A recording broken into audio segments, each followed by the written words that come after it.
Last couple checks. And we shall go live. Oh, no. Yes. Well.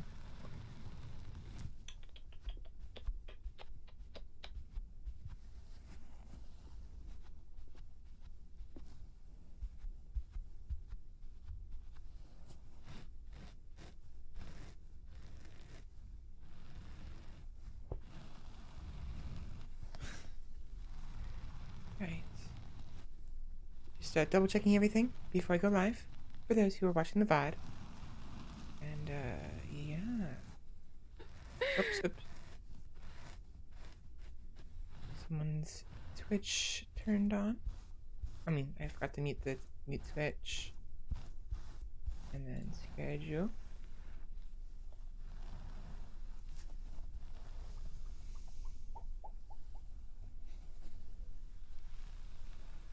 I'm not gonna bother saying I'm late. I'm just gonna say the same like thing from yesterday. Last week.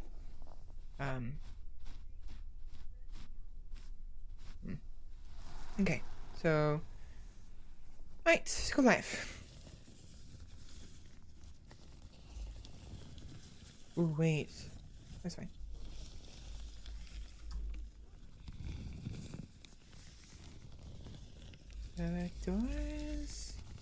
Doors with the capital D now.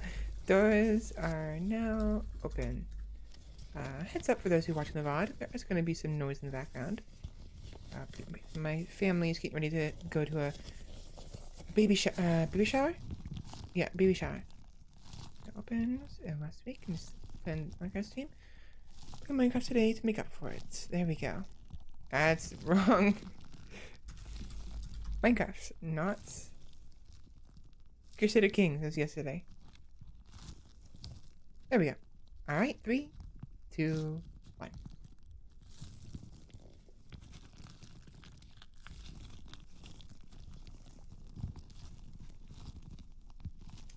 Alright, stream quality is good. We are connected to the chat room, and we are live. Hello everybody, welcome in. I hope everyone's having a good day today. Once again, I am late, but thankfully I'm not 2.5 hours late. Only about half an hour. Not the worst, could have been better, definitely. Could have been worse, definitely. But yeah, I'm here. Welcome in. So today, we are going to be playing some Minecraft. I actually have Google Chrome open again, so I have to delete that first. But, actually, I forgot to double check to see if I even need to update Minecraft. I should probably, oh, yeah, there it is. Updating Minecraft launcher. Of course, I forgot.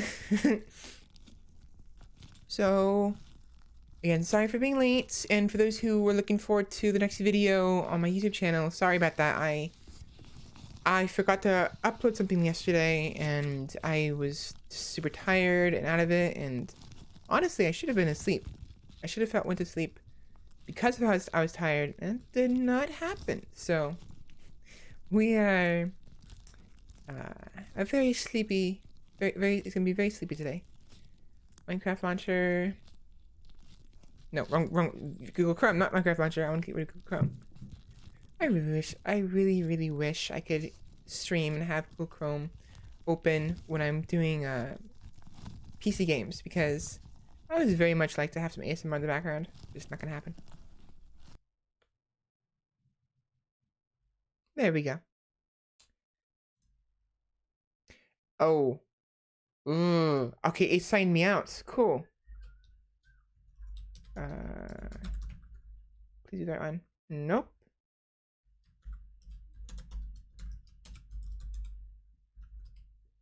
Shit.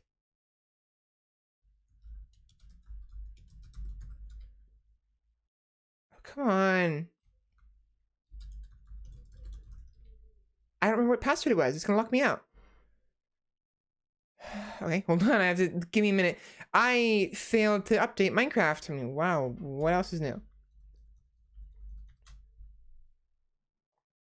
So let me do that real quick.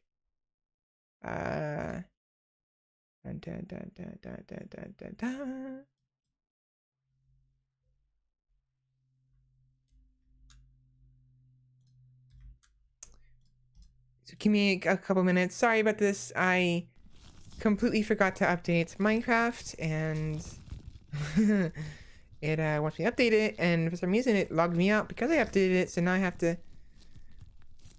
have them send me verification code so I can reset it. That sucks. Unless, hold on. Might be this one.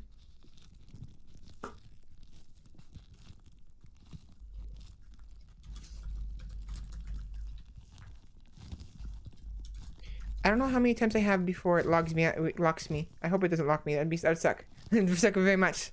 So, password is it? I don't remember what password it is.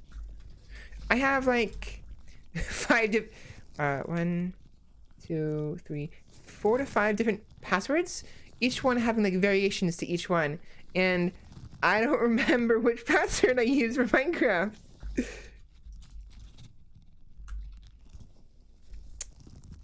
God damn it, I didn't want to reset it. I didn't want to have to. What was my password? I don't remember. Alright, fine. Forgot password.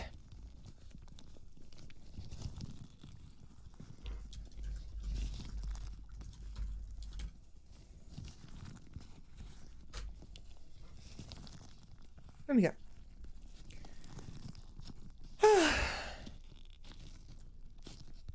By the way, there might be some noise at first because my family is getting ready to go away, Yahoo. I don't care about the password overload. My family's getting ready to go to a baby shower, and I can't make it, obviously. At least 2 of the following conditions can be met: 1 number, 1 lowercase, 1 special character, 1 uppercase. Okay. Let's make it the junk password. Just because. Yeah, there we go.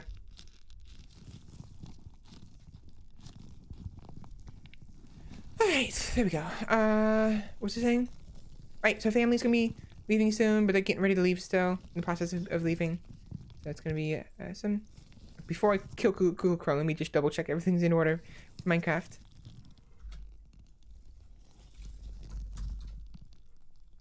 And we're in.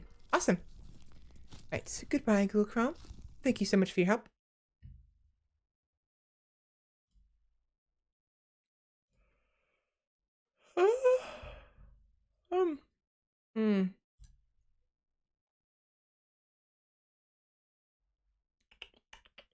But I was remember. Oh, right.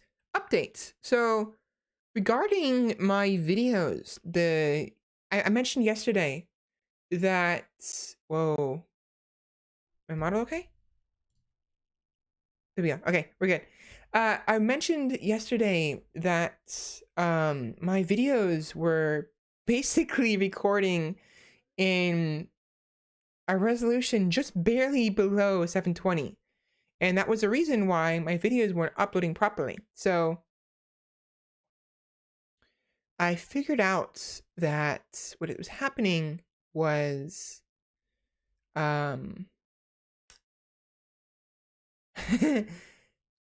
so I was streaming in 720, but with 3000 bits instead of 3,500 or 4,000, because the more bits, the more strain on your computer typically.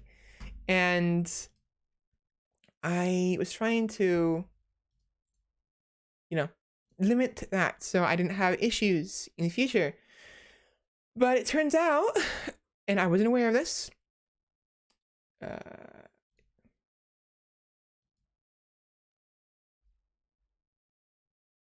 on.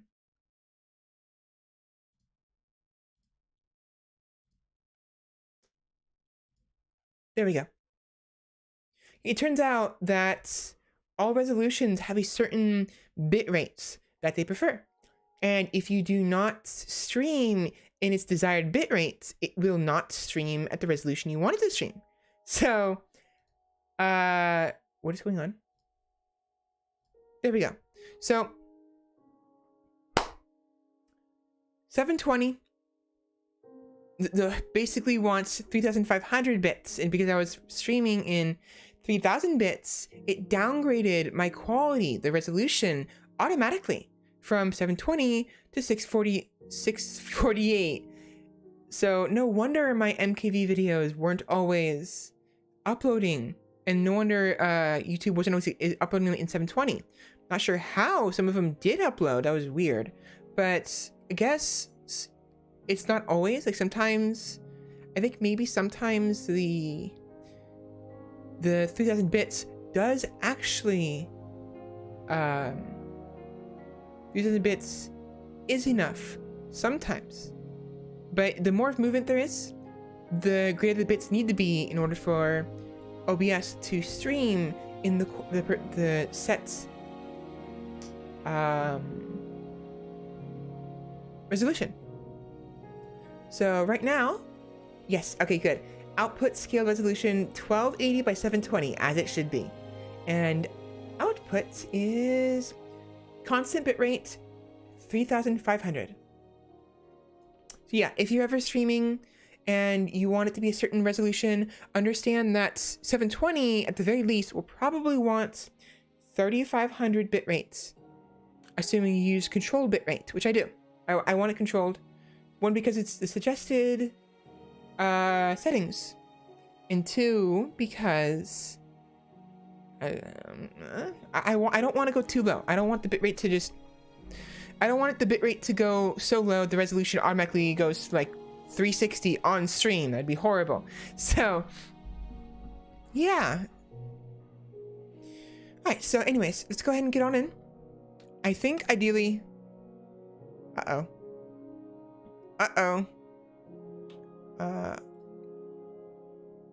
allow access. There we go.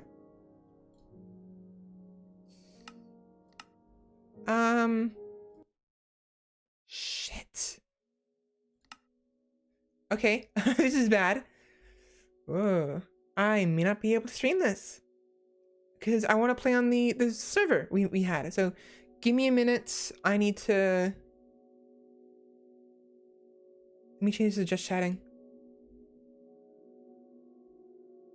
Oh man, very fun.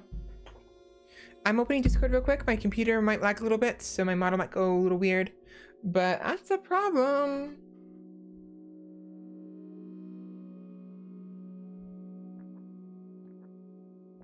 Anyways, let's see. Yeah,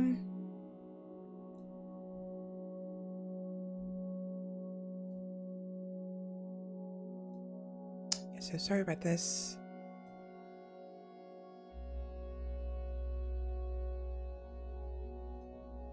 Oh, wrong one. This one. No, that's for that one. I need to go here.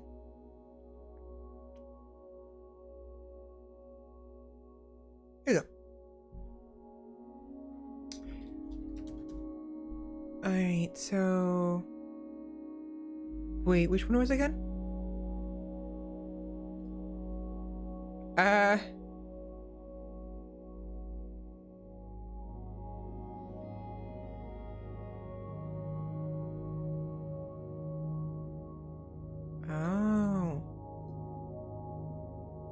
Okay, hold on.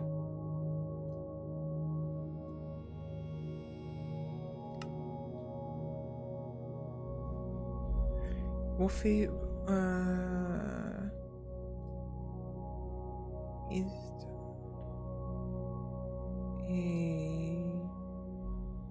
Apex? Yeah, it's the right one. Hello, Candy. Welcome in. Sorry to hear you were sick last week. Yeah, it's just I wasn't feeling well, and my mic is too close again. But I'm feeling better. And to make up for it, we're gonna play some Minecraft today. Ideally, hopefully, we're gonna see.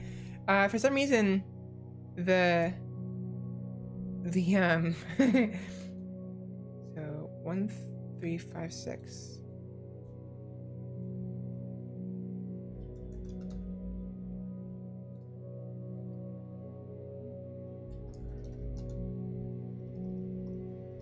Did you change the IP for the Minecraft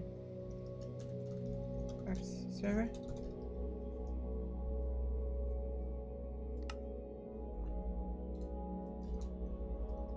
it says can't resolve host name when I try to log in.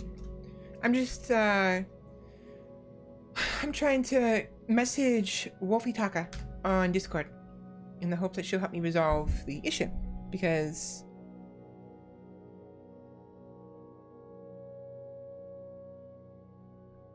yeah, I can't. Well,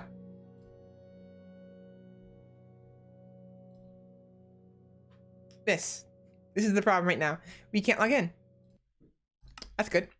Anyways, how are you doing today, Candy? Sorry, I was late on the question. I was distracted. Yeah, how are you doing today? Oops.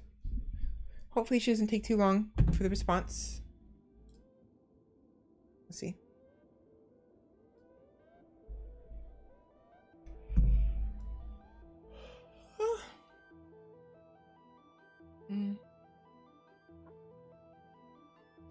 You're still awake from yesterday? Well, I mean, hopefully you aren't, hopefully you are taking care of yourself at least. If you have been up all night, make sure to eat some food, drink plenty of water, all of that. But, yeah, so welcome back. And, if you need to take a nap, feel free. But I won't be streaming as late as in the day as I did yesterday. I'm probably gonna end it around 8 o'clock like normal, even though I started half an hour late. So yeah, we'll see. But I'm gonna be streaming. I need to actually go to bed, or try to go to bed tonight, and I didn't go to bed last night despite how tired I was. So yeah. I also didn't get, I already mentioned this earlier in the stream, but no one was here yet. I didn't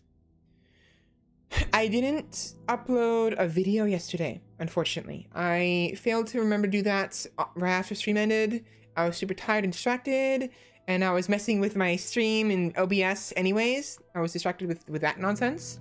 And I figured out why my videos were streaming in 648. So I've got my snacks, got my cozy blankets, looking forward to the night. Awesome, very nice. So yeah, as I mentioned in the VOD earlier, I'll probably mention this again later on. Apparently, OBS, when you're trying to stream in specific resolutions, it requires certain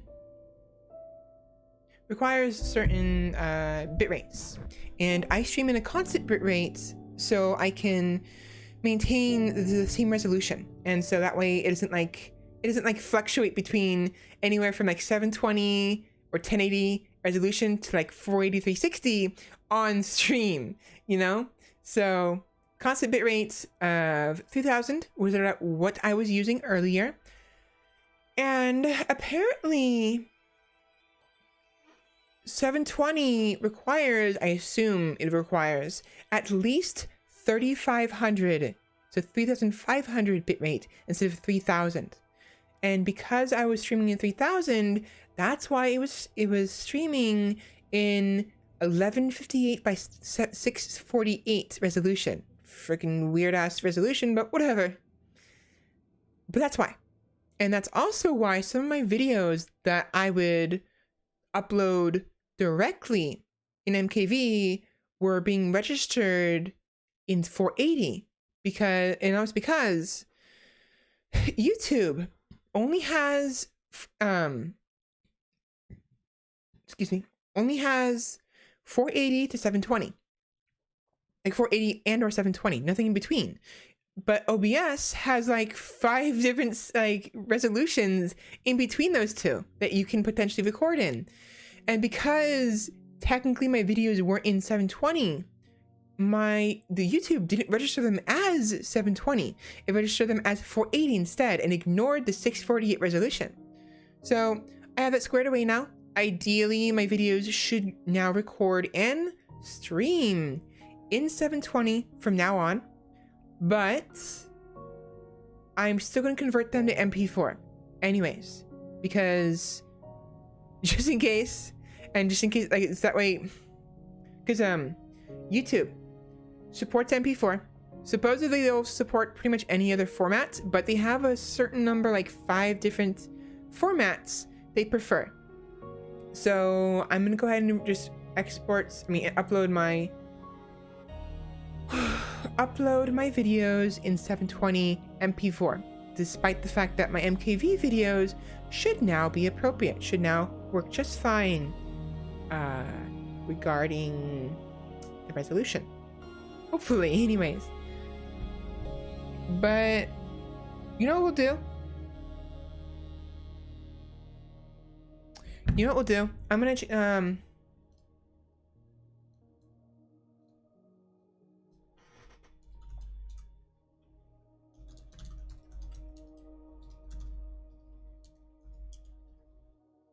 of plans. We are going to play something else while we wait to hear back about the Minecraft server.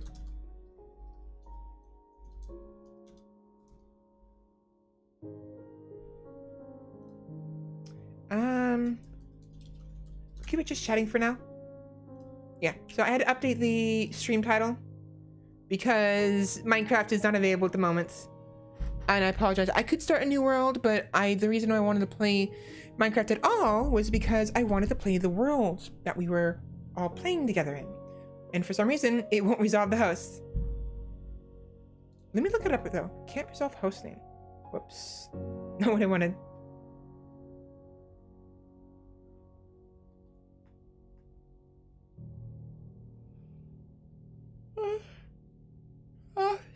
Can't resolve host name. This error means that the hostname you're trying to connect to cannot be resolved to an IP address. If you have verified that hostname is correct, there may be a problem with your DNS server or with your ISP's DNS server if you are a standalone user. So yeah, it's probably because they changed the IP again, and I'm not aware of what it is because they didn't post it in the Discord chats, but we'll see. So for the time being, we'll play something else. Again, sorry for saying that we're gonna play Minecraft when clearly we're not. So, let's boot up Steam. Let's boot up Steam.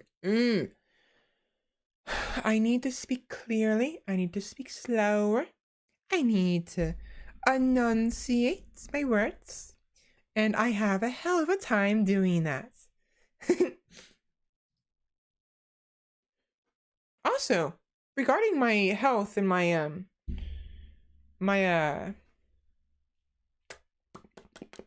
breathing and whatnot, I actually have an idea of why I'm having problems now. All the excitement? Yeah.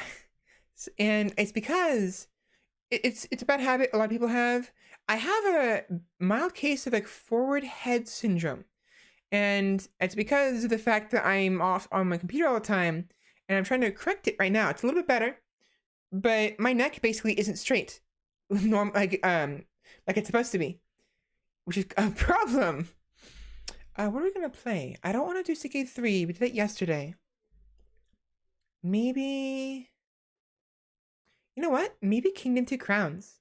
We haven't been playing much of this. But there's also, if I do, that's the thing. So let me get a list of games.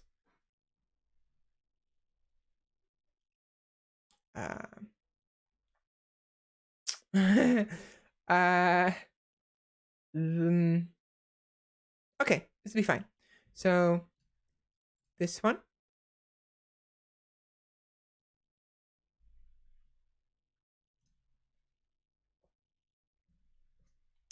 This one. It's already there. This one should already be there. It is. Hat in Time. Yeah, I guess so. Dead Cells should already be in the list. It's not. It is now.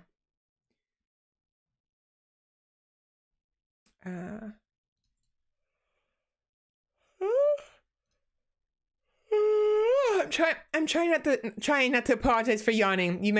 Someone mentioned it. I think it was you, Candy. Mentioned that I don't have to apologize for for him for yawning. So I'm trying to remember not to. You know what? Sure, we'll put Barony on the list. Yeah, I'm just going through my Steam games and making sure they're all in the same folder. That is called Stream Games. I don't think I'll be streaming Bannerlord just yet. Rogue Legacy should already be there. We're probably gonna play. You know, Rogue Legacy might be a good idea. I probably want to do that. Although we didn't play much Skul, so we didn't get to see much of what it was like. You know what? Yeah, we'll play Skul. I didn't get to play too much because I was playing at the very end of my stream, and because of that, we didn't really get to get an idea of what the game was like. So we'll play a little bit of Skul. Again, I don't typically play games like Skul too much, but I feel like it'd be good to go ahead and play a little bit more. Get the controller set up. Where is the cord? This one? Yes, this one. There we go.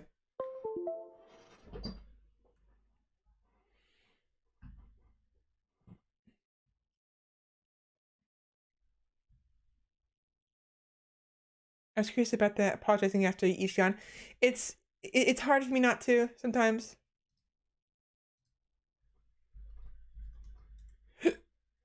Skul, the Hero Slayer. There we go.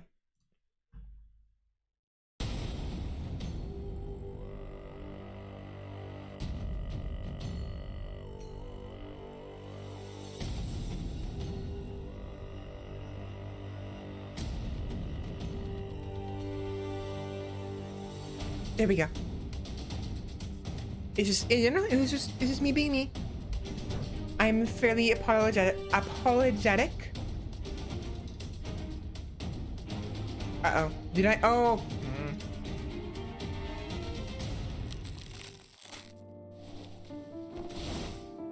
There we go. So it's how I am sometimes. I get it. I do it myself at times. Okay.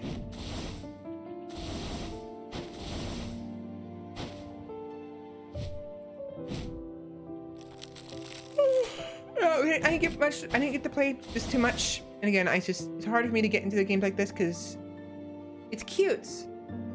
Okay, I'm trying to hit him. But it's not my thing usually. Ooh, treasure. I apologize for burping even while I'm by myself. You'd be like that sometimes. Got some gold from that.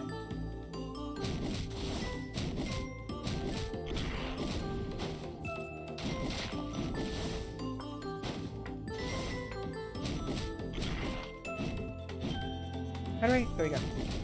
I couldn't remember how to throw it. Ouch! Over here.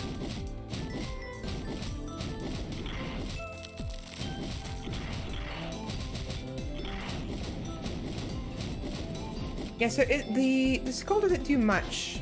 Oops. Right now, but later on when we get some more upgrades, it'll do more.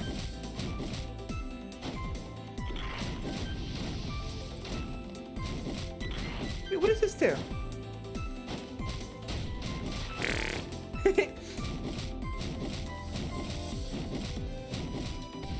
Ouch. Oh, hi.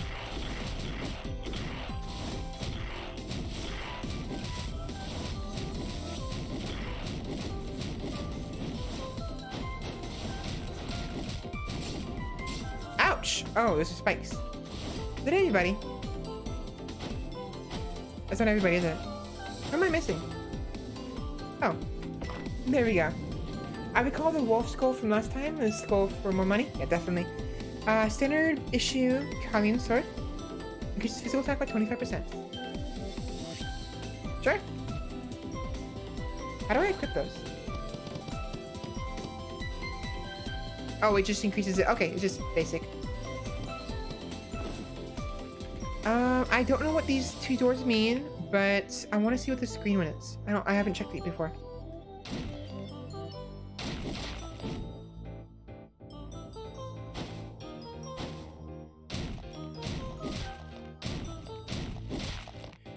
HP barrier. It's nice, shield.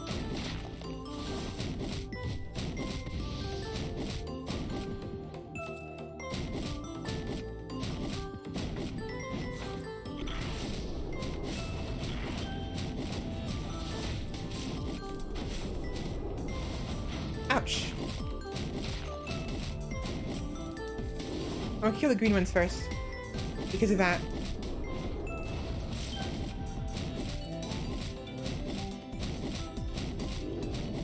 Again, it's a very simple game. Ouch. It's a very cute game. What is up there, though? Can I go up there? Maybe later. Skeleton sword. When attacking enemies, there is a 5% chance to inflict bleed. When swapping, inflicts bleed on attack targets for 6 seconds. Poison attack targets for 10 seconds. Oh! What is this do? The tennis. Inflicts poison, so it basically, it's an aura, and while I'm in the aura, I'll deal poison damage. But I can't throw my head this time. The music is very nice. By the way, let me know if it's too loud.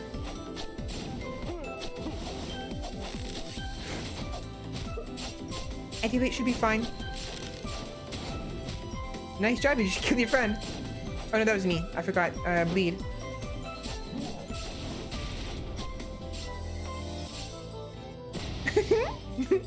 Congrats, you played yourself.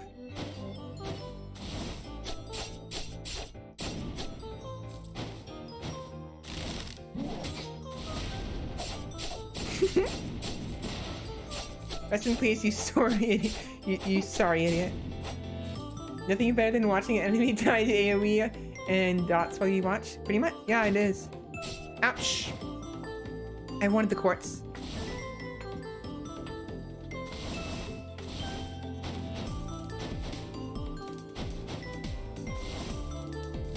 Ta-da!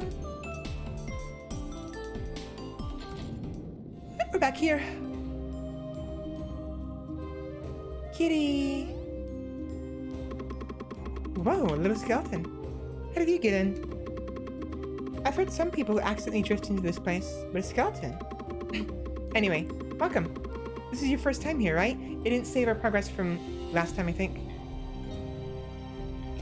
Have you balanced on my end? Awesome. This is a subspace in the demon world that my ancestors created a long time ago. For now, it is being used as a shelter from Carlian's invasion. I have one of his swords. You're looking for the Demon King. Perhaps you should talk to the other experts in the shelter. Good luck finding him. I'm going to go eat some fish now. Yeah, bye! Alright, so... Oh, quit rate? How much gold do I have? I'm 680. Attack speed by 15% and movement... Ooh. Movement by 10.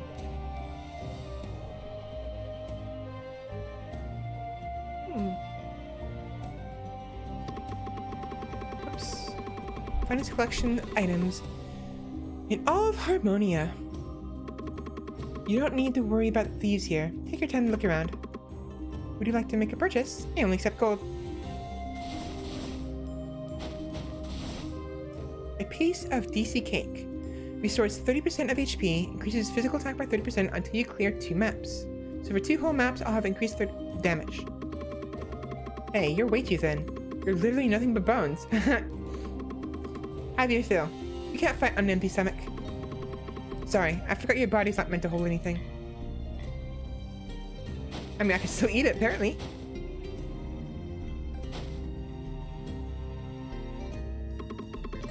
Oops. Hello, friend. Listen, I know you're a kid and all, but I've really got to tell you something. When you go outside, you gotta have clothes on, dummy. Why do you have to wear clothes, you ask? Do you seriously think that's a smart question? I can see your bones. So indecent. Look at me. I don't have a head, but I'm all dressed up. Speaking of getting all dressed up, I was supposed to meet that collector guy for some grub. Told me to dress nice, but I'm already all dressed up. Thought about not going, but I really had to talk to you. What should I wear to look better? How about this head? The one I'm wearing. Genie of the Skull. When dashing, teleports forward, hides in its lamp, staying invulnerable, and then appears, dealing physical damage. Disappears into the smoke and deals magic damage.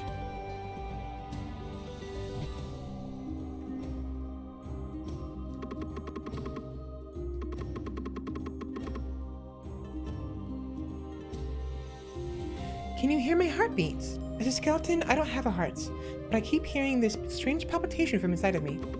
I've heard your heartbeat beats faster when you're in love. Does this mean I'm in love with someone? Does this mean I'm in love with someone?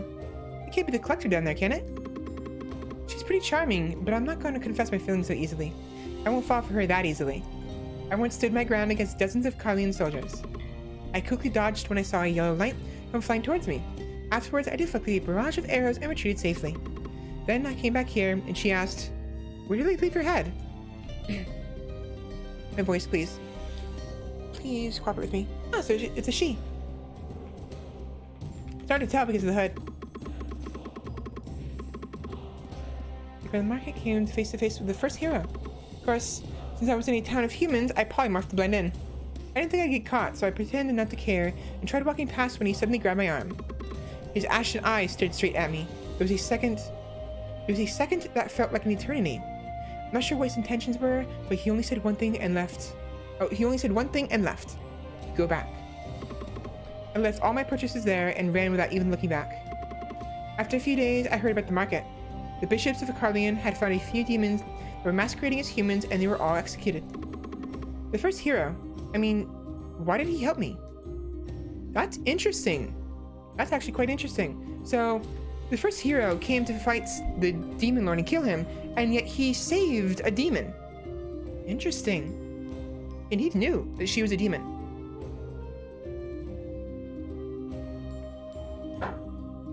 Huh. Maybe he's not such a bad guy after all. Yeah, very, very curious. Very curious indeed. I try to go out sometimes to look for things of collectible quality. Things are pretty horrible outside right now, though. If we just gave up the Demon King Castle, brain at full throttle? What's that achievement for? I got achievement. If we just gave up the Demon King Castle, the enemy might not stop attacking us. What is she thinking? Wait, was that her or what is this achievement? Oh, stay in the black market for 5 minutes. I guess I've been here for 5 minutes so far. Oh, wait, before we move on. Oh.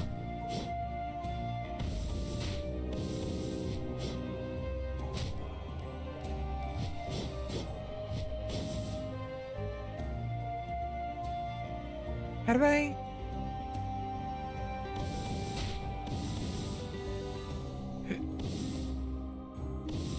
How do I switch again? B. There we go.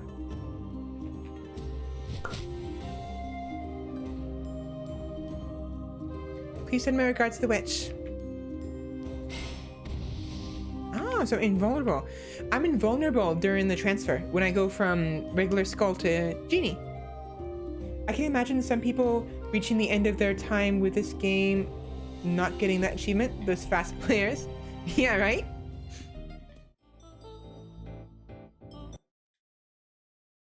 Oh, it's the first hero. No, it's a rookie hero, never mind. 1, 2, 3. 1, 2, 3. I should do this too. 1, 2, 3, 4. Here comes the hero. Good, good. I finished like this, and then... Yeah, that's me. I'm the hero. Sorry, no handshakes. How about an autograph? This would even impress the first hero. I'm tired of being a puppet. Who are you? What's a skeleton doing here? Good, I could use a bit of practice. Be grateful that you'll be featured on the first page of the next heroic adventures. I can do this. Can you, though?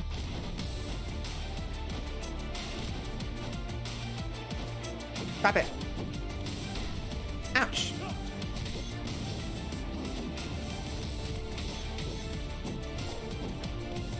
Ouch. Stop it. Stop it.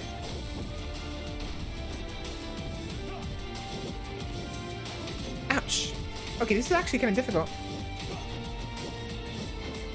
Ouch. I thought I'd be able to dodge up something. Stop fucking healing. Now I know how the bosses feel. When you're constantly healing during a fight.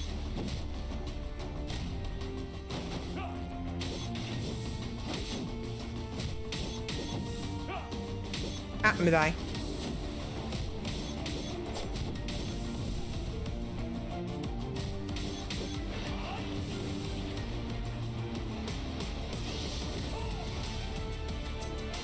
Guess what? Your special skill I just dodged.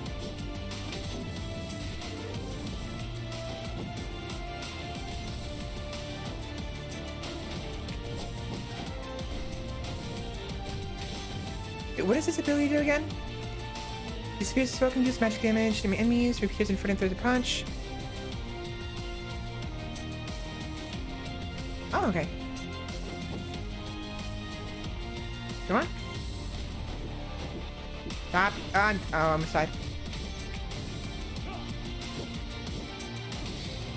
Oh, come on. I was trying to dodge forward through him so I can get behind him and to attack him.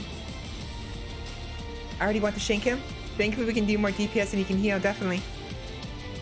That was me being silly. I made a mistake. I was trying to dodge through him, through his third attack, so I can get through and do some damage. It didn't work. Got any cat food? There's more history to the Demon King Castle than meets the eye. Do I have enough? I do. I have enough for at least one perk.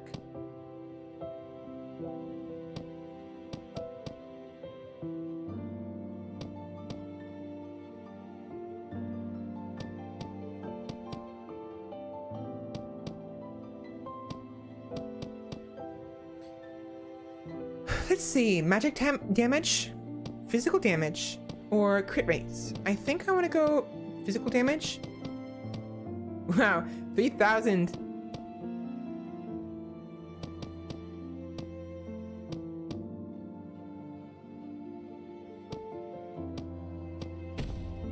I can do it.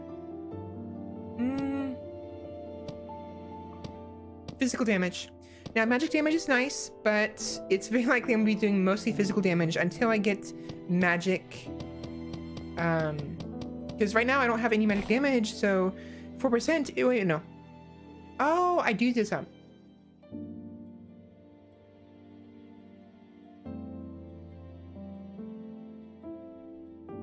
Okay. So I actually do deal some magic damage with my Skul throw. Not much, but some. Oh, I can change the order too.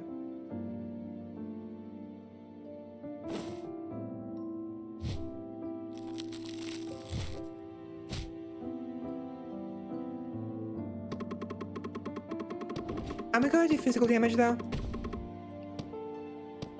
It'd be ideal.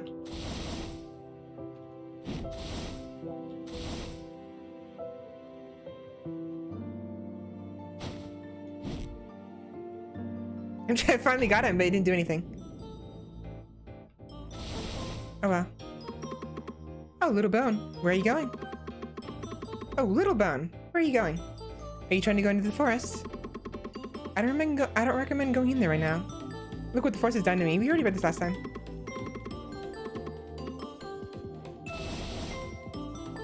That one's broken.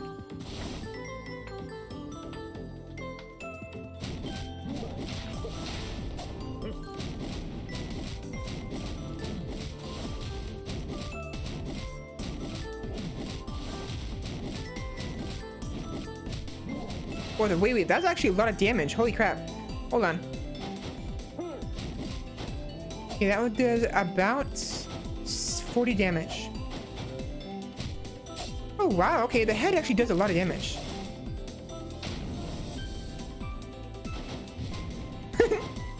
See if I can get him over here.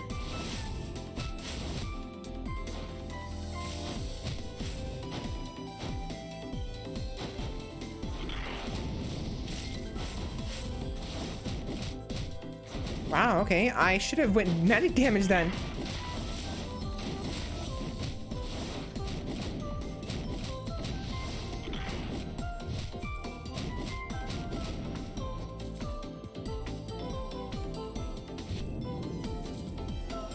Yeah, so let me take a look at this. This should give me some... So, 5 damage. 7, 7, 10. Maximum of 10 damage. Minimum of 5. So, 5 to 7.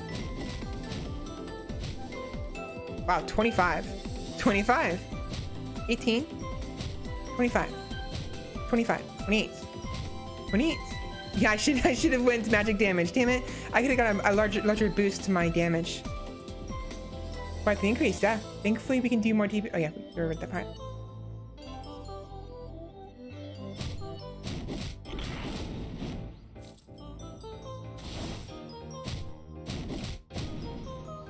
We're at a lot of damage. Of course, the skull only does single character damage, so if I'm going to be attacking multiple people, I'm going to want to use the auto attack. But if I want to finish someone off, skull works.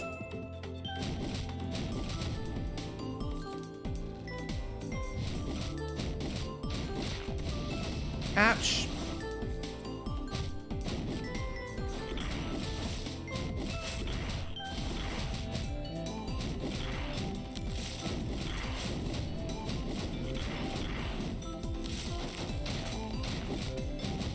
There we go. What do we have? We have bottled embers. Attacks create a 10% chance of burning enemies. Sure.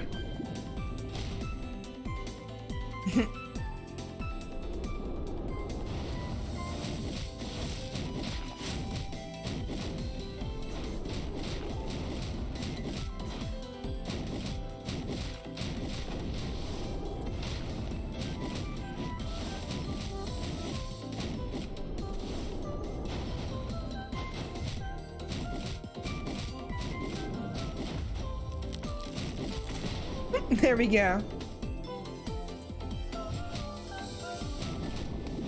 Awesome. Let's go right.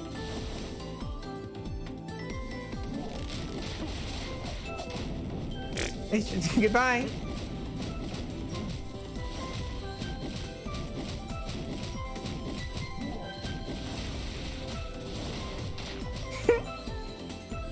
Sorry, I'm laughing too hard.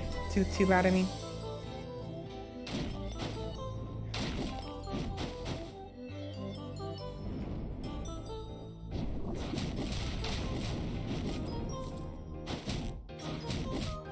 Ouch.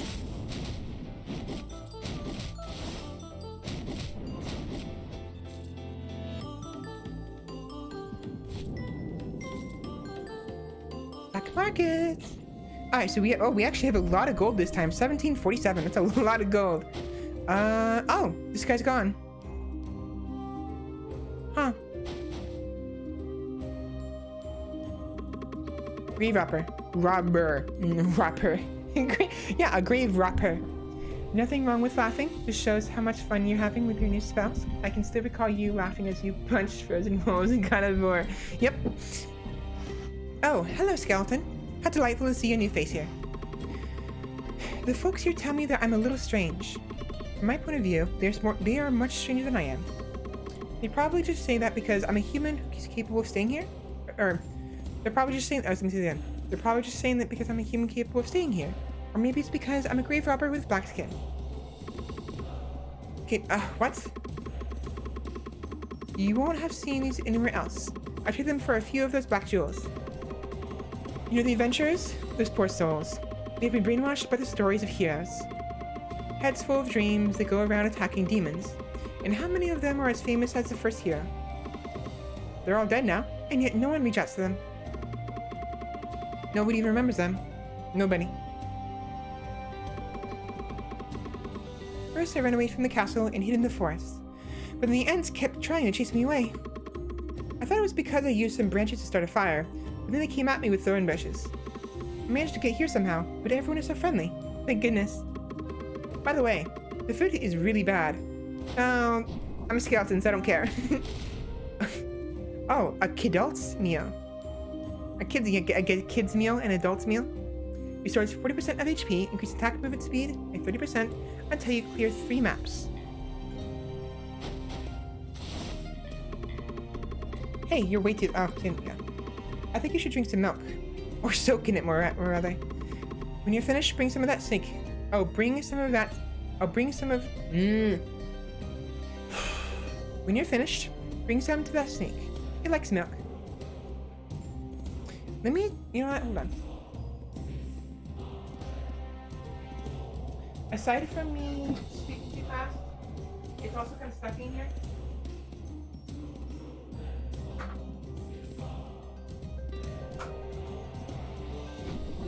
Open the window a little bit. I need to drink some water too.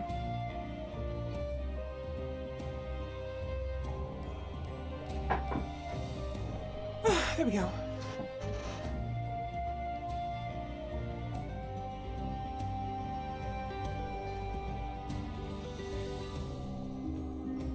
Hello? Oh.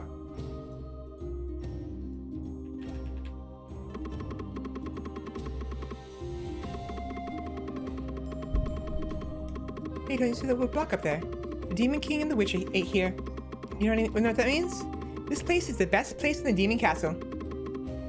Take a closer look at that wood block. But you skeletons don't have eyes.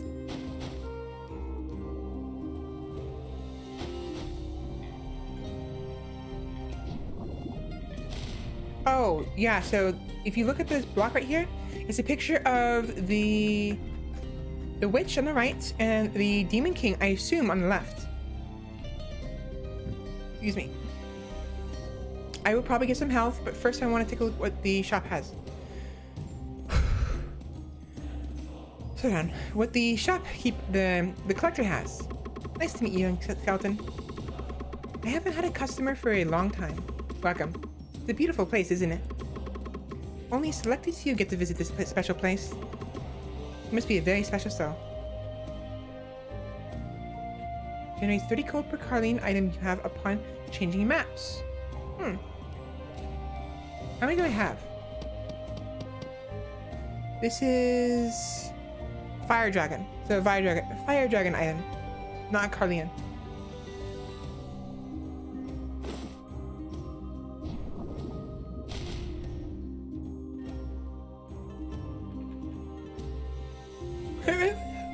Crit rate by 6.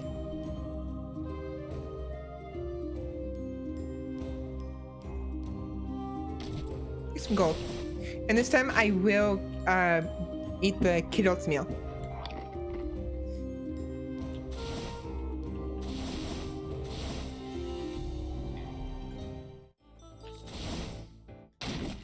Here we go. Round 2, motherfucker. I gotta stop swearing so much.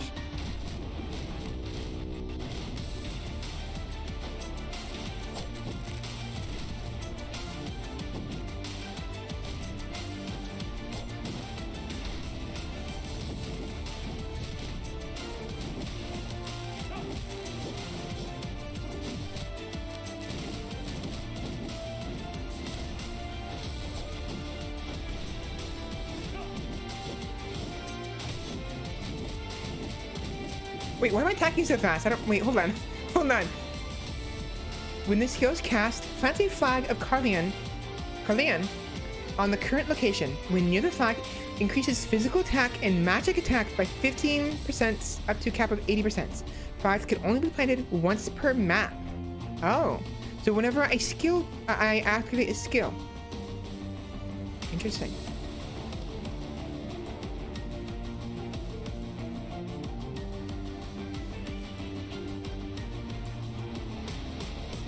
Why do I have increased attack speed though?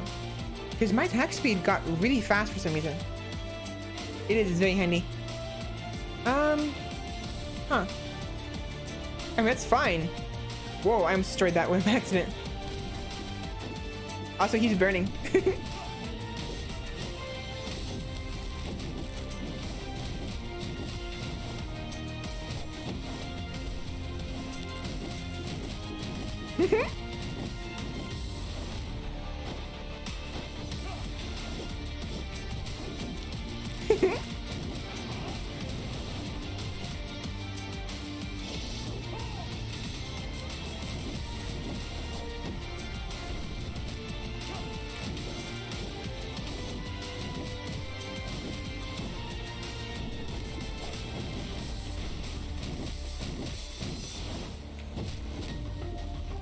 Get over here, little shit.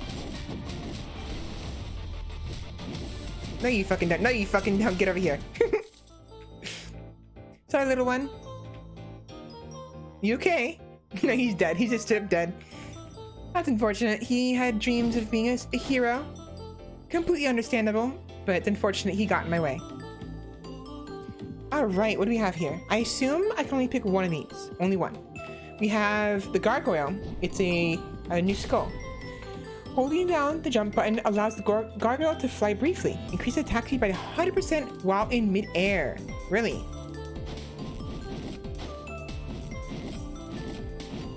When swapping, drops on the ground in stone form and deals physical damage. Slams the ground in the form. A special attack is slam the ground in the form of an invulnerable statue, dealing physical damage. Statue form can be maintained for 2 more seconds after landing, so it's an invulnerability. Wipe, steal the skull. If only. Archdemon increases max HP by 60. Soul release. Tracks down enemies and shoots multiple flying spirit flames. When the spirit flames hit enemies, they explode and deal magic damage. 60-second cooldown though. That is ouch. That's big ouch. Standard. Ooh, Carleon armor. This will increase the amount of. So it'll synchronize with this one. So 30 gold per Carleon item you have upon changing maps. Decreases incoming damage by 15%. It's actually pretty useful. Huh. As much as I want to try the new skull, I want more money. So, go into this.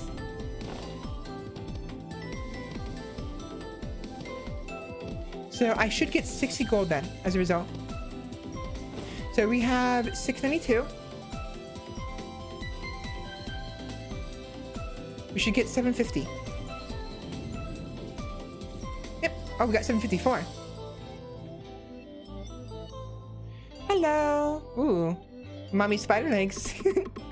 Arachne. Yes, it's you. The little skeleton she mentioned. I've been waiting. I promise to help you. Don't ask why.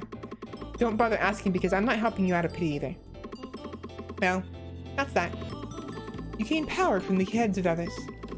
But the heads you've attained are pitiful indeed. In the hands of a weak skeleton like you, those heads are not showing their full potential. Be thankful that you met me. My abilities work hand in hand with creatures like you. Collect and bring me some bone fragments. I'll help you with your powers. I'll help you with my powers. Adding the bones to the head you brought enables them to show their true powers. Also, promise me one thing. Tell the witch that you've received my help. Don't ask why. Now, go bring me some bones. She's really pretty. The color is very nice. The design. Really pretty.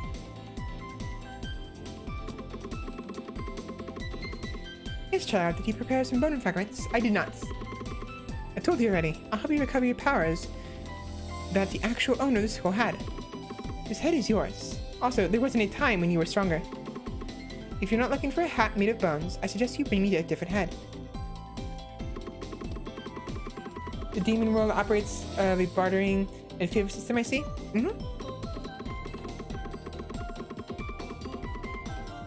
What humans feel towards me would be somewhere between hatred and disgust. I beg to differ. Which humans are we talking about? The one in your world or the one in my world? I'm pretty positive. In my world, it'd be a different story. I can't forget the way they looked at me. Like I'm a bug or something. And you only have 2 legs. If she wasn't there, I'd probably still be. Forget I said anything, child. My web has special powers. I can use it to create cocoons. Nobody knows what happens within my cocoons. Although, I'm now a wanderer because someone didn't like what I did. So her cocoons, she can help. I assume she can change people with her cocoons. It's probably what she's gonna use to. Change the skulls.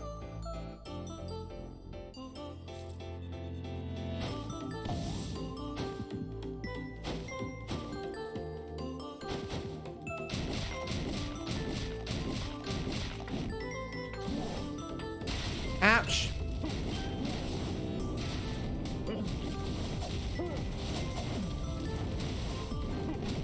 Stop it. Sit down. Hold on, someone's coming in.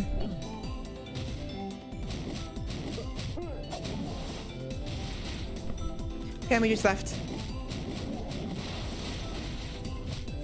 What are you? You're a ninja.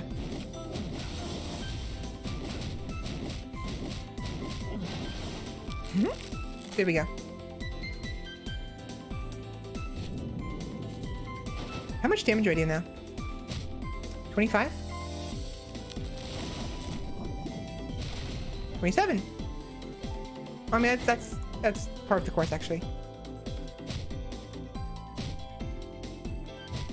30. 8, 11, 9, 8, 11, 13.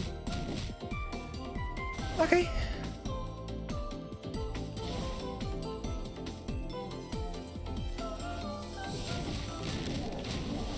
Ouch. I was gonna say ouch because... can you not?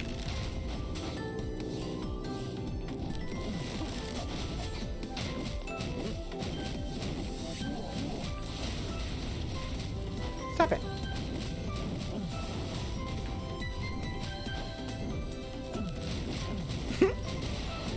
Ow. Stop it.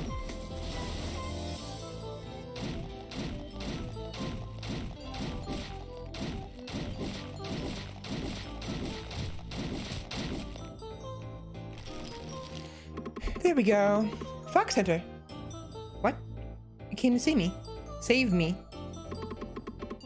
I hunted more than 100 humans before I got caught, and all I sent to rescue me was a little skeleton. You're kidding, right? Go bring the Demon King. What? His castle was invaded and he was captured. What about the witch? You saved her. Like I'd believe that. The humans are strong. The hero is especially powerful. For now, I'll go check the Demon King castle. I'm sure I could stop them with the other senators. As for you, I don't really care. Take care. Clearly you do care. No, I don't really care. Take care. What kind of exchange is that? Before I go, I better collect some heads. I left too many of them behind.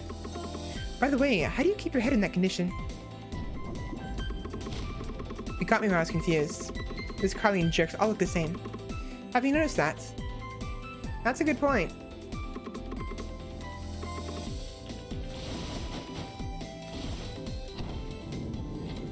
Skeleton sword. Let's go left.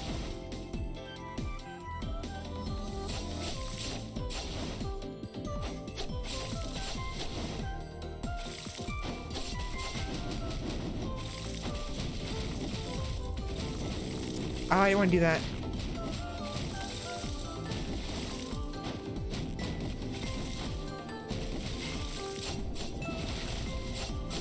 Ouch. Still got me, you little bastard.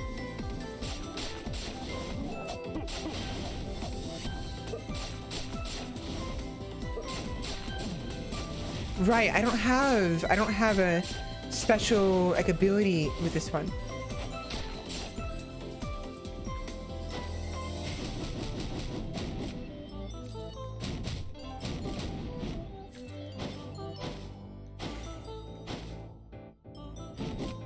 I feel like I should be able to go down there. Cinderella Wolf Archer? Pretty much. I mean, there's nothing in there, but I kind of want to be able to get in there anyways. Whatever. And a new skull. Carlene recruits. Holding down the attack button initiates concentration, and when fully completed, its attack is enhanced.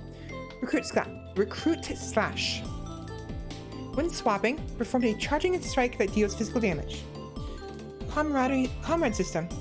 Calls forth a Carlene archer that attacks dealing physical damage. The skill can gain up to 2 archers.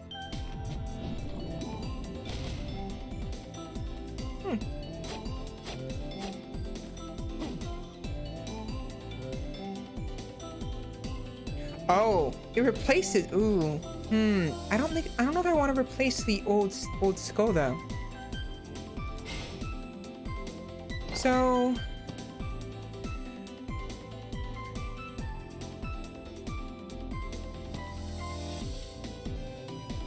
Bleeding and damage. Inflicts poison on attack targets for 10 seconds.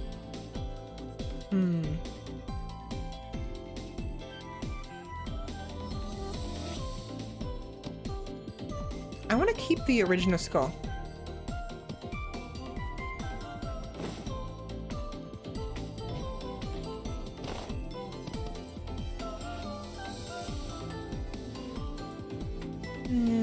Fully now the attack button. Just concentration. Fully completed. Attack is enhanced.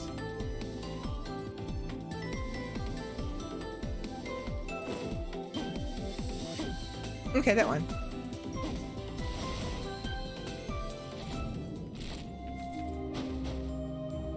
Hello, hello. Wait, I want to try something. Taste this. Wait, do you even have a mouth? Whoa, where'd the food you just ate go? Okay, so apparently he can eat. Interesting. Skeleton pike. Dashes are considered attacks. When swapping, charges in and deals physical damage. Blocks the next incoming attack and charges, dealing physical damage. Ooh. Wrong button.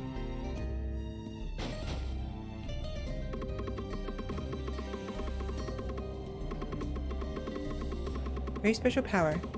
She said that these jewels are dangerous, but they don't seem to affect me. I mean, I don't feel anything. I just see them as the bags of gold they become. And I become too attracted to money. When she'll be back? Who's she? At first, oh.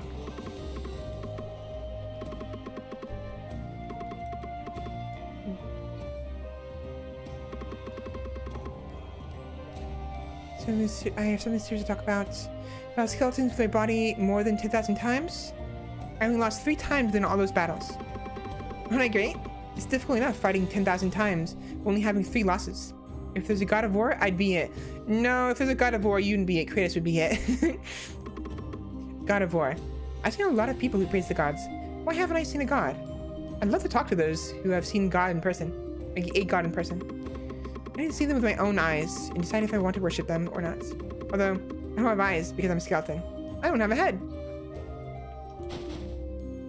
Hello, hello. I don't have the skeleton quintessence. Say, how do you like to donate yourself? If you've come from the Demon King Castle, then you're close to the witch, right? When she stayed up by the lake, we talked to her quite a bit. There was...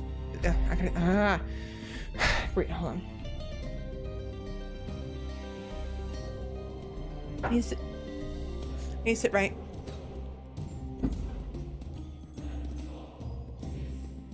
Right, there we go. Oh.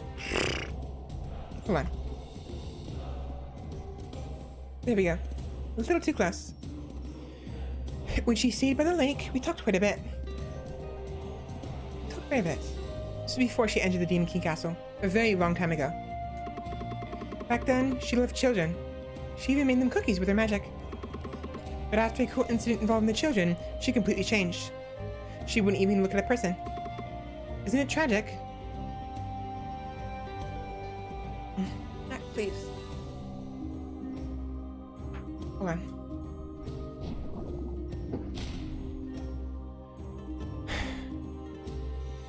Right. I think it was 50 years ago. I ran out of diorites and had to go to Mount Perrin to mine some. I went too deep and came across a dragon nest. Unluckily, I was spotted by a hungry dragon, and I thought that was the end. I closed my eyes. Then suddenly, I heard a violent cry. The dragon didn't even get to me. Out of curiosity, I took a little peek. I saw the dragon fall to the ground while letting out a loud cry. You see, the dragon was huge. Huge, I tell you. I opened my eyes and stared.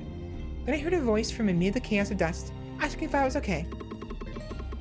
I was trying to reply when that person just disappeared. I thought it was some sort of dream. After a long while, I was able to hear about the man behind the mysterious voice. In the end, he was very successful and famous. He was called the strongest on the continent, and this was the story of the first hero. So the first hero protected this guy from a dragon.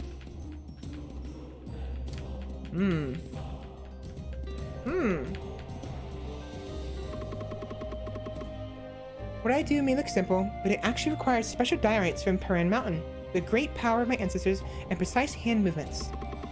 Not everyone can do it. Anyone outside my tribe can't even handle the effects of the quintessence on their soul. The quintessence has existed as long as us demons. I'm the 4th generation quintessence craftsman. My grandson would be the 5th. My son left to protect the Demon King, but he hasn't returned yet. Uh-oh.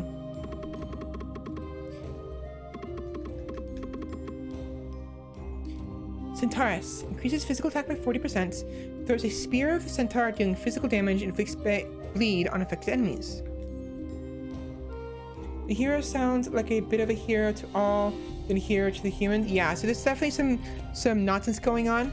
Clearly, the hero isn't as anti-demon as he clearly seems. Unless he has become it after something happened. It's hard to say.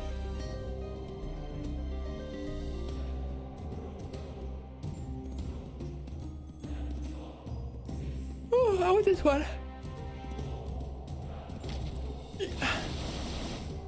Oh wow. Oh wow. Look at that.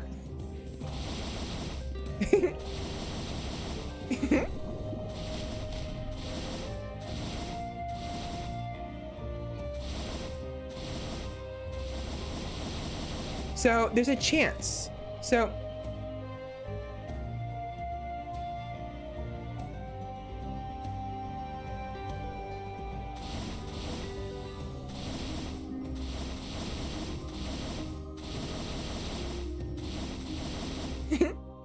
Zoom, definitely.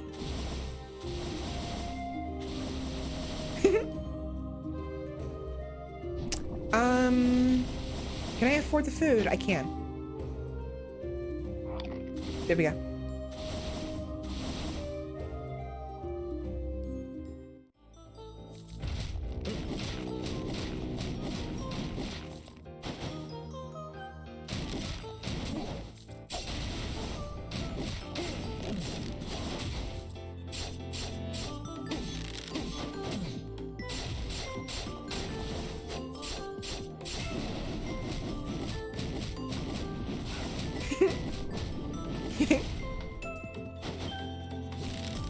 Nope.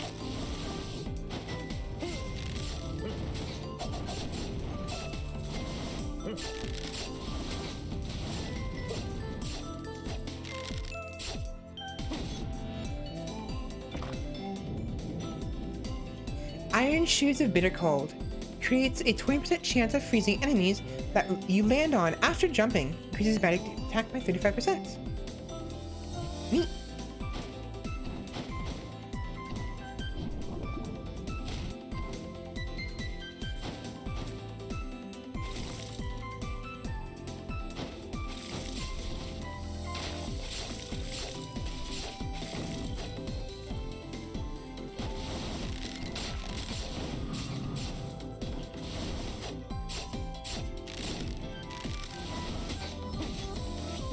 Ouch.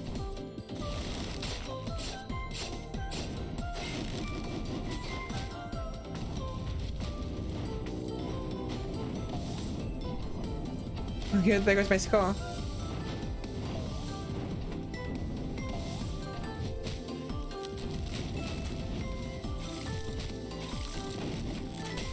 Ow.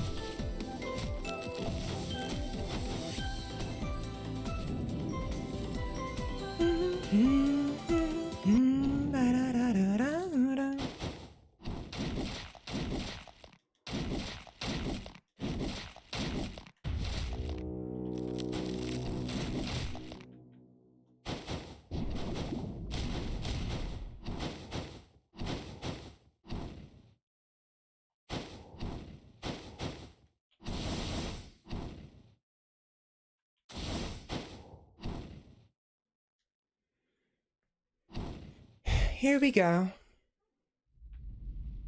Oh, hello. Oh, right, the Ents.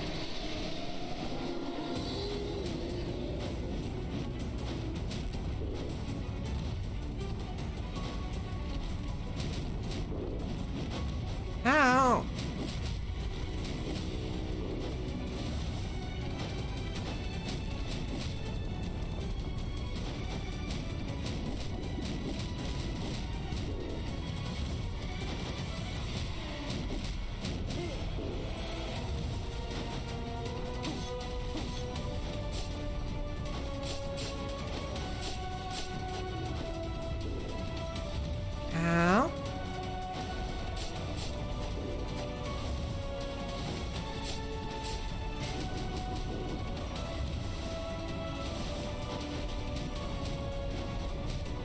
Yeah, the ants were corrupted by... back it off.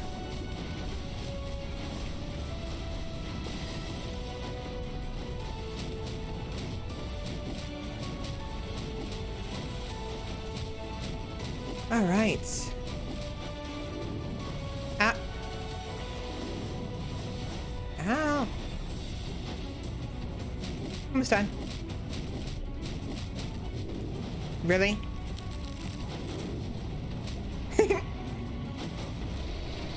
Oh. Oh, we're not done. We're not done. Whoops. Fancy door indeed. Shattered. The enemy gained XP. Wait a minute. What? The enemy gained XP from your defeat. Huh? Is that legit? Wait, is that legit? Does that mean every time I die, they get stronger? Oh no. Oh no. Oh no. Okay. That's interesting. That's quite interesting.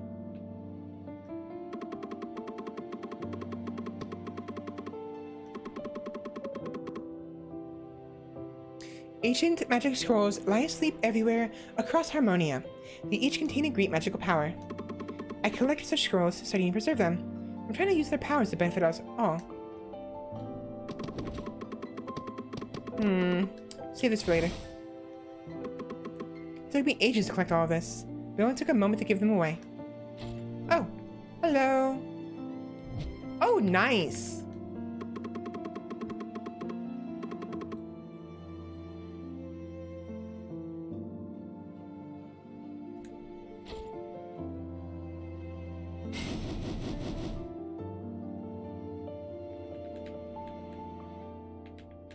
I want the other one. There we go. Alright, traits. I want magic, if anything.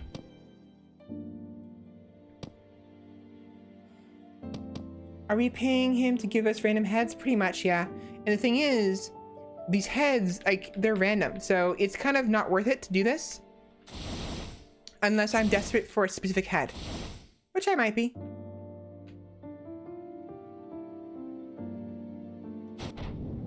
Just the last second.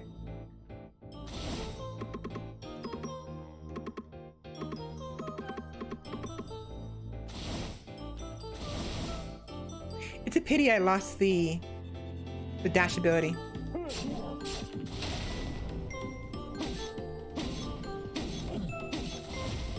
That's a lot of damage. The charge attack.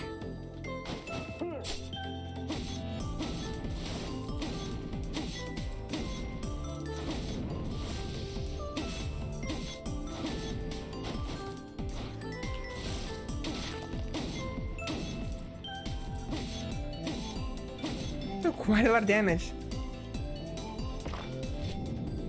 All right, Ring of Wind. 50%, moves to 10. Mine.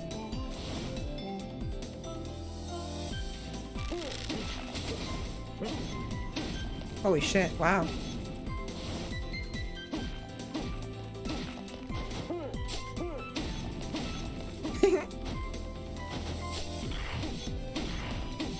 Look how much faster that is.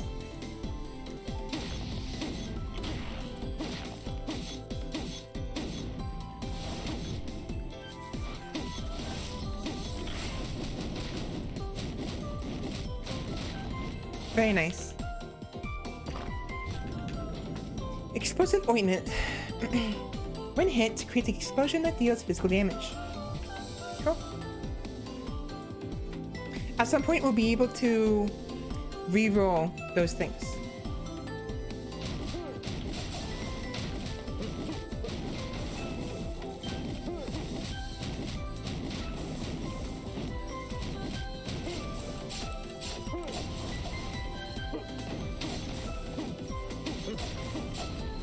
Ow! Fuck off.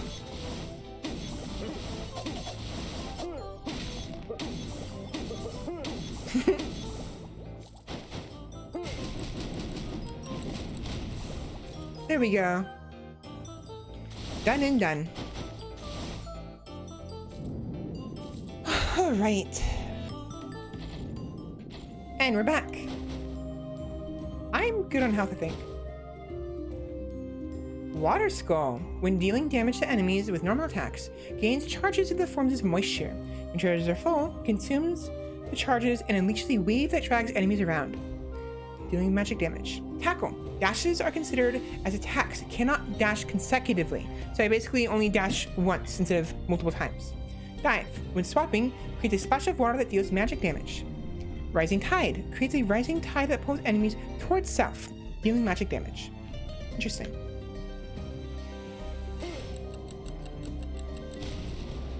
Oh, that's mine. Plants a time bomb when swapping.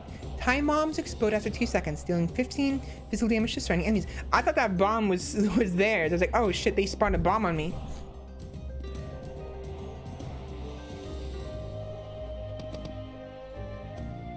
Stop it. I was wrong. I was wrong. Wrong, wrong, wrong.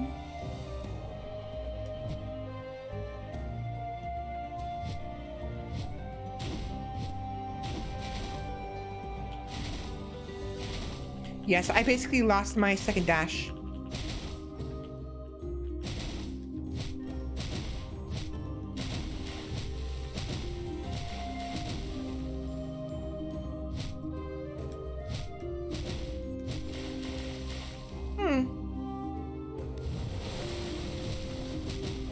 So this is a melee. It's a fist fighter.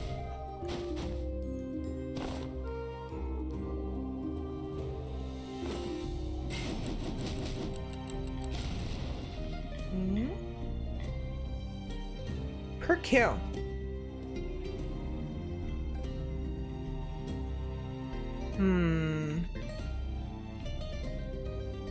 Magic damage by 30% or attack speed. I think attack speed would be better, especially with this build with this guy. The attack speed would be better.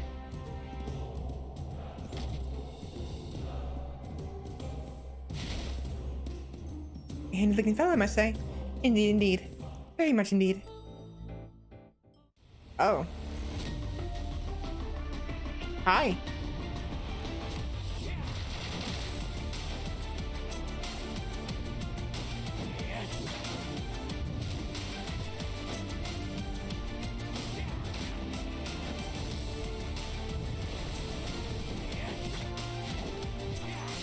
Ow.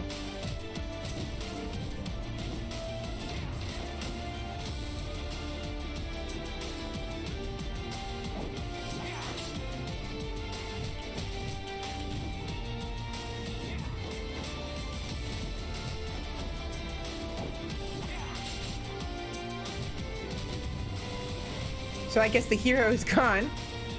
The rookie hero. Ouch! Oh, stop it. Ow!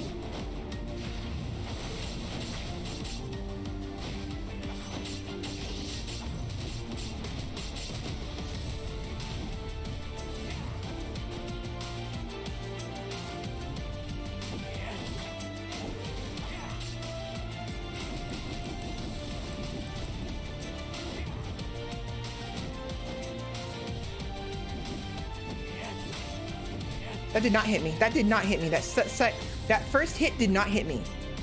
That is bullshit. That is one thing I dislike about these type of games, having the same boss every time. It becomes too easy to know what to pick up beforehand. It does.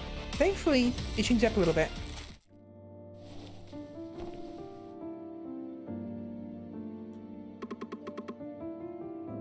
Swapping heads? You're funny. Try this one. Petty Thief. When attacking enemies, there's a 10% chance to gain 3 gold. Accept.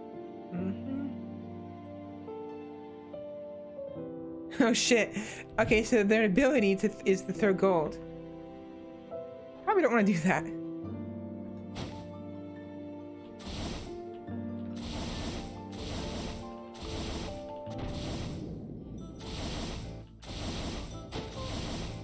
That's neat. You get the ninja XP? Oh no. Ouch.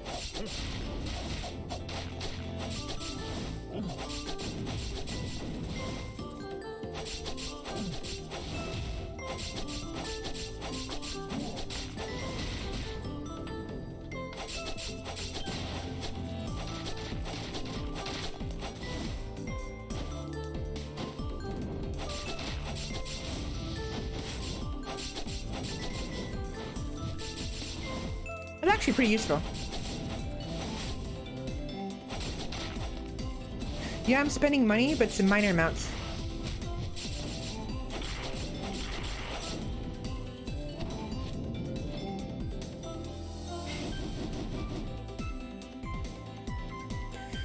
I'll switch out the original head, it's fine. When attacking with normal attacks, 30% chance to perform an additional attack.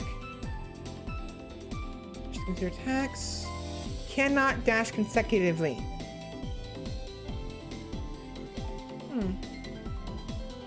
Slams the ground with the giant fist, dealing physical damage. Oh, sure. Look at me, I'm Groot. I'm Groot. Groot. I'm Groot. I'm Groot.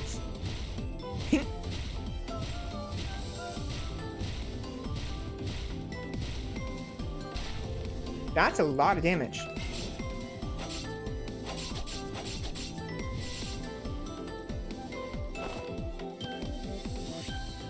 Magic damage.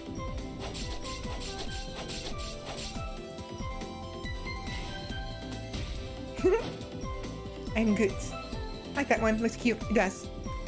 I'll keep him for now, because his large, like, that's a lot of damage. Oops. I forgot. Stop it.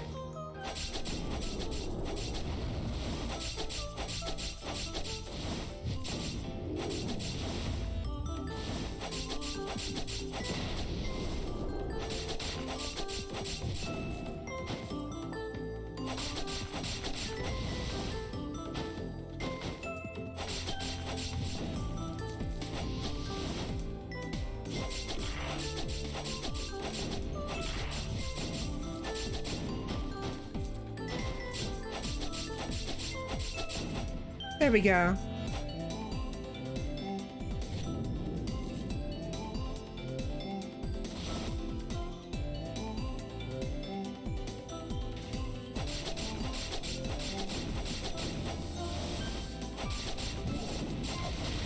Oops.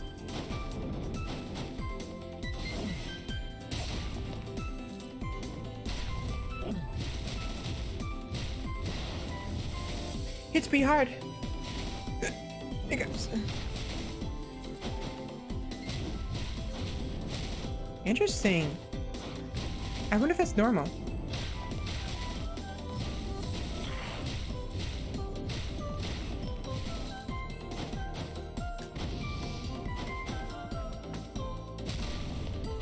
Rest in peace. So earlier, the Ent actually spoke. I don't know if that's normal or not.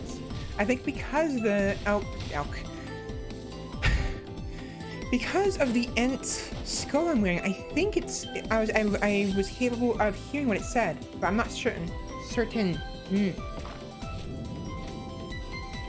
Increases HP by 40.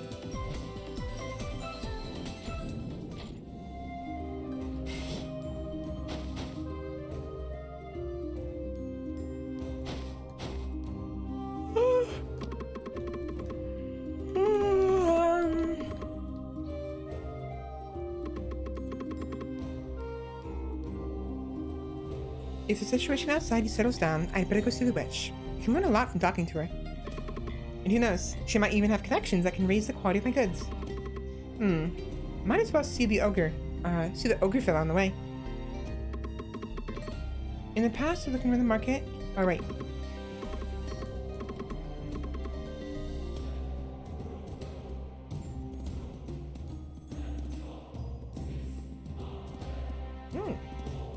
This one. It's a pity they don't tell you how much magic damage you do. It just tells you you deal some amount of damage. I mean, you can check with the... I guess you can check with the, Oh, you're back. You're still alive. I guess I do give you same, the ones from previously every once in a while. Suavius. Ouch.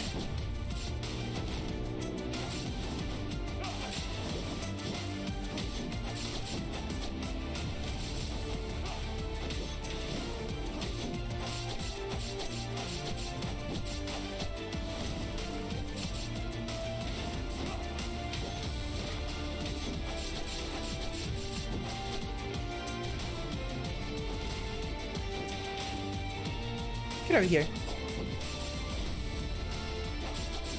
So sometimes they will give you the same hero or a boss you had before, but they will allow some variation depending on, I assume, if you've beaten the original boss of the area.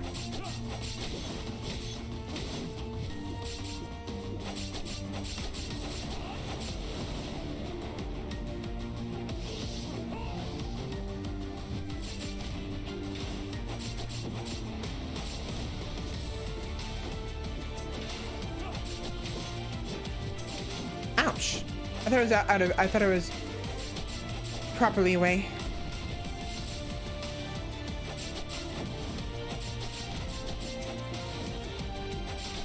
Oh! That flag is actually kind of in the way. To be completely honest, the flag is a little annoying when it's on the map because you can't see the enemy.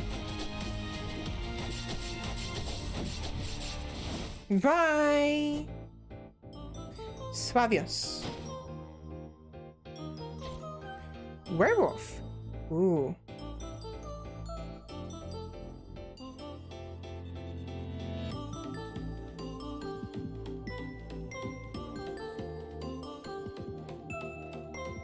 Basic attacks inflict 7 additional true damage for 10 seconds.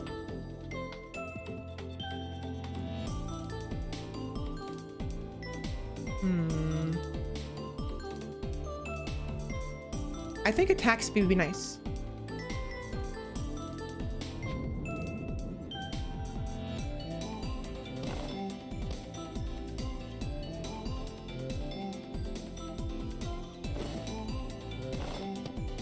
Quintessence of a tribe who went to the Devil's Prison in the Abyss and almost went extinct due to greed. When I got my Leomonic life insurance, I was brought back as a skeleton instead of getting paid out. How does that work? Wait. So you're saying the petty thief killed himself? Maybe not. Maybe he didn't kill himself, but when he died, he himself didn't get paid out. But how are you gonna make use of the money if you're dead? What? A small imp that was a member of the Force of Harmony. Standing shoe staff given to the students of the Carlian Magic Academy. It feels like I've met a madman who's focused all his rage for his revenge. I have food I haven't been eating. Drinking, rather.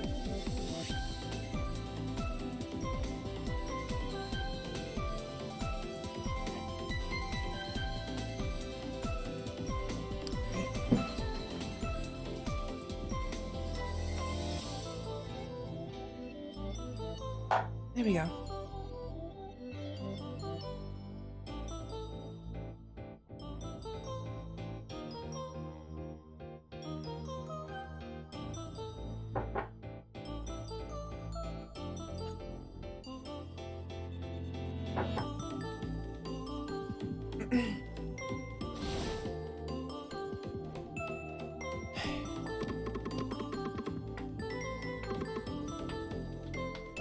No chance of her wounds from the ambush getting worse? So Carlin stopped sending assassins. That's disappointing. The reason why I'm helping you is better that you don't know. Just don't forget to tell the witch I helped you. Never forget. Remember every detail and tell her everything. Okay.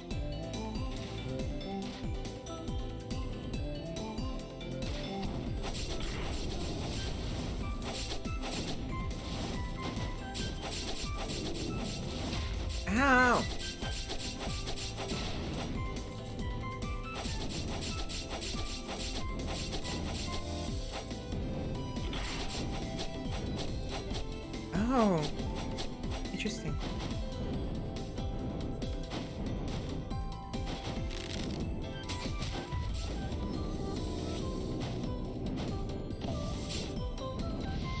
No. That almost killed me. The freaking mushroom almost killed me.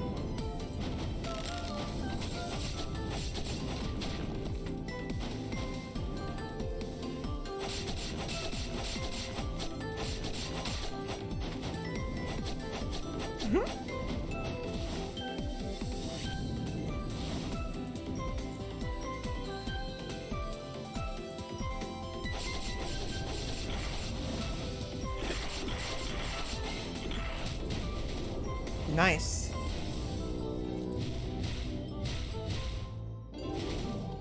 Very nice.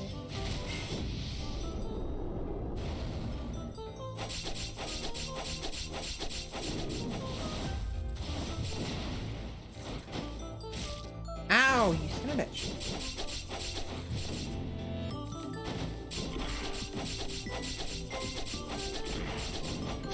There we go.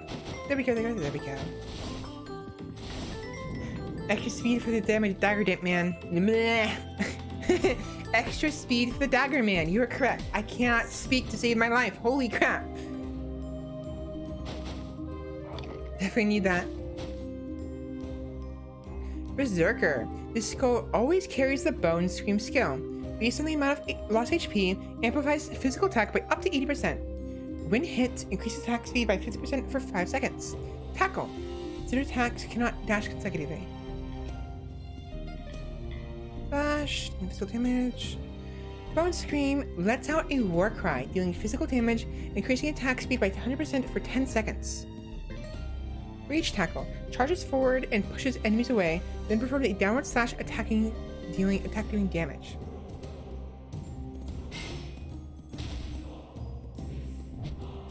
Ooh, ooh. Wow, this sword is almost as big as this sword is almost as big as Yagi's. You know what I mean? Trying to be funny there, and like a very big sword. Look at it. Look how big this sword is.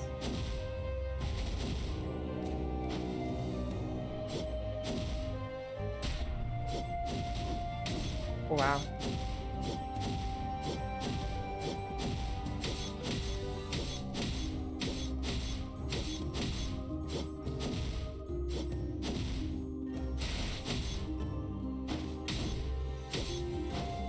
Oh, it's got a nice slams attack. So if you jump in the air and attack down, or if you just attack, it'll slam down.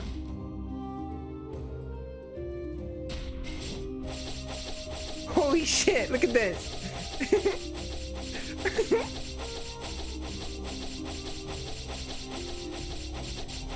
So you can actually combine the effects of different classes.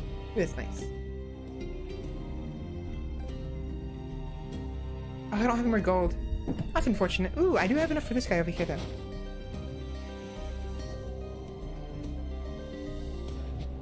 Oh, okay. I see.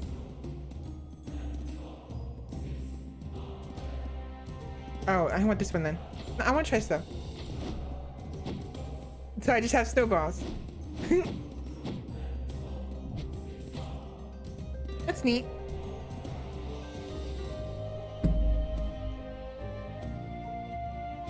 I'm actually really liking this Berserker one.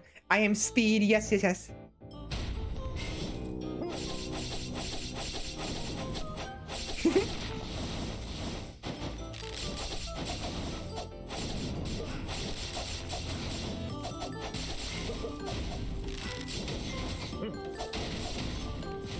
Wow, this is getting fun.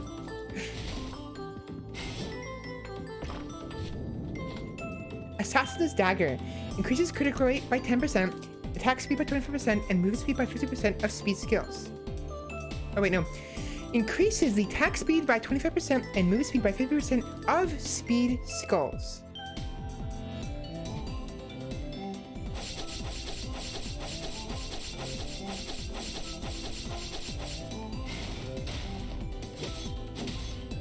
It's a little bit faster.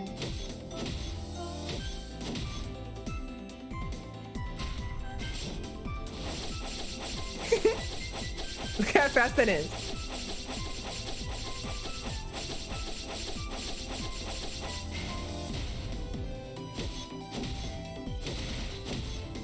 Wow, I'm liking the Berserker a lot.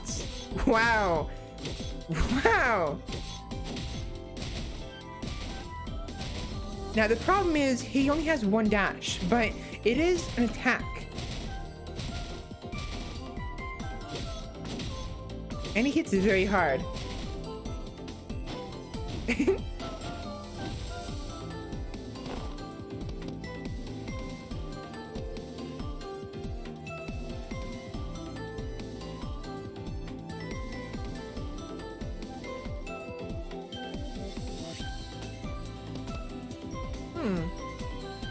I think it's yeah, it's madness. So for every madness perk, every madness item I have, it increases attack speed by 5% up to a maximum of 150% for 5 seconds whenever I deal normal attacks. So this.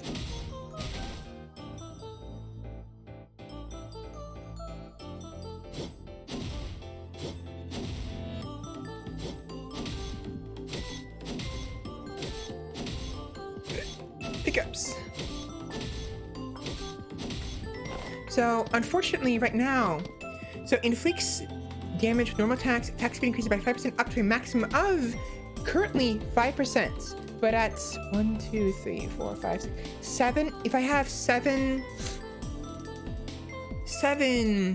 madness perks, I will have a maximum of 150%. So what's happening here, the reason why it doesn't look like it's going up is because this 5, that's the current bonus. The very bottom of the screen down here. You can't see it very well, but move a mouse. Okay, right here. That 5 is the current bonus, 5%. You get 5% per regular attack. Now, because the current maximum is 5%, it's stuck at 5% the first one. But once I get a second one, it'll be a maximum of 10, which means what's gonna happen here is the first attack will give me 5, second attack will give me 10. So I'll have 10% increased attack speed. And this goes up to a maximum of 150% once I have 7 madness, which means I want to get madness items. I want to get madness items really bad. This is gonna be very fun. 150%. On top of that, if I get 150% and then activate the Berserker skill and then switch over to the do this and switch over to this guy, I'm gonna be attacking so freaking fast. Oh, it's gonna be fun. It's gonna be real fun. Looking forward to that. Crazy Berserkers aren't often known for movement speed. That is very true.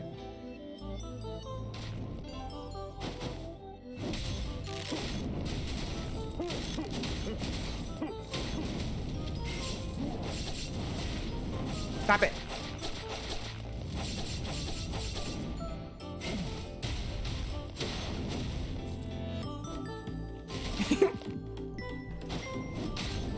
Oh, I didn't know. What was that? There was an enemy there somehow. I don't even know who the enemy was because I killed him too fast.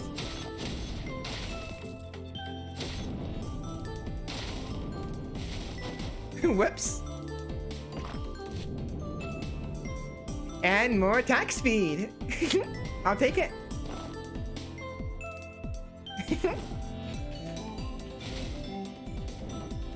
I absolutely cannot wait to see Maximum Madness. Me neither.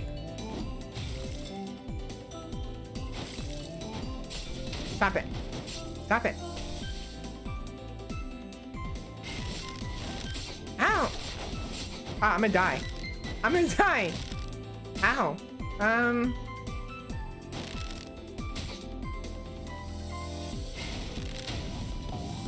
That works.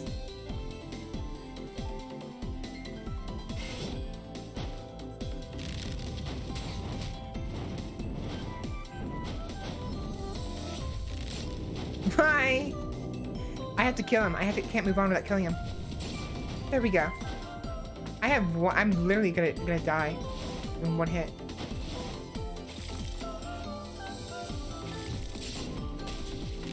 Ooh.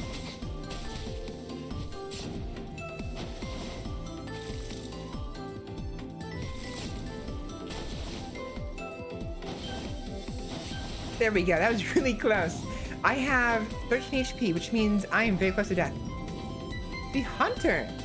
Holding down the attack button initiates concentration, and when fully completed, its attack is enhanced. Backstep shot. Need to step back. I mean, I can switch him again. Oh, look how cute he is. Look at that. Look at that. Look how cute he is.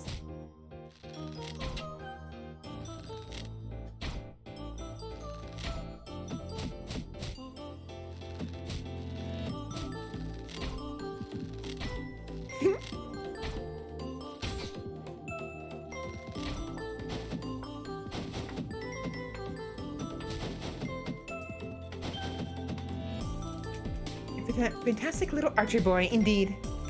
I still prefer the assassin, unfortunately, so I'm keeping this current build. This build is perfect. The berserker and the the assassin is awesome.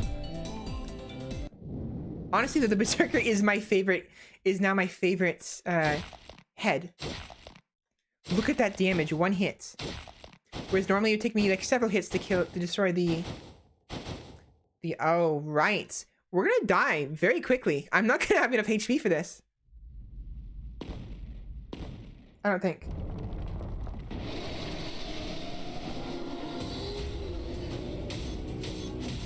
Oh my gosh. No!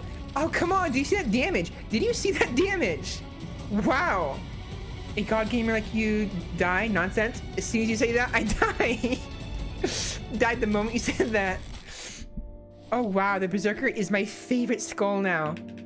Oh, I'm gonna love this.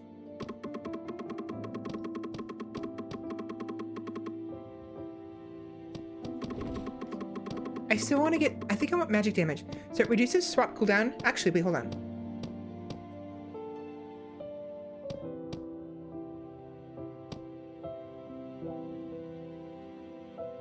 Ooh.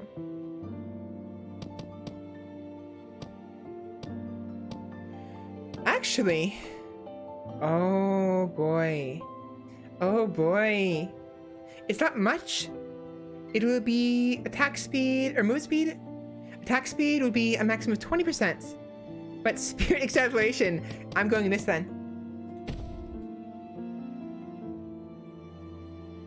He's so good. He is.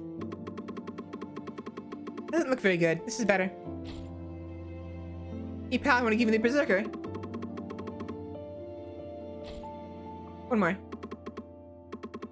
Orange became a mercenary. Became good friends with a warrior on some mission. He died because of some strange magic that tortured him for 3 days before it killed him. He was smart and good with his sword and even a bow. I didn't help him against magic though. I brought his head with me to remember him. Want to see? Why do humans have such small Why do humans have such small heads? They're so cute. I want every single one of them. Once I tried to stuff them whole. I stopped since His Majesty's ripped me a new one.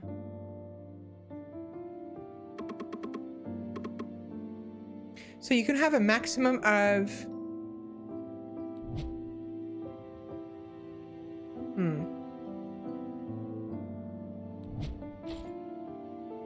Look at him. Look at how cute he is. He's a little doggo. A doggo. A doggo.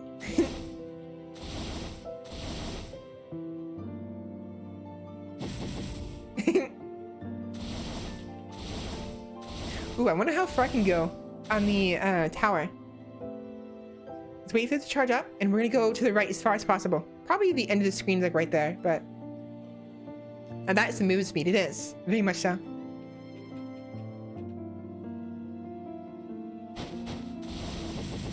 Yeah, as far as I go.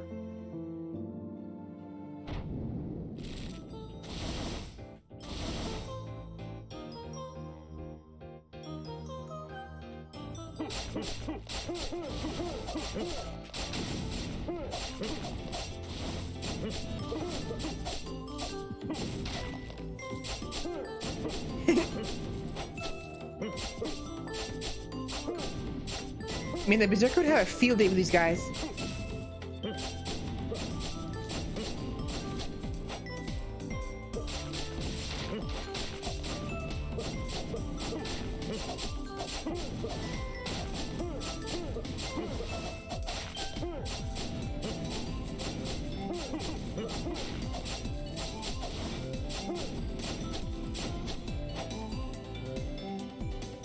It'd be nice if we could see what your current...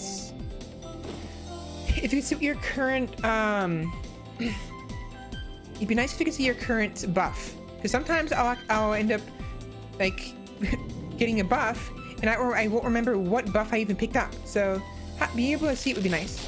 I mean, it doesn't change the fact that you have the buff, but it would be nice. A little, like, quality of life thing.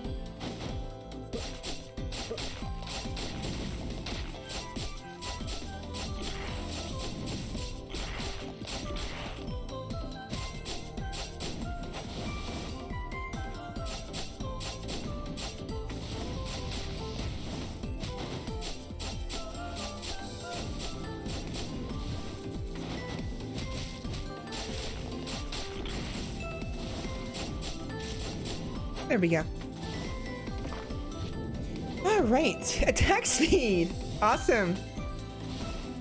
I keep forgetting what's over here. I think it's the basic area.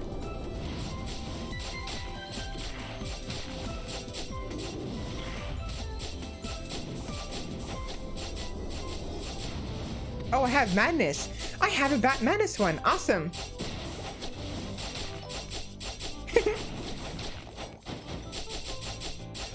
Holy, wait, what was that?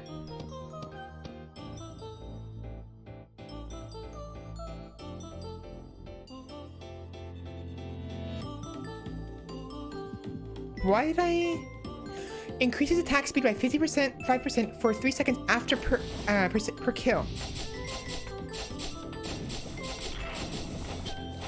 Right. Cool.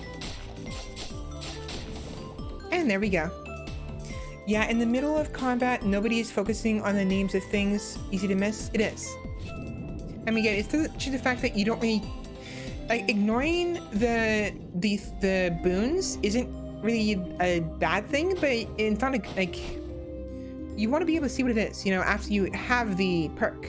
I mean, the boon, the bottom of the screen. So, being able to hover over the item, the icon, or whatever it's what's currently going... What there is currently. Like, I don't have an option here, but... Explodes after 5 seconds, dealing magic damage. My foot's on fire! When swapping, increases movement speed by 100% for 5 seconds. Risky upgrade. This skill can only be used when there's only 1 second or less on the cooldown. When the skill is cast, resets the countdown, increases the damage by the next explosion by 50%.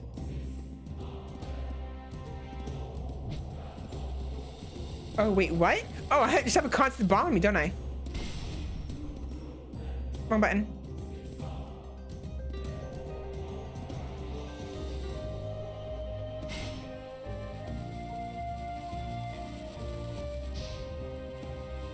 Oh my gosh.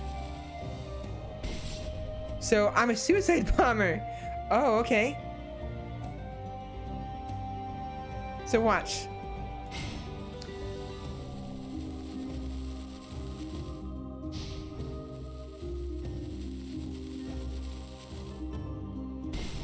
You can increase the amount of damage it does.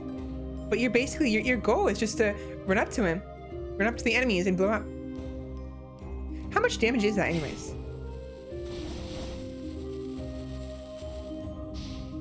Oh, he runs really fast too. 206 magic damage. That is a lot. Yeah, I'll take it. Oh, he has my head now. Look at that, he has my head. Listen up. Yesterday, I took that lunchbox the orc had prepared for me to the battlefield. But when I faced those cutting jerks, I got so excited that I completely forgot about eating it. Then, I met the hero. He shot these spirit swords that were as golden as sunlight. I bet he's doing magic somewhere. I know Carleon has 3 different magic academies. The witch told me that these academies are always crowded with students. It must be tough being a student. They're no different from civilians. Being different is not the same thing as being wrong. What do you think? Movement speed plus 20%. A windstorm that moves forward and pulls enemies towards the center, dealing physical damage.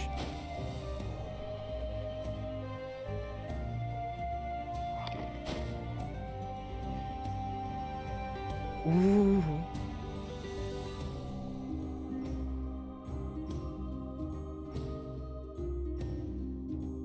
A lightning bolt strikes a random enemy every 8 seconds, dealing magic damage. So passive damage, just gives you some passive damage.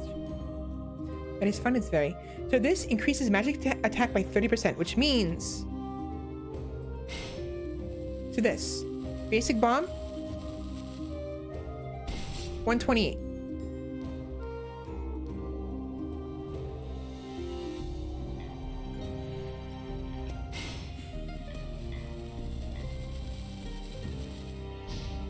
Look how fast he goes when he first swaps.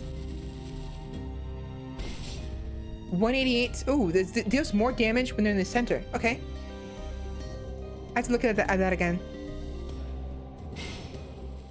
Look at him go. Look at him go. How much damage does it deal at max when they're right on top of me? 206. Okay, so it's not consistent.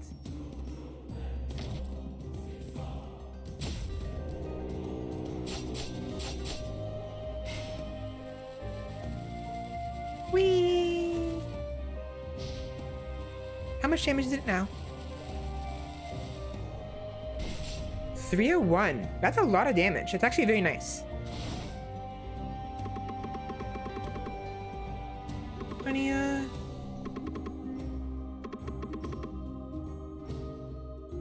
I haven't had a customer for a very long time. Welcome. It's a beautiful place, isn't it? Only a selected few get to visit this place. Special place. You must be a very special soul. Special soul. A large bomb. Very large bomb. I'm gonna train this guy.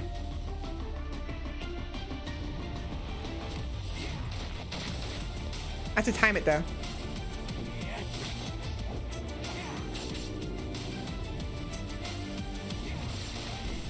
Got him. 270. A third of his health, basically. Ow. It's very hard though because you have to time it.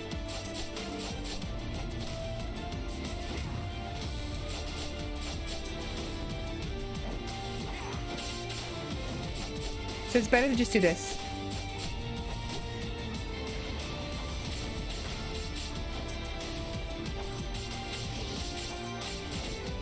So yeah, the strategy for that is just to keep away from him.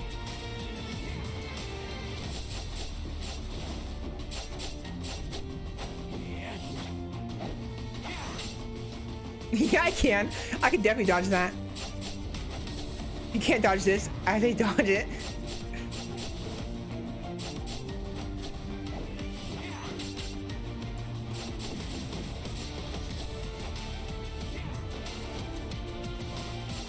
Ouch.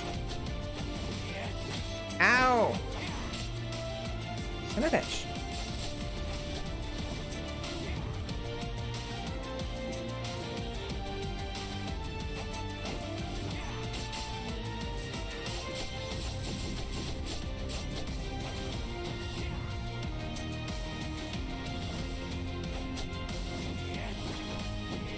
Ooh, that was close. You cheeky fucker. Oh, god damn it. Oh, you son of a bitch. Okay, so you can do opposite sides. Sometimes. That was close. 11 HP, one hit away. I can see it being a handy thing every now and then, definitely. It's not perfect. It's gonna be difficult because I have to time it. But against the ents, I should definitely be able to use it. Dashes are considered attacks. Attack speed and...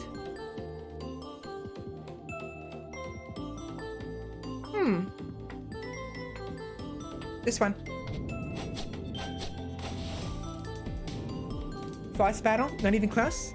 You see that, and yet I only have 11 HP. You have decided. Good. From the looks of it, 10 bones are all we need to make it more powerful.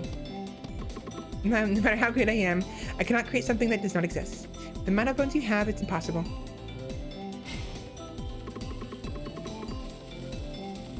$30 bones to upgrade the bomb guy. Wow. He's a very demanding skeleton, isn't he? I'm gonna die. Oh no! I wanted to at least kill him before I died. Oh, come on. Oh well. I'm actually enjoying this. Again, I didn't get to play it very much because I didn't get around to getting very deep into the game, but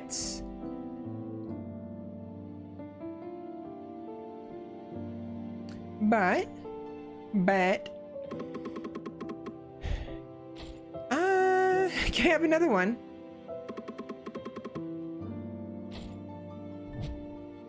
Same setup as before. Okay.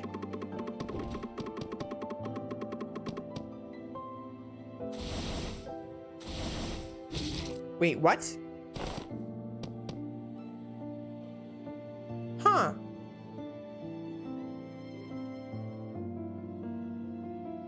Performs a claw attack dealing magic damage. Gain 1 HP for every enemy defeated with the claw attack. So the werewolf doesn't always have the same special skill. Last time it was the dashes, this time it's the claw attack. Interesting.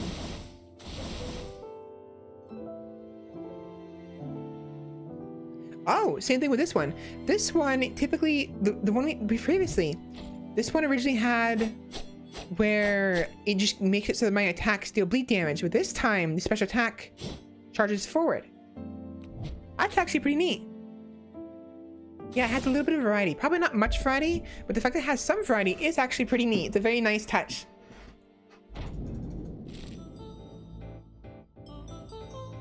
Very nice touch. Oh, that's very nice.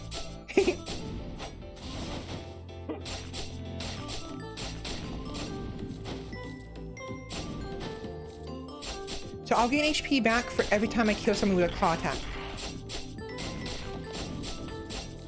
Oh.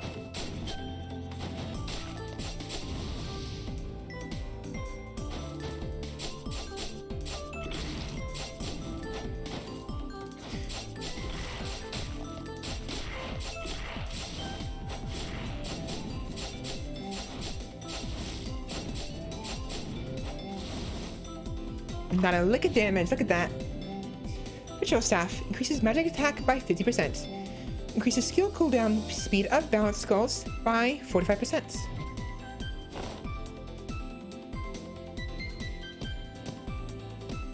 Oh yeah, so each skull has a modifier, not modifier, what do you call this? Type. Each skull has a specific type. The base skull is a balance type, and though the werewolf skull is a speed type. This staff increases magic attack and increases skill cooldown speed of balanced skulls by 45%.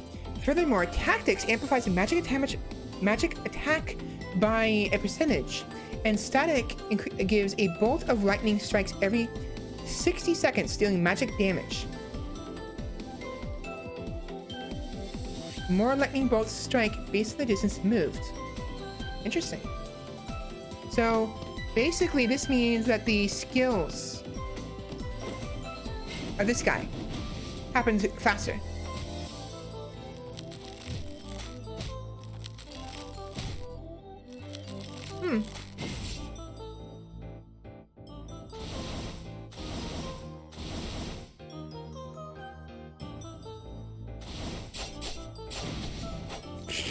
Okay. Hiccups. Okay. That's funny. I wasn't expecting that.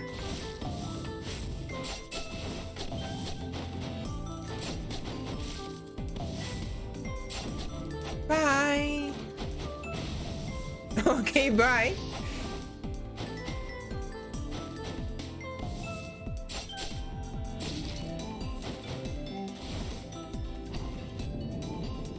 Skeleton Shield. Holding down the attack button initiates concentration, and when fully completed, its attack is enhanced.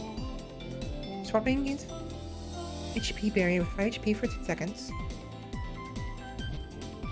I'm a little shield boy.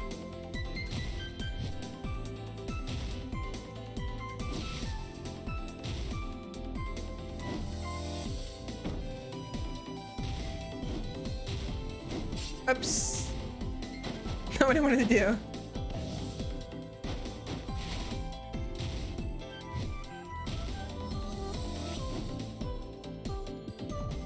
still like the werewolf more.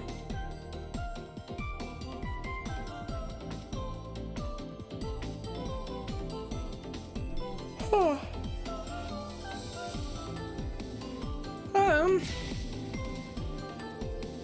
I like this better. I'm keeping the skull. Oh, I wasn't paying attention.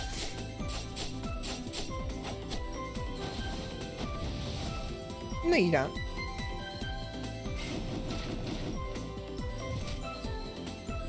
Well, that's great. I don't have my skull now. There we go. Ouch. Ow.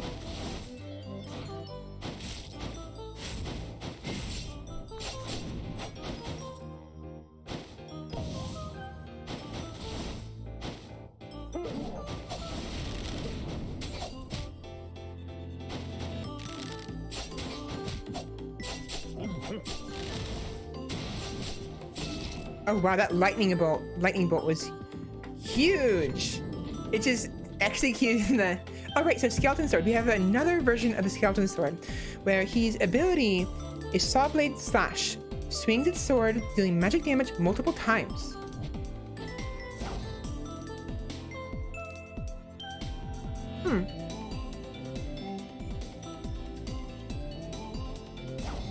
So it's actually hitting multiple times, I think.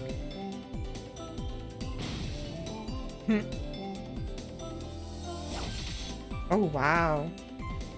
Cool. Very nice.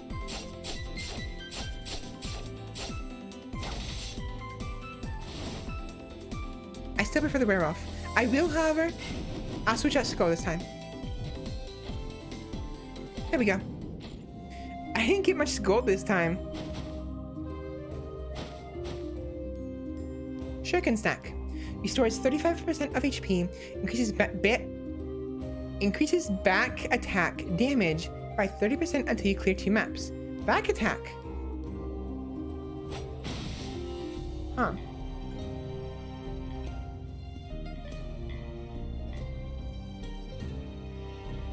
Does the ants? I don't really want the ants. Someone's calling me. Hold on.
Yeah, sorry about that. So, my dad was going to take Finnegan to the the baby shower, but apparently the dog they have there isn't very cooperative. Like they don't play nice with other dogs. So had to bring him back.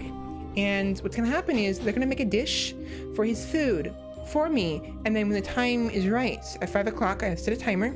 Then I will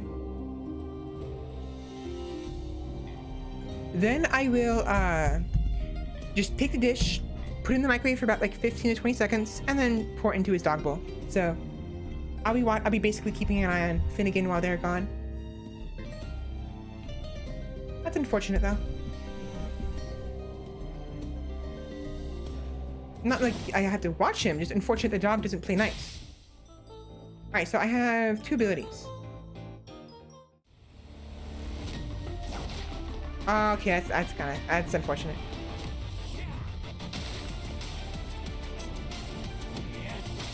Ouch.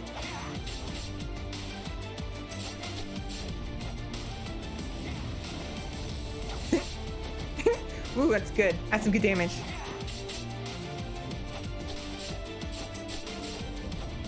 Wait, do I have bleed? Yes, 5% chance to inflict bleed.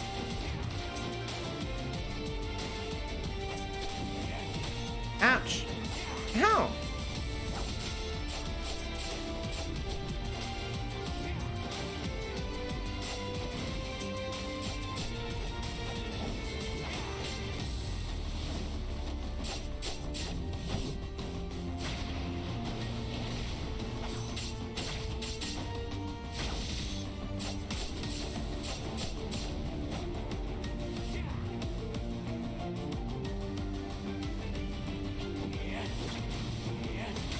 Ouch. This guy's actually fairly difficult. Not because he's particularly strong, but he's difficult to predict sometimes. Which is a good thing. If you're gonna be fighting a boss, a good quality boss, has some predictability, but he also has some variety, and thus is difficult to predict what he's gonna do first. Because sometimes some games have the bosses do the same thing over and over again. Ow. Bye. There we go. Sounds fun. Heavy damage on that skill. It's a lot of damage. Now it's not a lot of damage per hit, but it hits for many times. Ryder. This skull always carries the Hellbike skull. What?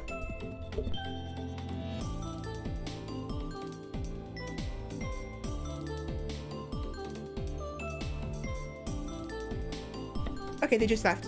And again.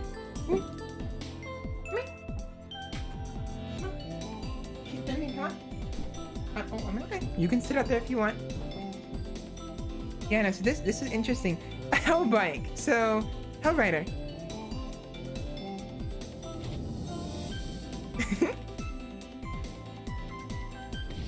Whoa! Holy shit. Wow, that was awesome. A skull carrying a skull, yeah. What's this other ability do? Swing a chain and pulls the enemy back behind it, dealing physical damage. Mounts his Hellbike and speeds off, dealing physical damage. Alright, where is the... There should be skulls here, I think. Wait, what happened to the map? Oh, there's no map here.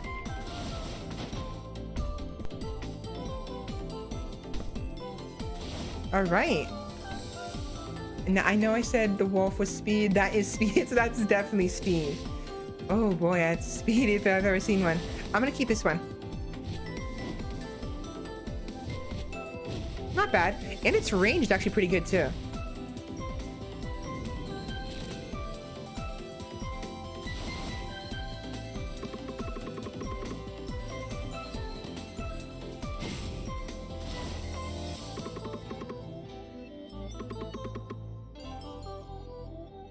Alright, let's take a look. Yeah, so cocoons. Whoa, we got bigger. We got bigger. You see that? That's a lot of damage. We got legit bigger. The skull changed. Oh, neat. Finnegan, what are you doing? Stop thinking. My bed is not dirt. What are you doing? Hey. Come. No? Okay, fine. You can sit over there. It's fine. Yeah, look how much bigger we got.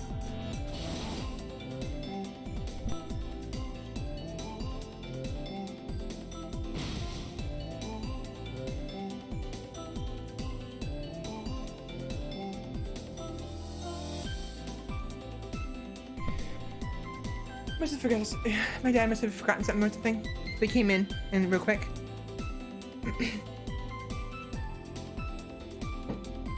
Yeah, look at this guy. This is really neat. This game has a lot more than I thought it did. I mean, it's not a bad thing. I didn't know what to expect, you know?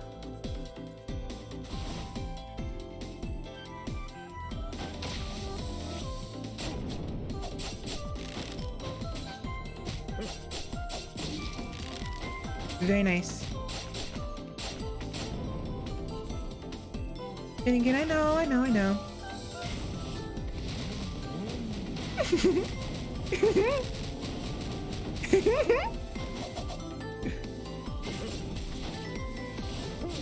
Oh, I missed. I wanted to get all of them.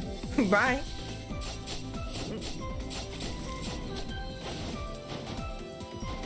I suppose the NPCs will eventually stop calling us small skeleton boy. Eventually we'll become a big skeleton boy.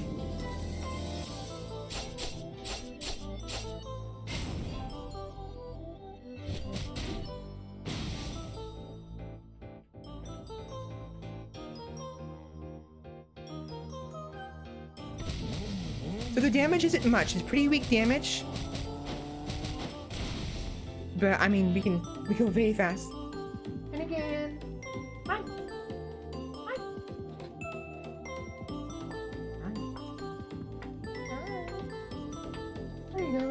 Hi. Hello.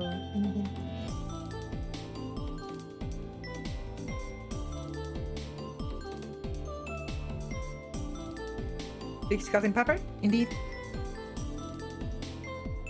What you doing? You looking for snacks in my room? Well, too bad. What are you? Wait, hold on. What are you chewing on? Let me get. Stop it. What are you chewing on? Hold on. Finn, what are you doing? What are you doing?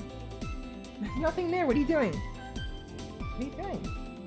What are you doing, huh? What are you doing? What are you doing? What are you doing? Wait. Up. There we go.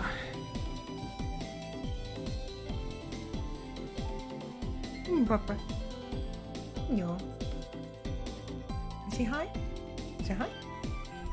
No? I'm doing good, you?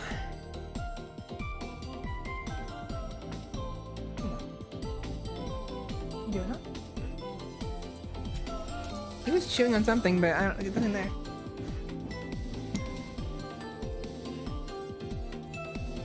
Sugar. Stop digging into my blanket. What are you doing? What are you doing, huh? What are you doing? What are you doing, huh? What are you doing? What are you doing? Oh, you're gonna fall. You're gonna fall, Finnegan. Stop. You're gonna fall. Stop. You're gonna fall. You almost fell. Almost fell off the bed. Oh, hello.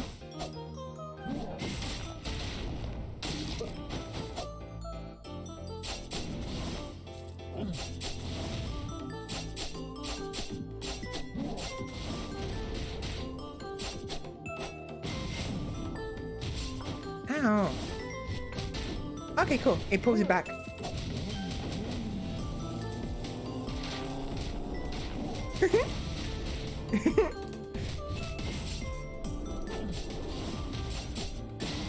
Very nice.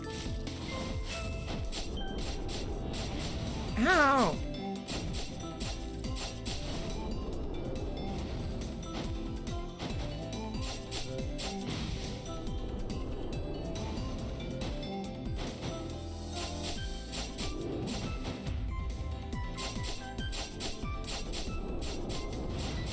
still hit me. Are you kidding me?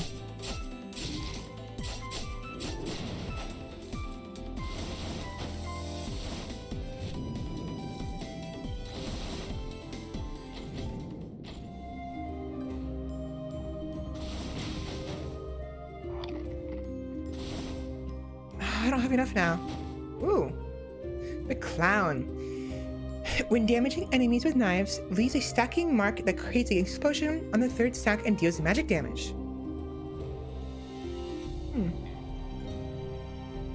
When swapping, performs a backflip and throws multiple knives that deal physical damage. 2 in one hand, throws 4 knives, creating physical damage. Dealing physical damage. I don't want to lose either one of these abilities, but I really want to try the clown.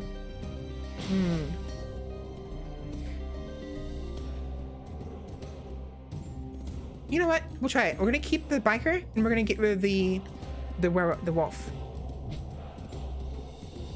Wow, he looks neat. He looks neat with the werewolf head. Look at that.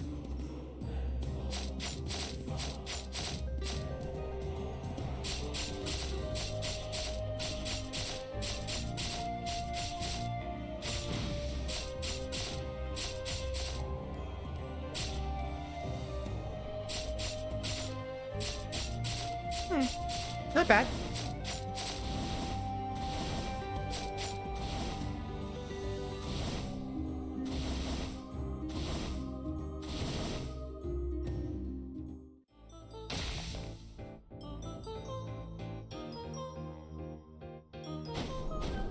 Don't you do it.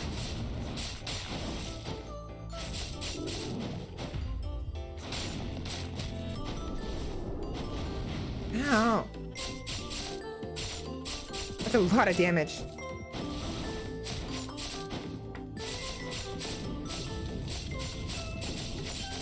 Bye. Oh, wow. Ouch. You could obliterate by that lightning bolt. What did you pick up?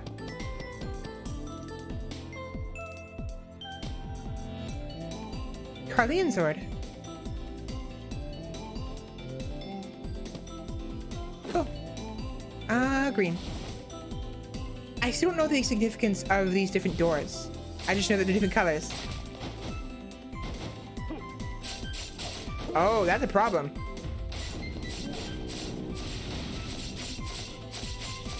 So apparently the clown's daggers don't do piercing. So the problem with the problem with the clown is the only thing that does piercing, and the only thing that can deal with the only ability that can help with dealing with large crowds of enemies is gonna be its special attack. So when you want to do this,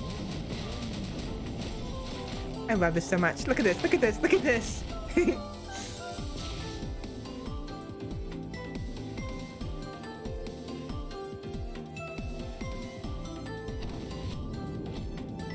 Cool. The skull always carries the throw hook skill.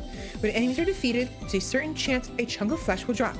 When flesh chunks are acquired, its body increases in size for 10 seconds, amplifying physical attack by 4%. Max 10 stacks. Flashes are considered attacks.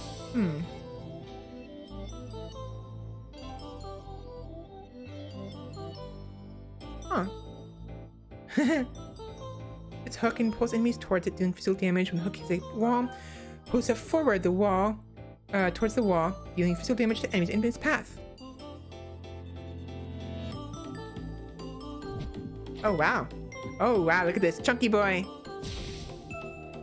Chunky skeleton boy.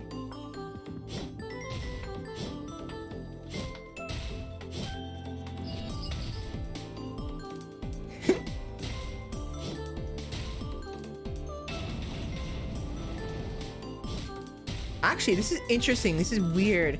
So, when he equips his skull, he gets flesh. He's no longer just a skeleton. He's actually some kind of creature. That is interesting. I always thought that they would always be skeletons, like the werewolf. But no, he's actually a living creature now. Well, sorry, I say living, but he's like probably not actually alive. But he's got physical flesh.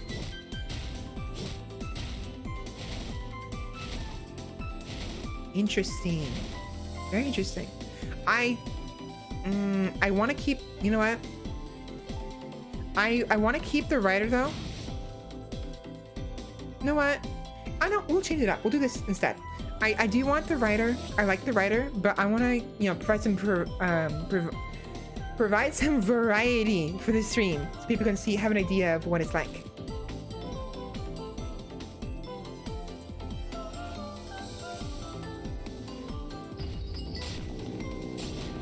Bye.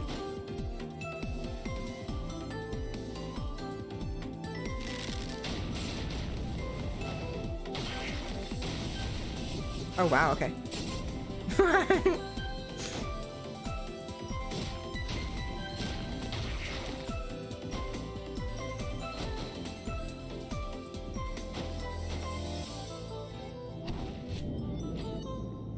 And that one. Triple pierce. Prevents 3 consecutive piercing attacks doing physical damage. That's neat, but I want the ghoul. All the designs of these skeletons are so satisfying to look at. They are.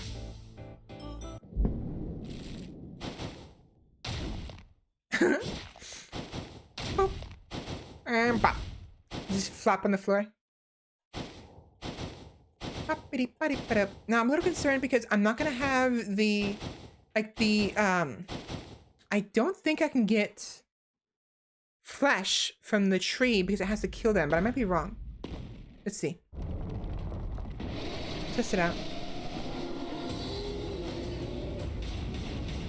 No.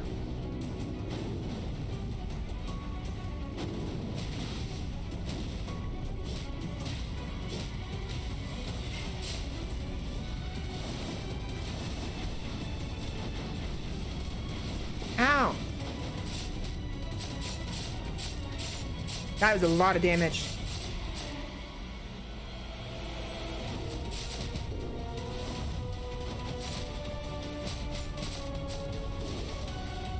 Ow.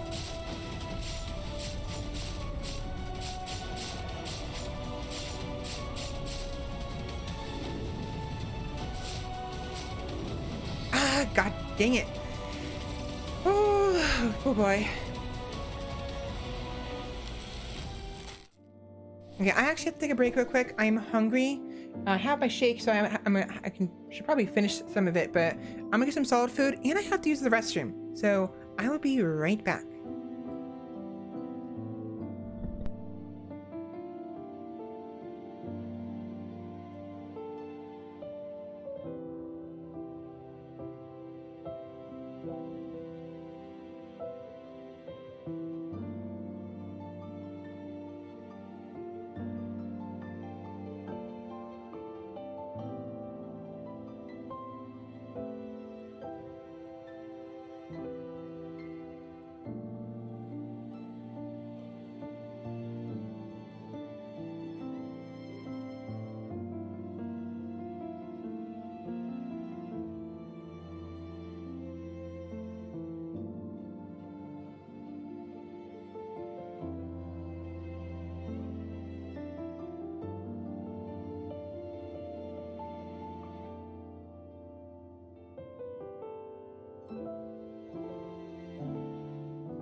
I'm back. Well, I say I'm back, but I'm not in the chair yet. I'm still standing up. Getting my robe on, because I'm still a little cold. Tiny bit. It's not that cold. It's just, I don't know. I don't know. Returns? Yes, I do. So I actually realized I barely drank any of my shake. I shouldn't try to be getting solid food until I finish most of it. But instead, I got some pastries because I wanted some fruit horns. So why not?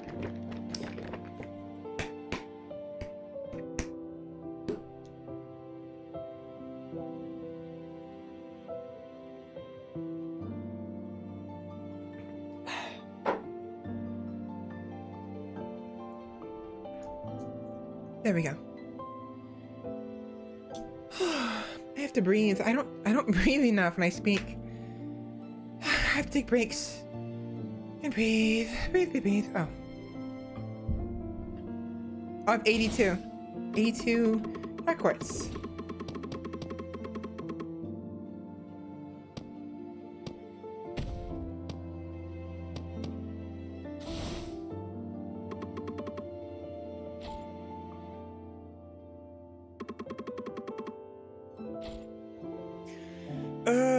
I honestly don't like either of these, to be completely honest.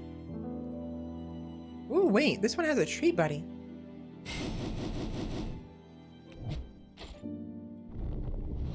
Hello. Okay, that's fine. I like this one now.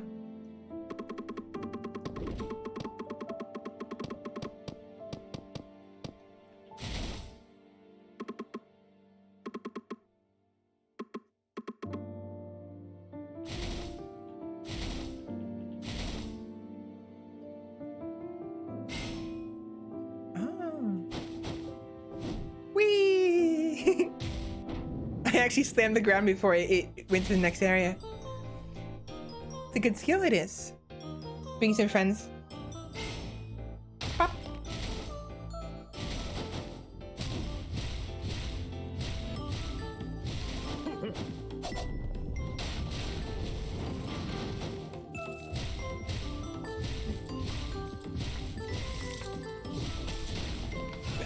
Oh.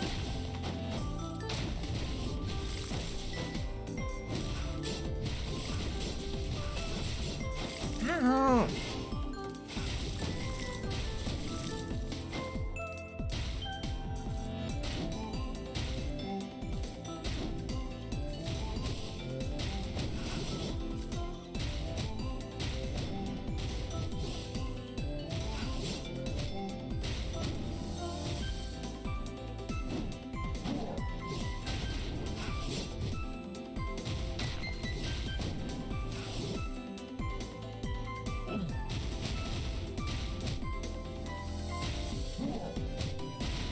Ouch.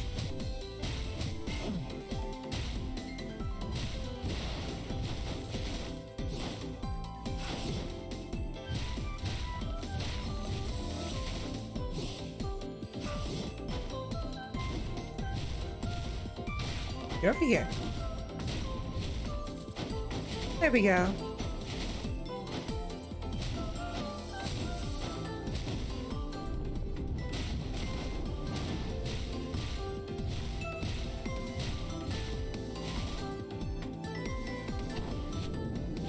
Archer!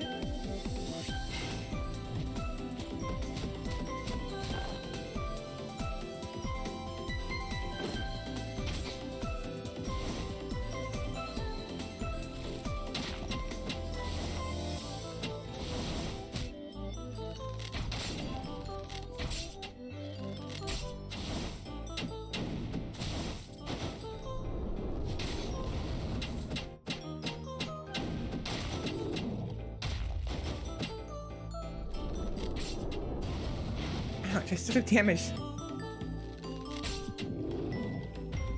It's a pity you can't aim up, but oh, whatever.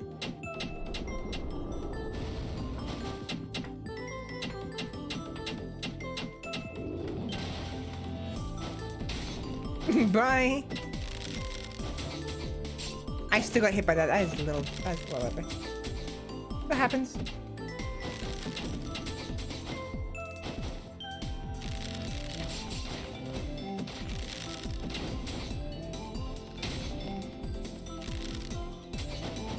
Sorry, my ears itchy. Hold on.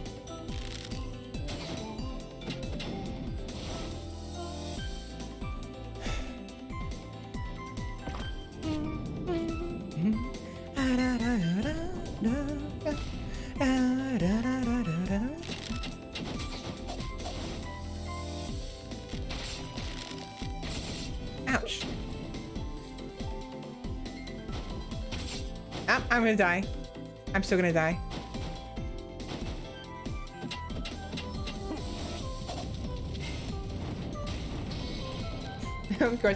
Of course. Oh well.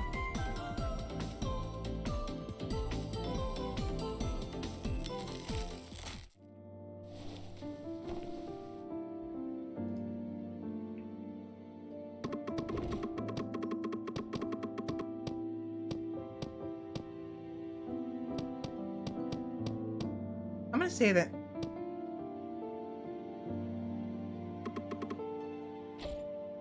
Ooh, Carlin recruit.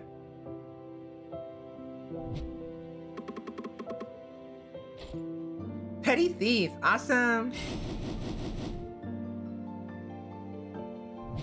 Awesome. Nom nom nom nom nom nom nom nom nom nom nom.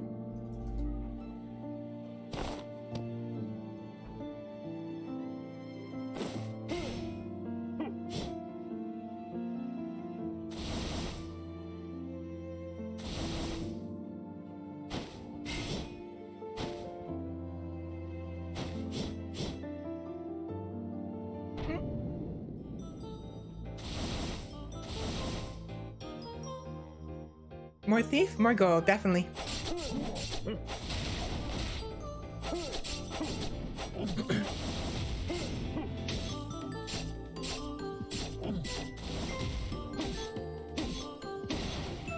What's neat about the Carlian Knights is his heavy attack actually deals a fair bit of damage, and it's pretty quick.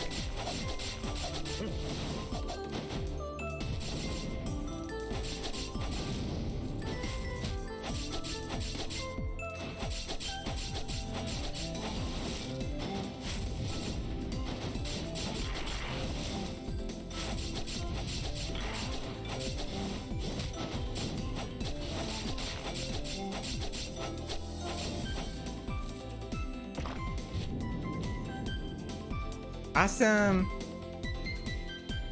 Should get about 80? 90.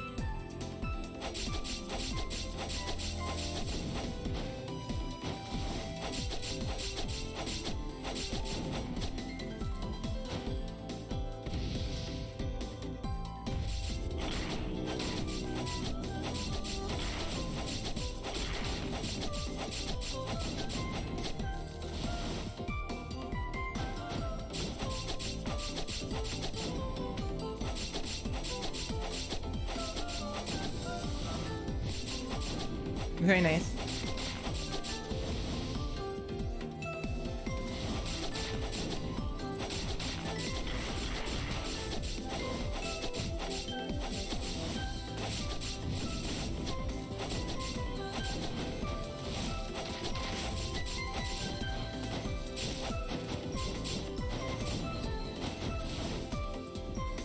I'm getting better.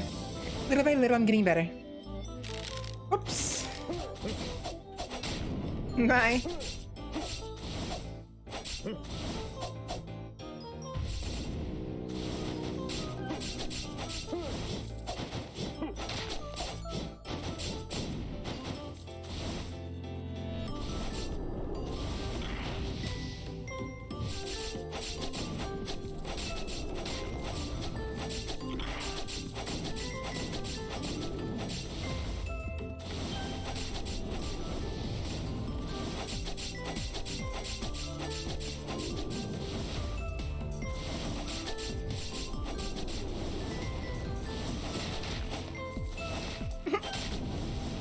There we go. A hunter. Siege shot shoots multiple piercing arrows upward, dealing physical damage.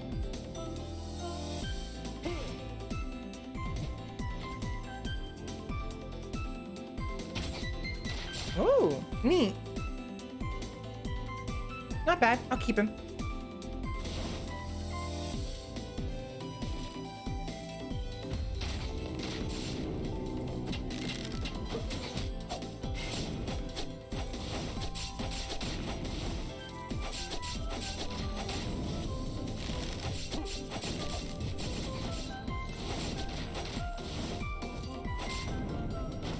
Oh, who's this?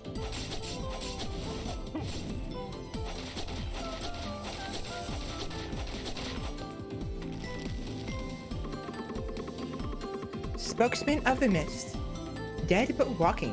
The outside world is full of mysteries. Surprises. Yes, thank you for the help. This is probably a good time to reward you, no?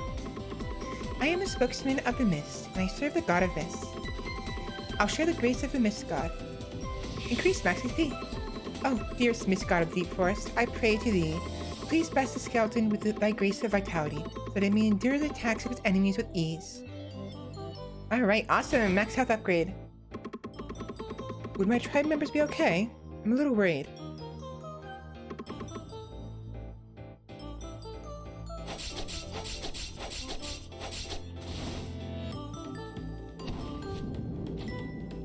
Ooh, Predator. When enemies are defeated, increases casting speed by 10% for 5 seconds and can stack up to 200%. Commence hunting. When swapping, identifies enemies in a wide area as prey for 5 seconds. Enemies identified as prey are slowed. Spinning ambush. Leaps forward and spins, dealing physical damage. Pressing the button repeatedly enables the skill to be used up to 5 times. Whirlwind. Spins while advancing in the direction it is facing, dealing physical damage. Tapping the button can activate the skill up to 7 times. Whoa. Whoa. The big boy. A heavy one.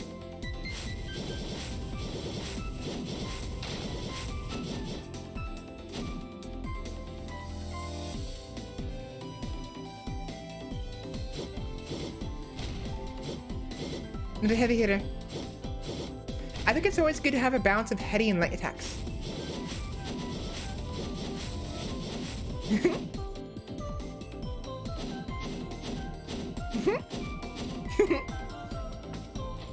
Who needs one big sword when you can have 2, right? Although he doesn't travel very far when he dashes. You notice that the sneaky the thief. Ooh, what's this? Minotaurus. When skills are cast, deals physical damage to nearby enemies for 3 seconds.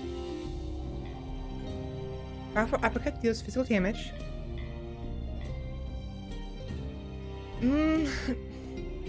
Shit. I want to try all of the different helmets. I don't want to lose the thief. The thief is very useful. So...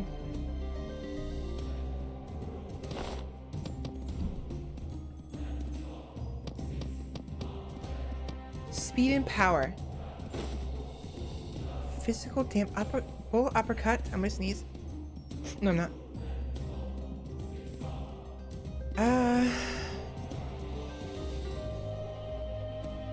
You know, let's give it a shot. He looks weird now. Look at him. He walks around like a freaking, like he's angry all the time.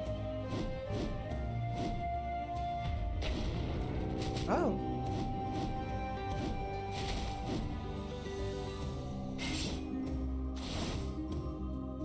Crit rates. Empire and Chase. Empire.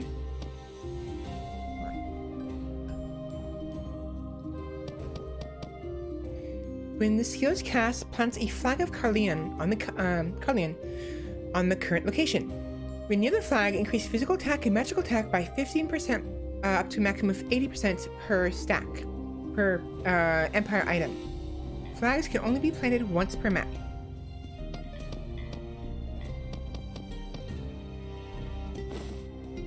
Chase. What is Chase? It doesn't cool down. Quintessent cooldown speed by 50%. Oh wow, that is actually huge. This one. Oh, I'm being raided.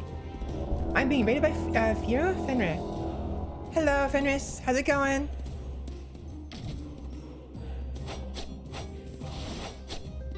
What's this?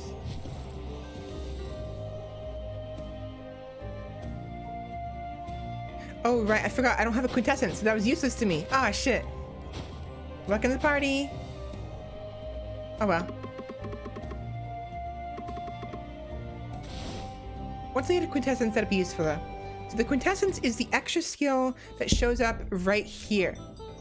We don't have one right now, but once we get it, we'll have half. Basically, it'll come back. The cooldown will be half as long. Hey, very sleepy, so nighty night. Alright, well, have a good night.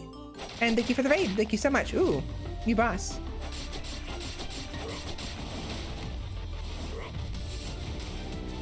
Oh, I found Leroy. Jenkins, are you kidding me?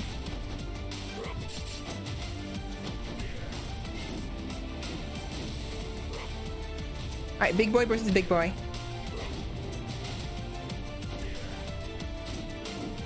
Oh, he's got a shield.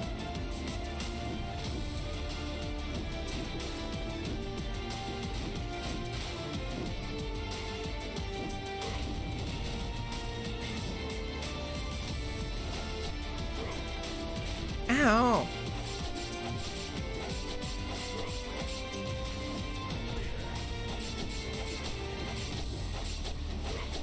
So quick.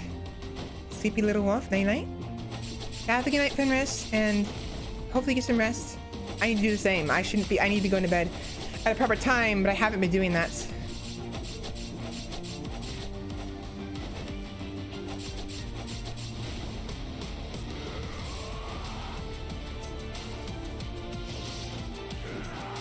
Oh.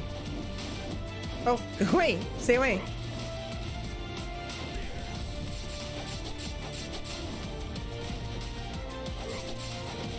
Yeah, that banner is a little annoying, to be completely honest.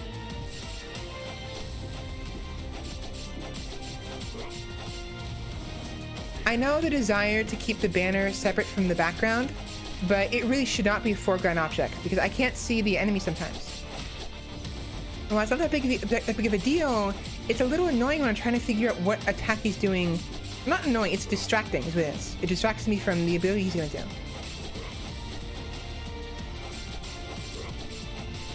Ow.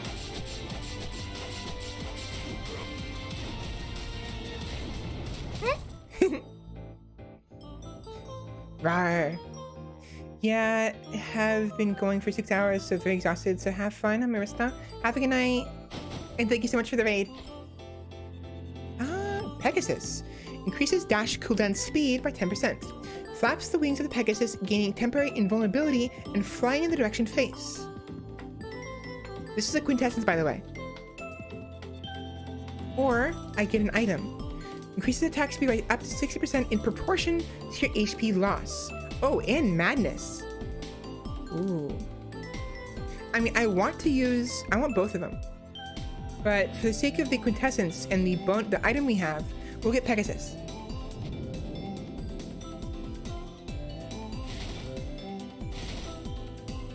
Oh. Whoa. That was fast. Whee. I'm a flying. I have 16 bones. Nope, sorry, I don't have enough.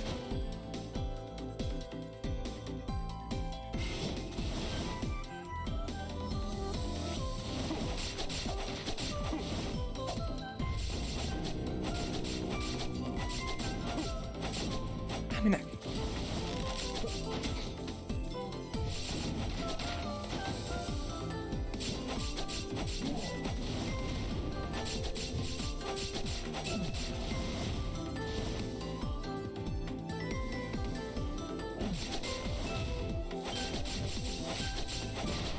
Good shit. Awesome.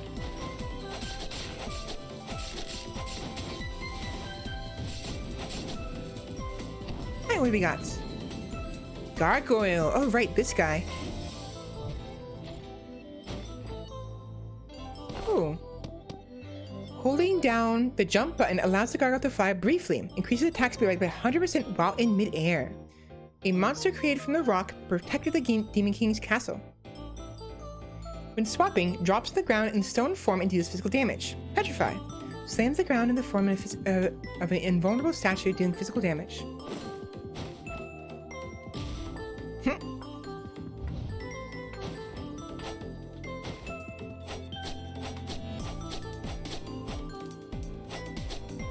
Yeah, it's significantly slower on ground. See this?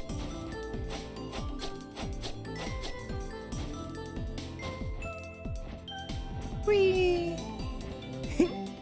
I can fly a little bit. Oops. Whoa, that's fast. That combined with the Pegasus? Ooh, I wonder, is there something up here? Is there something up here the developers provided? Nope, it's just dead end. That'd be actually pretty neat. If the developers ever watch this, if they can like add extra like special stuff in places that are hard to reach but are easier for certain characters. I can understand them not doing it because it can get kind of iffy for some situations, but like there's totally like such a missed opportunity here. Look at this.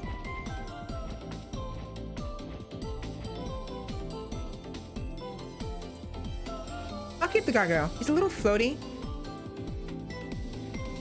It's fine though. Oh, it would have been so cool for a little secret like that. Yeah, unfortunately there isn't anything there. But look at this. Look at that.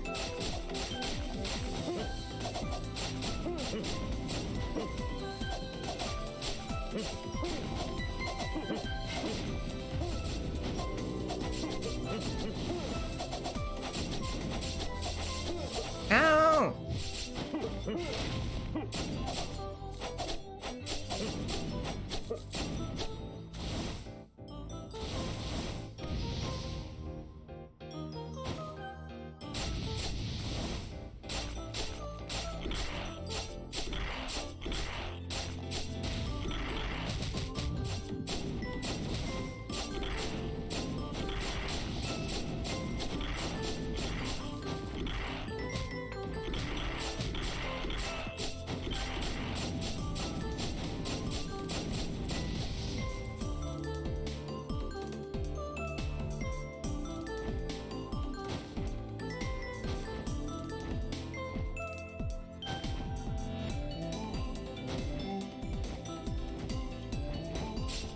There we go.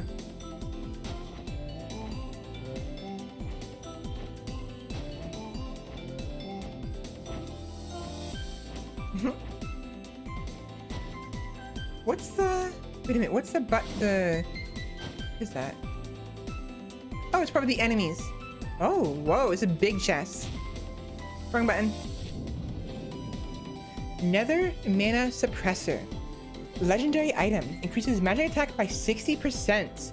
For every 10% increase in skill cooldown speed, additionally increases magic attack by 4%. Maximum 80%. Ooh.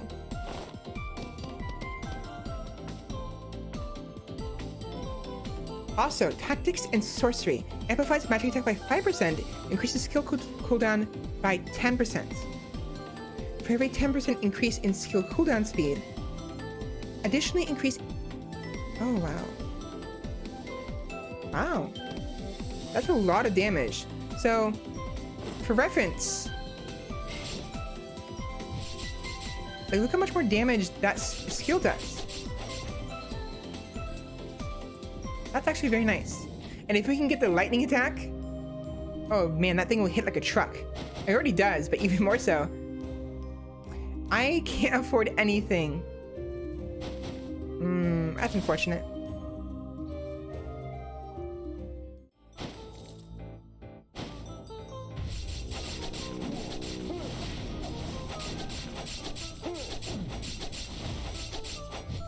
Oops.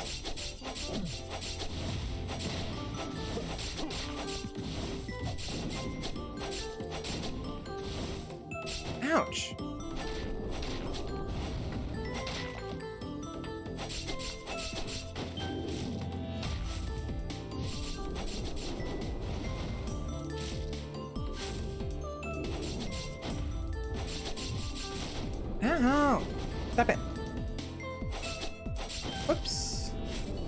Goodbye. That lightning attack, is it just every now and then, or is it a chance to happen? It's every now and then. It's automatic. It's like every 8 seconds or so. That increases with the level of the lightning. So I think, I don't know what it was, but it's something that increases the lightning frequency. And I think it's like a certain, like one of these. I don't remember which one it was though.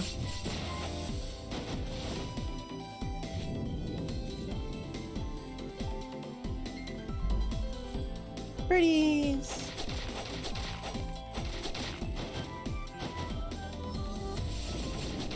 Whoa.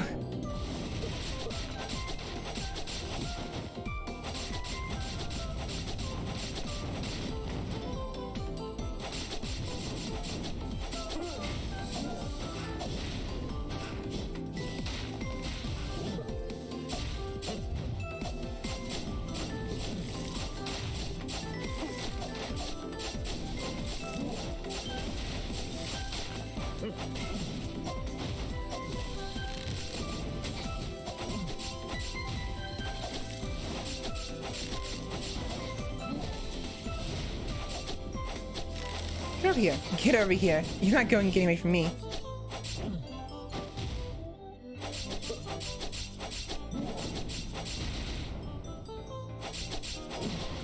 There we go. 2,150 gold. Let's hope we can get to a black market before we die next.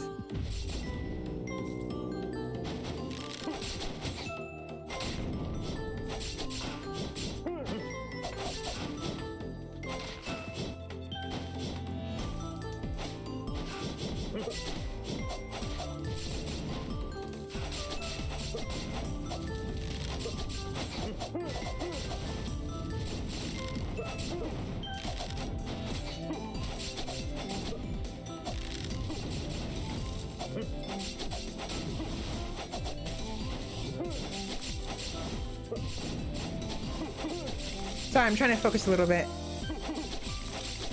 And I don't have any much to say right now. I don't know. Here we go. A lot more damage than usual. And here we are. Carlian Gates. This time with more HP. So hopefully we'll actually survive the fight with the giant ant tree. We'll see. Actually, what would be useful would be the gargoyle. If I'm facing an attack that I don't think I'm going to dodge.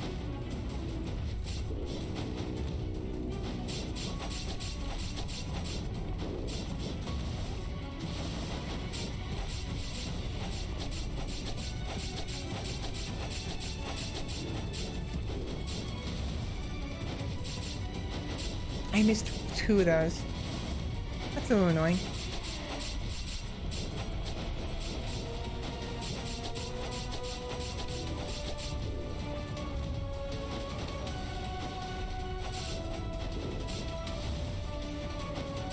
I'm doing a lot better now. Ouch!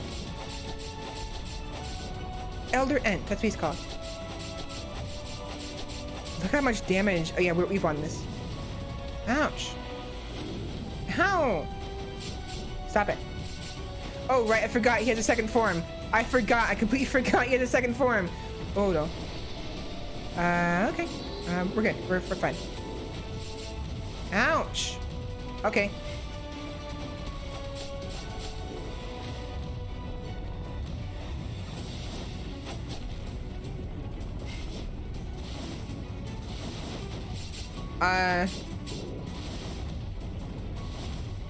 Okay, moving. We gotta keep moving. I missed.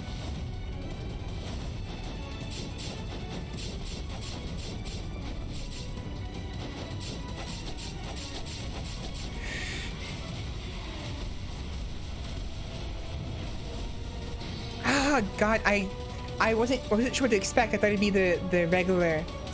Well, not so confident now. Definitely not. You gotta be faster with him, I guess. I wasn't fast enough.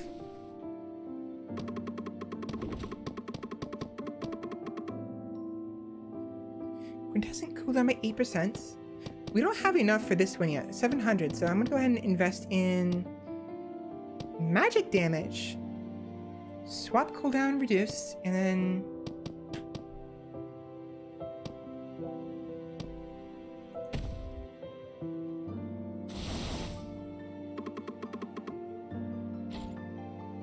oh, thank you very much.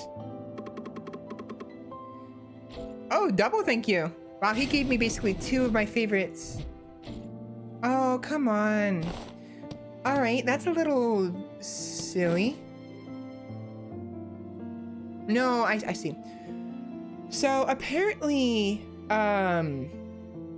bones and gold are not carried over when you die. Only dark quartz. So the characters you have do not keep the upgrades you give them of the bones. Look at the werewolf. He's normal again. He's not as big as he was before. So it's a little annoying, but I guess I can understand it because it can be abused pretty easily. And typically it's only the witch that gives you the permanent upgrades, these things. So a little dumb, but whatever, it's fine.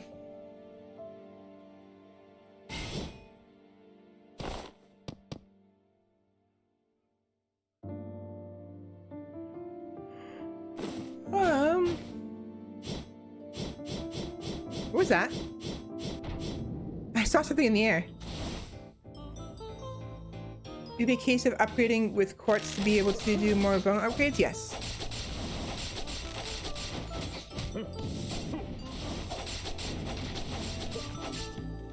Oh, I don't have the gold coins anymore. That's a little annoying. I like that a lot. Oh wait, never mind. That's actually a lot of damage. Oh wow.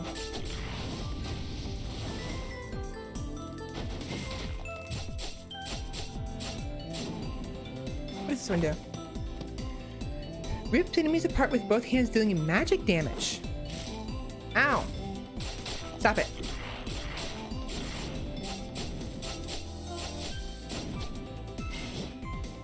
Wrong button.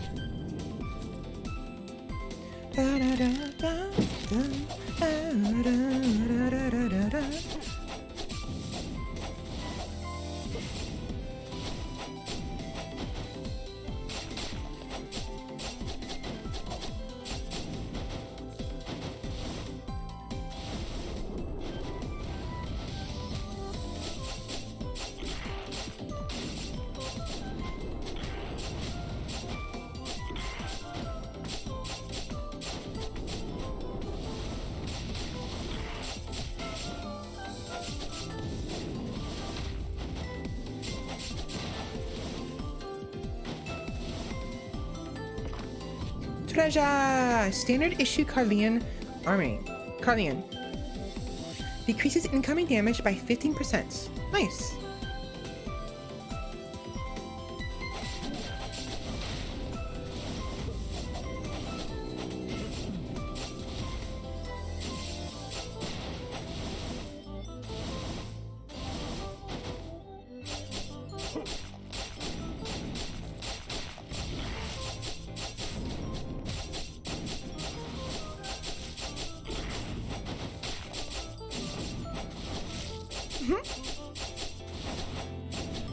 Very nice. So I'm actually favoring the werewolf because of the magic damage he does. Priestess's Veil. Randomly cast a 10-second buff every 30 seconds. The buff either increases physical magic attack by 40, decreases incoming damage by 50, or increases attack speed by 25% and movement speed by 45%. So damage increase, defense increase, or mobility, like utility increase. So speed and attack speed. Like movement speed and attack speed. Very nice. It lasts for 10 seconds and the buff is every 30 seconds.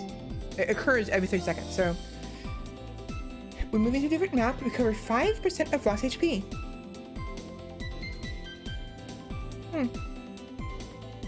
A black cloth is draped over the veil to block the voices of demons.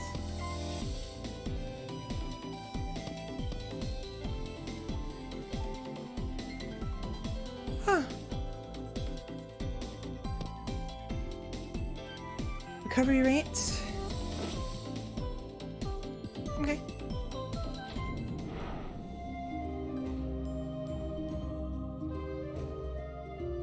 Every spirit you have. Huh. Critical rates and max HP. But sorcery and hearts. Oh, and quintessence. Gains a shield of 20 for 6 seconds. Hey, who are you? I didn't even notice this person here. Were they here before?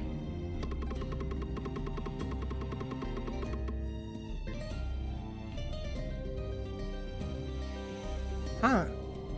You seem to handle the power of quintessences well. It's common to see those who are too weak instead have the power stolen by it. When you're out on your journey, you'll see a lot of abandoned quintessences. Those are all quintessences that have left once their masters lost their power. Don't try to simplify things with these. It may look like a rock, but it's actually a hero from a group, and they may have been an important demon in the past. Fighting alongside that power is something to be proud of. Interesting. So this is like the crystallized form of great heroes and or great demons, I think. Crystallized form. And as a result, they have a bit of a will of their own.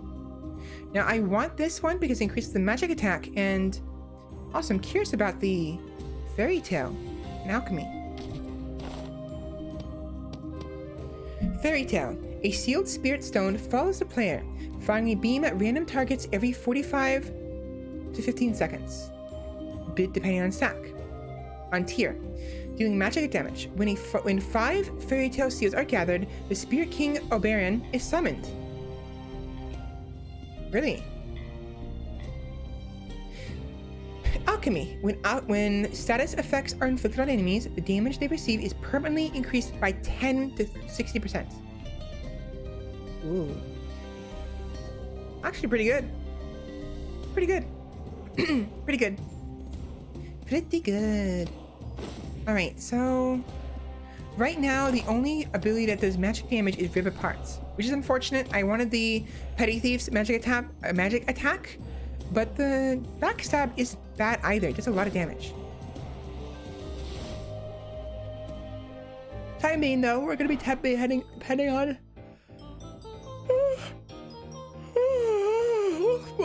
Wolf boy.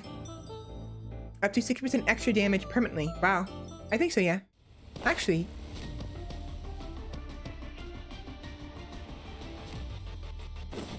Ah, who's this?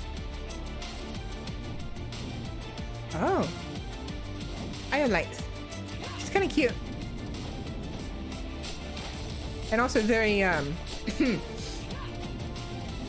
well, let's just say she's got some good hips. She's very, thick.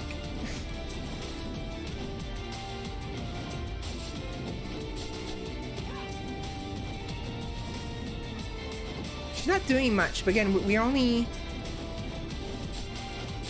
Once she flies in the air, and oh, there we go. I was gonna say, oh, hi. She,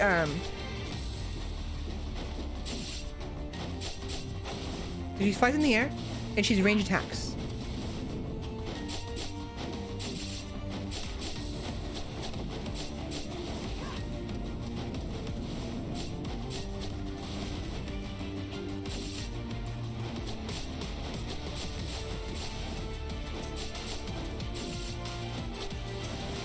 Here we go. What's your special?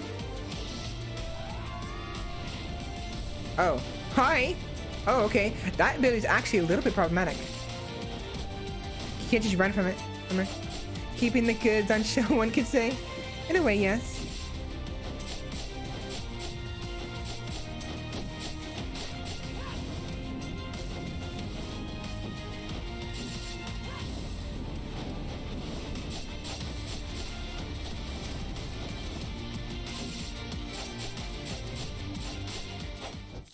Sorry, I light. Alright, face bug increases physical magic damage by 50%. Disgusting prank. There's a face bug to stiffen the enemy. It's a quintessence. I'd be activating it. Max HP or skeleton pike.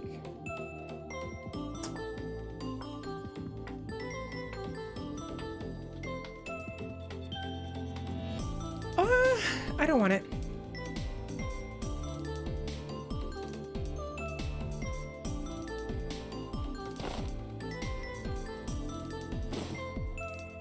Sure. Sorcery in the Hearts. Sorcery increases skill cooldown speed by 10% and increases max HP by 10 for hearts. So 50 HP max.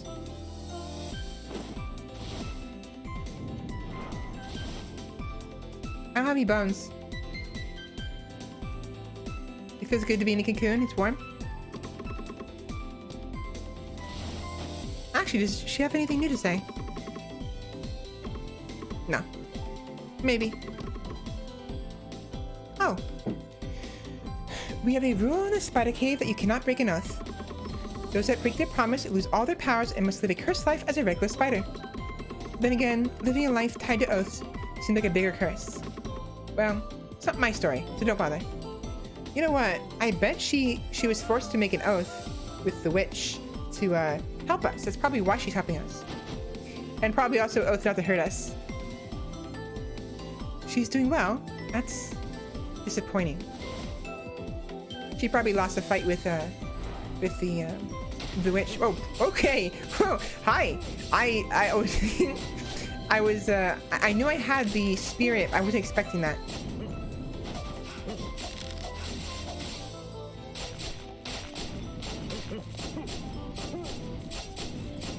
Also, it's interesting. So these sort of shrines. So you know how in many games when you're playing as the hero, there's shrines or things that give you buffs and whatnot, and you have to activate them or be near them. That's what this is. The enemies get buffed by the shrines, and they'll keep getting buffed until I destroy it. Destroying it removes their buff and gives me a temporary buff of the same effect. So that's actually quite interesting how that works.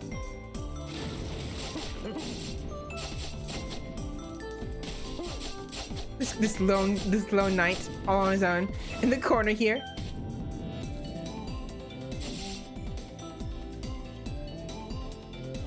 Again, this game is very well made. It definitely has its flaws. It's not perfect, and it takes a bit to get you to get into it. But once you get into it, it's actually a very fun game.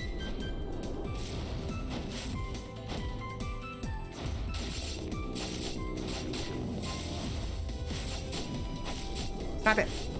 Stop it.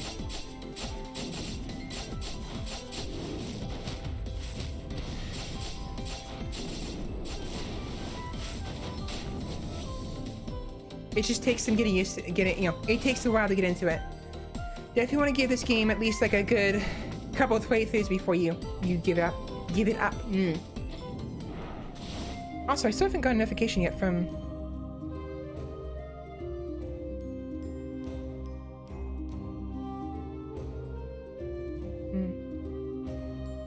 Yeah, so it looks like Wolfie isn't available right now, so we're probably not gonna be able to play Minecraft today. Bludgeon. Charges forward, dealing physical damage. When the button is pressed again before the charge attack ends, performs a smash attack with this blunt weapon, dealing physical damage and inflicting stun. I'm gonna switch it out for this guy. Interesting.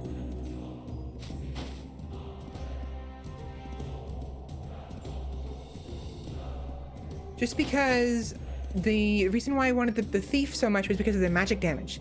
Those coins he throws are really hard hitters. They hit a lot. It's a shame, or just a shame. I was looking forward to seeing your building skills. Yeah, it's fortunate. And I actually haven't done much to Onigiri Pyramid. Restores 40% HP. Okay. Unfortunately, I haven't been doing much on the Minecraft server at all. So I've been wanting to kind of go back to it because I've been kind of neglecting my haul. Bye. Bye-bye.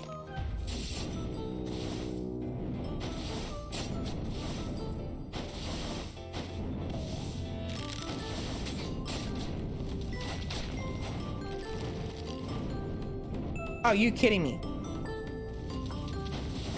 Can you not?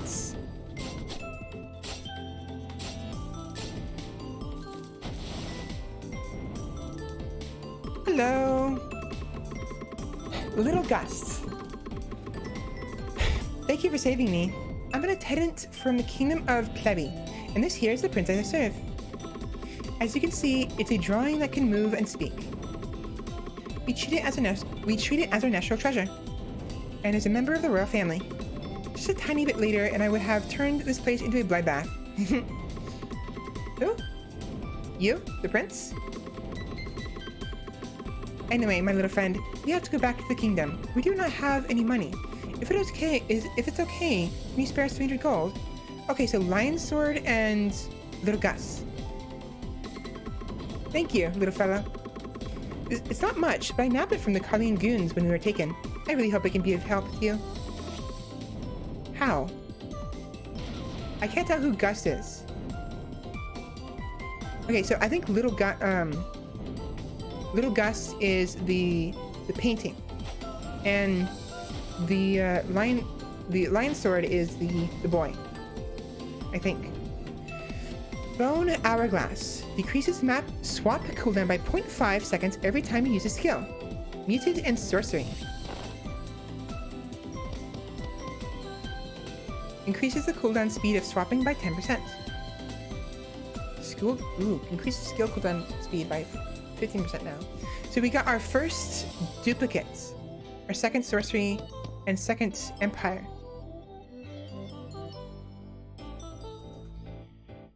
All right.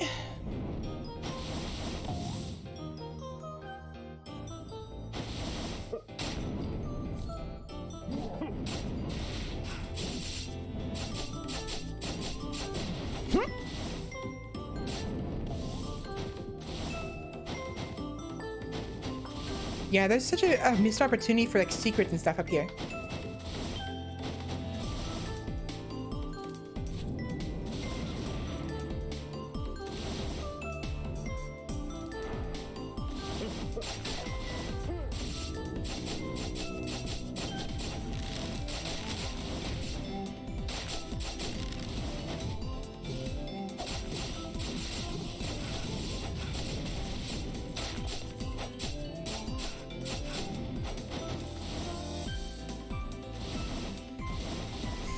Oops. Get up. Ah, the genie. When dashing, teleports forward. Hides in its lamp, staying invulnerable, and then appears dealing physical damage. Charges forward, dealing physical damage, becomes invulnerable. Not a fan.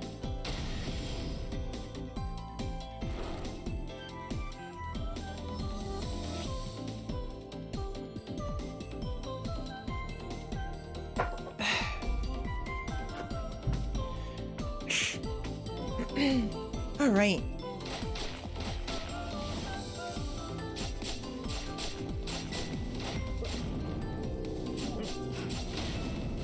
Nice job. You played yourself.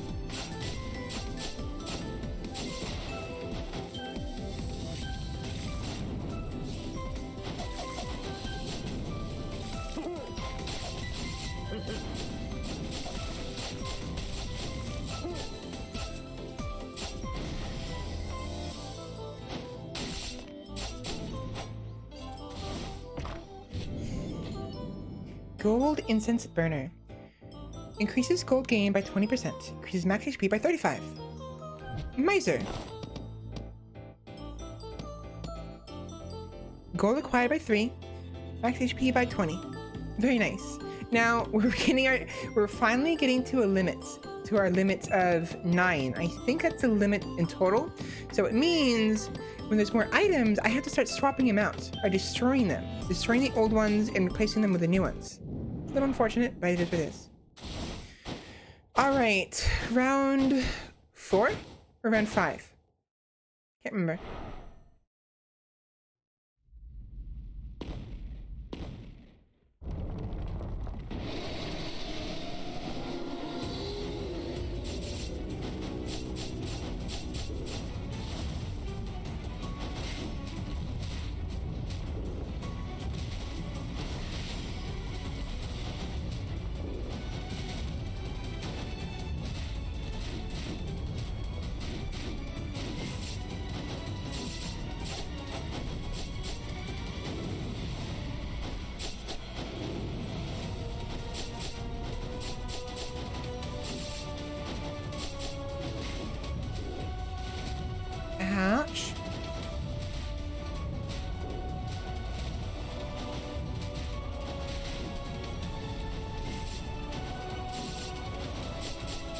There we go.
You're mine, motherfucker, you're mine! Get shit on! I know you're fine. We rescued the Elder Ent. Again, we weren't trying to kill him. We were trying to free him from the Dark Courts. Just want to say Happy Easter? Oh, right, Happy Easter.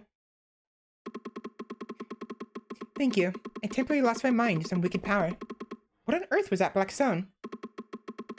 I felt as if I was falling as endlessly into the darkness. I can't believe I was basically its puppet. How are my people? Has the deep forest lost her light yet? It seems a lot of things have happened while I was away. I must go help my people. Where do you intend to go? The Demon King. Before I passed out, I saw him being bound and dragged to Carleon Castle. He was right. We should have joined forces and prepared for their attack.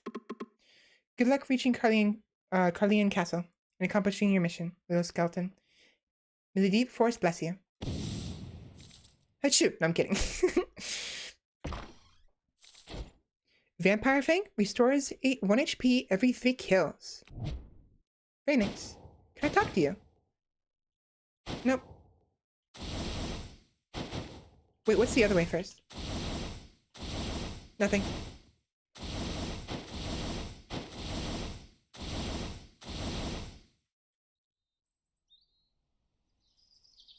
그날은 오랜만에 밖에 나갔어요. 마왕님과 함께 조화의 숲을 지나고 있었죠.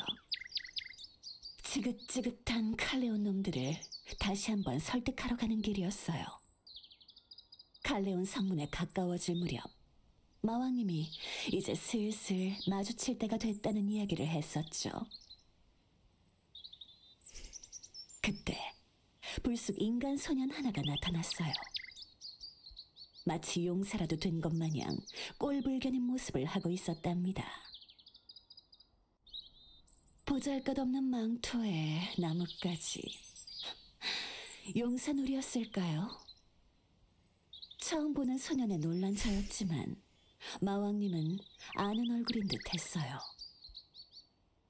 소년은 우리가 용사들에게 수없이 들어왔던 다양한 대사를 외치고 멋진 포즈를 잡는가 싶더니 겁도 없이 마왕님에게 달려들었죠. 몇 번의 투닥거림 후 그들은 오랜 친구처럼 대화를 나누기 시작했어요. 마왕과 사이좋은 인간이라 재밌는 소년이라 생각했죠. 소년은 다시 한번 포즈를 잡더니 어서 모험을 떠나 용사가 되고 싶단 말했어요. 아버지께 자랑스러운 아들이 되고 싶다면서. 마왕님은 씁쓸하게 웃으며 그에게 훌륭한 용사가 될 수 있을 거라 다독였어요. 어째서 마왕님이 저런 소년을 친절하게 대하는 건지 알 수 없었죠. 용사가 되고 싶다는 말의 의미를 알고 있긴 한 건지. 소년은 우리에게 작별 인사를 건넨 뒤 떠났어요. 그가 떠난 후 저는 소년의 정체에 대해 물었어요. 그저 용사 지망생인 소년, 모험을 좋아하는 꼬마 정도로 보였거든요. 마왕님은 그 소년이 알 수 없는 힘을 가지고 있단 말했죠. 그 힘이 마왕성과 칼레온, 더 나아가 하모니아 대륙을 구원할 수 있을 거란 말했어요. 그 작은 소년이 말이죠. 소년이 훌륭한 용사가 되려면 얼마나 기다려야 할까요? 두 분의 관계는 언제까지 지속될 수 있을까요? 저는 소년을 계속 지켜보기로 했어요.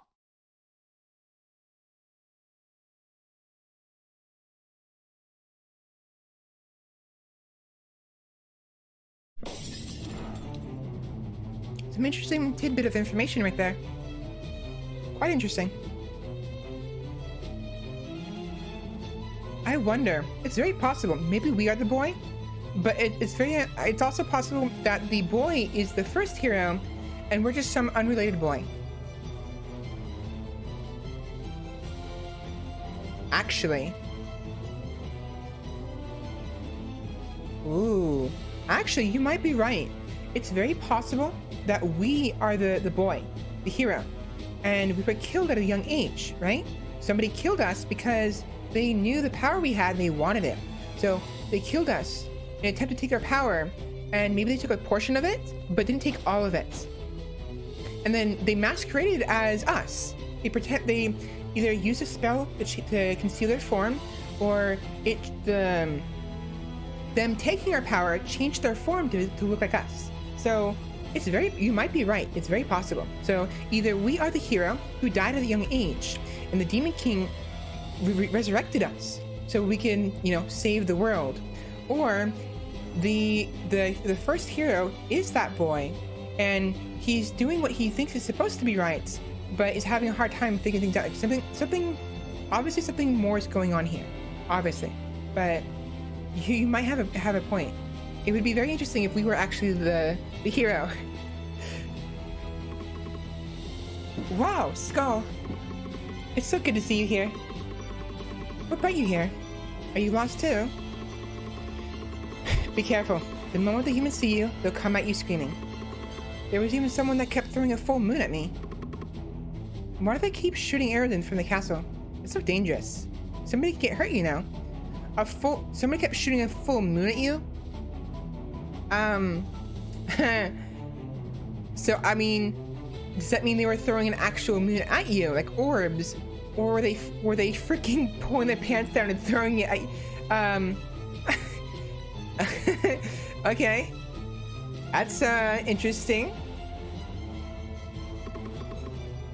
Why do they insist on attacking us like this? Those pesky humans, so dreadful. Okay, they're awful. What do I have in my head? What do I have in my hand? I was passing through a lovely room and saw some gorgeous plates, so I took a few. You want one? Don't worry, I took quite a few.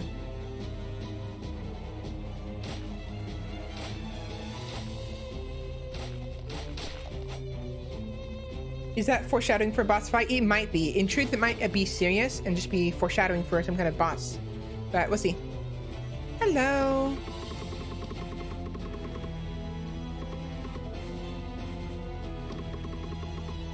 You know what? We'll go ahead and do the. So watch this. Watch this. Watch the werewolf change.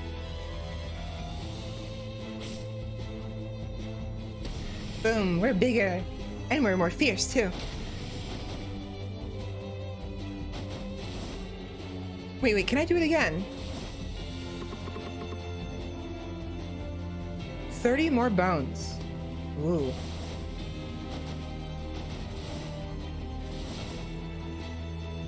Here we go.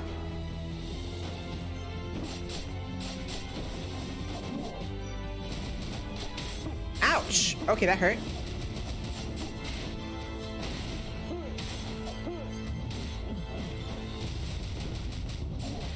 Okay, these guys are hitting real hard. Thank you for that.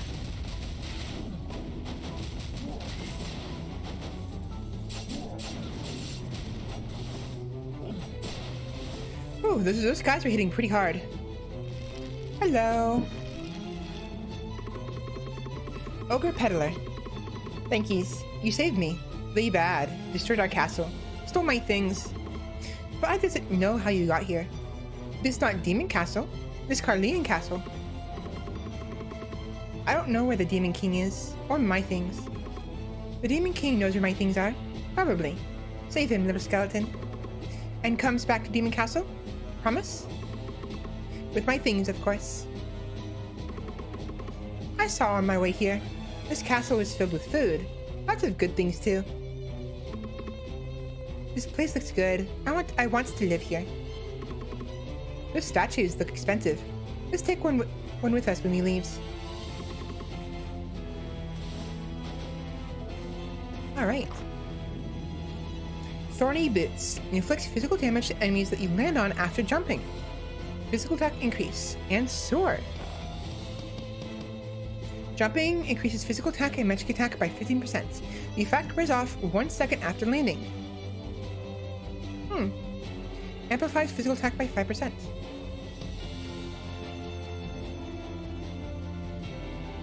Alright, so we're gonna get to a point where we're probably gonna have to replace some of these.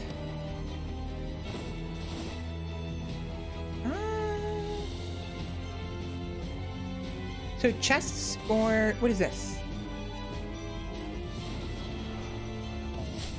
Oh, hi.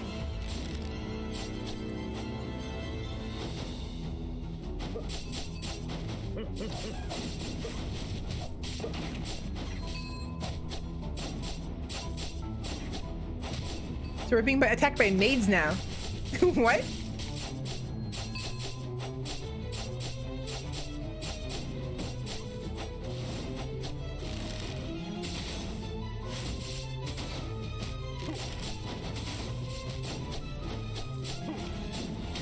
Ouch. Sit down.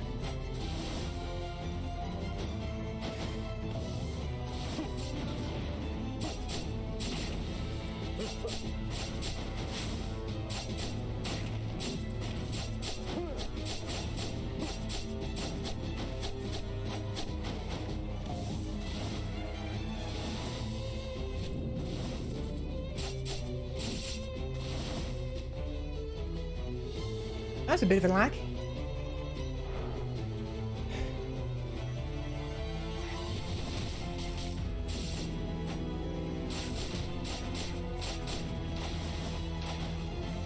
Oh, they hurt. Oh, they stun me. They don't hurt me, but they stun me. What the hell?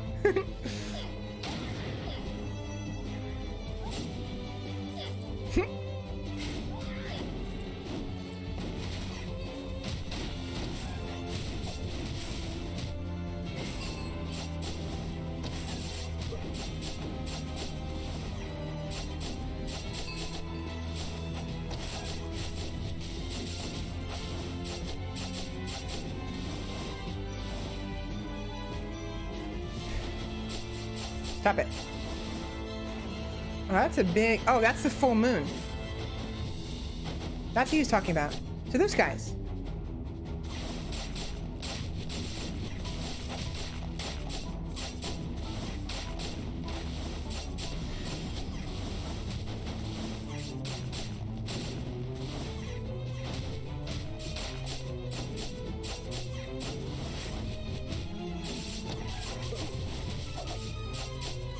I'm gonna die at this rate.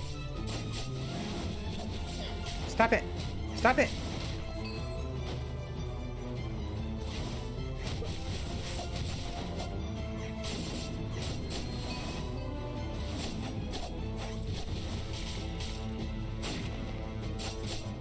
Oh wow, 6 HP.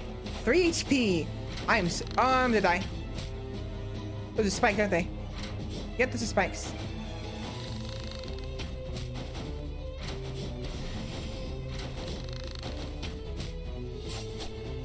Wow, 3 HP. Holy crap.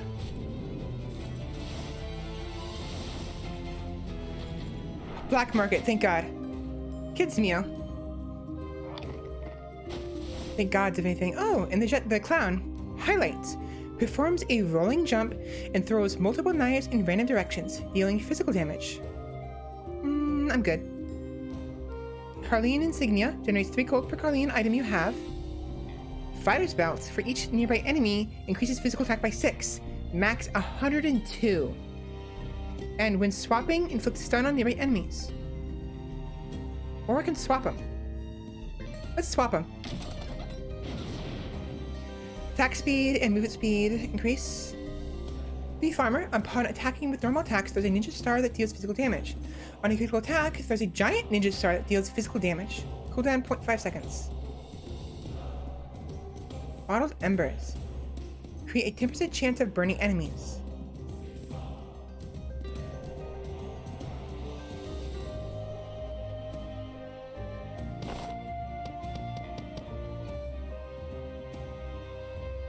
Gotta get that HP back, definitely.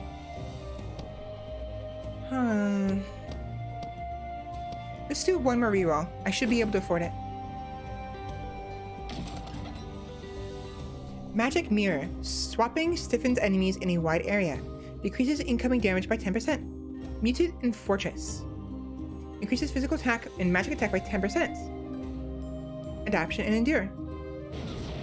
Increases magic attack by 50% for 3 seconds when it hits. Madness. Ooh, Madness. Problem is, I'd have to remember to utilize my skill after getting hits. This one's more consistent, but I also want the attack speed for Madness. What do we have? We have Sorcery, Spring, Heart, Empire, Fairytale, Alchemy, Sword, Miser, and Mutant. Mutant.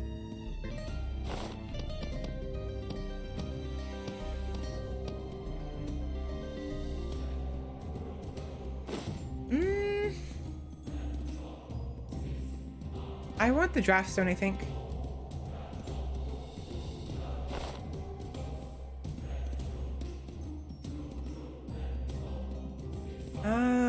Wait. Wait. Empire. What does Empire do?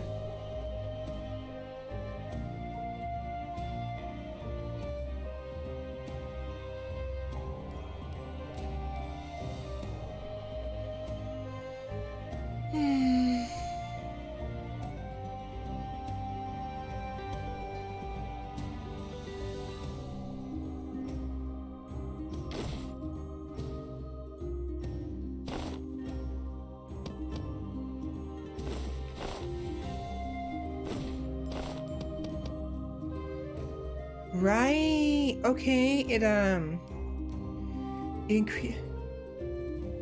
increases the physical and magical attack by a percentage, and it can only be placed once. Damage is amplified by up to 20% based on the distance of the targeted enemy. That's better for ranged attacks. So I'm fine with that. We'll do this. Meanwhile, Endure, damage received is reduced by 10% for 1 to 15 seconds when hits. This effect can be stacked. Adaption, every 30 seconds, based on the type of damage dealt to enemies, increases physical damage or magic attack by 10 to 100% for 20 seconds. Every 30 seconds. And it lasts for 20 seconds. There's a 10-second window where I'm not dealing any increased damage. Empire is that flag thing, right? It is. And to be honest, the flag is a little annoying, so I don't care for it.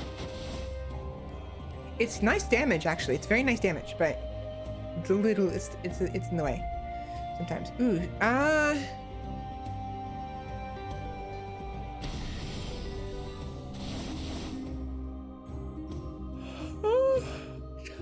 treasure or whatever this is. I don't know what this is. It'd be nice if there was like tells you what these are. I have no idea what these rooms mean. I know that the chest means treasure.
ooh. Okay, so the ones with the skulls is a new skull. The ones with the chest is treasure, so an item, or maybe even a quintessence. I don't know what this room is. It's probably just a basic room. But if I want a new skull, I want to go for the green ones. Comrade System 17 Armored Soldier. Armored Soldier slams the ground with his hammer doing physical damage. I will switch it out for this guy. Very nice. I'm guessing the green room's loaded to the skulls only because it's covered in skulls. Yeah, you're right. I didn't think about that because of the skulls, but you're right. So once happy with once happy with the skulls you have, never need to go green again. Pretty much. It wouldn't hurt to go anyways, just to check what kind of skulls they have, because they might have new skulls. But I'll check them anyways. But you were right though.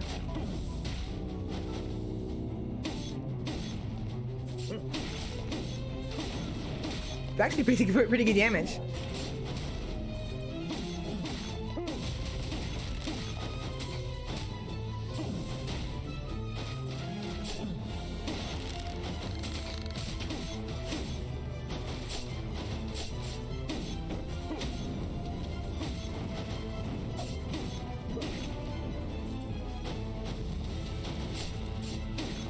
It's particularly useful because of the stagger damage. He does a lot of stagger damage with his charge attack.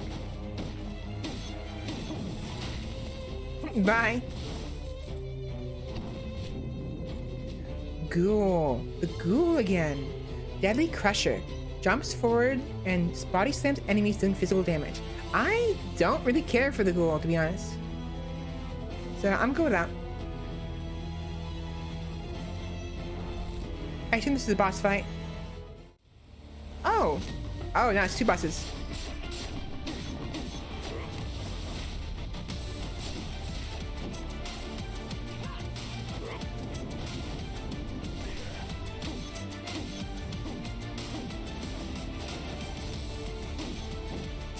Interesting. Ouch. Ouch. Get off me.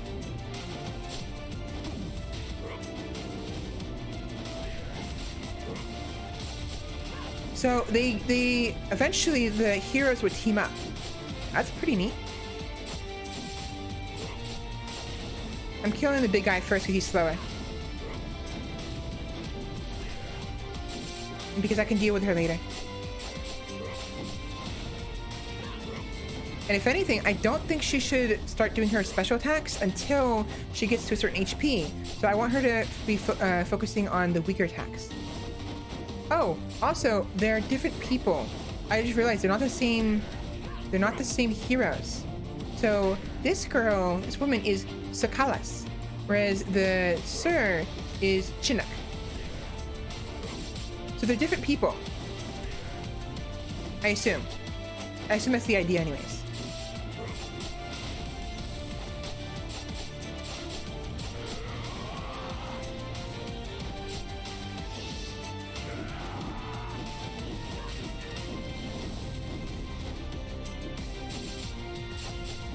Yeah, her special attack is particularly problematic if I'm fighting more than one person. So I want to wait for her to have her do that special ability he just did until like when I'm actually alone with her, because she's gonna do that giant, not AoE, but she's gonna do the multiple giant fireballs that'll start spewing smaller fireballs at me, and it's like I don't want that happening.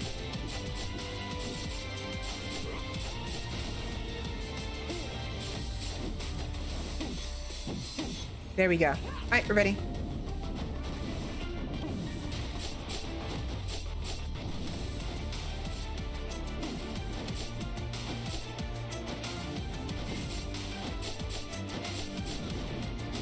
I missed. Really?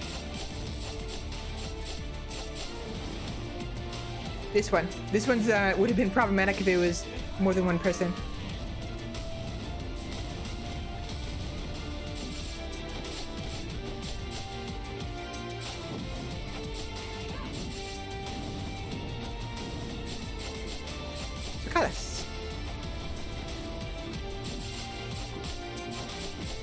Alright, there we go.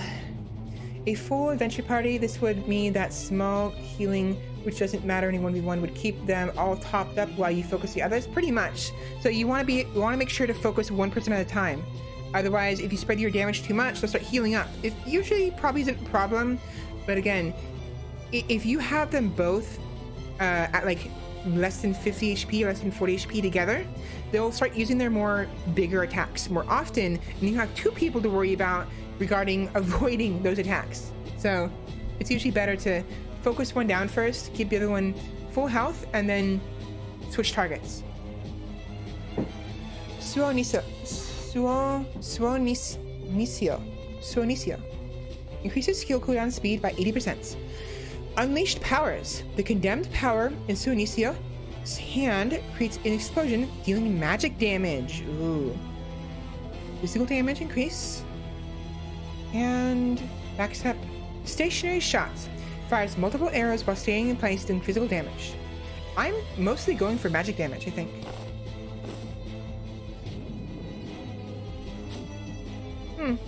Oh, wrong button. Oh, hello. Very neat. Very, very neat. I needed 30, I think. I need 30.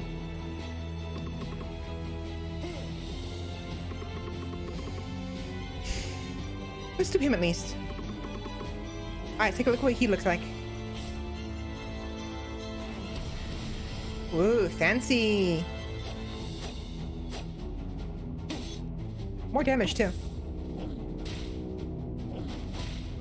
Oh. So he sticks around. Oh, neat. So originally the knight would just hit once and leave, but now he sticks around.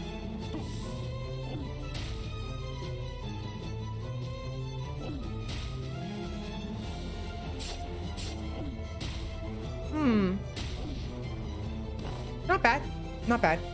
Squad member. Call forth an... Okay, so that will attack nearby enemies for 10 seconds, dealing physical damage.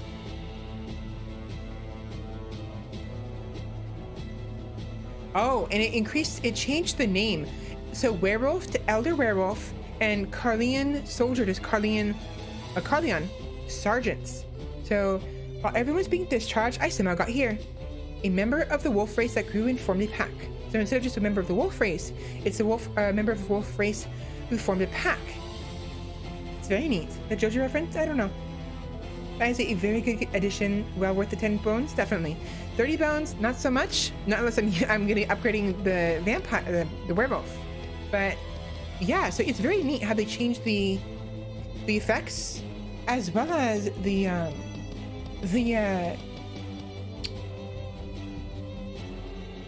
tooltip. What do you call this? Lore? I suppose it changes a little bit. It makes it a little bit worth it, other than just the damage and increase, like story-wise and aesthetically, and just like the sake of... Whoa, that's fast. The sake of, you know, the characters and the story behind the skulls, you know? Holy shit! That was immense.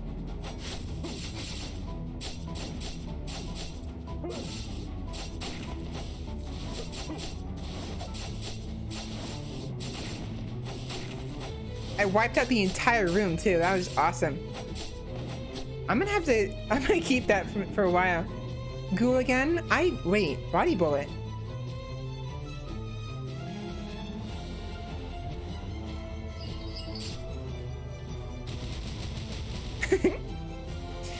That's kind of neat. I'm not gonna keep it, but that's neat.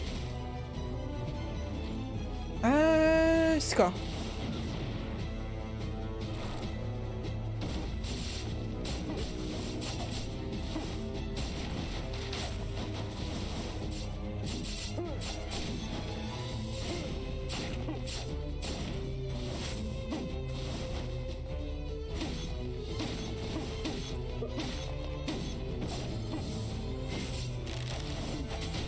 Oh, so he will actually move. He will seek out enemies and attack them. Very, very nice. That is I thought he stayed in place and just attacked in random directions. No, he will seek out enemies. Oh my gosh, this is very fun. Wow. Clerics, yep, they arrived. The clerics have arrived, which means they can start healing them if I don't kill them quickly. So, warrior. Holding down the attack button initiates concentration, and when fully completed, the attack is enhanced. Charging. Dash second attacks. Time spent stiffened increased. Cannot dash consecutively. Huh.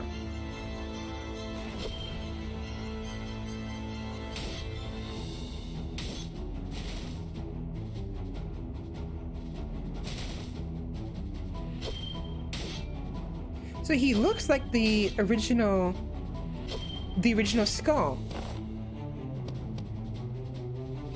A member of the great warrior tribe from the north of the continent of Harmonia. Power. When swapping, slams enemies with his body and deals physical damage. Power Strike. Leaps forward and performs a downward slash doing physical damage.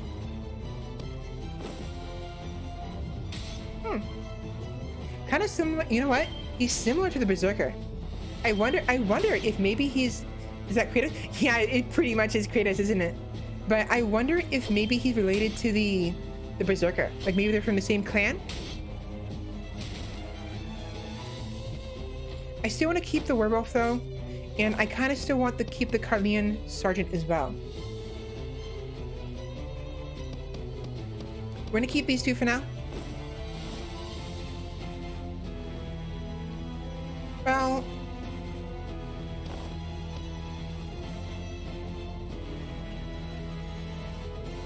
oh, holding down the attack button initiates concentration, and when fully completed, its attacks is enhanced and squad members' damage is increased by 10% for 2 seconds.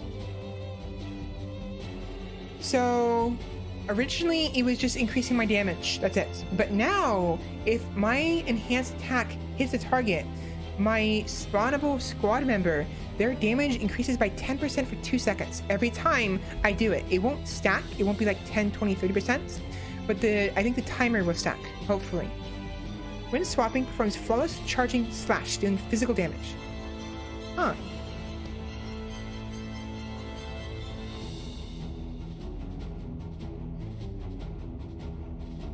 When enemies are defeated, increases movement speed and dash distance by 30%. I don't think we had that before. That's an upgrade. So yeah, the upgrades increase all the effects of the skulls. I kind of do want to know what this guy looks like, and I'm hoping it's 10 bones and not 30. So, as much as I don't want to do it, I think I'm going to switch out for this guy. You know what? No. Actually, no. Never mind. I just realized it's very fitting that I'm playing as a Carleon sergeant in the Carleon castle. So it's like I'm undercover, you know? Or like, you know what I mean? So never mind. I'll keep it. I'm good. I'll keep it. I'll just come back for another time. Come back for it another time.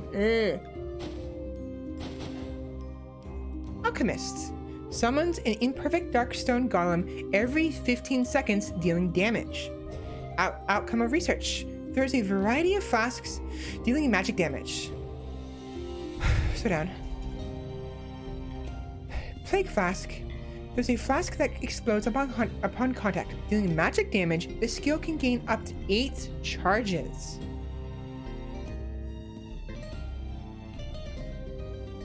I still want the two I already have. I really, really like the werewolf, and the Carleon sergeant is a bit ironic, and his skills are good. So we'll have to come back another time for the alchemist.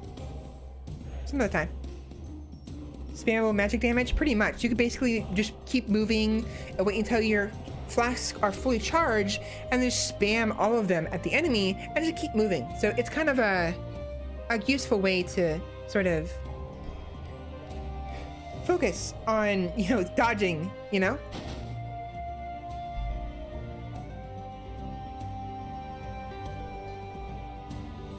Huh.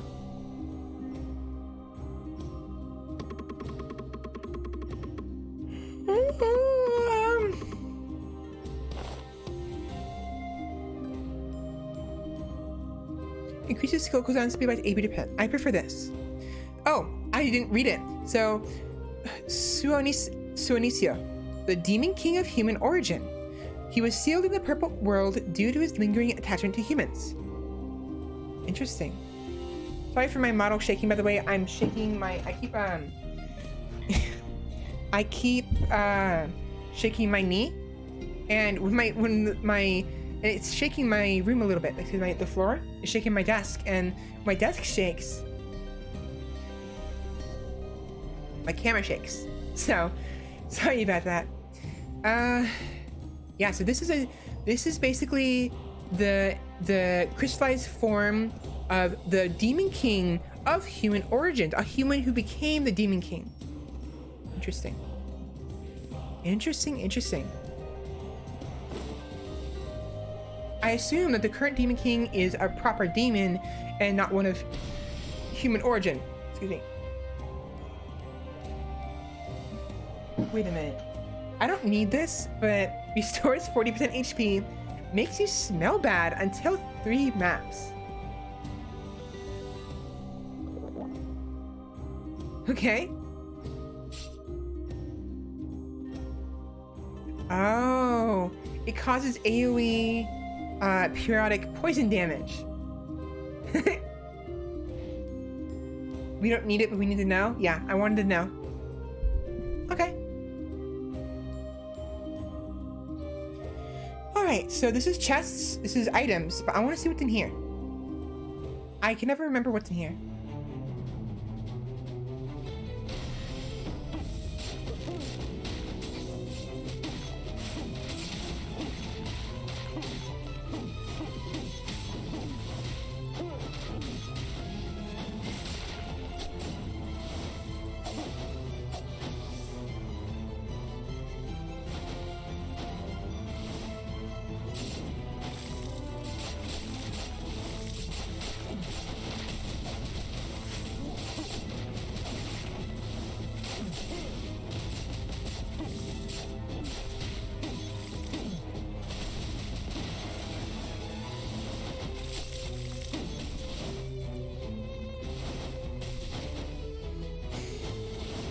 Alright, what do we got? Okay, so it's just gold. So the plain doors is gold, the large influx of gold.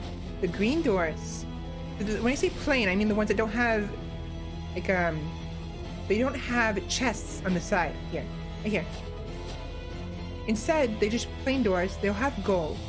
The green doors that have skulls around them, obviously, will have skulls. And then the plain doors have chests near them. Will have like items and probably quintessences and stuff like that. So that's good to know.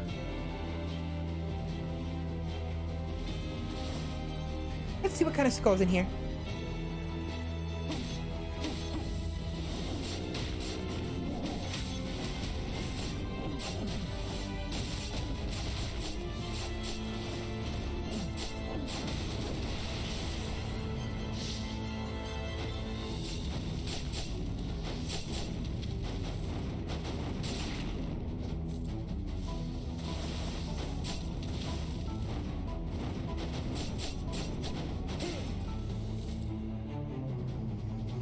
Alright, what do we have? We have the clown. Surprise knives. Hurls 2 knives that explode on contact.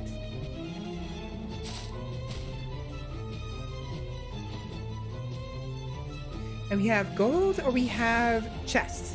Let's go chests. Make it a lot easier to navigate, definitely. I couldn't figure out what it was at first.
Knight's Determination. Decreases incoming damage by 30% when your remaining HP is 30 or less. Endure and Heart. Endure and Heart.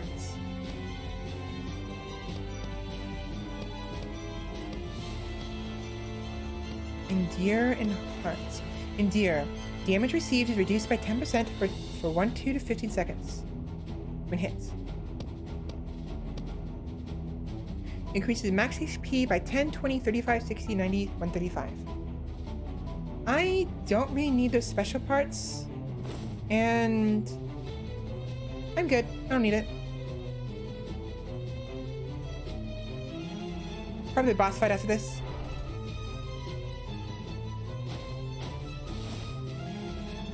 Hello.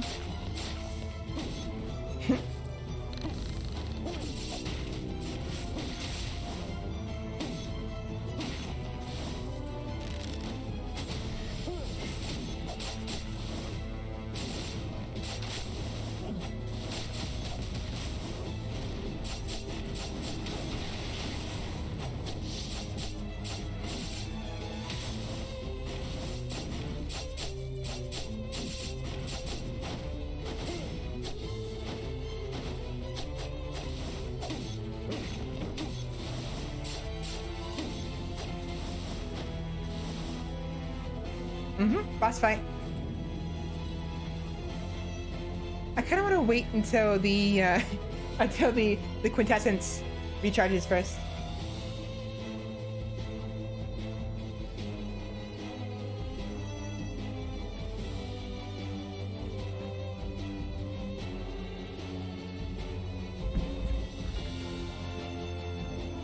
Taking a quick break to eat some food.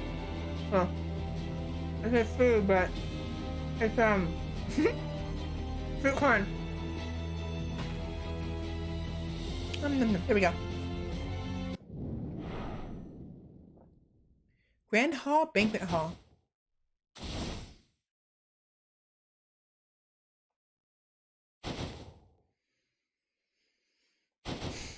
Here we go. Here we go. Boss fight.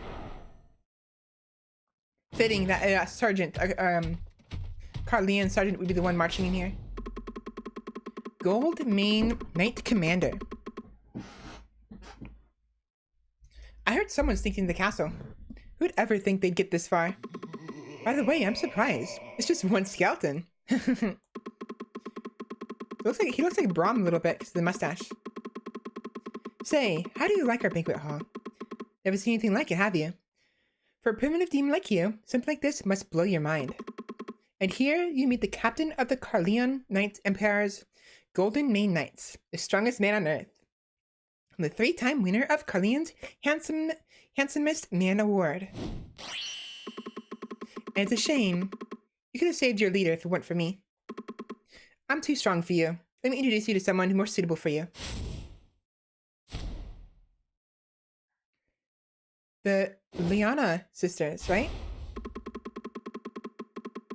They're the pride and joy of us Golden Mane Knights. So all the women in this are very, just very pretty. The picnic is over, kiddo.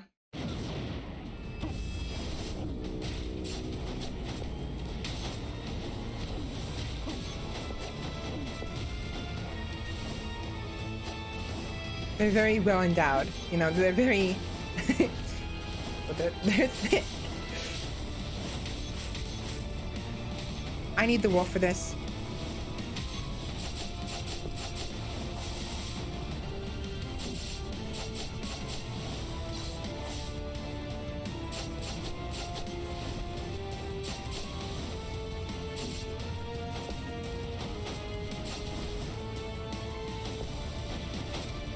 Wow, they have a lot of health. I just noticed, look how much health they have at the top of the screen. Ouch! I'm gonna die from this.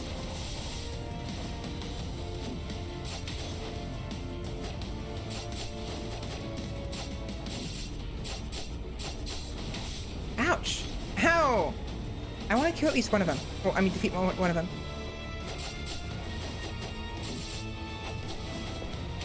Ow.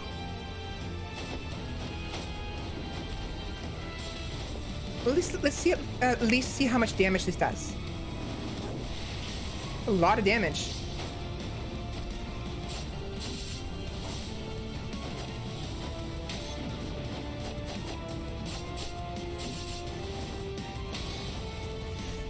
There it is. Oh wow. They all have such beautifully crafted sprites. The artist took a great deal of time on the sprites, working late into the night. Yeah, they did. I mean, I'm not complaining. I'm not complaining. I'm not complaining whatsoever. It did so much damage, I lost connection to the stream for a moment there. Really? Really? Interesting.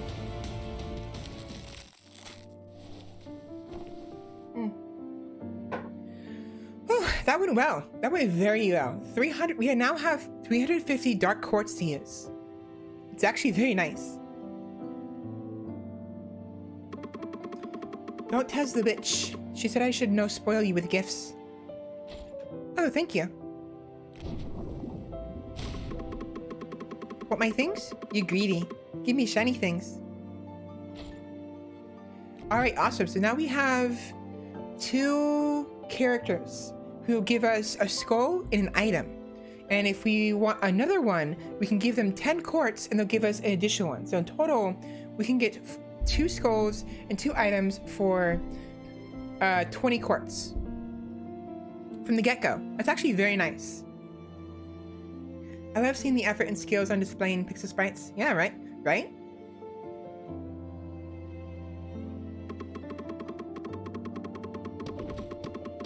So I definitely want to do contested cooldown by 80%.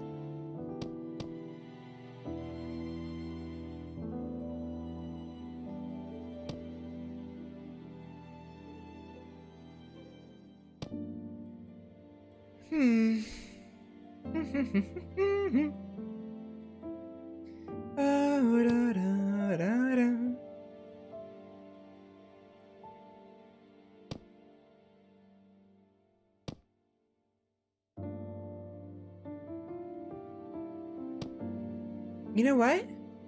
I'm gonna save it. I want to see what that thief, that peddler, the grave robber has to offer. Oh, thank you so much. Leaps forward while invulnerable, dealing physical damage to colliding enemies.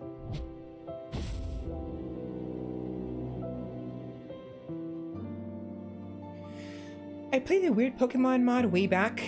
Moemon. Somebody turned every Pokemon into a female avatar. It was cute. That sounds very cute, actually.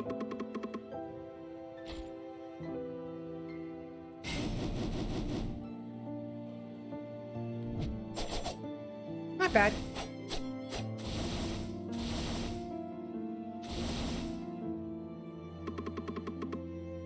I can't. I can talk. He can't. Well, maybe he can, but only grr, though. Grr.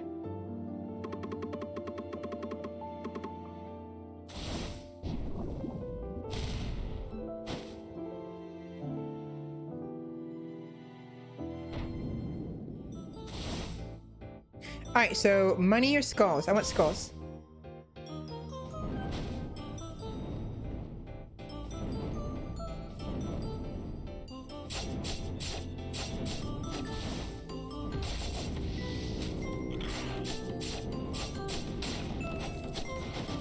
So that horn that plays every once in a while, I keep thinking it's my raid horn. It keeps yeah, kind of surprising me.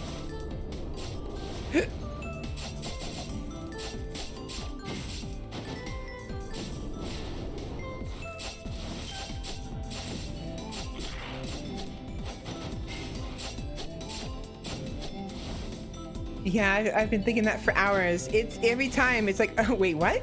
Oh no, never mind. Oh wait, what? Oh no, never mind. Like, stop it, game. Petty thief.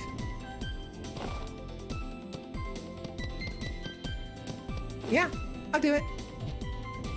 Let's go for an item this time.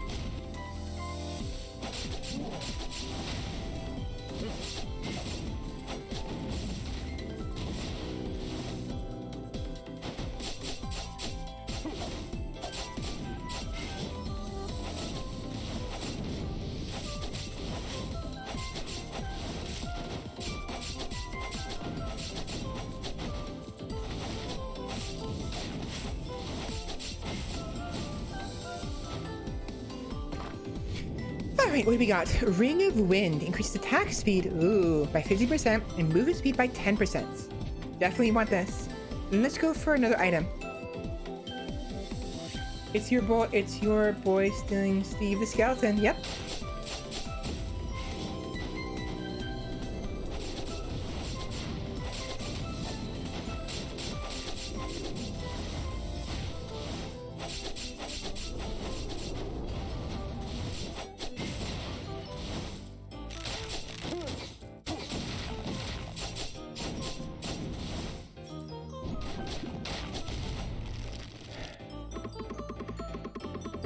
Dead but walking. The outside world is full of surprises.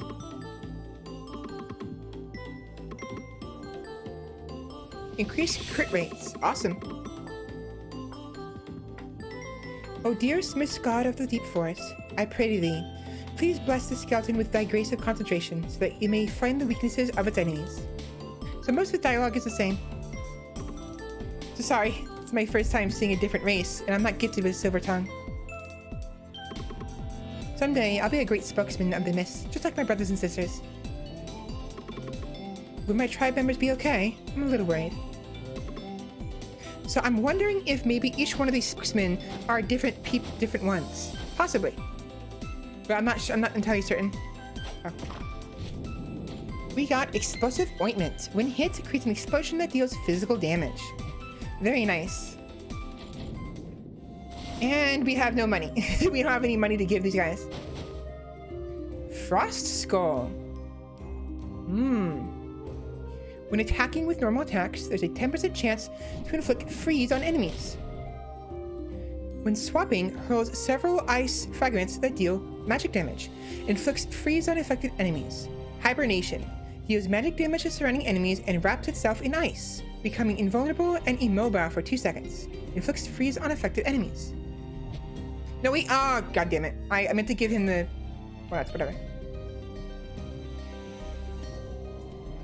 Who is this? It's, What's the Batman villain who's like ice? Mr. Freeze? Dr. Freeze? Or something? Do you, I can't remember.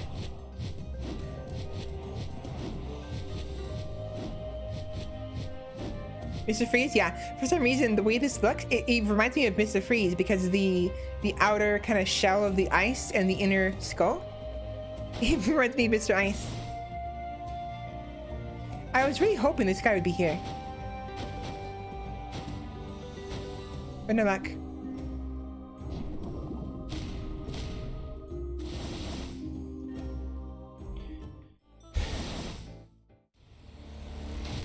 Hello again. Oh, you're a different kid, aren't you? Mango Lunicus. Mango Lunicus. Oh, you can actually freeze the heroes. Wow.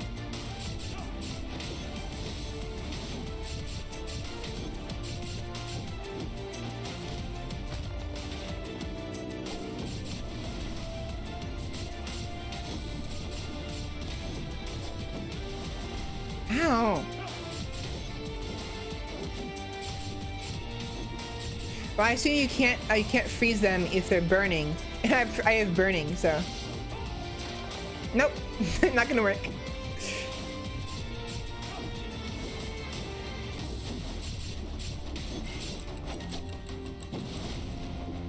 I'm gonna backstab him. Watch, I'm gonna be the last one I do is backstab.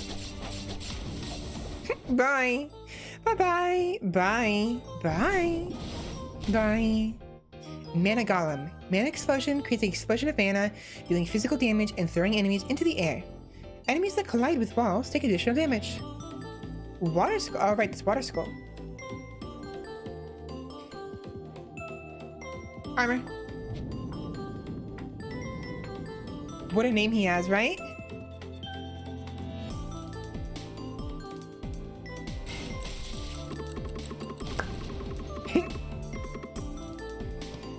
Not enough. Oh, right. Frost Skull, a balanced skull. A skull that was frozen and left alone for a long time. When attacking with normal attacks, there's a 10% chance to inflict freeze on enemies. Blah, blah, blah, blah, blah. I already read this.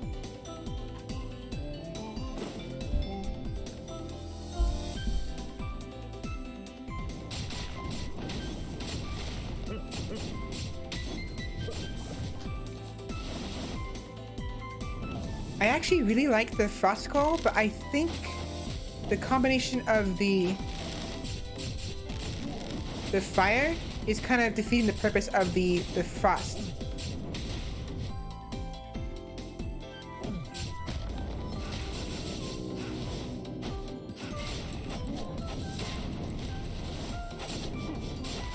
What's happening? I can't see myself anymore. What happened? I like disappeared for no reason. Skull.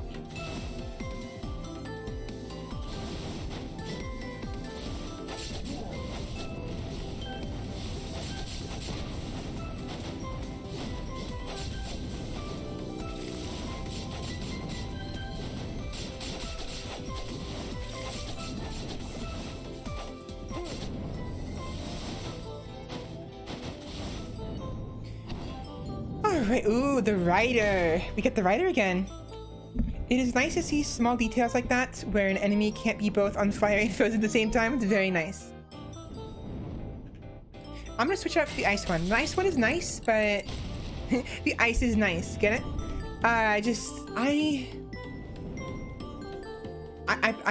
The fire combo, it kind of defeats the purpose of the ice and...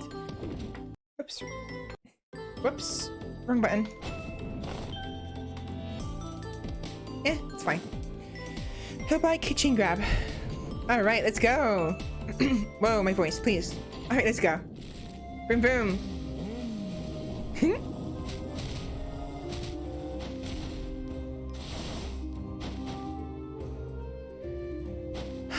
I'm tired. Skeleton pike. My voice is giving out really bad. You know what? I need to take a quick break, I think. Since we're here, I'm gonna take a quick break. I'm gonna walk around, breathe. Maybe I'm gonna step outside and get some fresh air because my throat is dying. It's crying to me right now, really bad. So I'm gonna take a quick break. I haven't taken a proper break for a while, and I should be taking. I'm streaming for 8 hours. I should be taking a break every 2 hours, and I have not been. So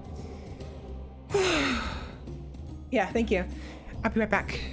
Oh, perfect timing. I have to go feed Finnegan anyways. So nice. We are back.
I'm back.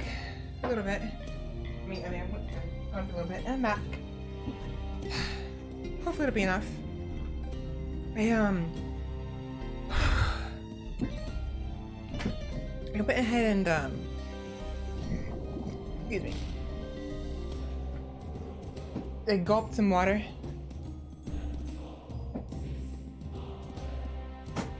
And hopefully that'll be enough. Yes, I have returned. I am back. And I realized I haven't had much food today so far. I had my shake a little bit, but that's about it. And I haven't even actually finished my shake, so in a bit I will get some food. For now I'm fine, but a nice break? Yeah. It's a simple one. I went ahead and just I went outside with Finnegan for like a minute. Just, you know, had him in my hands and my arms and just sat on a chair outside. Just sat there for a little bit and then came back in.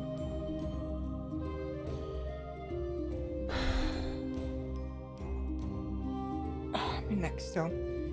The problem is my throat is just always giving me problems, and I have to remember to speak with my lips and my tongue and not with my throat. So I'm gonna try to remember to do that. I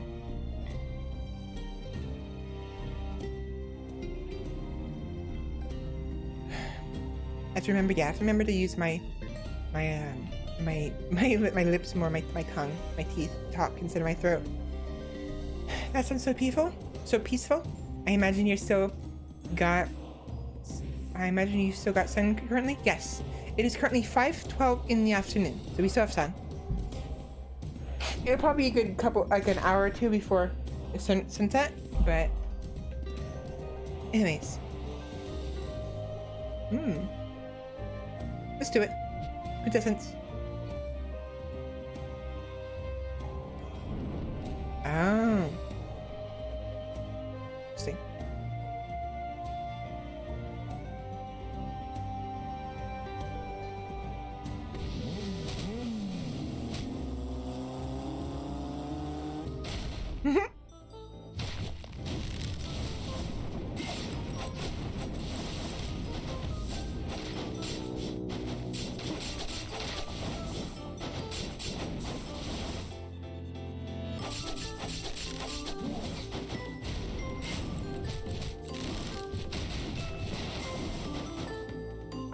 Hi, awesome. Let's do item. Yes. Ah, yes, the sun left us long ago. It is currently 1:12 a.m. The sun hasn't been seen for a long time now. You're really... I'm not gonna ask you where you live, but I assume you live probably somewhere in, like, Europe. Either... Like, for instance, Fenris. His hours are late as well.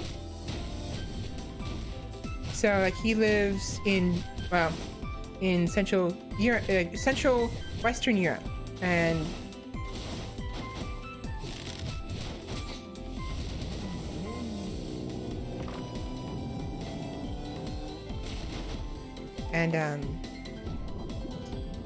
he's like a good, like, around the same time. Like, it'd be like really late right now.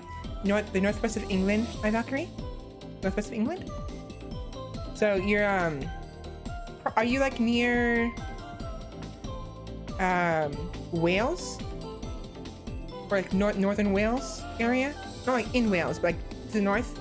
Like, to the west of Northumbria, right? I'm just guessing, because I know that Northumbria is in northern England. And north of Northumbria is like one or two counties before Scotland arrives, and then Wales. I'm basing this off of, by the way, my CK3 knowledge. It's been a while, and I can't remember exactly the places, but I know there's York to the east, Northumbria to the north, west is Mercia, and west of that, I think, is Wales. Something like that. So, by the way, don't tell me, like, obviously don't tell me your address. That's not safe to do online, but it doesn't hurt to mention, like, obviously, I've mentioned before, I'm in America. I'm the west coast of America. And I've actually probably already admitted that I'm in California. I won't say where in California, but I'm in California. And the reason I'm mentioning it now is because I'm pretty sure I've already said it on someone else's stream. I think Fenris is. So, might as well just get that out of the way. Thief armor. Upon attacking with normal attacks, throws a ninja star that deals physical damage. On a critical attack, there's a giant ninja star. Sure. Weakness and chase. Ah, I see. I'm a bit south of Northumbria. Okay. So like a fair number of miles, a fair number of counties north of Oxford, right? Like south of Northumbria, but north of Oxford and east of Wales, probably. Yeah. Again, this is from my experience from CK3. Ow, you son of a...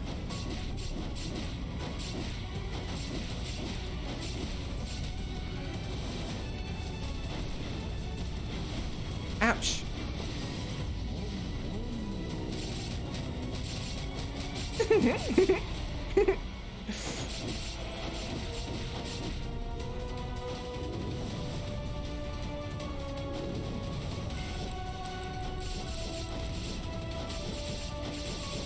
Oh wow, what am I doing? How am I doing so much damage?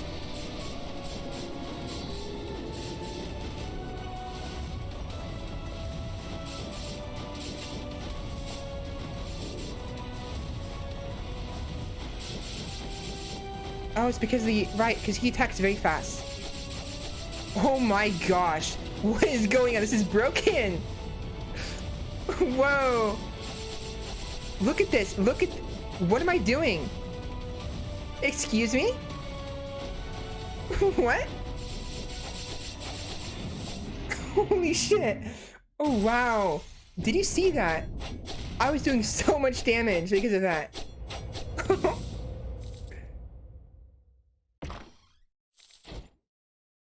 Gunpowder sword.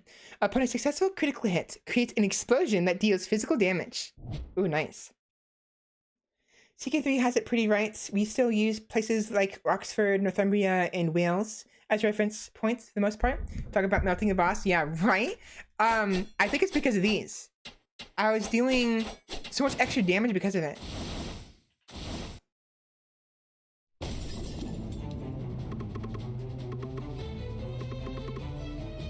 Same dialogue.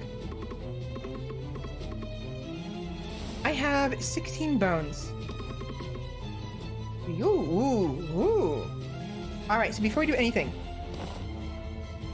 Actually...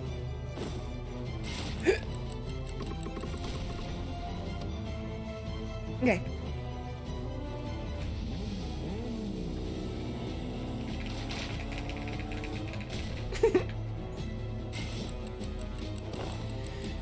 Petty thief.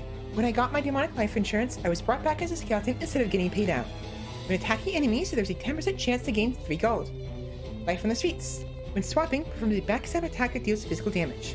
Backstab swings his dagger while invulnerable, dealing physical damage, gains 2 gold from affected enemies. 12-second cooldown. Petty thief. Let's see what happens when you get an upgrade, shall we? Ooh. Thief. Hey, give me one if you have any. When attacking enemies, it's 10% chance of gold. It's the same. Gold fallen from enemies explodes, dealing magic damage. When swapping, performs a backstab attack, dealing physical damage. 10 gold falls from damaged enemies. Backstab. Teleports behind the closest enemy and swings its dagger, dealing physical damage, gains 3 gold from affected enemies. He teleports. So before you have to be like near them, but this one teleports to the nearest enemy. So if he's too far away from us, we'll just get close to him. This throwing star is really burning away the contest, right? Oh, the upgrades in this game are so extra. They feel like They feel so much better than in other games. They do. It's just they add they add an extra like character to each upgrade, you know? So it's very nice. I forgot I had this one. Oh, and his daggers are different too. Item.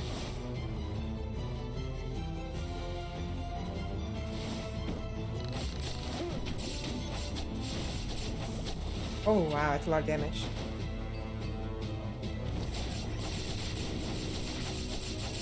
Jesus! Oh my gosh! Or should I say Odin?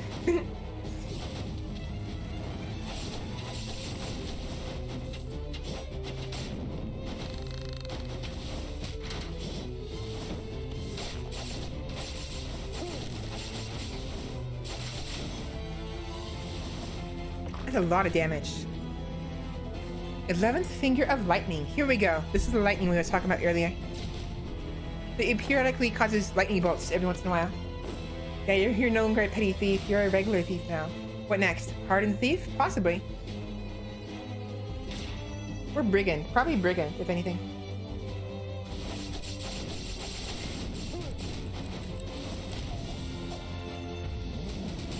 Vroom vroom!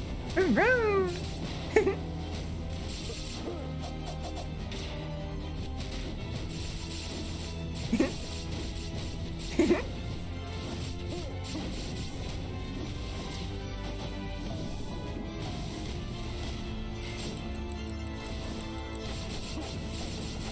Jeez, look at this damage!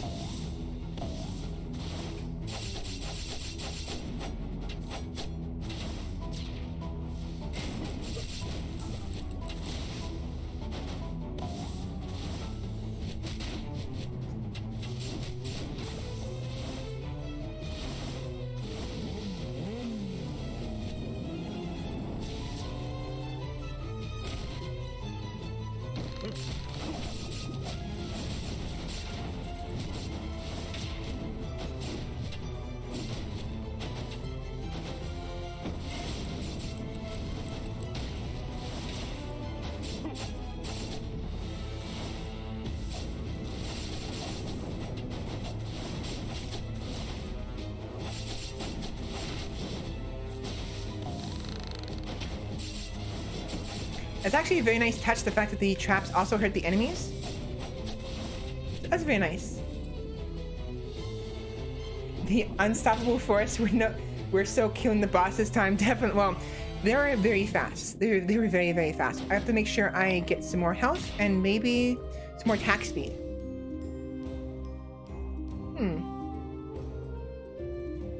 Successful quintessence attacks increases magic damage by 100% for 5 seconds. None of my things deal magic, but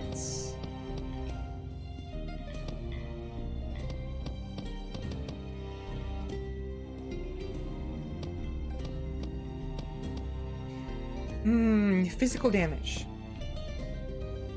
The lightning bolt deals magic damage, but this is physical damage.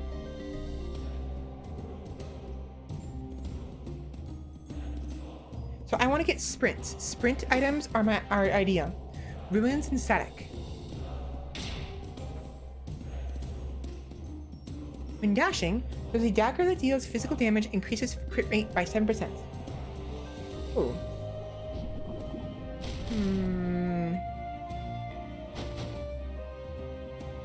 I kind of want to re-roll them. I can afford one re-roll. That's about it. Maybe 2. 10-second beat buff every 30 seconds. Physical attack and magic attack a 10% increase. And crit rate up 6%. Oh, and has chase. Actually, no. Chase isn't what I want. I want...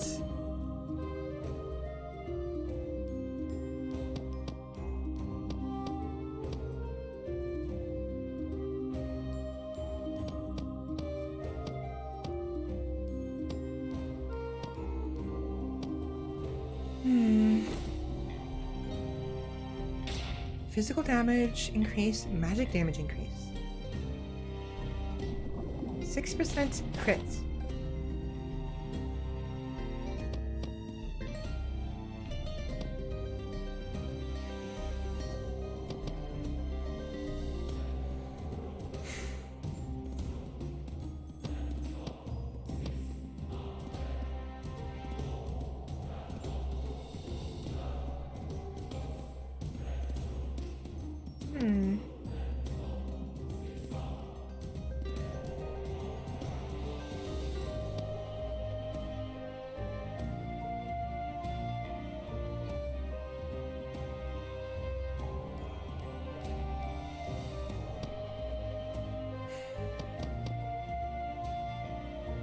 Oh, wait a minute. Static. It'll increase the frequency of the lightning bolts if I get more static.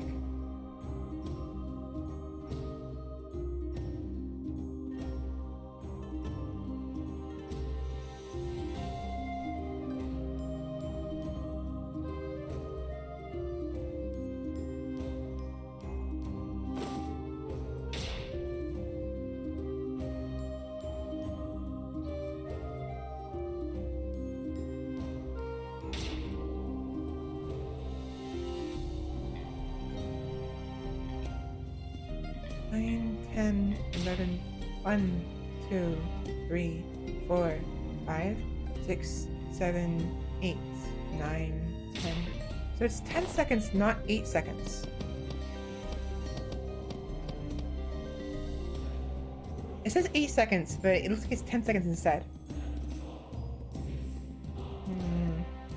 That lightning bolt every 8 seconds at max. Those upgrades feel so very good. Words don't do it justice. Yeah, it definitely seems very good. But do I want...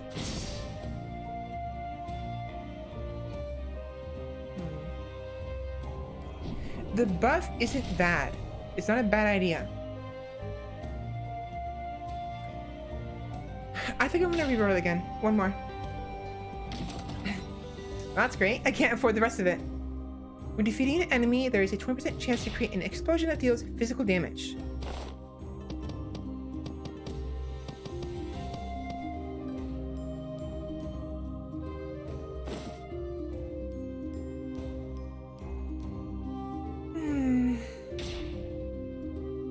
That's fine.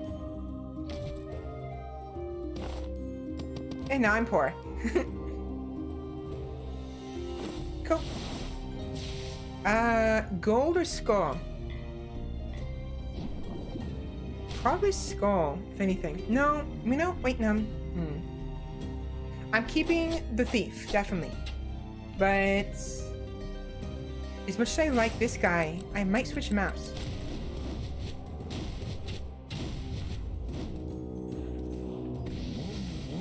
You know what? No. He's very good at lots of mobs. It's fine. I'll keep him. I'll go gold then. Get some more gold. Oh. Interesting.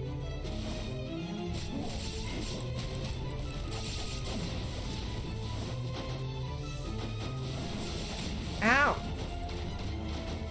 Oh, interesting.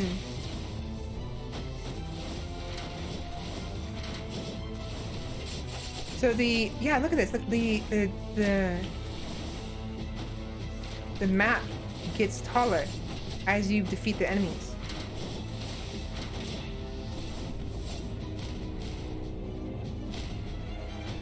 To a maximum, of course. That's neat. Treasure. We need money, I suppose, to get more different items inside. Yeah, definitely more items.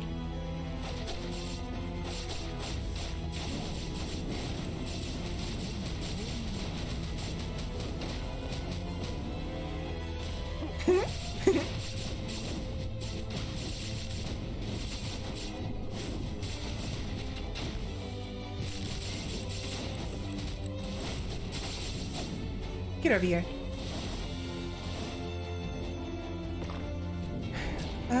Thorny boots. Oh, it has soar.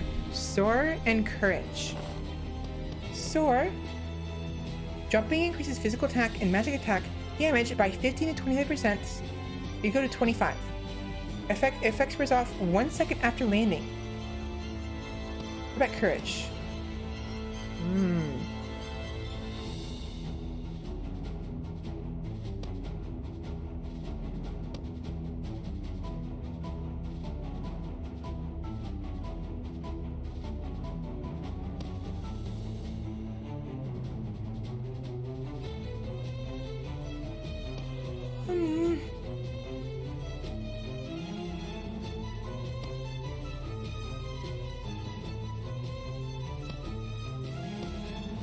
I have to decide what I want to go for. I think I definitely want to do sprints.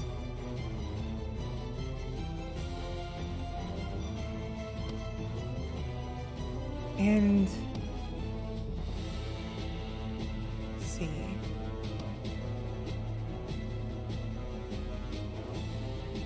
Fuse I don't really care for too much. It's nice, but I don't really care for it. Execute is nice, but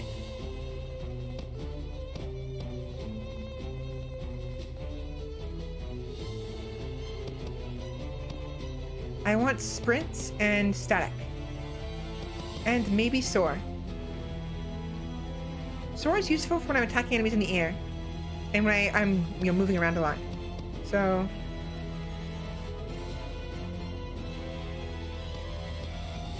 I just got this.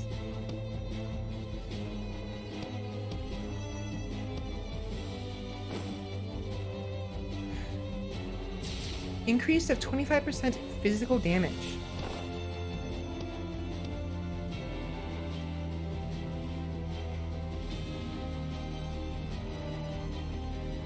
I can replace it with this.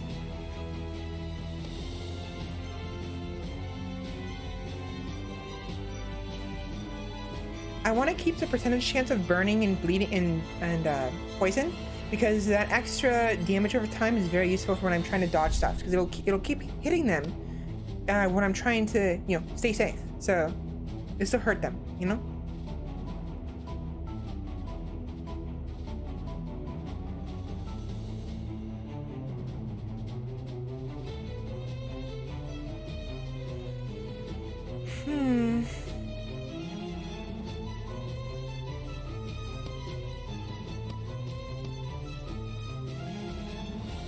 I think I'll replace this one. Gunpowder sword. At the time of purchase, they told me it would go boom boom when I swing it around. Adventurer Caliban.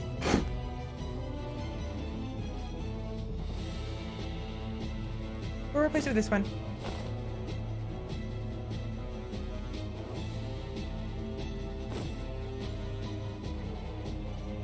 The extra explosion from the crits were nice, but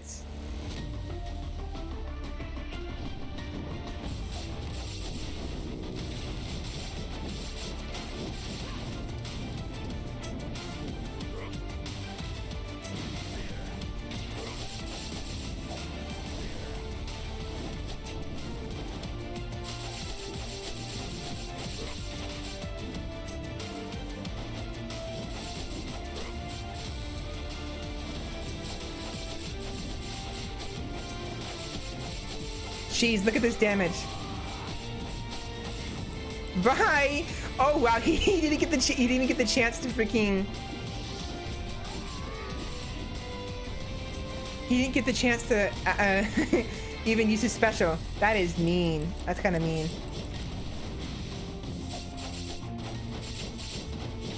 Wow, I melted those two like they were freaking butter. Yeah, damage over time is always a good thing to hold on to. It is. Flaps the wings of the Pegasus, gaining temporary invulnerability and flying in the direction faced. Dash cooldown speed decreased.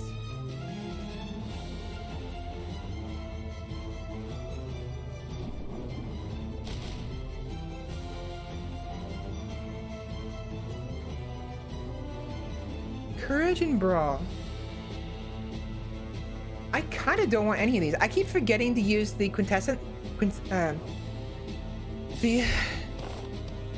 the quintessence, but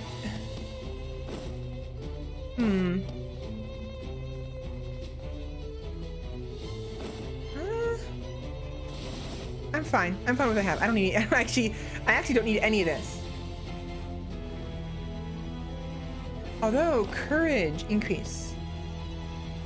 15 increases to physical damage.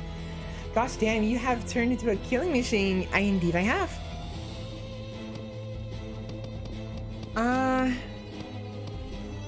Should I go courage instead of soar? I definitely want to sprint though.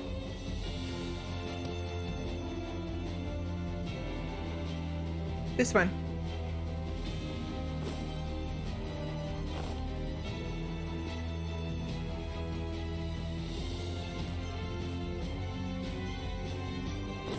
Okay, this means I'll take more damage, but I'll also deal more damage. So, amplifies physical attack by 15%.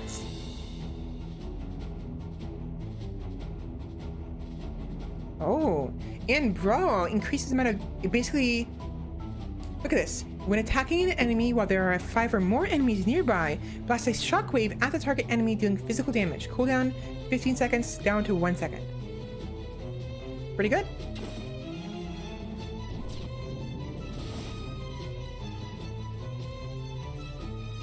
I need 30.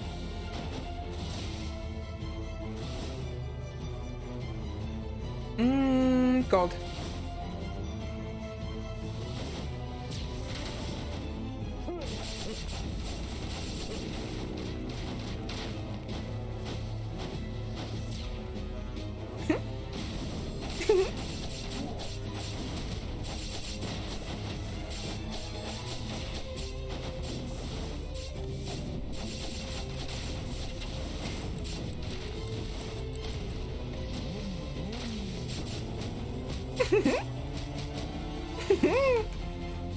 That was fun.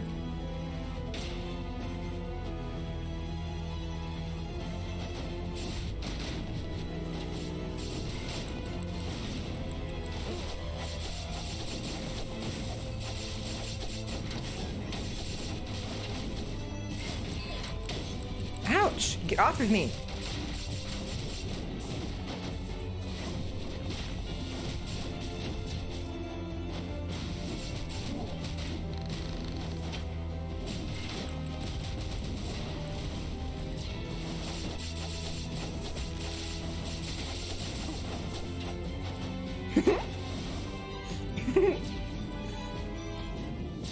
Awesome! Kidult's meal, 40 HP restored, and attack movement speed increased by 30% until you clear 3 maps. Quintessence, physical attack by 40.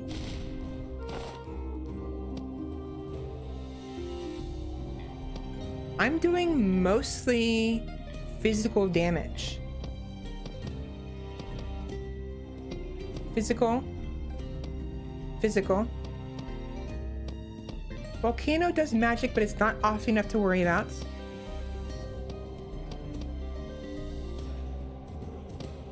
Yeah. I'm not using the... I keep forgetting to use the unstable quintessence. So I might as well. And the javelin throws a spear of the centaur, dealing physical damage, inflicts bleed on affected enemies. And the cooldown is less. No, it's more actually. Wait, what?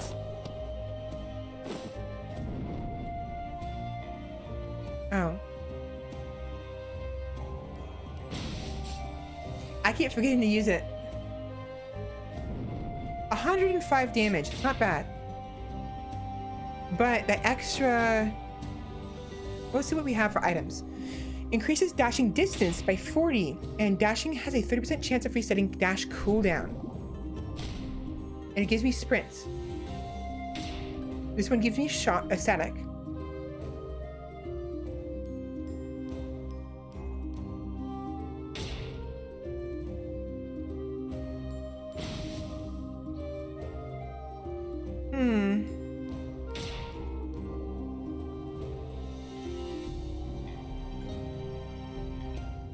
I kind of really want that sprint. I really like sprints.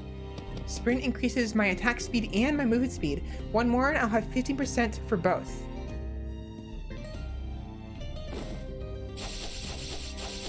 Which means more of those.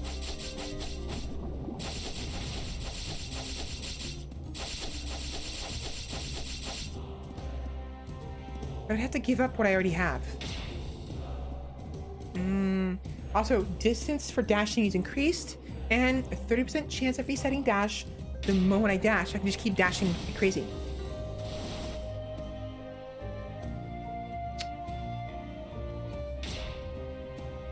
As much as I want it, I definitely want and probably need the extra damage instead.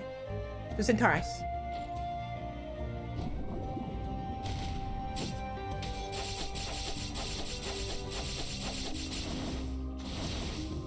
Skull or gold? Let's do skull. I want to see what kind of skulls they have. There might be another new one somewhere. Hot damn. Holy shit.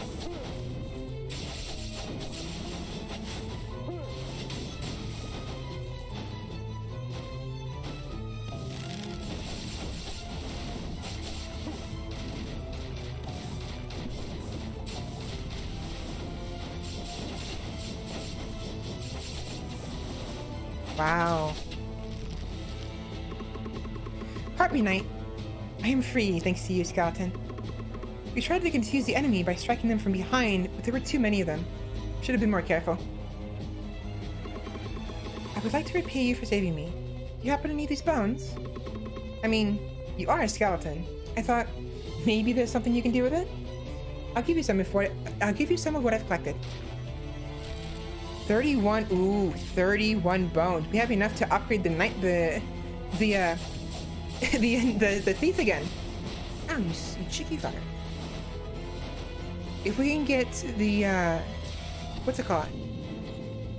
Skeleton sword is nice, but no thank you. Gold. A lady in jail is offering you her bone. Funny. That is ridiculous. Look at that. Look at that. I'm gonna sneeze. Vroom vroom, motherfuckers.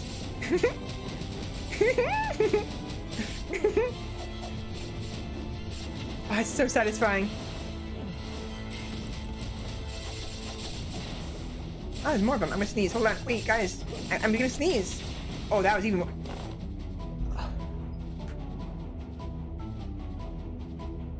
I'm fine. That was satisfying as well. Just throwing this spear and watching them all get executed. Oh man, that's just wonderful.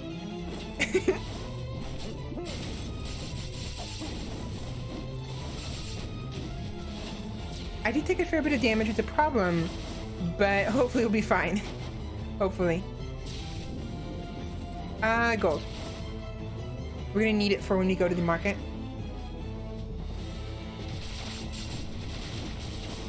She died really fast. She doesn't normally die that quickly.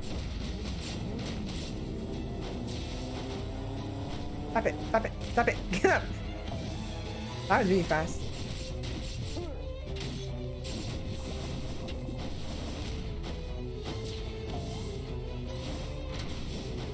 Bye.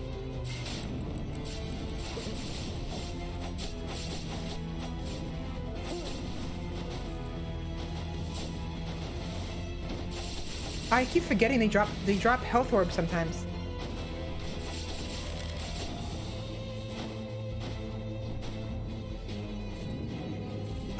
More gold. We're gonna need all the gold we can get for when we go to the market.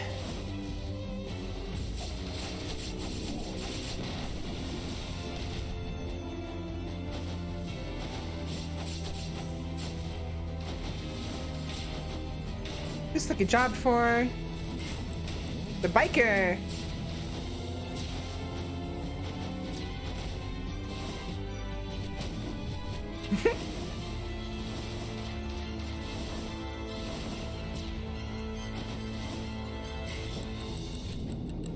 Last time. Oh right, we don't go to the market first. I thought we had to go to the market first before we do the boss fight. My bad. Whatever. Let's go.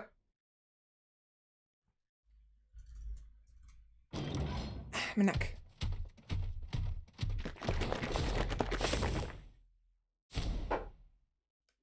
Leon sisters.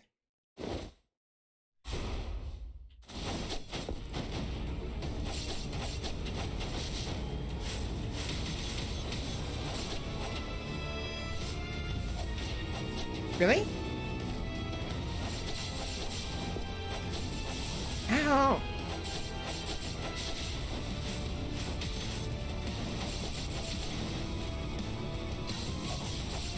Wow, she's already taken so much damage.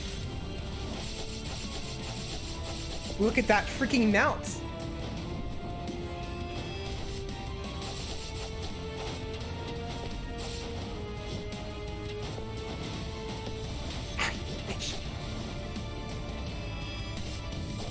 Really? I didn't. Oh, you're kidding me.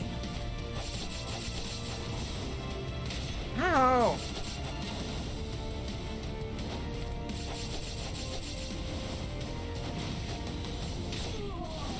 Oh, yeah. And now she powers up. It'd be nice if I could see what she looks like. There we go. Ouch.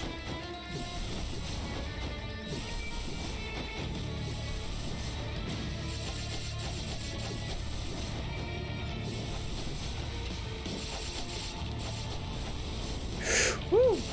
Nope. Oh boy, that's close. Ouch.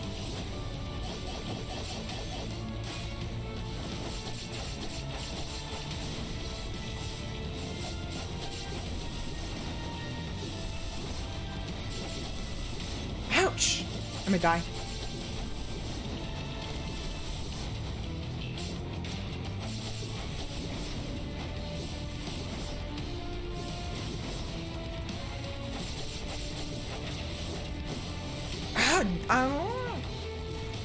Oh boy. Oh, it went well. It went really, really well.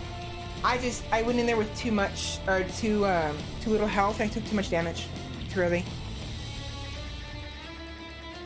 Which means we only get to upgrade if we survive. Yeah, we don't do it now.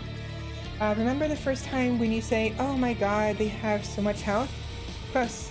That was certainly an entertaining run, yeah. I went really, really well. We did a lot of damage that time.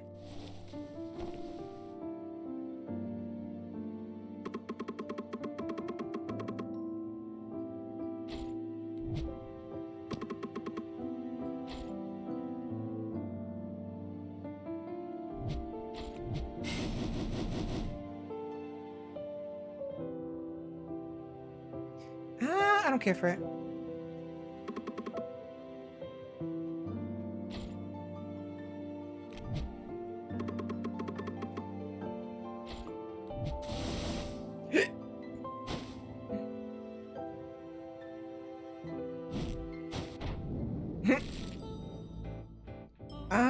Skulls.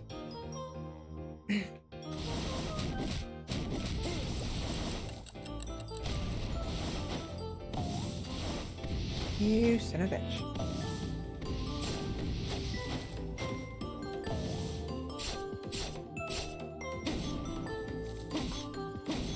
Ouch.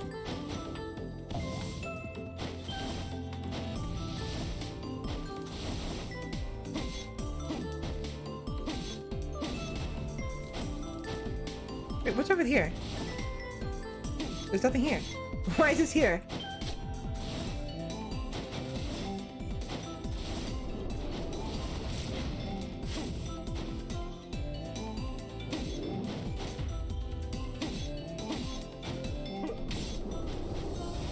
Interesting. Wait, what is this one? Calls forth a Kalian recruit to fight alongside, dealing physical damage to recruits instead of the other guy.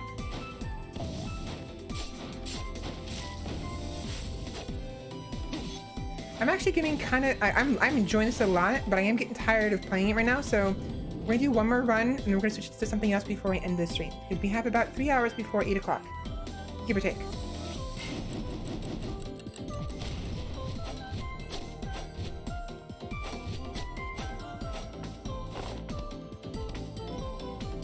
One of the unknown skeleton soldiers carrying a blunt spear. When swapping, charges in and deals physical damage.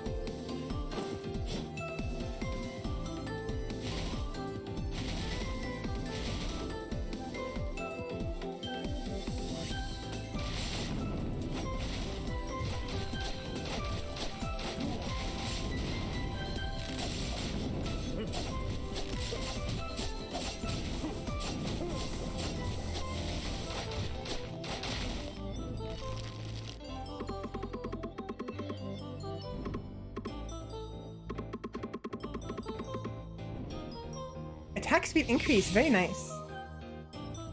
Awesome.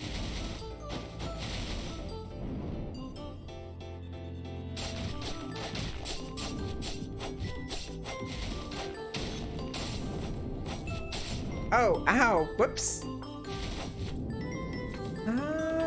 Skull.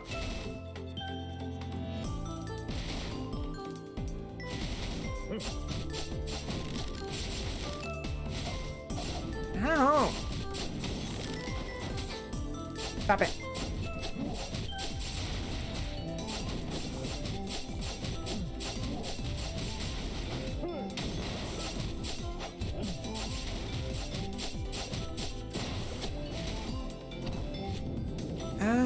I don't want the ants.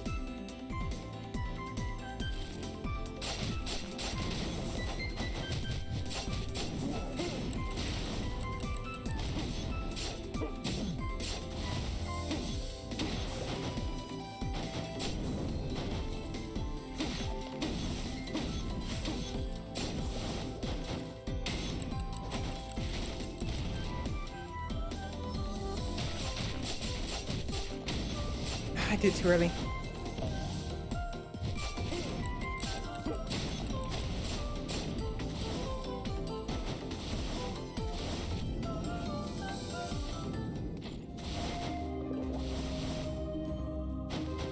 Oh, he's here. Awesome. Solar Sword increases physical attack by 25% when the lunar ring is equipped. Harmony is activated. Harmony inflicts physical damage or magic damage every 10 seconds and increases physical or magic attack by 40 when the lunar ring is equipped.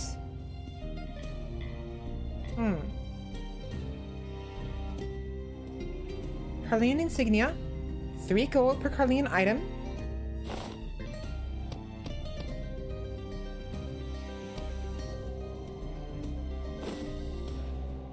Nice determination. Decreases incoming damage by 30% when your remaining HP is 30 or less. 8 star.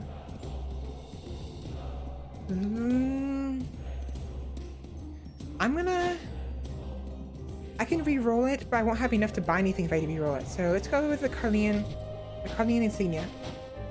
And then we'll buy this. Oh, so you unlocked it. I think I have it now. I do. I have it now, and it's now unlocked, so I'll find it in the world. It's an item now. It'll drop. A sun patterned sword that resembles someone longing for a certain somebody. Courage. All right. So we're gonna go courage and adaptation, I think. This time.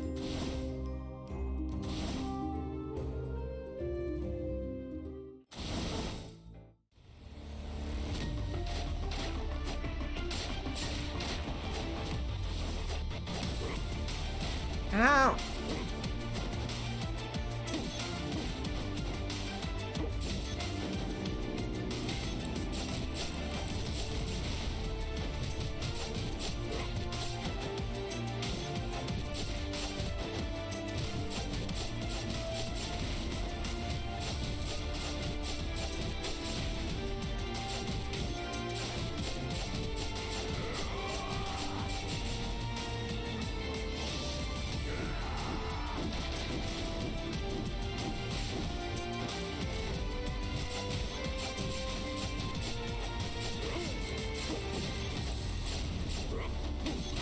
Ow.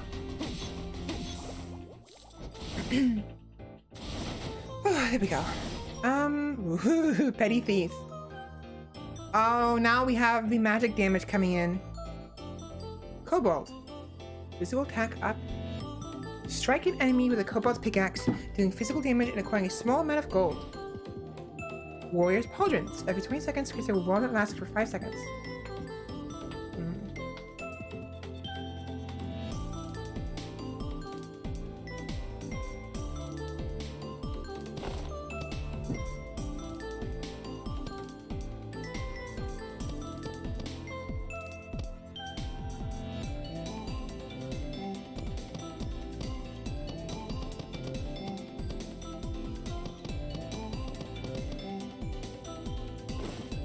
I mean, I could have 2 speed skulls, or have 1 speed, 1 balance. I kind of want to see the upgrade of the spear, but I really, really like the petty thief a lot. I kind of wish it had the execute though. The throw gold is nice, but I'm going physical damage this time.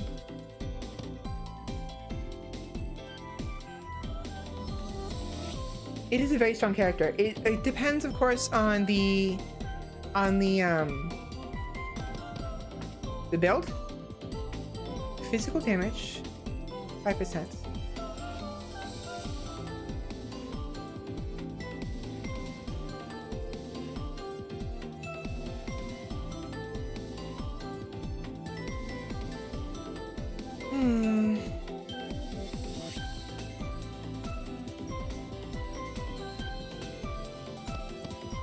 I don't have a quintessence, so maybe I'll go with that instead.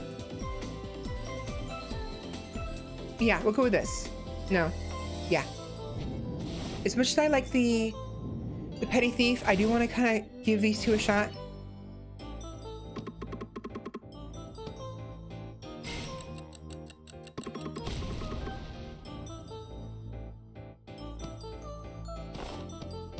Skeleton Pike, when under skeletons, dash is considered attacks, swapping changes into physical damage, pushes forward, dealing physical damage.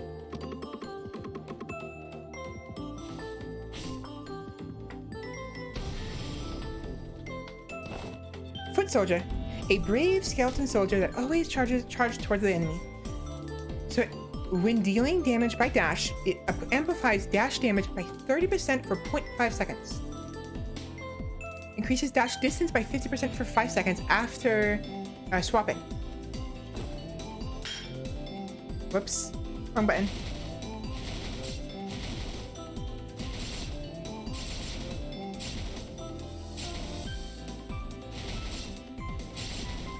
Okay.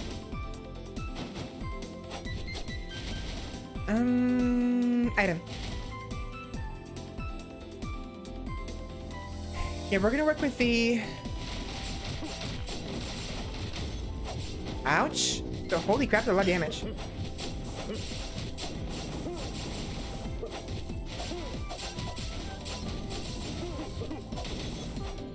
Jesus, look at that freaking...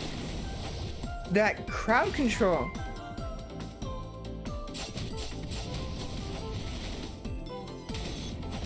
Ow. I'm gonna die. I'm dying. I'm gonna die. I'm gonna die.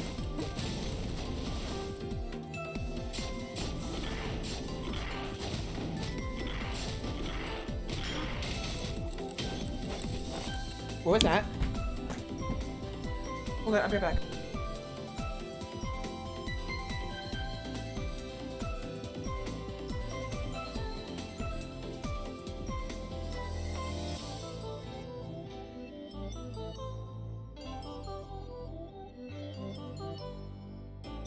Never mind. Sorry about that. So Finnegan was coughing. I guess he ate something, a hairball, whatever.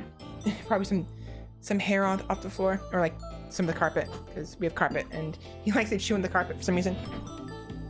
Don't ask me why, but he does. My stepmom is back, so she'll look after him. Oops, I am distracted.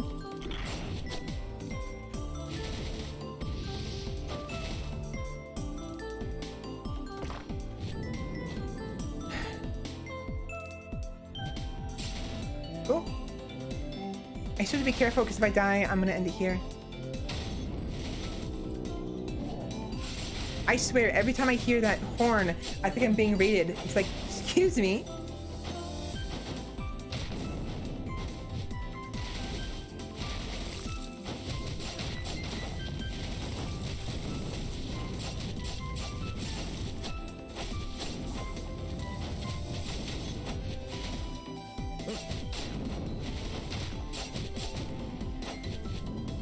Here we go, black market. Awesome. Genie. And I can only afford 1 item. Assassin's Dagger. Oh, it would be nice to have. I need the health really bad.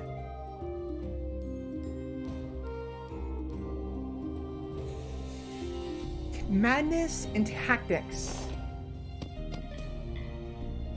Interesting hobby for a dog to have, right?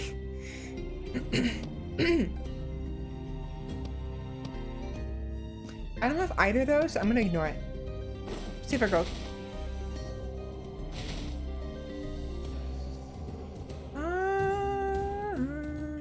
Item. Oh, hi. Bye.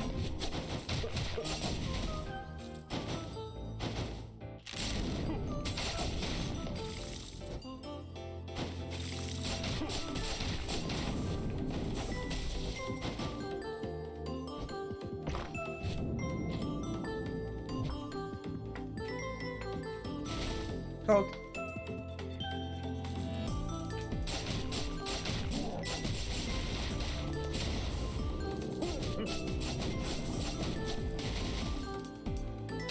Ow!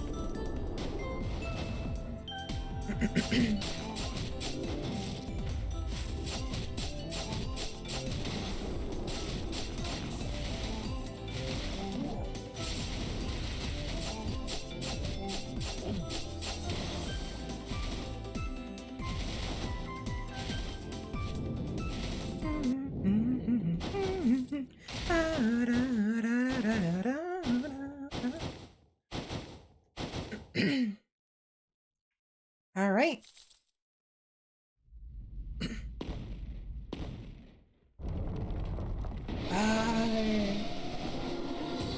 Hello.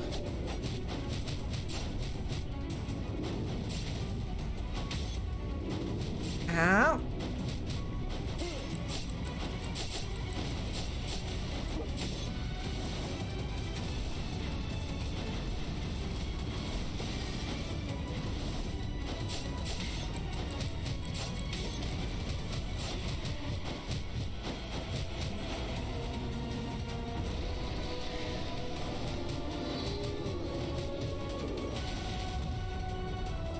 Ouch.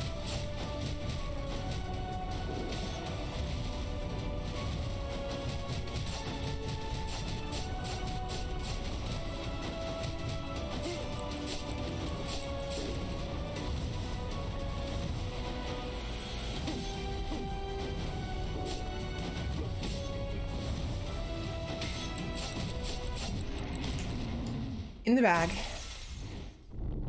Awesome. I'm getting a lot better at that fight. A lot better. Ooh, lots of health and Kiloban. Movement speed increased and throws Kiloban's sword to inflict physical damage and teleport where it lands. 25% versus movement speed increase. That's neat.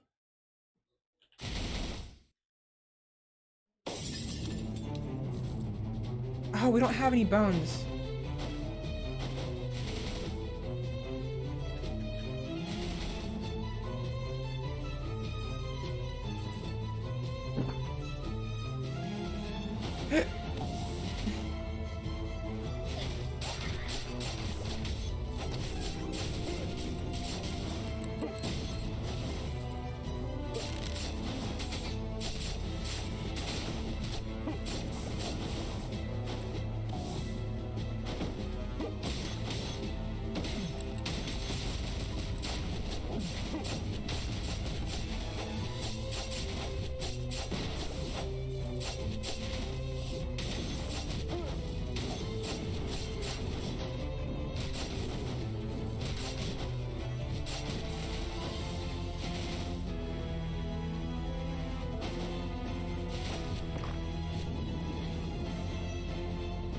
Nice.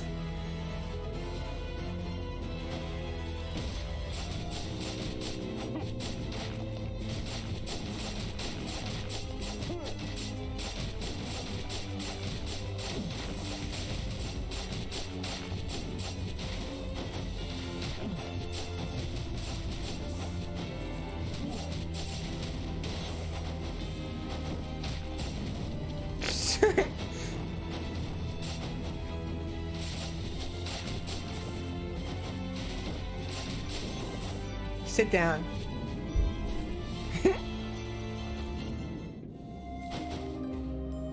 good on HP. I don't need it. Emergency bomb. When double jumping, drops a bomb that deals physical damage, increases physical attack by 25%. Swapping stiffens enemies in a wide area, decreases incoming damage by 10%. Ooh, wait, is that the Berserker? Is that the Berserker? That's, oh no, it's the Predator. I didn't try the Predator yet. Like, not in a full run, so... Like, I say full run, but... Let's give him a shot.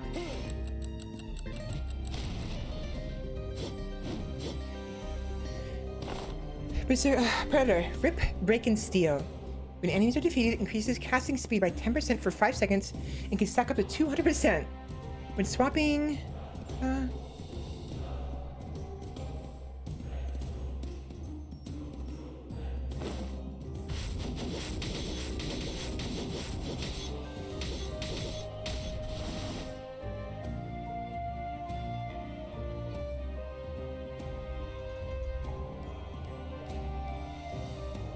That's actually useful.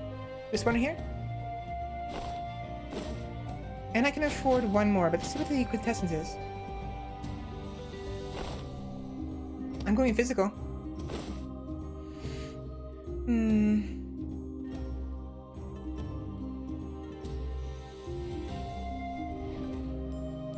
Physical attack by 25%. Yeah.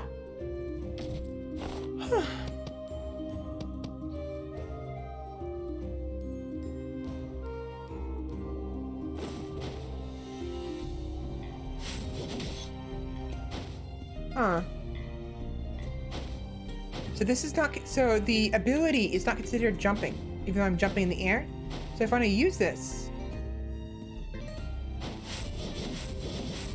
do like that.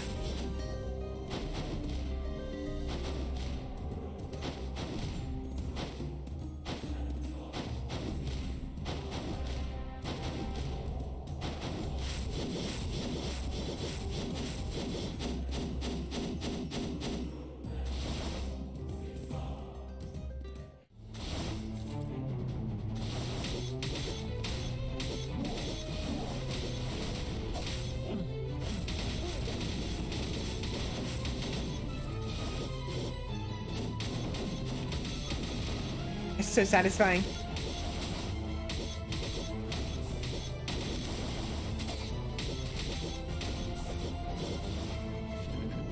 Rawr. I kind of want the Berserker still. The Berserker would be fun.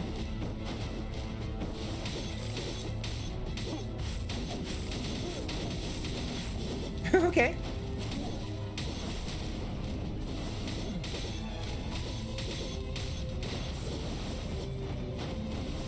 Stop it.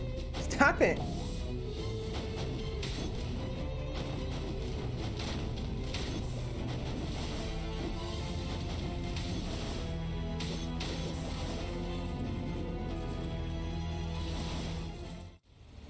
Oh, got someone new. We got Nun, Isabella, and Sakalas.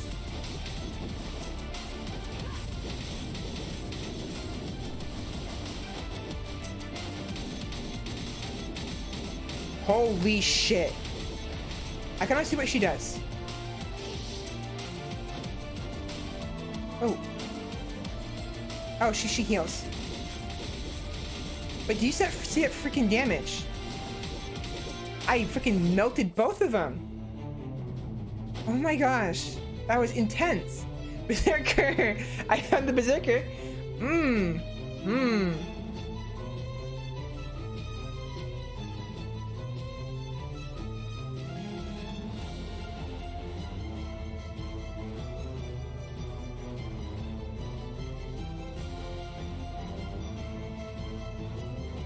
Abyssal Virus.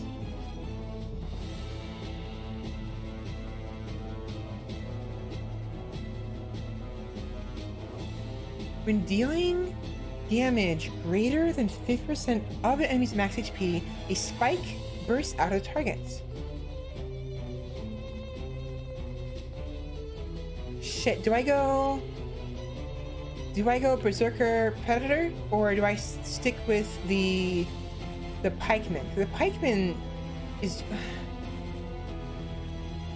These parties are gonna need to start turning up with 3 or more members at this rate. Yeah, pretty much.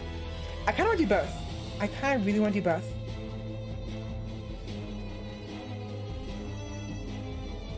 Both Predator and Berserker. I go both? Yes, go both. Alright, now we have 2 big boys.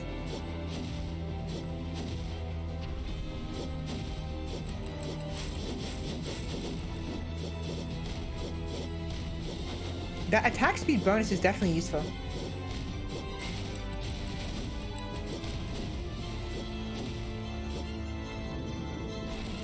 And we have 11 bones. 100 bones to upgrade the Berserker. Oh wow. This is someone you'd be keeping with you for a very long time. Who needs a shield? I have 3 great swords. I do, it's true. 3 of them.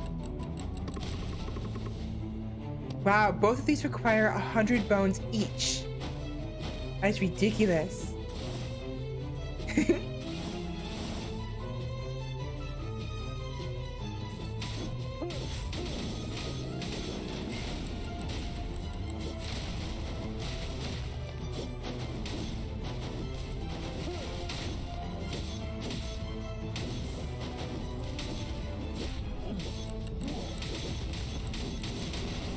Jesus. It's fucking intense.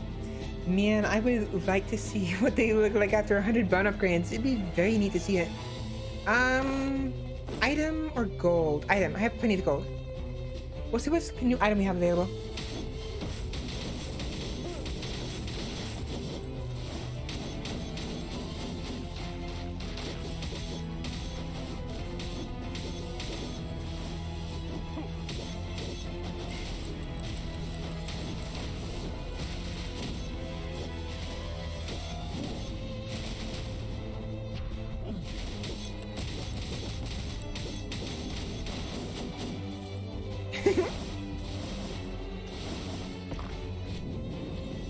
Mage's Necklace. When casting a skill, creates a burning orb. The orb hurls a fireball at the nearest enemy, healing magic damage. Sorcery and Volcano.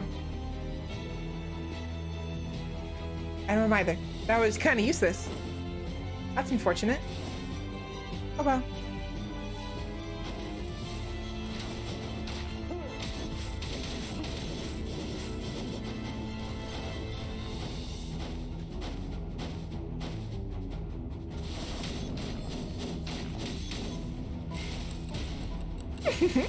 That was unintentional. I didn't mean to do that.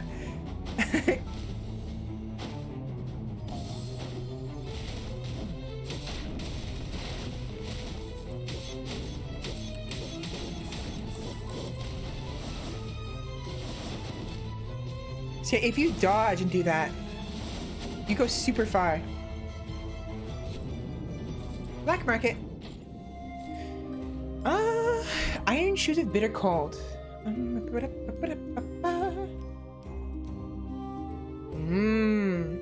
Increases attack speed by 55% for 3 seconds per kill. Not useful during a boss fight, but definitely useful out in the field.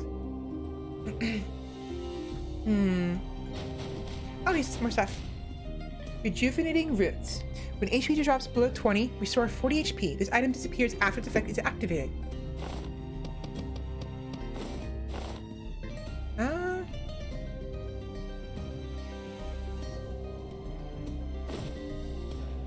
I just wanted to unlock it. Spring. When moving to a different map, recover 5% HP.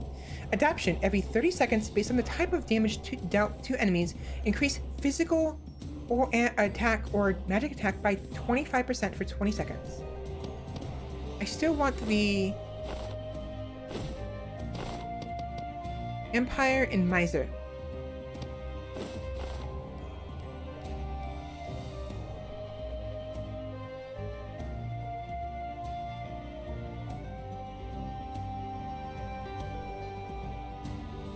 I'm fine with this. I'm fine with the guy. Oh my god, I did. Whatever, it's fine. I was an idiot. I actually held Y down. When you hold Y down, you delete it. And I meant to pick it up, not delete it. I guess I'm sticking with regenerating roots. Whatever. Increases magic attack by 45. I want Rake of Fury, but I'd rather have something else.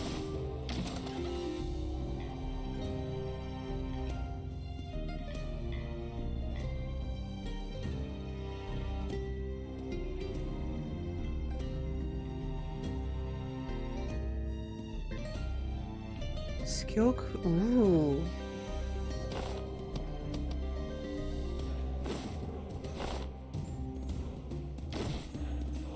Skill cooldown increase.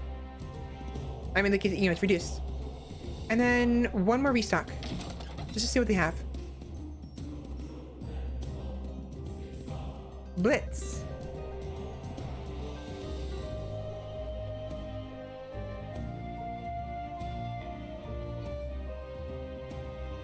Naya's Heart. Giving damage hurts and freezes friendly enemies. Cooldown 1 second. I'm kind of curious what Blitz is, but I'll do it. I just want to see what the Blitz is. Blitz. When dashing, increase crit rate by 5% up to 55% maximum at max stacks for 1 second.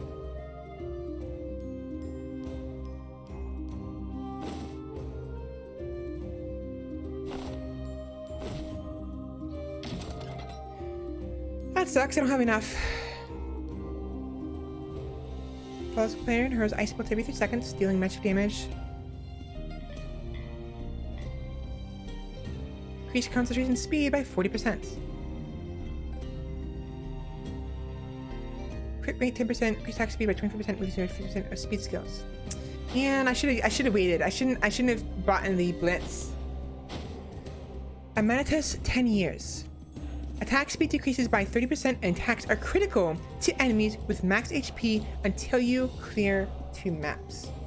So my attack speed decreases, but when an enemy has full health, my first attack against them is critical, always. I'm fine with that. I'm fine without it.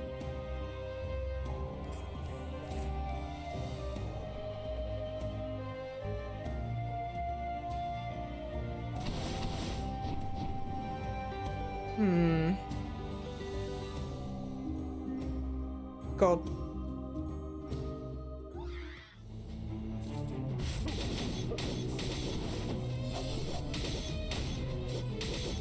What does that do again?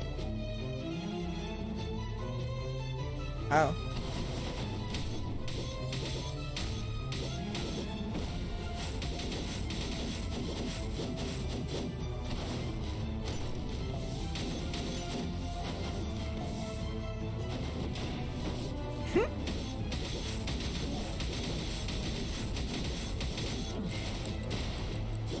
Ouch.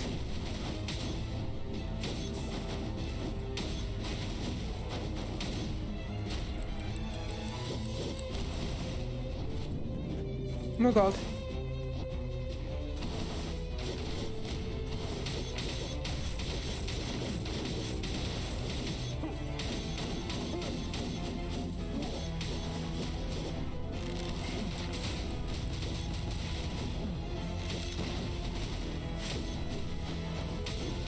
Ow.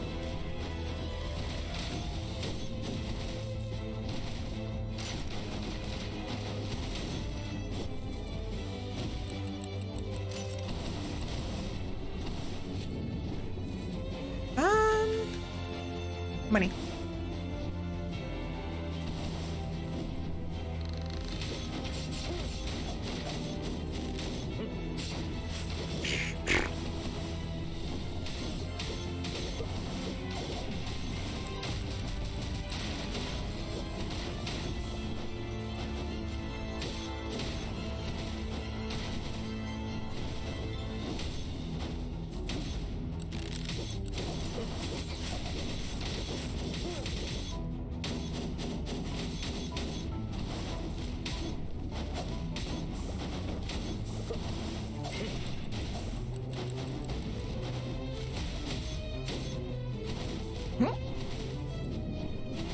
Boss fight.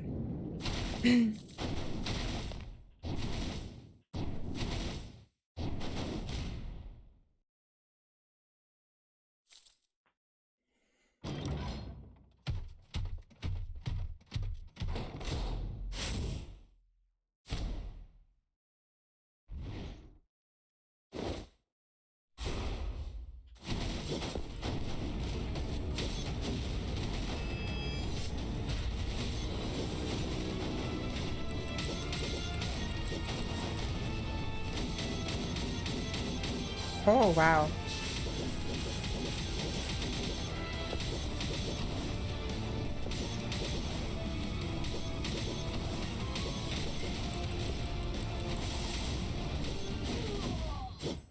Bye.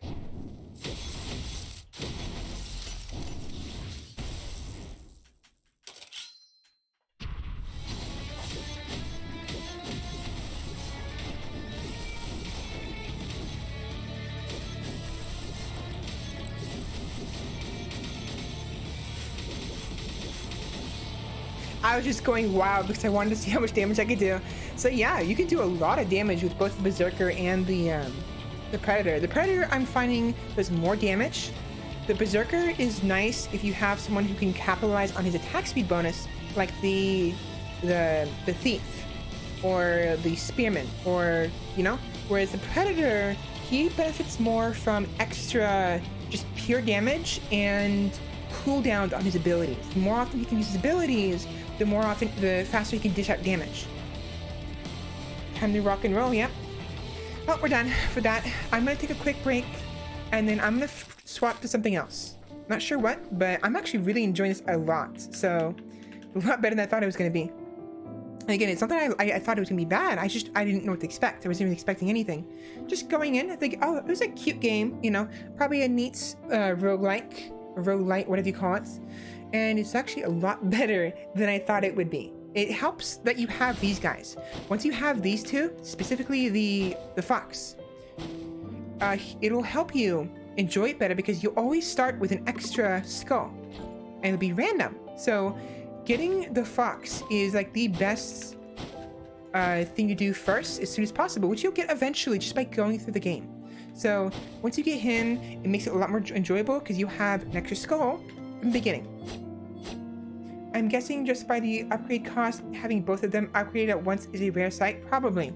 I wouldn't be surprised if it's impossible to upgrade them both within one playthrough. They can only do one at a time. But yeah, no, I'm enjoying this a lot. Quite a lot. But I'm done. Wrong button.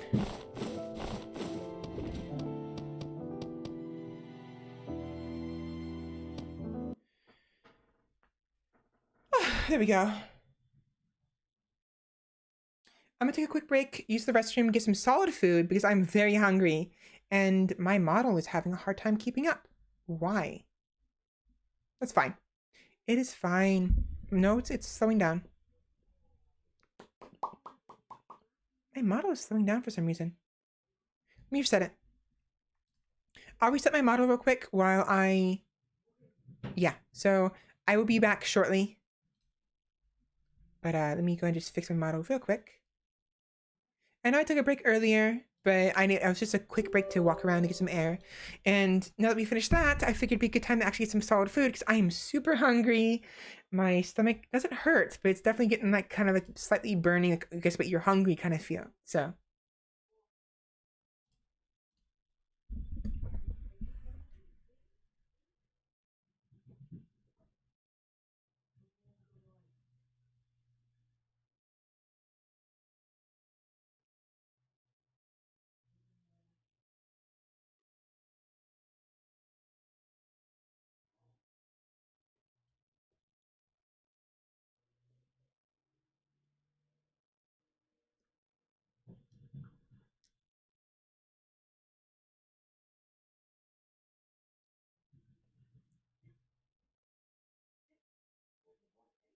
Sorry, I was trying to adjust my my model. All right, VC face is back up. I'm gonna go ahead and take a break though.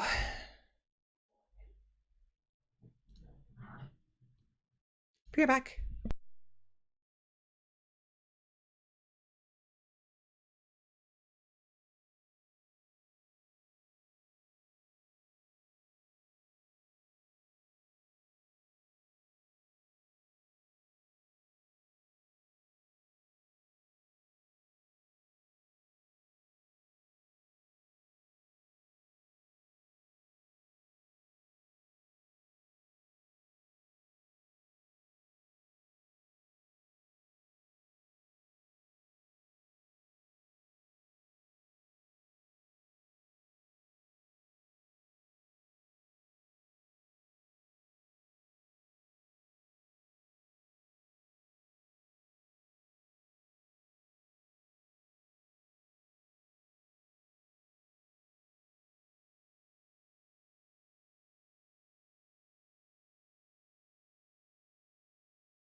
Alright, I'm back. Sorry for taking so long. I was getting two separate dishes ready because there were leftovers. There was cheese sticks as well as some angel hair noodles, and as I was waiting for the angel hair noodles to heat up, I had to heat up the cheese sticks first, and they blew up on me because I kept left them there for too long. And then as I was eating those, trying to eat them carefully because of how hot they were, I was getting the angel hair warmed up in the microwave. And then I ended up getting a conversation with my stepmom. Hope you got some good food. Again, I did, yeah. Cheese sticks, which I already ate. I ate them before I even came back, and then I have some angel hair to nibble on. Alright. So the question is, what are we going to play this time?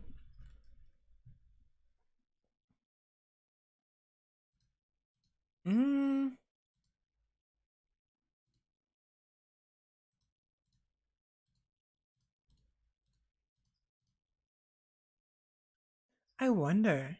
No, we'll save. I was thinking of maybe Salt and Sanctuary, but we'll save that for another time. Rice Ruins, Rimworld, Noida. No. Mountain Blade. You know what? I'm thinking Kingdom Two Crowns. Maybe.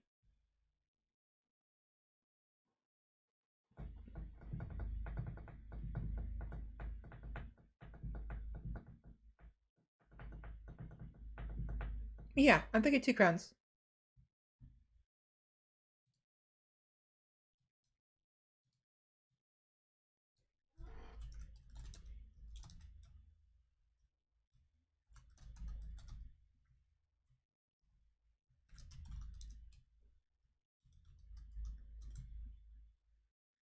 And to finish off the stream. Kingdom. Two crowns. There we go. Yeah, so we'll play some Kingdom Two Crowns.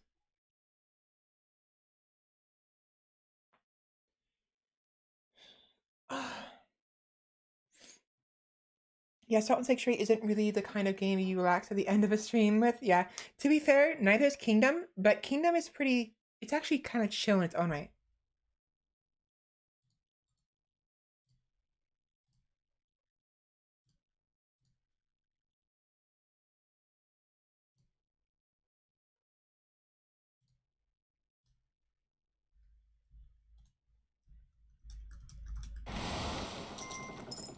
Right. We were playing it. We switched to him because Miriam, our character, the character we favored, Miriam, isn't available anymore.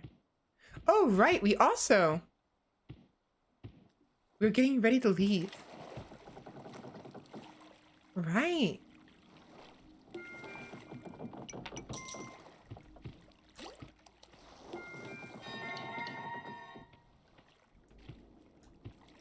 Right. I forgot about this.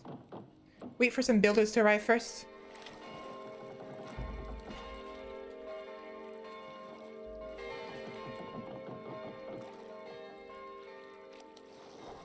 We probably haven't finished this island yet, but we're just gonna leave it as is because I need to get my bearings. I don't remember what we did last time.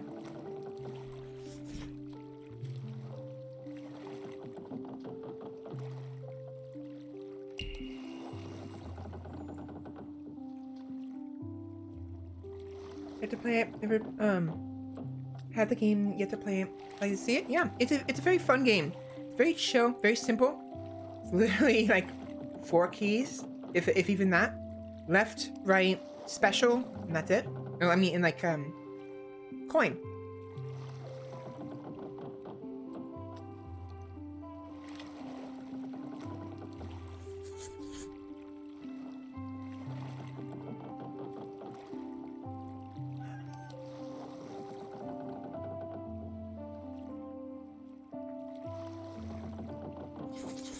Hi, I'm in.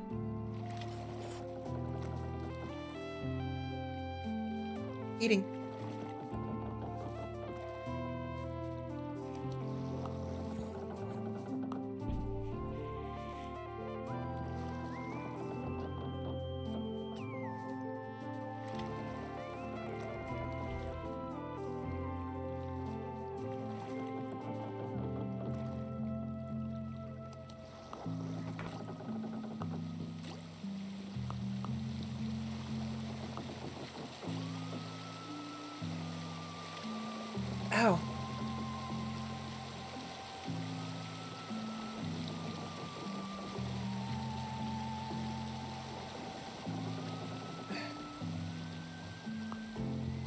There we go.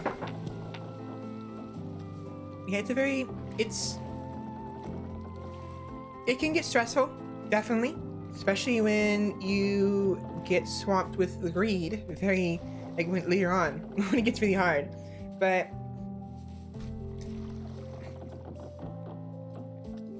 so way to skip this. How to skip it.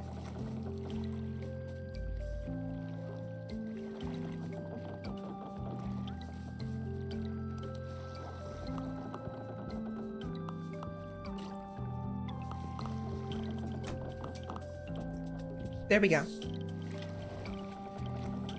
Alright, new island unlocked. Now, I don't remember, how would I go about...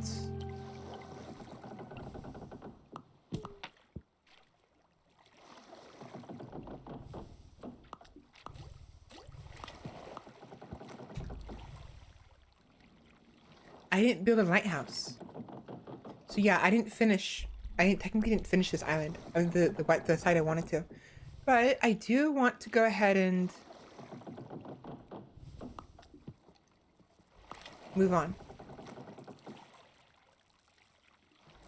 Excuse me.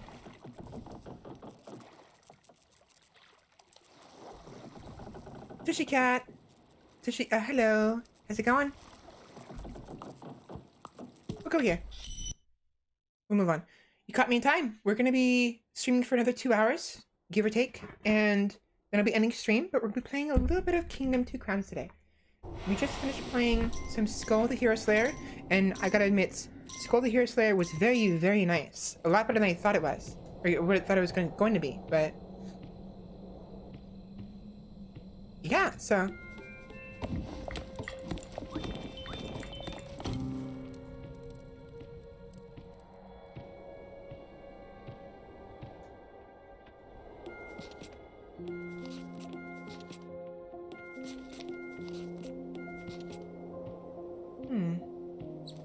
Some good spots. Do I have any? I don't. I'm in the bathtub eating a burrito. Today, she, darling, have missed you, if so. Shut up, baby, I know.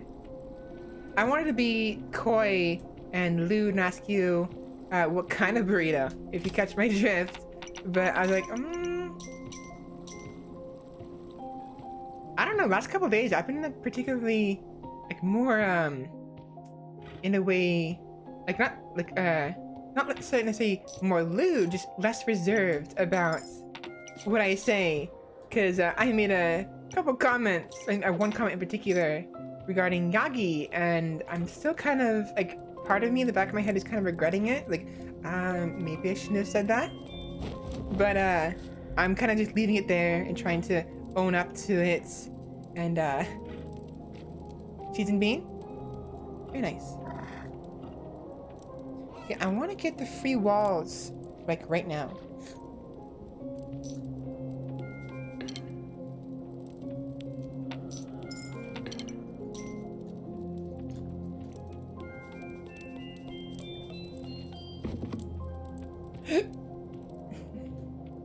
Yeah, I basically like oh, a burrito, you know. But I mean, it's like a little bit uncalled for, to be honest. So, like, that's what. Basically, what I'm saying is I'm explaining it to you, despite actually saying it in the explanation, anyways. Because by explaining it, I kind of ruined the punchline, I guess, or whatever. Don't worry. Over on my side of Twitch, our comms can be very lewd.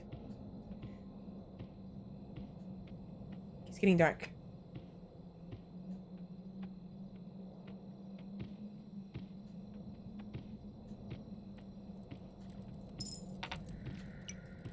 Now, I don't think we have... No, we don't. Okay, this is where things get difficult. So, I'm kind of spoiling it for you a little bit. This game is very nice, very fun. But I think the third island... I thought it was the second island. The third island...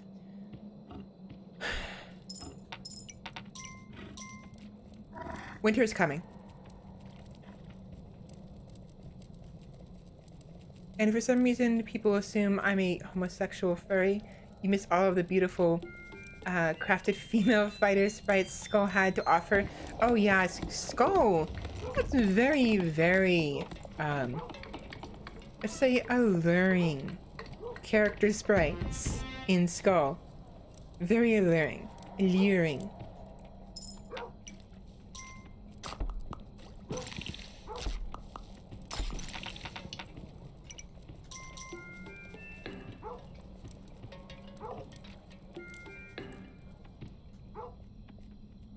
Now with this, I want to kind of expand as fast as possible. And I want to, like, do this. Gotta be careful with the beggar's tent. I don't want to break the tent, but I do have to be quick because of the fact that so winter is gonna be arriving soon, and I need to ensure I have a steady source of income. At least somewhat steady.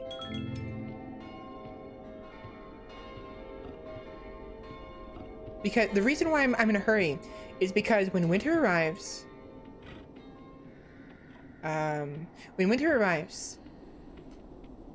grass doesn't grow.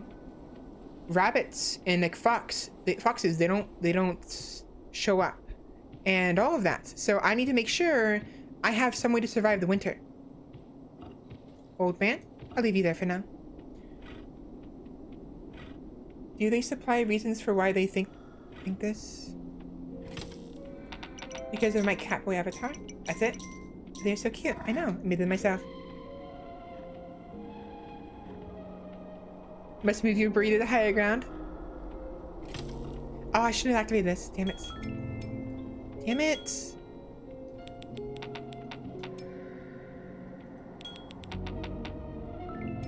I fucked up. That was too early. Let's go back.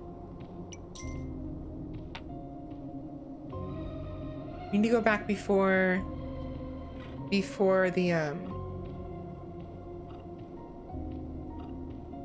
before the greed spawn. Save the burrito. You're gonna end its life. That's very true. You're gonna end its life. Oh, right, the bear. I don't really care for the bear right now. It's neat, but I'd rather have the elk because of the movement speed in the forest.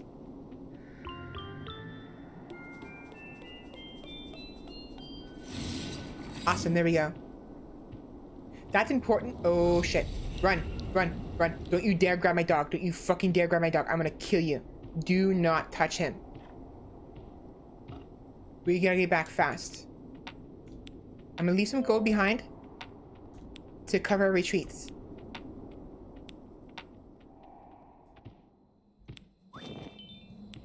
There we go. Oh, that was close. A merciful end. It's for the burrito's own benefit. So that I would love to help. Well, I'm distracted.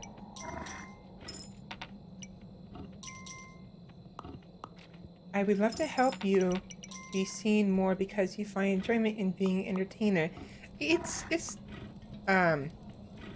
thank you for one. It's very, what's the word? I can't speak. Oh, come on, don't go to bed yet. Thank you, is what I'm trying to say. It feels nice you to say that. Don't worry too much, don't feel too pressured about making me more known. To be honest, I'm taking my time. I could be doing more myself, but I have lots of stuff I have to take care of, lots of things I want to get squared away first before I, you know, get too popular. And like, especially with my copyright stuff, I want to, you know, get that all squared away, because so far I'm doing good. I have basically one more item left I have to worry about regarding copyright, and that is the background of my offline screen. So this one, this screen.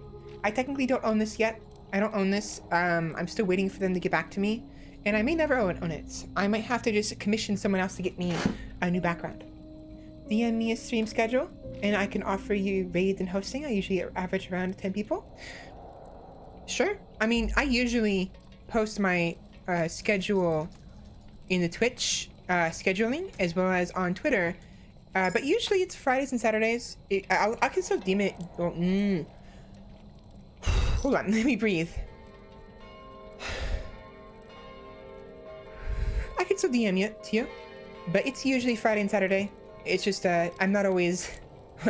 I sometimes, like yesterday and today, I was actually late for stream because I didn't get up in time. So it's hard to tell really if I'm going to be available when I say I'm going to be available, you know? You've been here since 30 followers. Woo. Neat. Oh, you mean like since I was 30 followers? You've been here for a while then. We doubled in. Why is this not? Oh, they're building the walls, right?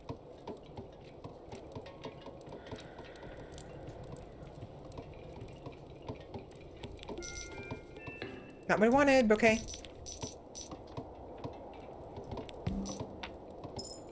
There we go. I don't even know when I entered. Oh, you both entered when you... Yes. Long... No. I can't speak. I'm trying to be all, like, silly, and I can't think of something to say. So yeah, anyways, these chickens, once winter arrives, they will no longer spawn. Which is a problem, because I have no other way to making money except by killing chickens. I really wish there was a way to keep my dog home, because I'm worried about them getting caught by the greed. I'm gonna be so upset when they get caught.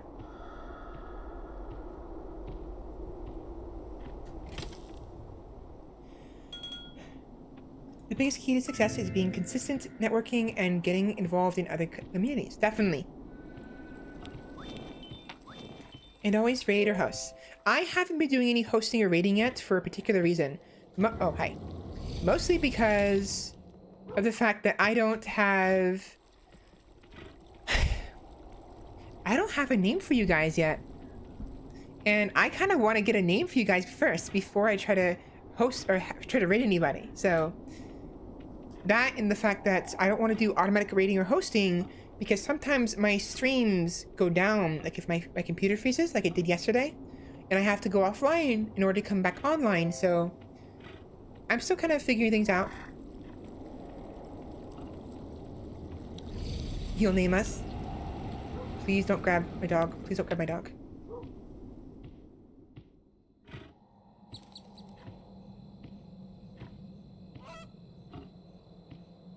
I mean, if you guys want to get make up some ideas, sure. I will give the final say on what the name is going to be, of course, because I'm going to be the one calling you guys that. But it's just like I had like ideas. Like, what if I said called you Vikings? You know, my little Vikings. It's neat, but it's also kind of generic. And there's other people who probably also have that, which isn't a bad thing. I can still do that if I wanted to. But I would like to try to think of something somewhat a little bit more unique, if possible. Bathtub burritos. I'm not so sure about that.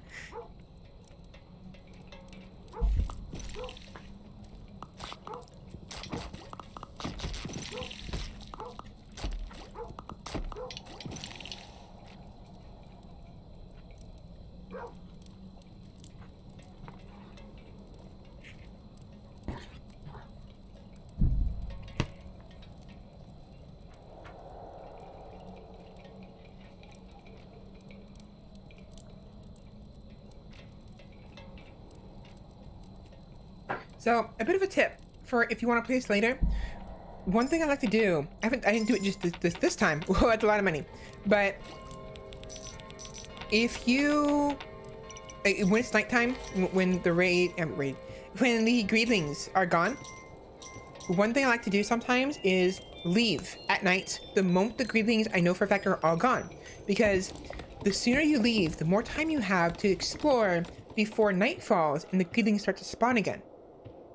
So, for instance, the moment I saw those greedlings die on the right side, I could have left and I would have had not only like all of dawn, but also an entire day to explore. So that's one strategy you can do. Your Yarg babies. Be back to Valkyrie and Mommy again. It looks like it. I actually legit was considering calling you my children, you know? And being like, when we do raids, we can call it Children's Raid, you know? It's kind of similar to like a Children's Crusade, except it's Children's Raid. Children's Raid? I don't have enough. But I kind of want to keep the the whole mommy thing a little, I guess, less cemented and more like something silly. Maybe we'll do something, but as a result, I want to get a little more, a bit more of a more serious name for you guys. Valky babies. I've moved on. I am now eating a raisin cream pie.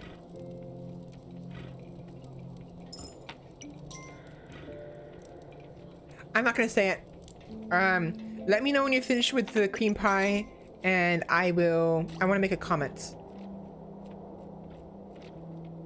But I don't want to make it just yet. So just let me know when you're done. There you are. I was looking for you.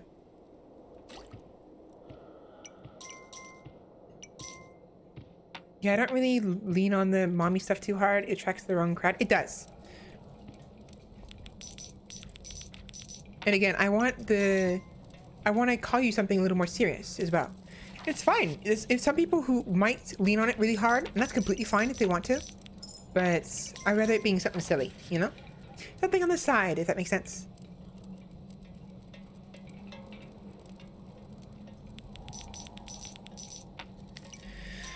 But yeah, no, depending on what island you're on, if it's not this one, if winter doesn't arrive by the 4th night, then we're fine.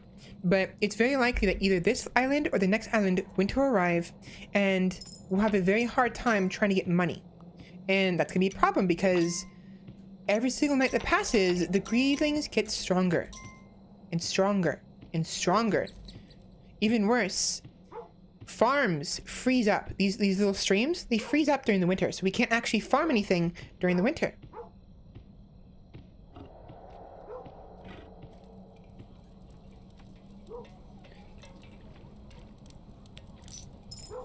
How do I activate my... Oh, up, right. Okay, so when you're playing the Tushy Cat has hosted you with 1 viewer. Thank you so much for the host, Tushy Cat. Voice, please. Thank you so much for the raid. Host, not a raid. But, you know, so if you're playing the DLC of this, or the 3rd campaign, pressing up will activate your abilities, if you have an ability. Same thing for... No, so up is the abilities for the special characters, whereas shift or double clicking left or right will activate an animal's special ability. So, for instance, there is like a dragon, like a Komodo dragon you can ride. You're welcome. Yes. So what is this game exactly? This game is Kingdom 2 Crowns. It is in many ways, it's more of a survival game than it is a management or kingdom game, because you're trying to survive. Each night, you will be assaulted by these things called greedlings. And the greedlings, they want gold. They want valuables. They will not go after someone's life, but they will go after your crown. So if you have gold or gems in your pouch in the top right corner, like up there, then every time a greedling hits you, a regular greedling, they'll cause a single gold and or gem to fall out. I think it focuses gold first and gems last, but eventually, at some point, I need to get some farms up right now. At some point, it'll start, like, they'll get just the gems, and if you have nothing in your pouch left and the greedling hits you, they knock off your crown. And if your crown gets picked up by a greedling, that's the end. Right there. It's over. The greedling will pick it up, and the screen will focus on the greedling. It will follow him as he goes off screen, like away from your character, and the screen turns dark because you've lost. It's game over. Now, the greedlings get more powerful each night, and there are different variations of greedlings that occur as the intensity of the greedlings increases. So the more angrier they get, or the later in the game they get, the stronger they get, and the more variations there are. So there's like the basic greedlings. There's the greedlings with masks, greedlings with better masks. There is these special greedlings that that are very, very, very fast, and they run on all fours instead of on 2 feet. And they hit really hard. There's these giant ones, these giant greedlings. You know what? I'm not gonna say much more. Just there's the basic greedlings, with masks, and the 4-legged greedlings. There's other greedlings as well. I'm not gonna say too much more. I don't want to spoil it too much. We might see them this time, in which case I will talk about them. But for the most part, I know that there's just a variety of greedlings that each pose their own unique problem. I fucked up. Oh no. You guys, hurry up with the wall, please.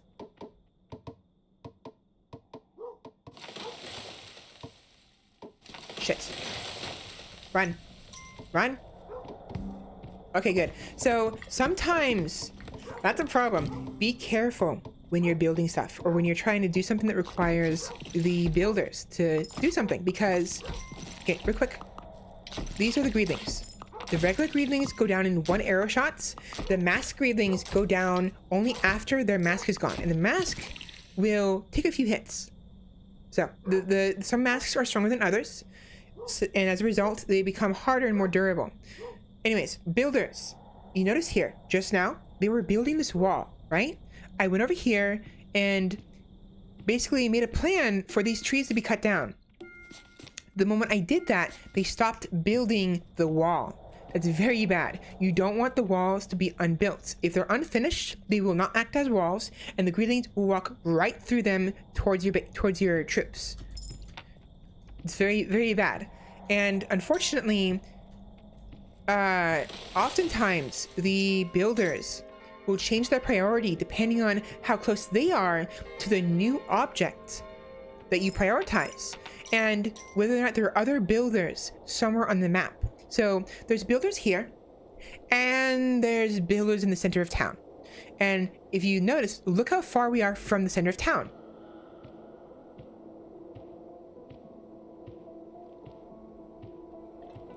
We are very far away. If those greedlings, if I had told the builders to cut too many trees down, those greedlings would have gotten past their defenses, and we wouldn't have been like super screwed, but we would have had a real hard time. My wife is so round. My daughter will be here in 2 months. Oh, very neat. Make sure to shower them with plenty of love and plenty of burritos. I mean, I don't mean like anything by that. I mean like I don't know, just being silly. Just burritos. But yeah, no. So this game is about survival. So, build, expand, defend. That is the motto of this game.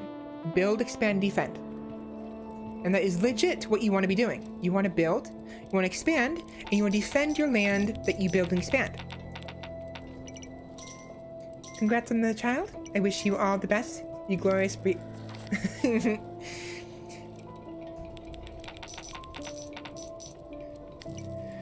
really wish I could speak slower and calmer. Okay, so we have... Honestly, I want some spearmen, I think.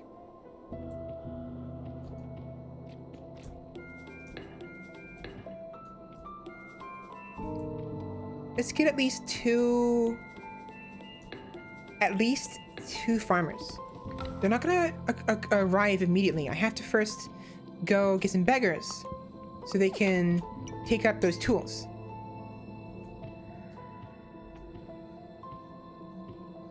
I have succeeded in my basic function as a human. I have shelter, I have food, and I have bread twice. Oh, really? So you have a little tot running around right now. And cannot live by bread alone. Funny. Oh, don't do that to me. Gotta add more burritos. I'm lost. Is burrito slang for something? Not necessarily, but if you think about it, like a burrito is very long. You know, it's pretty, you know, soft and roundish and cylinder-like. If you know what I mean.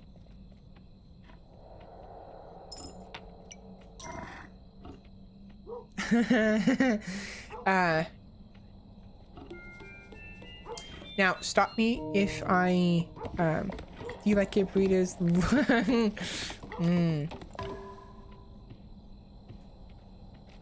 You asking me or you asking Tushy? Like, I can't tell you if you're asking me.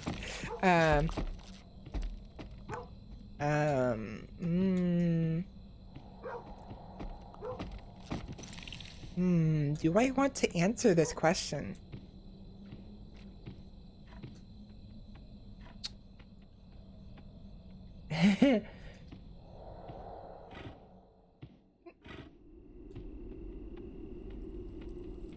Maybe both. Maybe a little bit both. Probably longer, but both. To be honest though, I don't have... Oh.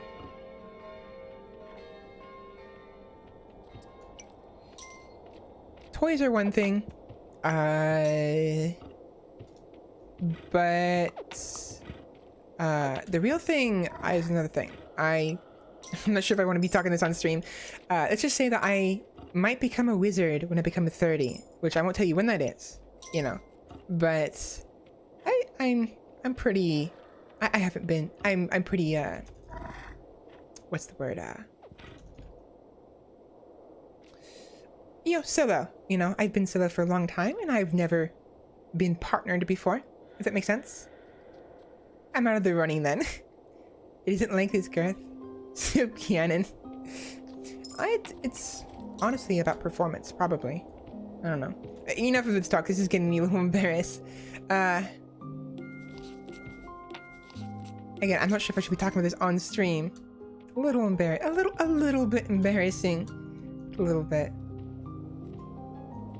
Ooh, yeah. What's the famous line? It's how you use it, yeah.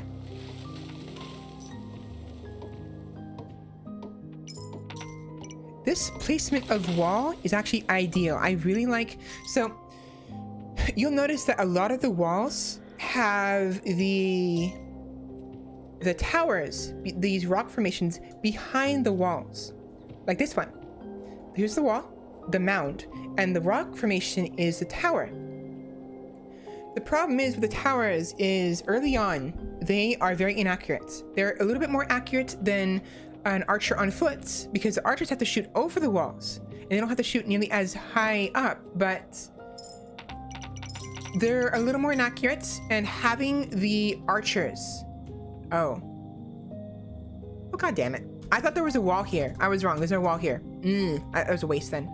So having this tower here means that they'll be able to shoot this way into the greedlings who are attacking the wall here, because the greedlings will ignore the tower, the people in the tower. But I won't say what they are. There are greedlings that can reach the archers in the tower if the tower isn't tall enough or aren't protected enough. There's a max upgrade that makes the towers basically invulnerable, but again, it has to be max upgrade, and I'm nowhere near max upgrade right now for my town hall, let alone my towers. What's the women's spec for donations in bikinis? I think you're good. Size doesn't mean everything, but it does take a while to sail. Oh, to sail a row to Spain. A rowboat to Spain. I'm gonna switch the topic right now. Is there any buildings not worth upgrading? That's a good question.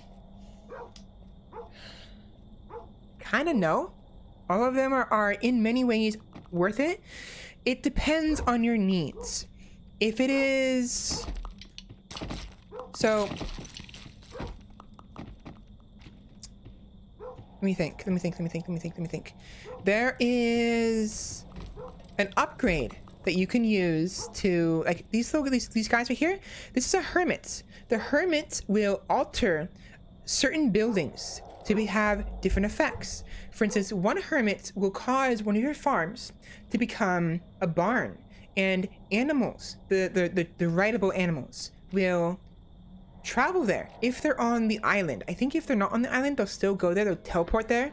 But typically, these hermits will alter something. There is one hermit that can alter a, I think, second or third tier tower to become a bread factory. And the bread factory entices beggars if you activate it by having them bake bread. A beggar will arrive to they'll try to reach the bakery to get some bread, and they'll take a piece of bread, and one beggar per bread, and they'll hang around the area. So it makes it easier for you to get more people, because the beggars will leave their homes, they'll leave their camps and make their way to the center of the map, or wherever the bread factory is. The bread factory is arguably kind of not worth it, in my opinion. It can be if you're desperate, or if the map is super big, which it will be. I just channeled my inner Dale Grebel, the government. I've been on a King of the Hill binge. I know nothing of King of the Hill. You're the thing. Enough Stuart's smut. I've been reading enough smut to tell me over. Gotta get the romance fix. Yeah. So the bakery isn't always worth it. On big maps, yes. On small maps, typically no. Especially if you have the elk, because the elk is very, very fast when they travel in the forest area, like this area. So ideally, I should be able to just travel to the forest, get some beggars real quick, and then travel back. Of course, with that said, the thing is, the difference between going to get them myself and having the bakery entice them is they will arrive at the bakery as beggars. But if I manually recruit them, they will travel to the center of town as workers, as civilians. The greed ignore the beggars because they have nothing on them. They have no gold, they have no tools, nothing. But the civilians, the peasants, they have at least 1 gold on them, because it requires 1 gold to recruit them. So they will go after them. So in that regard, again, it depends on how quickly, how efficient you are, how big the map is, and how fast you can move. The faster you can move and the smaller the map, the less important the bakery is. It also depends on how convenient you want it to be, because it is a little inconvenient to go out of your way to go seek out the beggars when you can just have them come to you. We're not going to be playing Pathfinder soon. Have you two ever played it or D&D? I have played a little bit of it. I haven't really gotten around to playing much of it, but maybe I'll play it again one day. You talking paper-based D&D? Tabletop.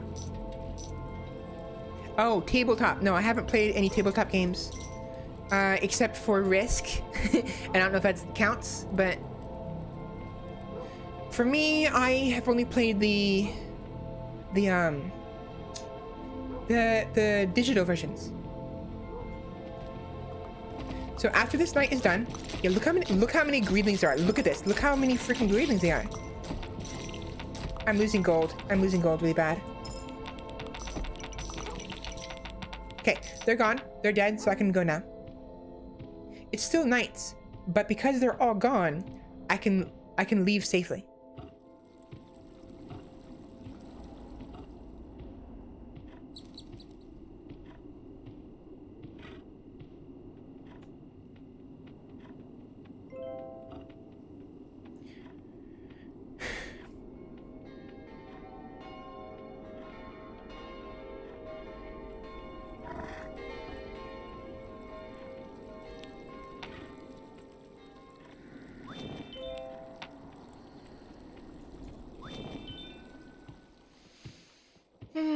I think there's only 1 camp on each side. Yes, so this island only has 2 extra portals. That's what those little arches are that we keep passing. Not this arch. This arch right here. This is a portal. So I can't tell if there's a wall here or not. There's a wall here. There's no towers near it.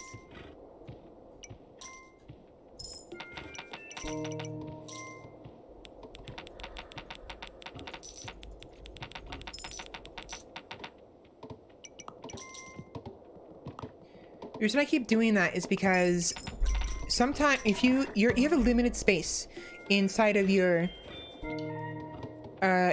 pouch, and if you get too much and it starts overflowing, it'll drop on the floor, and sometimes it'll fall into the water, which is a waste.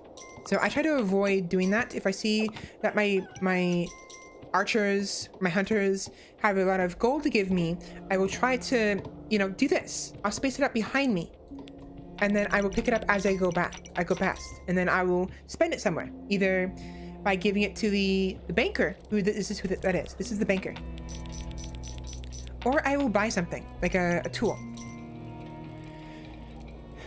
I'd really be a good addition just in time difference alone. I'd hardly be a good addition. So I want to do another wall past the boat. But the beggar's house is right here is the problem.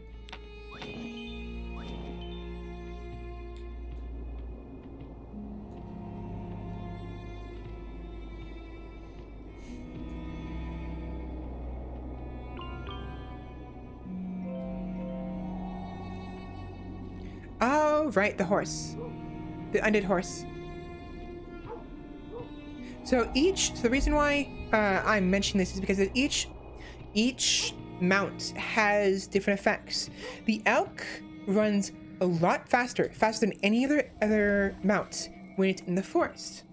But its stamina is a little bit below average.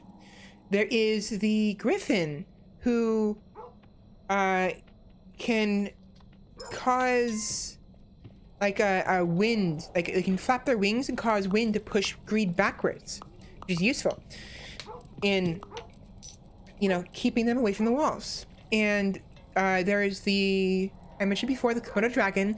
The dragon is my favorite. The elk and the dragon are my favorites because the elk is very fast in the forest, and the dragon, he can breathe fire, which is very useful for killing the greed faster when you're getting invaded. So gonna play League of Legends, have a nice stream after I wash, have fun, and try not to get too salty, because, oh boy, League of Legends is it's a game.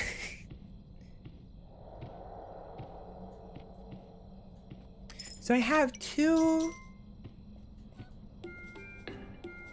there we go.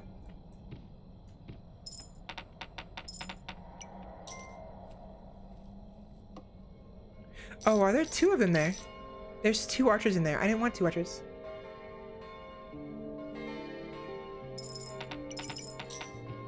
It's fine, it's whatever.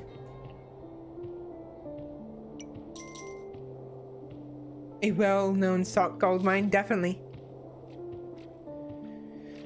So you were the one, Candy, you were the one that has this game, right? You're the one that was curious about it?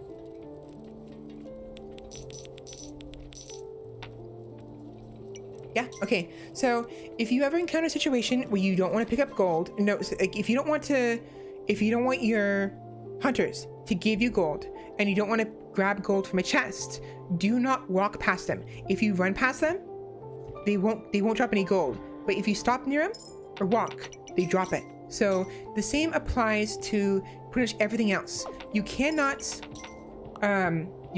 build anything when you're running, and you cannot activate chests, which chests will cause either coins or gems to spawn. So if you want to save them for later, which is good to do because the greetings can't go after chests, then your strategy would be to save your mount's energy until you can run past them.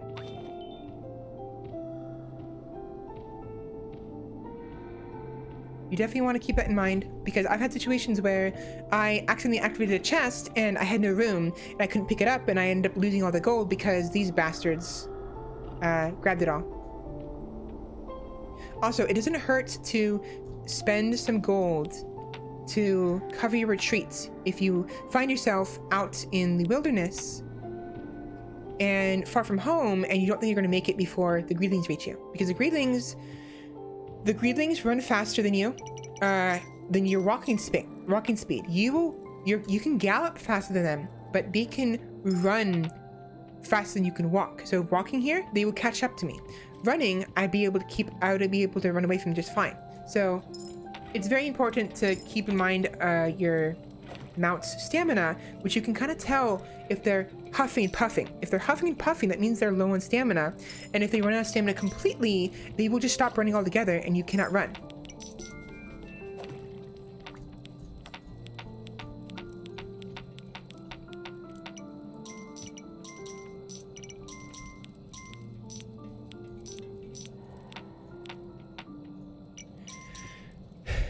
I'll actually demonstrate it in a minute. But I want to see if I can give this guy more gold. No, he's gone. He's leaving. Never mind. So watch my mount. My mount is fine, but eventually they'll start to huff and puff as their stamina, goes down. And you can't see their stamina. You have to guess.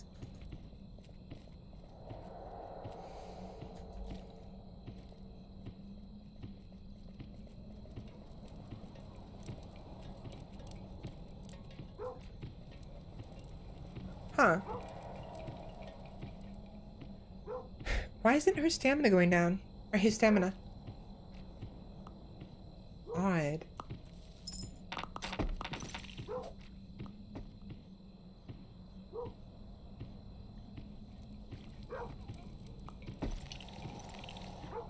There we go. So you see that he's huffing and puffing? The moment he runs out of stamina completely, normally if I stop early, I can continue running afterwards, right? I can stop and then continue. But if he runs out of stamina completely and utterly, and I attempt to have him run,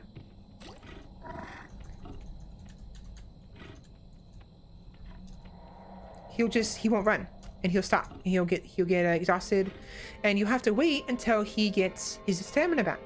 There's two ways he can get stamina back. One, he will get it over time, like he did not just now, and two, if he eats grass. Now, this is why winter is such a problem. During the winter, no grass grows. There is no grass whatsoever. They will not have any grass to feed on. So if you run out of stamina, you are dead in the water, and you're at the mercy of the greedlings, especially if you don't have any gold. So you have to be very careful with your stamina during the winter.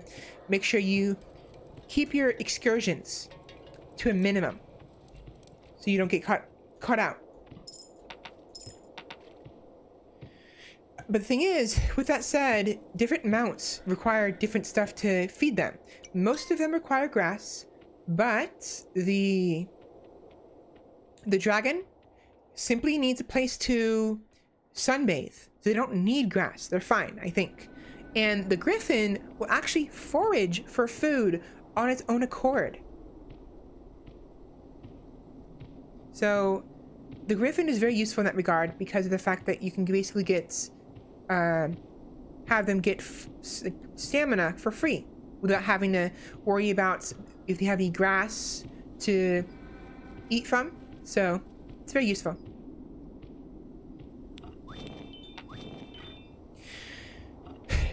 Alright.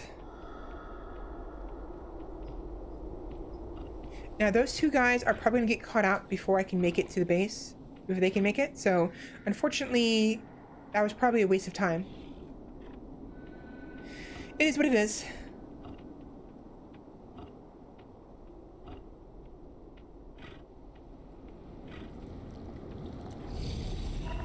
Shit, I'm out of stamina. Shit, move.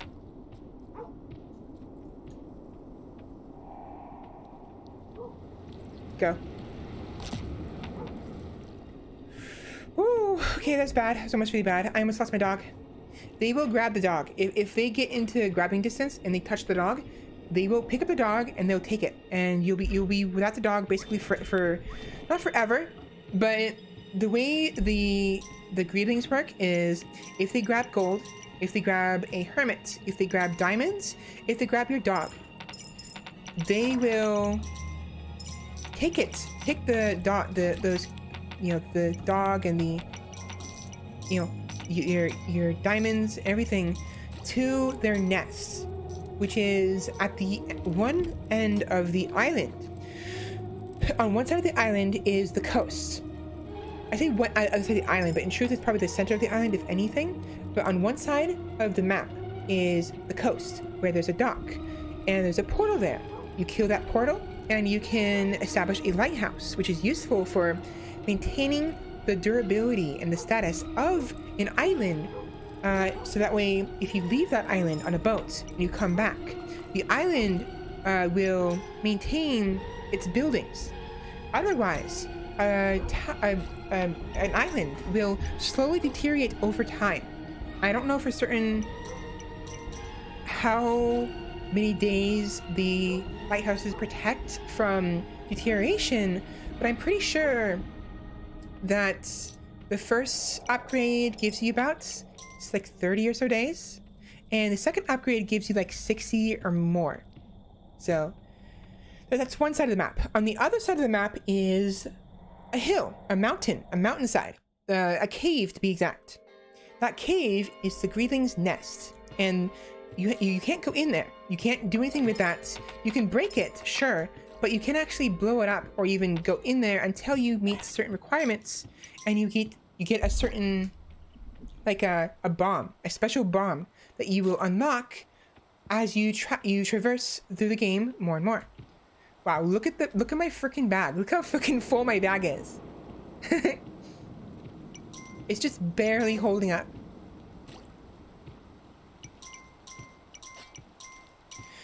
So what I want to do now is I want to establish some knights. To do that, you need this level of town hall. It's like max level town hall. And you go over here and you establish knights.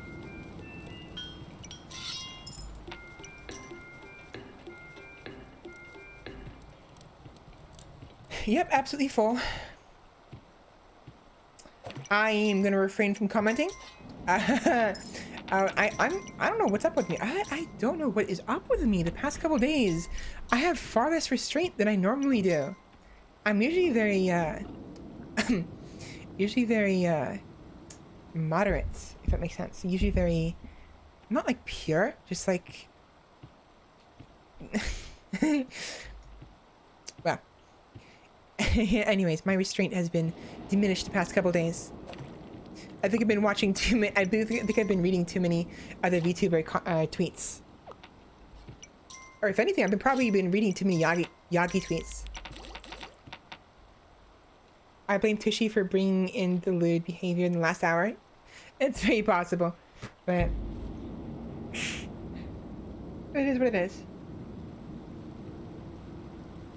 We're just gonna wait. I'm gonna wait until tomorrow, and then I'm gonna go ahead and travel to the beggar's village.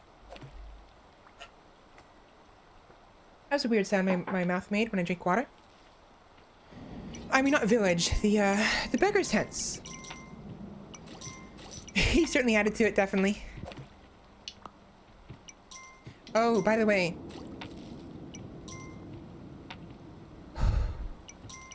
Be careful. Okay, that means that we're gonna have some strong greedlings this time. Be careful with the knights. The knights will take a certain number of hunters under their wing. And if they do that, the hunters will no longer be hunters, they will be archers, military archers. And the problem with that is military archers will not hunt chickens. They will not hunt the small game that spawn in the grasslands past your borders. Only the hunters will, which means if you have nothing but knights and archers, and you don't have any hunters, then they will not hunt for you. So you want to be careful about how many knights you train before you are ready for it, because you want to have at least a few.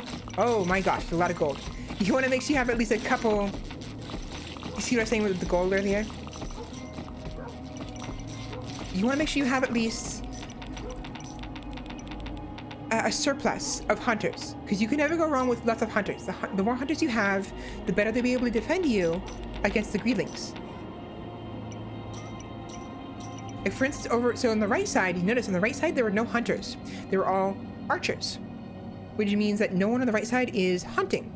Over here, I don't see any hunters. which means on the left side, no one is hunting either. So all of these chickens are just sitting here. It's free money that is going to waste. So I need to get more archers or hunters.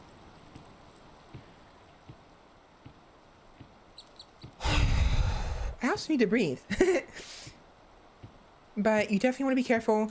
Try to plan things ahead if possible, and do not go overboard with certain stuff. Like, for instance, having too many builders and not enough hunters is a detriment because of the fact that you don't have defenses.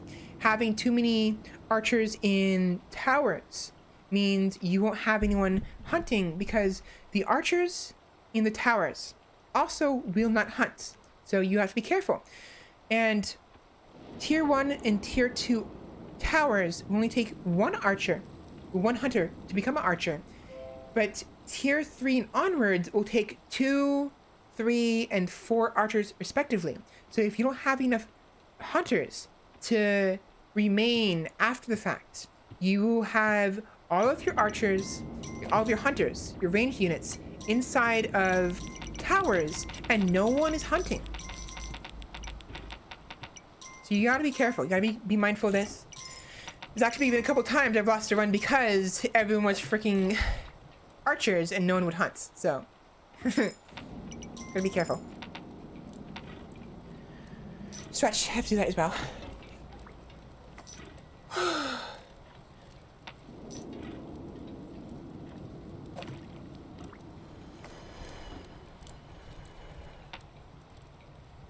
So just upgrading everything is not a good idea. You see that message? Yeah, you don't want to upgrade everything to max immediately. Take your time. Don't rush things. If you're desperate and you know you need to rush build a wall, for instance, okay, rush it.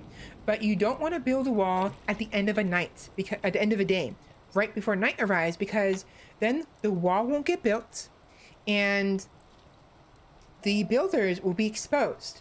Even worse, if you build a wall and you're building an additional tier, so tier 2, tier 3, tier 4, if you're upgrading the wall, the archers, the hunters, will stick around behind the unfinished wall and will be attacked by the greetings directly. They will not run to the previous wall because they will treat that unfinished wall as if it existed, as if it was there. But all unfinished walls are treated as if they do not exist, as if they're not there. So the reason why this is a problem, why this even happens, is because the moment a wall hits tier 1, it is considered as existing, at least in some capacity.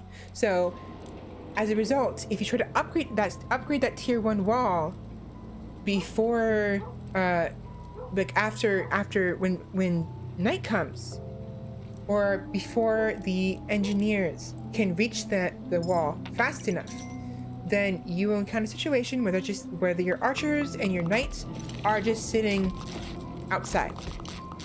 And then these guys will tear them to shreds, to be honest. They'll tear them to bits.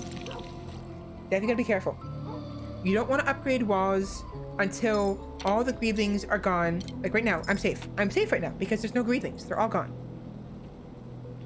The wave is gone. This current wave is done. I can go ahead and leave.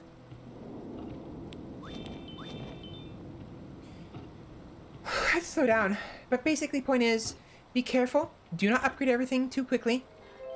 Do not traverse at night. Wait until the wave is done, and then the moment the wave is done, you feel free to leave. You can leave before dawn.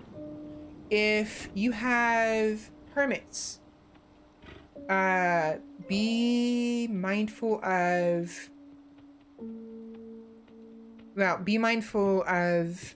the building they can replace, because let's say you have the hermit that makes bread and you don't want bread, or you already have a bread factory, like a bakery, and you only want one, but you accidentally create 2 of them because you have the hermit on your back and you're trying to upgrade a tower, but you forget that the hermit's on your back. So instead of upgrading the tower, the hermit will instead convert the tower into a bakery, and then you lost that tower because a bakery does not function as a tower anymore.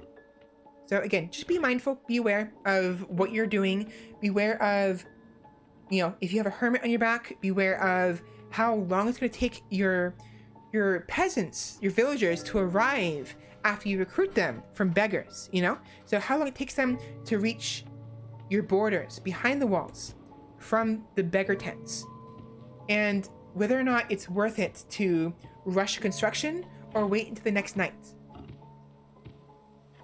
Thank you for teaching you. I appreciate. Yeah, you're welcome. I don't want to spoil things too much for you, but these are just quality of life things and are very frustrating to find out after the fact, because I've lost a lot of runs because I didn't know something that was probably obvious, or like it wasn't explained to me, you know? Of course, part of the experience, part of the fun is kind of learning.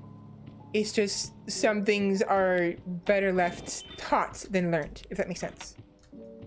Like taught like properly than experienced, because not everything has to be learned the hard way, you know? Some things are best learned the easier way by someone teaching you directly. Otherwise, you get frustrated and it's not fun.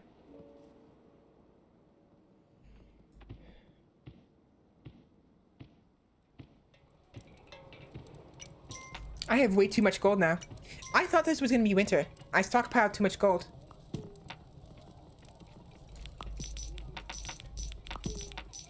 The banker is a good place to dump your gold if you have too much. He will hold infinite amounts of gold, but the gold is actually has its own like code, so it'll know how much gold is in there. And the reason why it knows this is because the banker has the vault. The vault accrues interest over time. The more gold you have, the better. And the interest is about 10%. So no, I don't know, not interest. The interest is like no. Yeah, the interest is about 10%, and the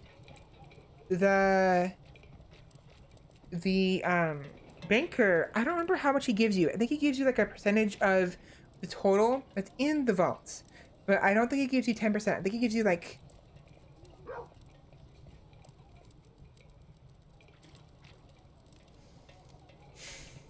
how much does he give you? I don't remember, but he gives you more gold every time you stop by him, because it signifies to him that you want to withdraw gold. But he will only take 10 gold per deposit. You can keep depositing money over and over again until nighttime comes. So for instance, watch. 1, 2, 3, 4, 5, 6, 7, 8, 9, 10. 10. And he deposits it. 1, 2, 3, 4, 5, 6, 7, 8, 9, 10. He deposits it. Now notice he's not giving me gold back. So if you don't want him to give you more gold for a given day, give him money. Even 1 gold is enough, and he will stop he will stop giving you money. It'll stay in the vaults. Otherwise, if you need more money, don't deposit any money to him and let him keep depositing it to you. He will deposit it to you to the limits, stop, and then you have to leave and then come back to his range, and he'll deposit more money to you. But he can only pick up 10 gold at a time. You notice how he can't pick up any more gold? Only 10. So it's usually worth to just do it like that.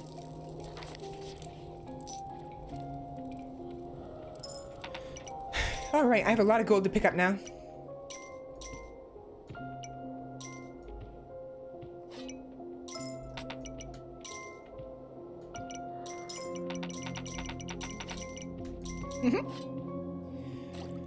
Yeah, it's a learning experience. It's fun.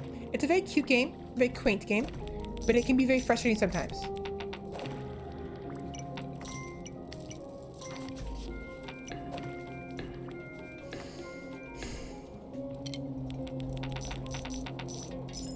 Oh yeah, one more thing. So right here in this situation, I have the archers on the left, the right. It's my left. I mean, my model. But on the right side of the screen, and the builders on the left side of the screen. So up here, up up right over there. Right here. Builders right here. And archers right here. Let's say I have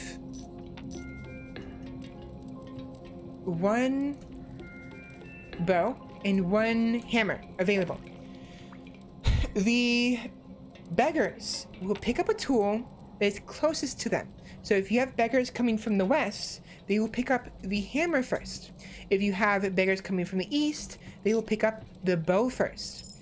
This means that if you have a surplus of tools on one side, let's say I have a full rack of hammers, but I don't want hammers. I want the archers. I need more archers because I had a situation where I had too many, I had too many, hunters. I want more hunters. I have too many archers who are following a knight, but I want more hunters.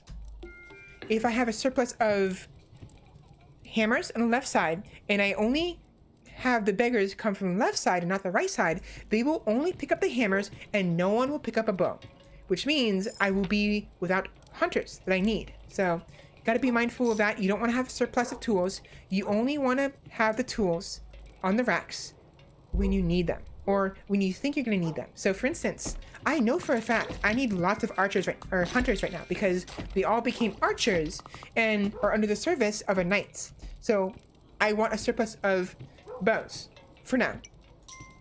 But I don't want a surplus of the hammers because any beggars I recruit from the west will pick up the hammers when I want them to be archers.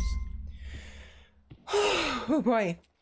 So that's a lot about the gold, but what about the gems? I noticed they were a sort of much rarer thing. Yes, indeed. Actually, perfect timing. So, gems. Some buildings require gems.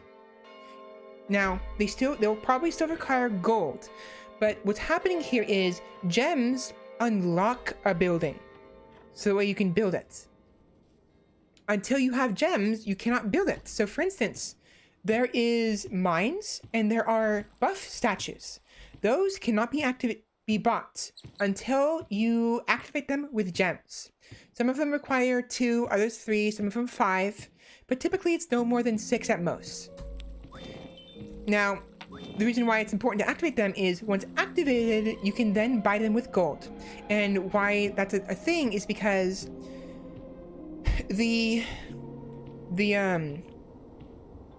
I think the mines, if I remember correctly, they will degrade and they will break down and you have to go back there to rebuild them back up. But obviously you don't want to be doing that with your gems. You don't want to have to spend 5 gems on a mine, get it, build it right there because of the gems. It degrade and then find out you have to build it again, but you need gems to build it again, So the gold is for building, the gems are for unlocking. Once you've unlocked an item, you don't have to spend gems on it anymore. You only have to spend gold, if it requires gold. So gems are for unlocking mounts. They're unlocking hermit huts, for unlocking the mines and the buff statues. And this is important because of the fact that gems are rare and they are not renewable. Coins are renewable sources. You can get coins indefinitely. I could basically have 1,000,000 coins in my vault if I wanted to. But gems, if I lose gems, they are probably gone forever, or at least it depends on how I lost them. If I lost them because greedlings took them, then they will be in the nests on whatever island I lost them on. If not, so for instance, if they're lost because there's like 2 ways for them to be lost forever, and I don't remember what it was. One of them I think is if you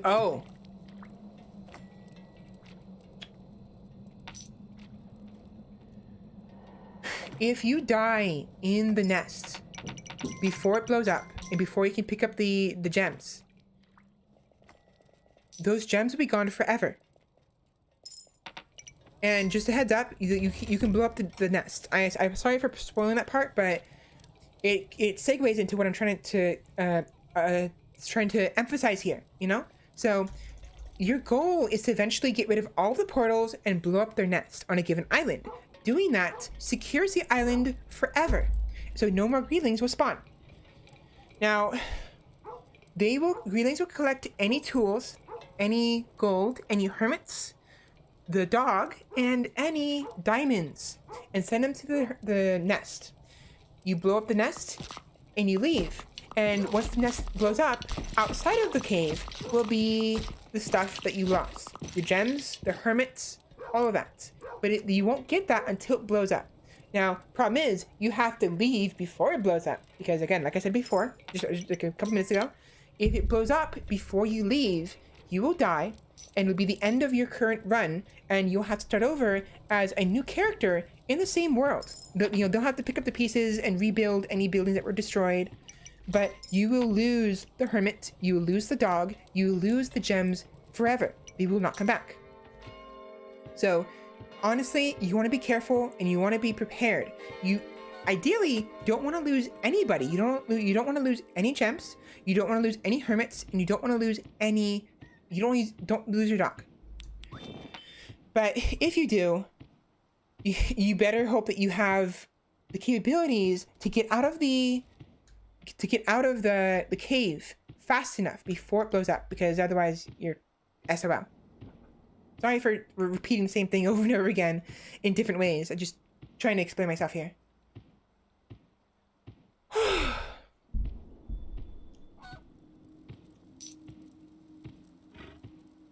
So now that I have some archers, hunters. I'm gonna go ahead and tomorrow, after the next wave, we're gonna go ahead and attack the eastern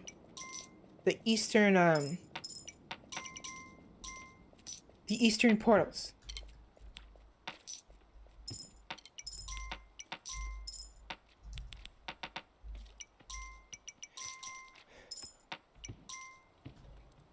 Which can be done with this. Once you have some knights, this option is available to you, and depositing 4 gold will command the knights to march forward. And typically you want to do this when you have both of them available.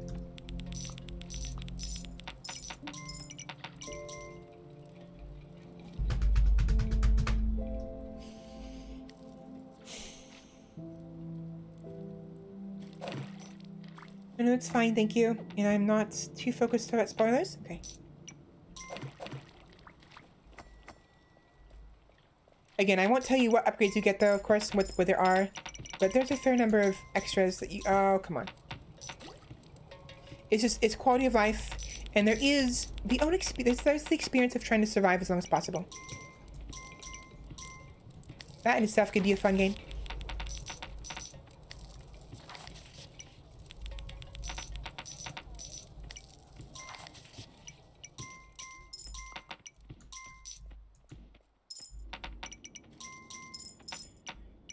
Oh boy. Oh boy, oh boy, oh boy. My throat hurts.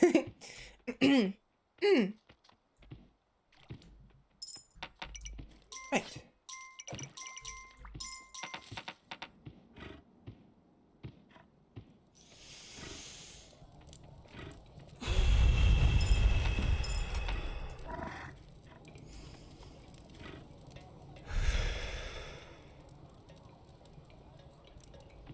Yeah, so the reason why I want to expand eastward is because I want to build past the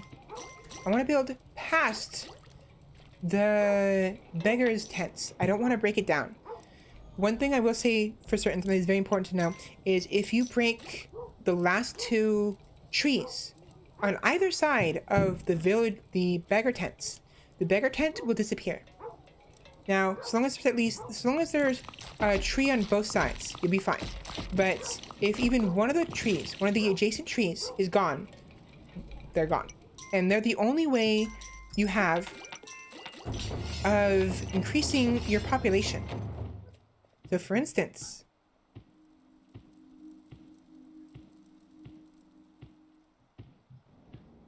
those 2 trees, I left both of them because sometimes I occasionally accidentally break them down. So as long as one of these trees is here, the beggar tent will stay here. But if both of these trees are gone, they disappear. If those trees are there, but this tree and all the trees to the east are gone, the beggar tents will disappear. So do not, if you want to keep increasing your population, don't destroy the trees on either side. They have to have trees on both sides to stay there. Gotta get that hydration going, but if that isn't helping, at least we're close to the end of stream. You can rest your voice, definitely. I'm gonna have to stop soon.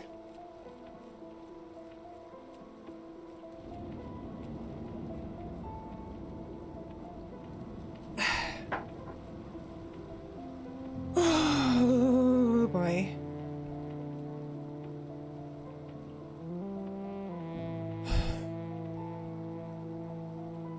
You want to keep an eye on the troops. They will not be able, they can, but it's usually better to keep an eye on them because the fact that I can, so knights can defend against the greelings, but they take gold to do so. So sometimes they'll take damage, and when they take damage, they won't always drop a coin, but sometimes they will. And if they drop off their coins, they will become villagers. And they will no longer be knights, and then your archers will become hunters, and instead of attacking the portal, they'll run away. They'll try to attack any greelings that spawn, but whenever you attack a portal, it causes the greelings to become enraged, and they will attack you like so. So that's a bit of a problem, and you want to have as many of these knight groups as possible when you're taking on the portals. And then you want to kind of keep an eye on them and cover their escape, because you're faster than them. You are faster than your troops, and the less troops that lose their bows and less troops that the more troops that survive the ordeal of attacking, the easier it'll be for you to plan another excursion to go attack the next portal after.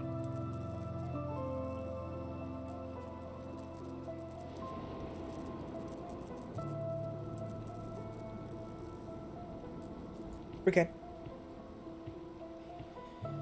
But yeah, the distance from the walls, the outer walls, and the portal in question is very, very important, and it can be detrimental to your troops when you're trying to remove those portals, because the further they have to travel, the longer it takes them to get there to actually attack the portal, and the longer it takes them to come home. I have to go head out Easter eggs in about 5 hours. Well, have fun. Again, I'm worried that it seems like I'm spoiling the experience for you and make it so you can't learn this, but I just feel like these are things that are very important for players to know, because otherwise it's super frustrating to find out after the fact when all of your troops are gone because you left them to die while they are attacking the portal, and you're off gallivanting off on the other side of the map, and then you come back and you're wondering, why the hell is my eastern wall broken down? It's because there was no one defending the wall, because all of your archers got ripped to shreds by the greelings that spawned out of the portals. So definitely want to be mindful of that. Also, villagers, when you make them villagers from beggars, they will walk to your home.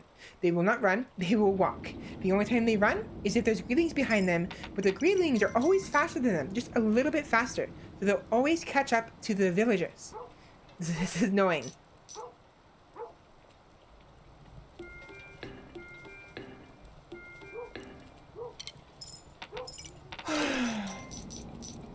Oh no, these are mega useful tips I would eventually have to look up after repeated failures. I had to do the same thing. Now, the reason why the wall is glowing is because of the perk. There was a statue, a builder statue, and that made it so that way the builders can increase the durability of the walls when they build them. Normally they're not glowing. Same thing with, also with the stag, when their hooves are glowing, that means they have extra stamina, and that occurs if you let them feed. If they are well fed, they'll have like just an extra bar, like a bar of stamina or whatever. And once that goes away, that's when they start to lose stamina, and you have to be careful. One more thing. Portals. They're useful because you can use them. And you can use them to create 2 points where you can travel between those 2 points.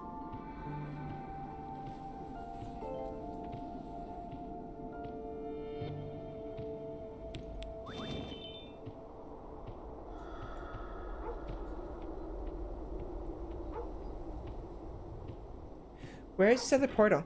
Oh shit.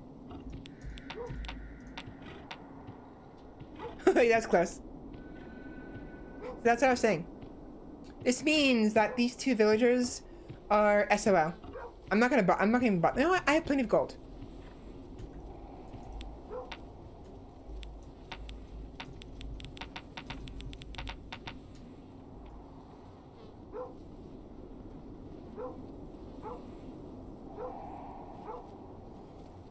It's fine. Normally I wouldn't care, but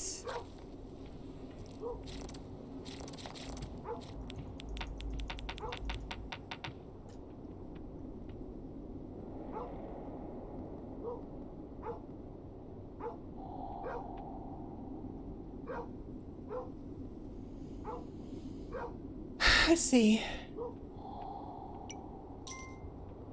Okay, they're gone. Cool.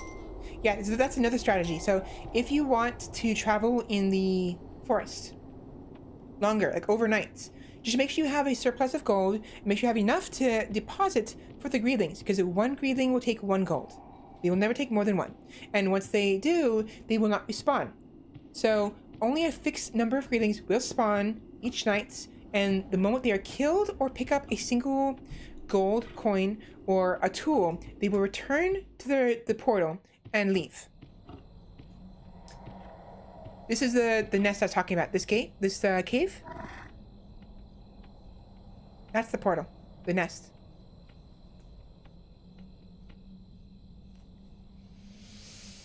But yeah, this is why I have no fear of traveling right now in the middle of the night, is because of the fact that I know that no more will spawn. Now, with that said, the reason why I even went to the east was because I wanted to build through the forest without having to break it down. But clearly it's not going to happen. The forest goes all the way to the wall. So if I want to do this, I'm going to have to come back here tomorrow. What I'm going to have to do is convince my builders to start breaking down these trees right here. Again, the further from the walls that the destination of a given unit is, the longer it takes them, and thus the more exposed they are, and the higher chance they are of getting attacked by the greedlings and becoming beggars again. You see it, they spawn. There's the portal. Oh, and one more thing. This is probably something you'll figure out quickly enough. Every time you destroy a portal, the greedlings get angry and they get more powerful. So be prepared. Make sure you're prepared for a very tough, stronger than normal wave, like the following night after you break open a portal. All right, that's the boon by the way. This is the builder's buff.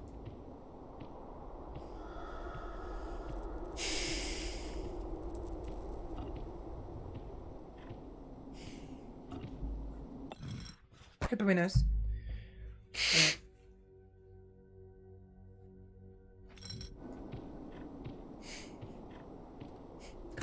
What the hell?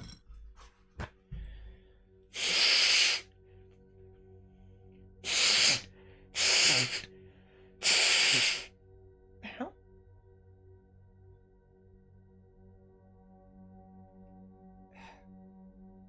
Here we go.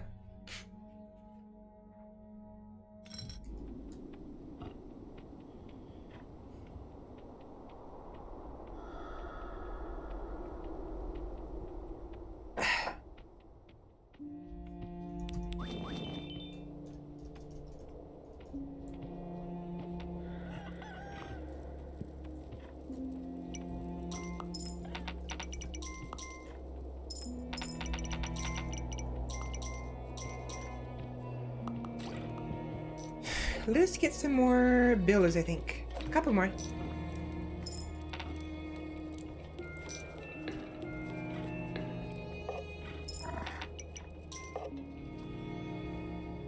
And then tomorrow night, what I'm going to do instead is I'm going to go ahead and build the boats. No, I'm going to go...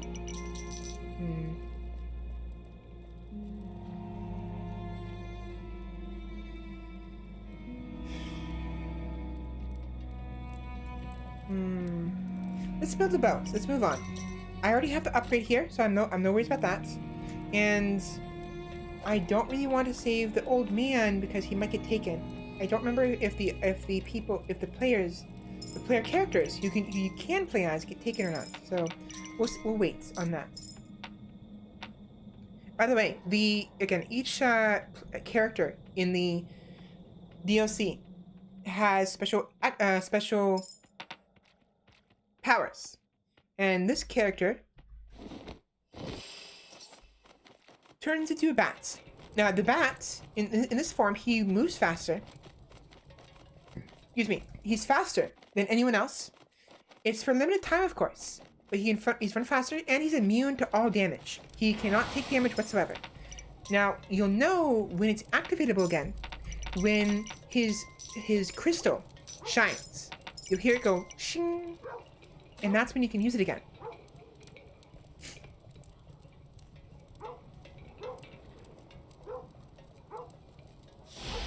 Right there. Just press up on the arrow keys or W, depending on what your playstyle is.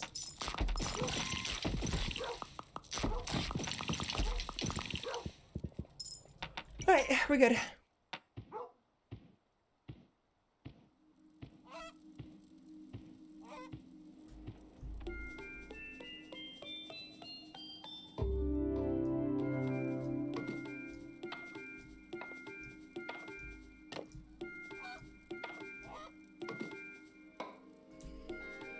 Oh boy, oh boy, oh boy.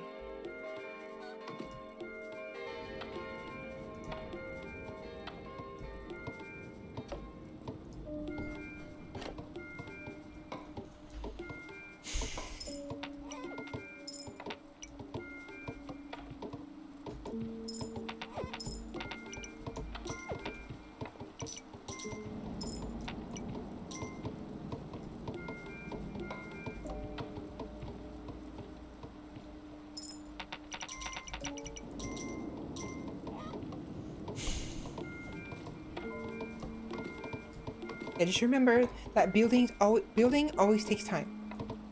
Always. And you just have to prepare accordingly. Look at all that gold. Oh my gosh. Delicious, delicious gold. Oh, it's delicious. It's yummy. Oh, right. One more thing. It's a little weird. But apparently, I only learned this like...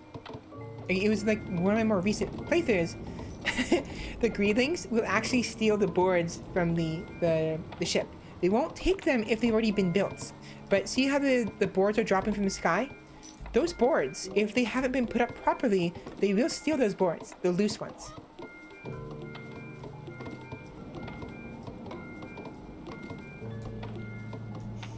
And every board stolen is 2 gold lost.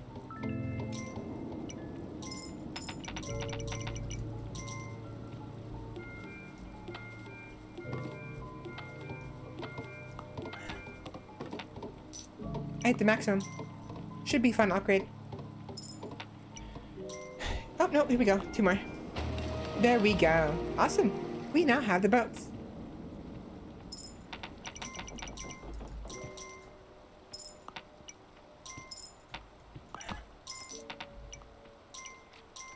The literal wood from the shipyard? Yep, definitely. So, I think we're ready to go. I'm gonna wait until tomorrow night, just in case. But we are pretty much ready. Now,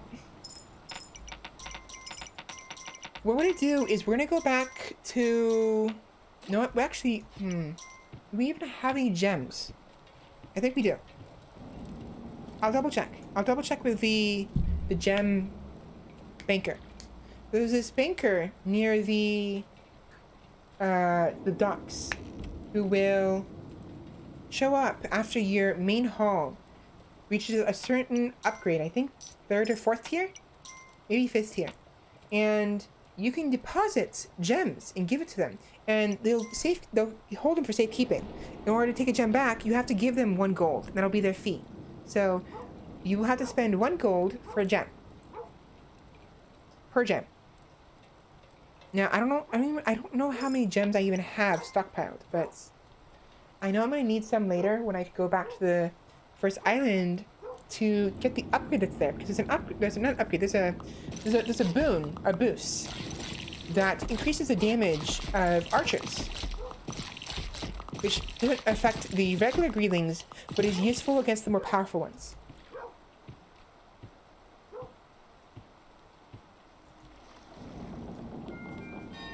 I hit that because I wanted them to arrive. Hitting the bell will cause 2 groups of knights and builders, as well as hunters, to do that.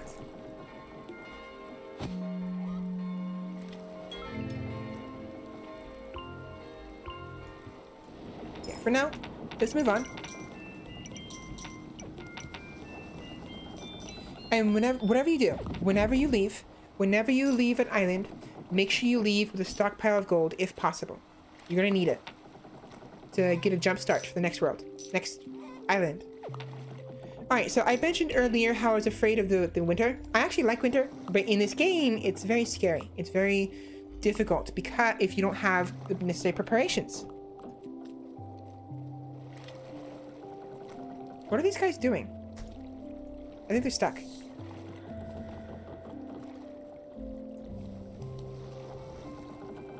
So actually, apparently I missed. Oh no, that's the portal. Unicorn.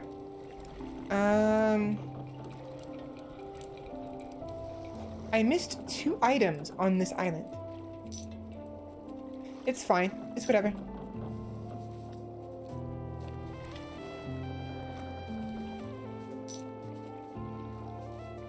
Ooh, the dragon. You can see it. The second from the top shadow is the Komodo dragon.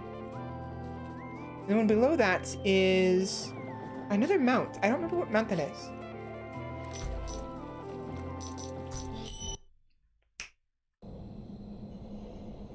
To be completely honest, I would rather be playing as Miriam, but this guy is pretty useful, especially if you're going to be bombing the nest.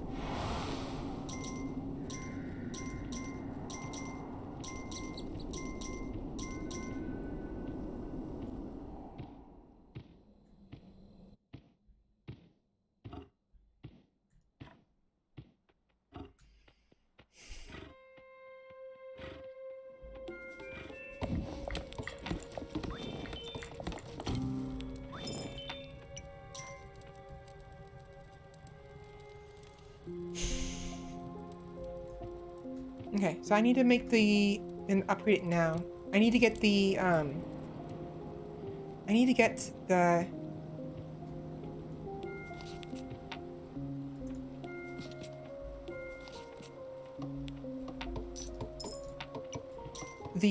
banker as soon as possible.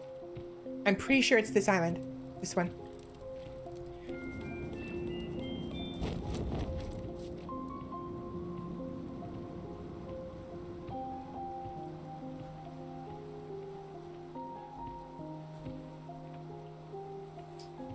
All right.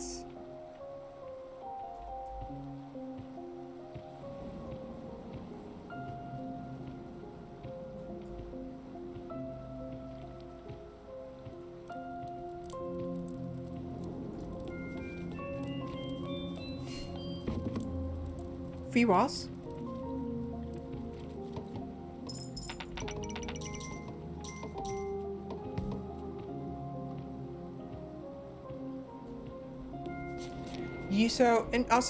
So when it's winter, when you can no longer gain money from small game, like the chickens, or from farms, one way to gain money is by breaking down trees, harvesting them. It takes 1 gold to command the builders to cut down a tree. And every time they cut one down, you'll gain anywhere from 0 to 2 gold. Maybe 3, I think. 0 to 3. 2. 0 to 2 gold. And so if you get 0 gold back, that means that it was expended. If you get 1 gold back, that means you made money, and so on. I think it's 3 gold, but I don't know for certain. It's been a long time. Could have been less. But for some reason, the town hall cannot be upgraded until you leave, like, the screen. Or after a certain amount of time. And regarding why I'm cutting those trees down so quickly is because these little bushes, where the small game comes from, do not spawn behind your walls. They will only spawn outside of your walls. And if those bushes don't spawn, the small game doesn't spawn.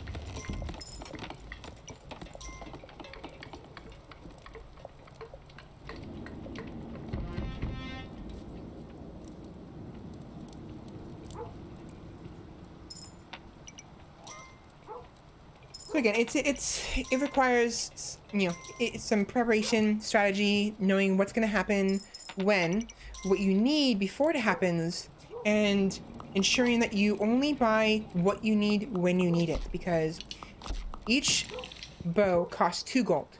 That's 8 gold. I could be using that 8 gold for upgrading my town hall instead, or upgrading the walls, and so on.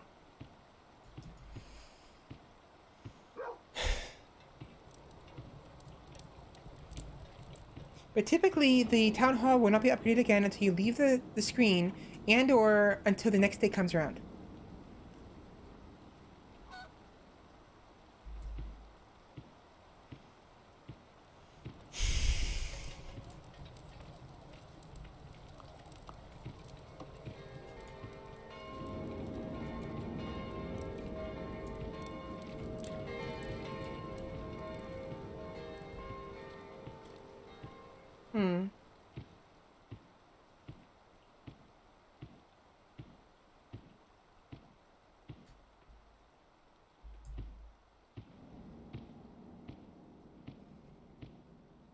But yeah, the only ways you can make money is, in the winter, is passive money from interest. What is going on here? Why can't I?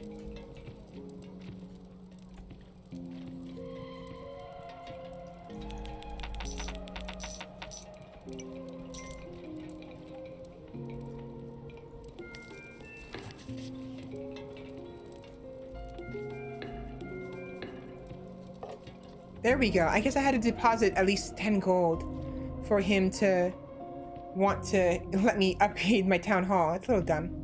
I didn't know that.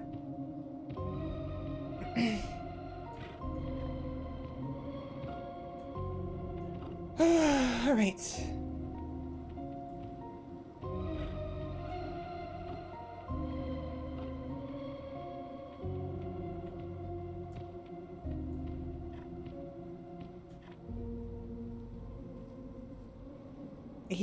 He'll automatically eat grass if he's hungry. Just have to be nearby it.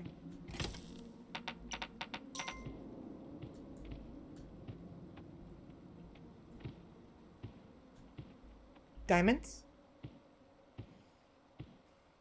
A little strange, but nothing too confusing. Okay.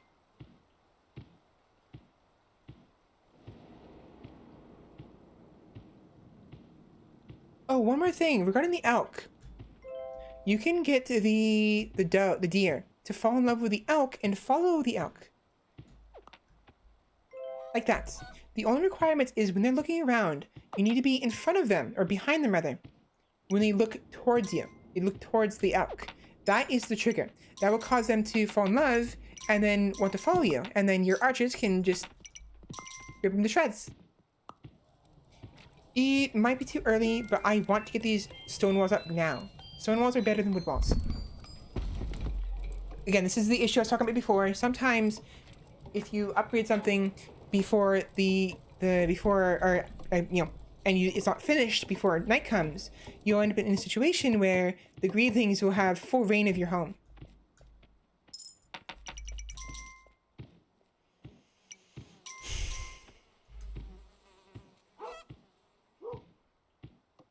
And as for the dog, I forgot to mention this earlier, dog will typically bark in the direction that the greedlings are coming from. So they're coming from the west.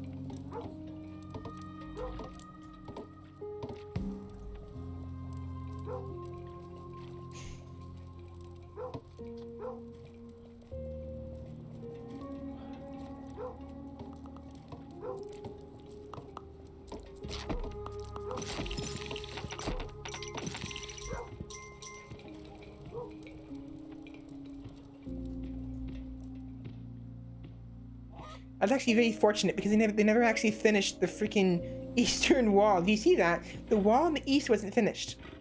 So that means I could have gotten overwhelmed by greedlings on the east side because they didn't finish it.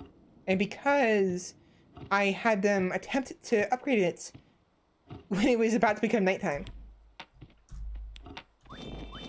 It's a bad timing. Very bad timing.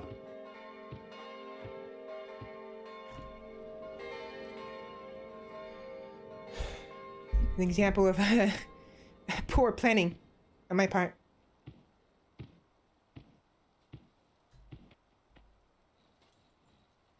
Who is this again?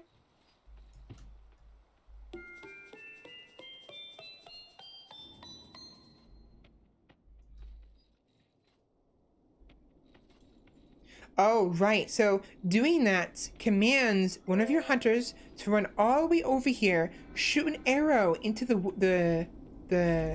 rope that they're hanging from, they're cage hanging from, and then run all the way back. So you have to be. I completely forgot about that. Oh, that's actually kind of bad. So I might lose an archer or a hunter.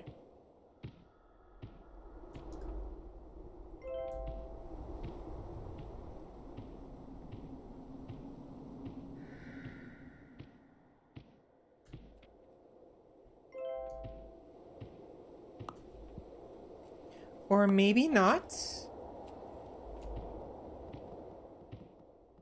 Huh.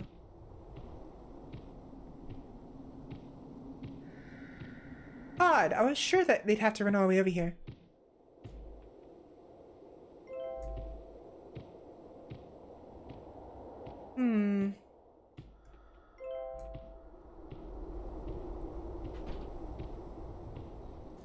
They're still there. I wonder if it's because of the portal. Maybe the portal's scaring it away. Scaring the hunter away.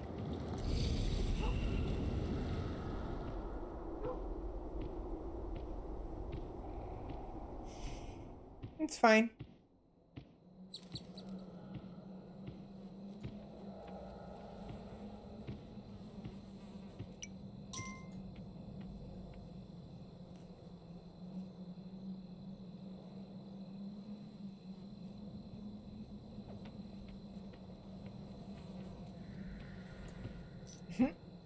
Look how many dough I have.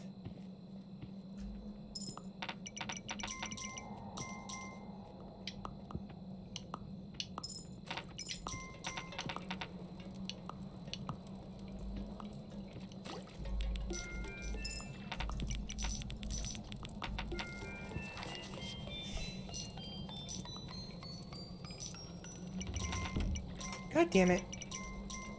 I didn't have enough. Bad timing, but good luck? Definitely. Very good luck.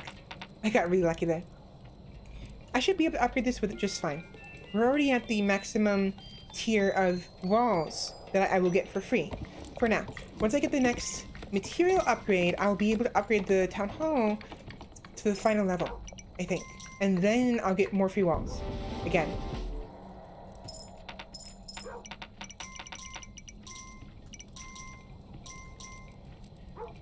You know what? Maybe I was wrong. Maybe winter doesn't arrive. I was sure that the winter is supposed to arrive at the within the first 5 days of one of the islands. One of the later ones, but I guess I was wrong.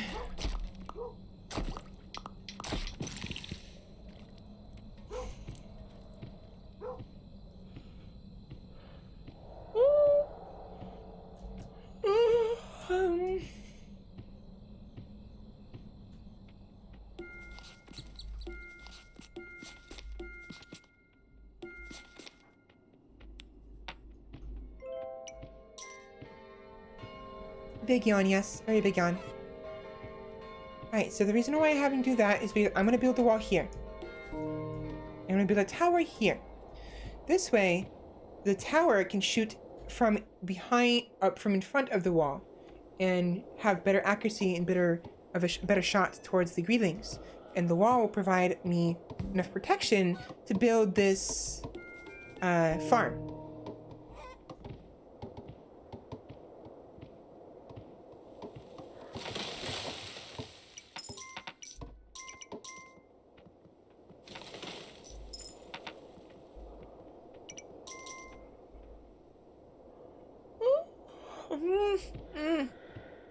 I'm tired.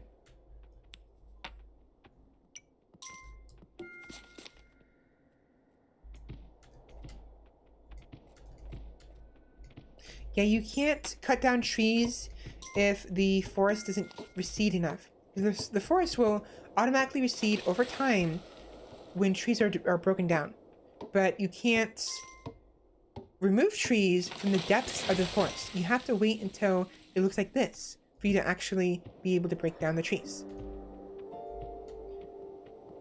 So I see 2 walls here, but I don't want those. Not unless there's a tower in front of them.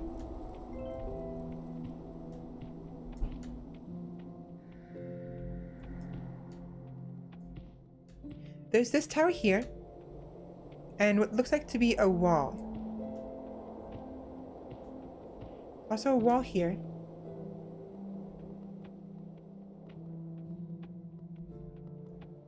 Wall here, a wall here. And a tower here. Man, I should have did that in a different order. So what I like to do sometimes is... Come on.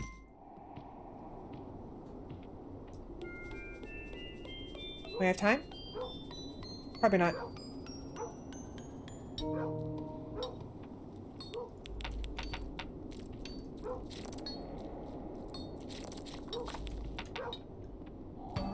Ta-da!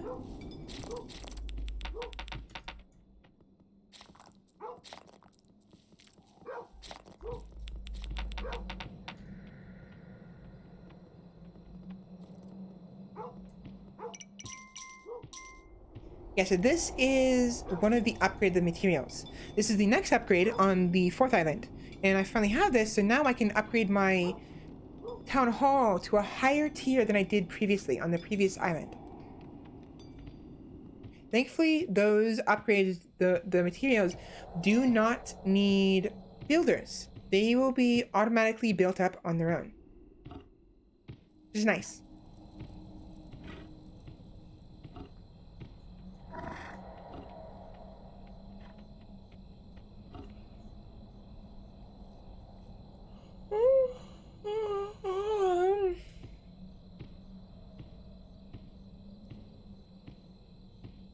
I'm tired.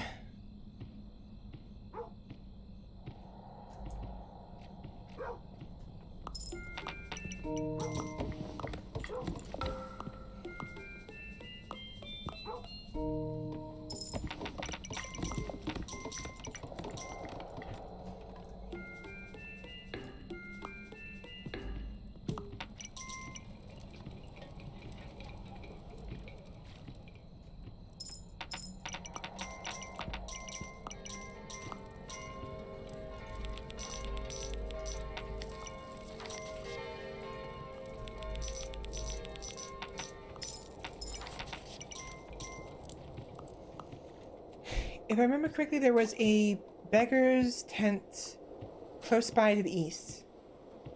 If I remember correctly. A hermit's hut. And here we go.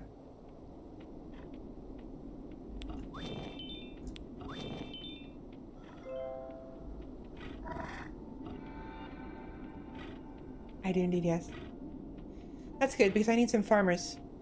So I must be in one of the later islands with the winter. Anyways, the hermit's huts, you will be able to figure out kind of what they do based on what's in their backyard. This guy has swords and will look like knight's armor. So this will be the hermit, the armory hermit.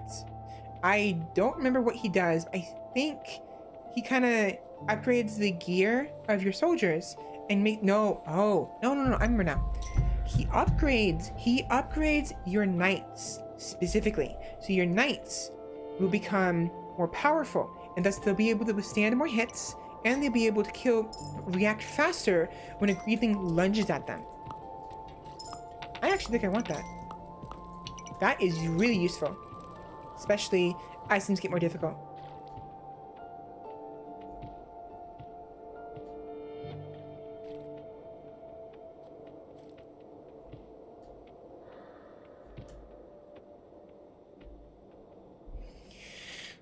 Why does this knight only have 2 archers? The hell? Oh no. Oh no. Oh no.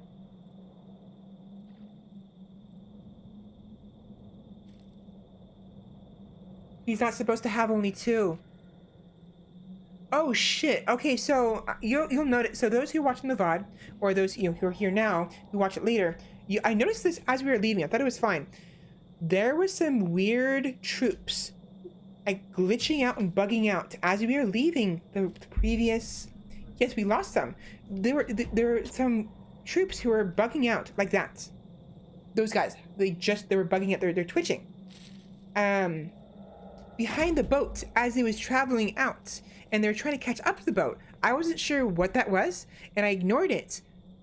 Some of this knight's troops are stuck on the other island, and because of that, it still registers as this knight having those knights, and they can't recruit anymore.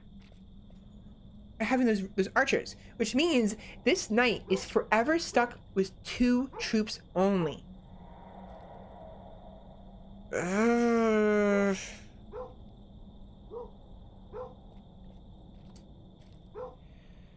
Whatever, it's not the end of the world, but that is really annoying. That's a weird bug.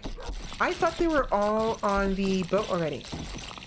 Maybe it's not a bug, maybe it's intentional, but it's not a good thing. No, I mean, the reason why it's particularly not a good thing is because that means I have one basically platoon that is at half capacity and will forever be at half capacity up until that knight loses his knightage.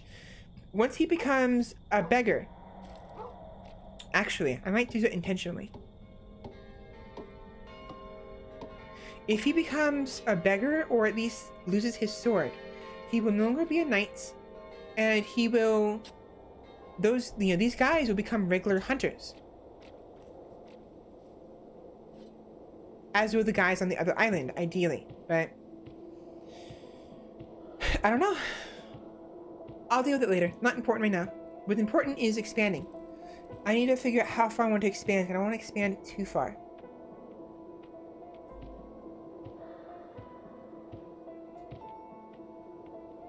There's a wall and a tower right here.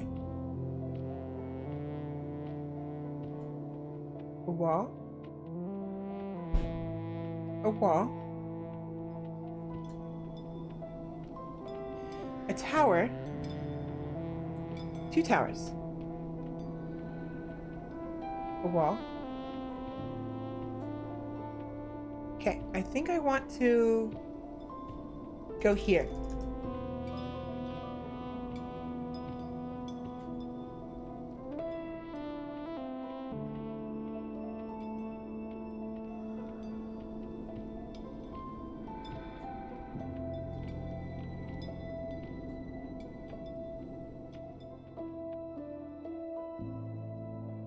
I can't tell if that's a wall or not.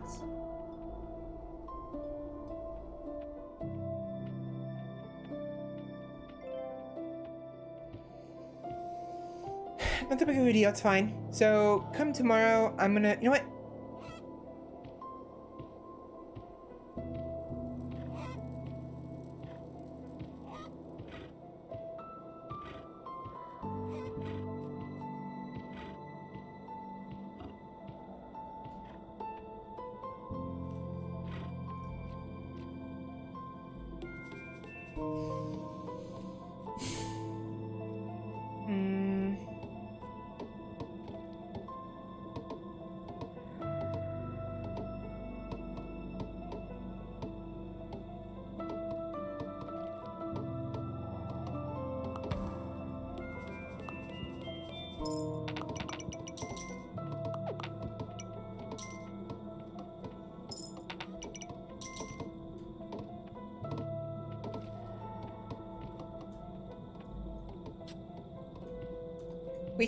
Wait till tomorrow to upgrade this.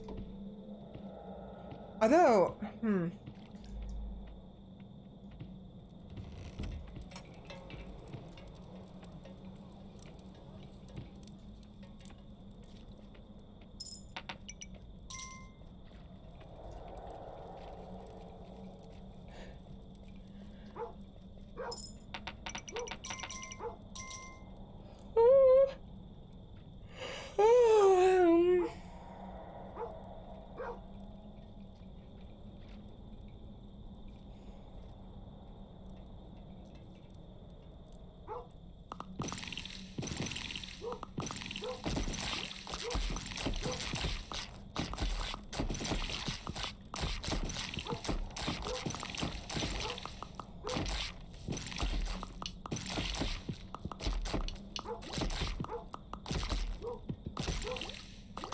yeah, I'm very tired. Holy shit. I'm gonna go ahead and upgrade the town hall, and then I will end it there.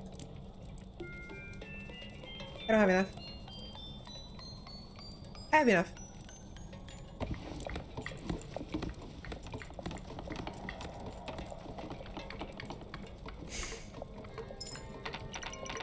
Ta-da! A proper castle.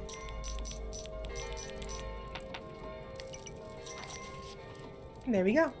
I think that's the max upgrade. I'm not certain. I'll have to double check, but I'm pretty sure it's the max upgrade you can have. And it gives you the max upgraded walls, if I remember correctly, for free.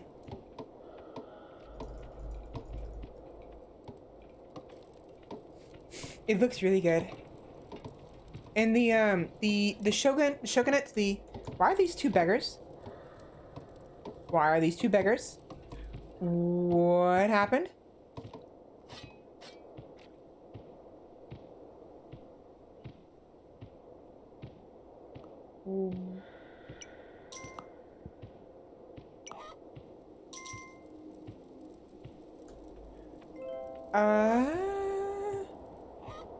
Where'd those beggars come from?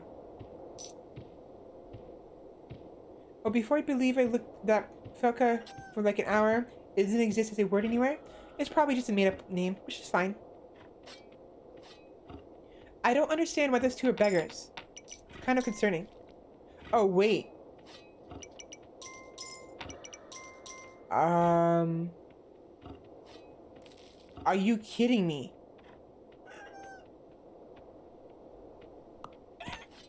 Where's the wall? Where's the wall I just had? Here it is. Oh, wow. They broke down my wall. The greetings broke down my wall. Wow, it's like the fifth night? The fifth night on the, like, second... no, the fifth night on the, like, fourth island, and they broke my fucking wall down. Yeah, so this is the max upgrade, the max basic upgrade walls. It can be upgraded further with a hermit.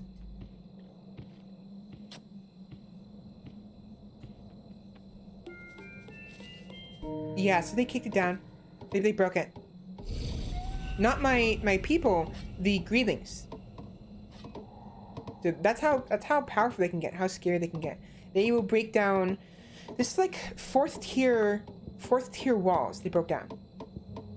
1, 2, 3. Tier 2 walls. On so early too. That's tier 3.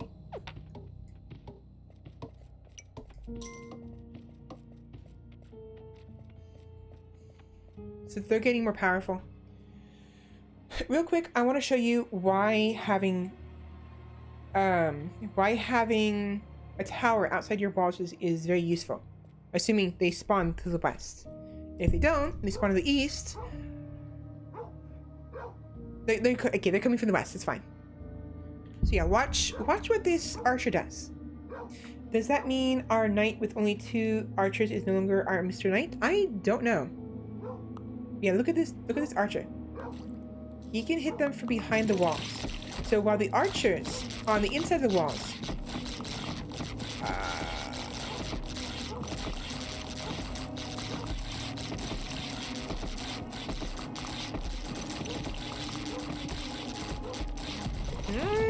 okay, fuck that.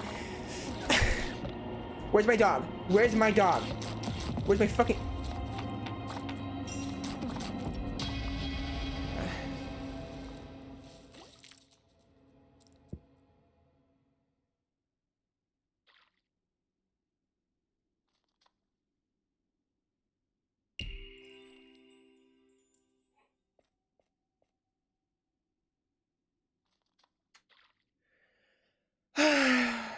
That sucks.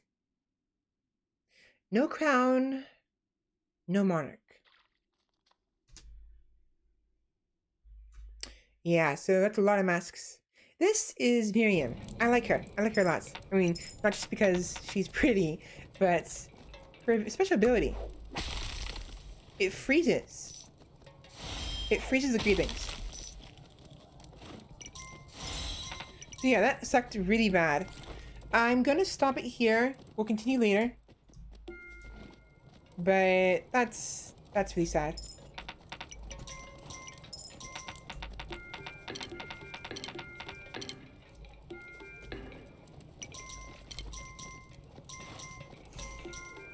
That's what happens when you... That's what happens when you lose your crown. End of the game.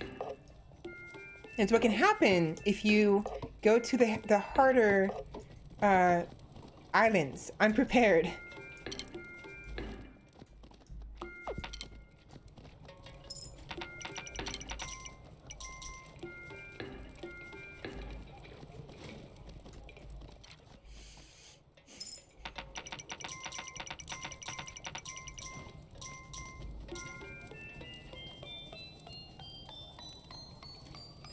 So, I know you asked it before I lost my crown, but technically, does that mean our knight with only 2 archers is no longer Mr. Knight? Now he's not Mr. Knight. Definitely not Mr. Knight. There's no way he is. We lost it. We lost our crown, so that island is forfeit.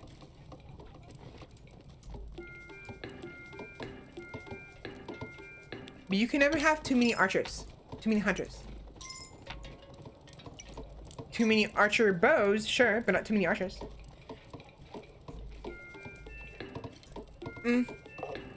You can, however, have too many builders. Typically, it depends on how fast you want to expand, but if you want to go at a steady, careful pace, about 5 or 6 builders, maybe even 7 or 8, depending on how fast you want to expand and how big the island is enough. Maximum of 10 at any given island.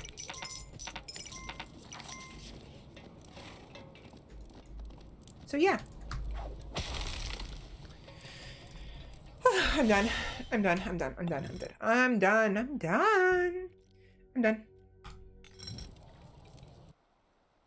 That sucked, but whatever.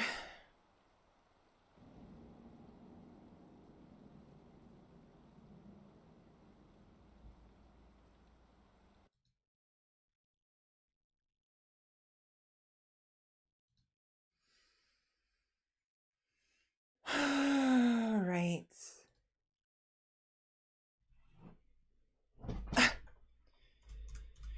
All right. Anyways. Thank you all so much for coming. Don't have much to say, you know, I mean, just, I'm still working on my VODs. I am working on the re-uploads and the eventual catch-up. I am working on my brand, my channel, working on getting things ready for affiliates. So I can do it without worrying about getting copyright strikes, hopefully. And, yeah, I'm slowly getting better. I still have to work on my posture and my neck and my breathing and all of that. Still a problem, unfortunately. And my breathing and my speaking. But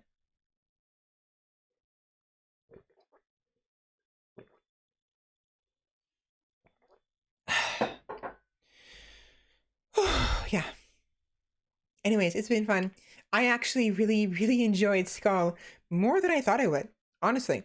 Again, as I said before, I didn't think it was gonna be bad. Nothing like that. I just wasn't really expecting much, you know? It looked like a cute game, a quaint game, but the first couple, like the first 10 minutes or so, 10, 20 minutes of Skul was kind of boring, to be completely honest. Once I started getting heads, though, especially once I got the fox, it became a lot more fun. A lot more fun. There's a lot to it. It's a really good game. It just, you got to stick with it for a good like half hour, maybe a little bit more. Try to get the fox as soon as possible, and it'll make every single run after that so much more bearable and so much more fun, if anything. And it's not that it's unbearable without the skulls, but the skulls is the crux of the game, you know? Changing your form and your battle style and your appearance with each skull you acquire. That is the crux of the game. And at the very beginning, you only have access to the starting skull and maybe one or two others. Once you have some other skulls and you have the fox, you'll have you'll be able to have a separate skull from the very beginning instead of just the basic skull. And you'll start surviving longer. So you'll be able to encounter more skulls more often. Yeah, starting with the basic head is just slow. It's super slow. It's a little boring, to be honest. The throwing the skull is very neat. It's actually very useful. It does a lot of damage, actually. So that's not a bad thing. It doesn't hurt to keep it around for that ranged magic damage. But again, the crux of that game is its skull system and the fact that you can have you have basically different characters. You're embodying different characters, different people, different heroes and demons and all of that. Every time you equip a new skull. So it's neat. It's a very nice game. I actually enjoyed it. I spent a good 6 hours on that game. Very nice. Of course, just like Dead Cells, I don't see myself playing it very often just because those type of games, I like them. They're fun, but I can't play them too often. It gets kind of boring to me. Repetitive. I have to take breaks and come back to them later. So, with that said, I will be playing more God of War, I think, next week. Unless I have other plans. I don't remember. I know we had plans in March. Maybe. Possibly. I don't remember. So I have to ask Fenrir if we had some plans for a collab that I forgot. I'm pretty sure we don't. But next week will probably be more God of War. Maybe something else. I like CK3. I'm definitely keep playing it, but I want to kind of keep up with God of War because I definitely want to play Resident Evil 8. I want to play the Village. And so the sooner I beat God of War, the sooner we can play Resident Evil. Of course, if I get impatient, I may decide to just go ahead and play Resident Evil anyways. Or once I start streaming on Thursdays again, maybe what I'll do is I will have God of War Fridays and Resident Evil Thursdays or something along those lines. So, yeah. And then next week, I will try to get Minecraft sorted before next Saturday, I mean. And I promised I'd play it. I didn't promise, but I said I would play it last week. I didn't play it because I was sick and couldn't play it today because I don't have access to the server anymore. And I want to play on the old server. So I have to wait for Wolfie to get back to me. I will ask Fenrir and see if maybe he knows what's going on. But let's see.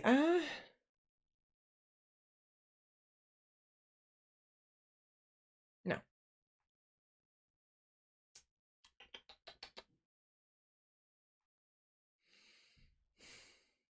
Never mind. Yeah, I don't know. She's busy. She's doing something, and I think her time zones are a little bit different. I think she's typically asleep around the time I start streaming. I think, possibly. I don't remember, but she'll get to me when she gets to me. And if I can't play Minecraft next week, either because I can't get access to the server next week, or by next week, or if I change my mind and I want to play something else, then we'll just play something else, you know? Because I might decide I want to play Terraria instead, or I want to play Hollow Knight or something, because I like to reserve Saturdays. I mean, it doesn't have to be, and I may change it in the future, but I'm thinking I will keep Saturdays for more, how I say, cutesy games, or less serious games, or like, you know, interesting styles, or like odd stuff, you know, variety. Like Saturday is my variety streams, basically.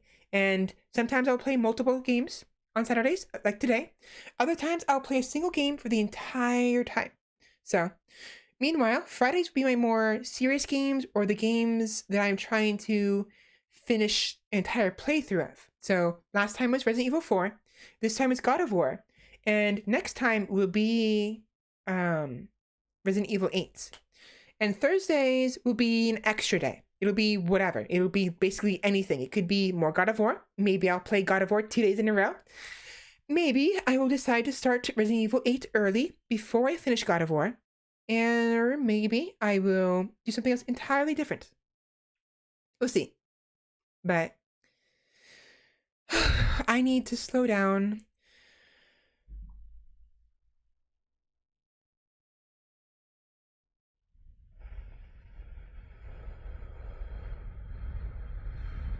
I need to breathe deep. I need to slow down, enunciate with my lips, use my lips instead of my throat to speak.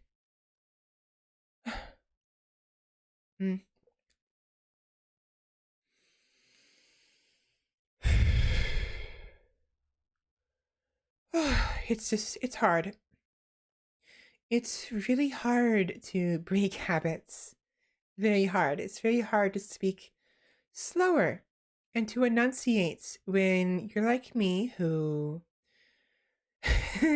gets passionate and excited very, very easily, and who has spoken very, very fast with like no breaks for all their life. It's hard to speak like this consistently.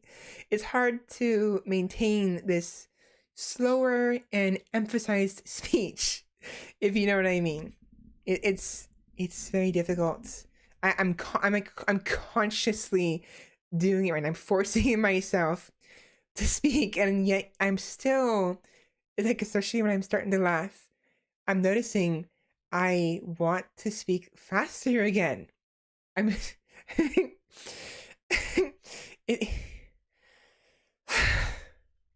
it's a work in progress. I will work on it more and more. I want to get somewhere in between, maybe around this speed where I'm still kind of fast, but not as fast as I normally am, but not as slow as a snail or a turtle like this, unless I'm having a hard time. But I definitely don't want to be speaking too fast like this, because then this is just too much. I want somewhere in between, like maybe around here, something like this, a little slower, to give me more time to read something I'm trying to narrate, if that makes sense. Maybe going back and forth between the two, going fast, really, you know, sometimes when I'm passionate, and then slowing down when I'm trying to emphasize something, kind of like JFK does. So, or when I'm just trying to make sure I breathe right, you know? So, thank you all so much for watching. I had a lot of fun. You're doing great. Thank you. Next week, God of War, and we'll see what Saturday has. I actually will probably keep that open. I will keep it open until probably Thursday. And I will try to get the server, access to the server, the Minecraft server, so that we can play some more of that, because I still haven't finished my haul. It's not even bare bones. It's barely even carved out. And it's hard for me to play games like Minecraft and Terraria and Starbound for too long, especially on my own, because sandbox games are very fun, but I need some RPG elements. I need some story elements. I need some adventure, some action, you know? I want to go explore. I want to discover new things. That's one of the things that makes Terraria so fun to me, is the discovery of new items, of going to the caves, of encountering new characters and bosses and all of that. And I know Minecraft has some of that, but Terraria just has so much more. And whenever I play Minecraft, it just feels hollow and empty because there's too much to do, just like Terraria, but it's too spread out in a way. And it's like it's hard to describe. Minecraft is more about the building than Terraria is. And Terraria is more about the exploration and the story than Minecraft is. So both of them have pros and cons. Terraria, 2D platform. It's simplistic, it's a cute style, and it allows for more variation and more utility to the game. Flying, mounts, guns, you know, this is in the base game too. Base game, mounts, flying, guns, special armors, like not hundreds, but dozens of different armors in Terraria. In Minecraft, there's like 5 different types of armors: leather, chainmail, steel, gold, and diamond. That's it. There is enchanting, sure, but there's only like 5 types of armors. There is typically only like a small variety of weapons. They're all the same weapons, just different materials. The gold longsword, that is basically your prime weapon. That's it, just a longsword. There's crossbows and there's bows, so there's a variety there, but that's it. There is the axe, which can be used as a weapon, but it's an axe for cutting wood. It's like Terraria has so much more, which may seem like a detriment in a way, but it's 2D platforming. It's aesthetic, and the utility, the extra mechanics it has that Minecraft doesn't have, add to the appeal and help the player handle all of this variety, you know what I mean? Especially with the ability to replace blocks by building on them instead of having to manually remove a block to place a new block on top of it. That is a humongous mechanic that is immense. It is like probably the best mechanic Terraria has going for it. And I think there are mods that do the same in Minecraft, but Minecraft it's not just because they just haven't gone around to it, but I feel like the style, the nature of the blocks makes it difficult to do the same thing in Minecraft. So they both have their pros and cons.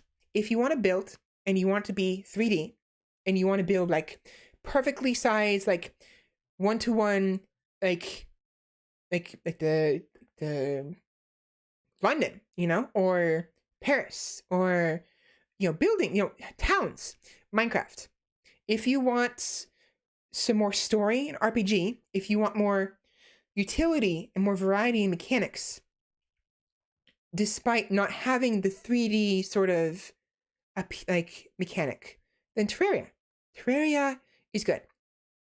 But yeah, they're both games. Sandbox games are fun, but I get bored of them quickly unless there's another mechanic that can keep me interested long enough to be able to build a base and get some steam, gather some steam and get rolling. Because I tried Space Engineers because Soviet Womble plays it, and I like what he does. And it's neat. It's awesome. I like the idea. Slow down. See what's happening? I'm getting passionate and excited, and I'm speaking faster.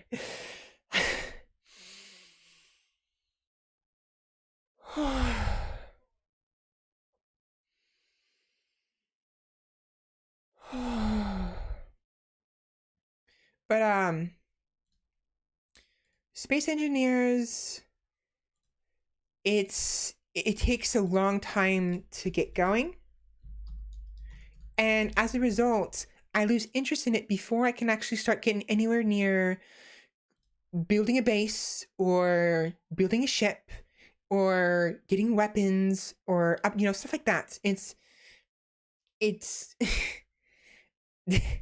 I'll come back to it. I'm gonna try again, but I'm having the same issue with Starbound and same issue with, there was one more game.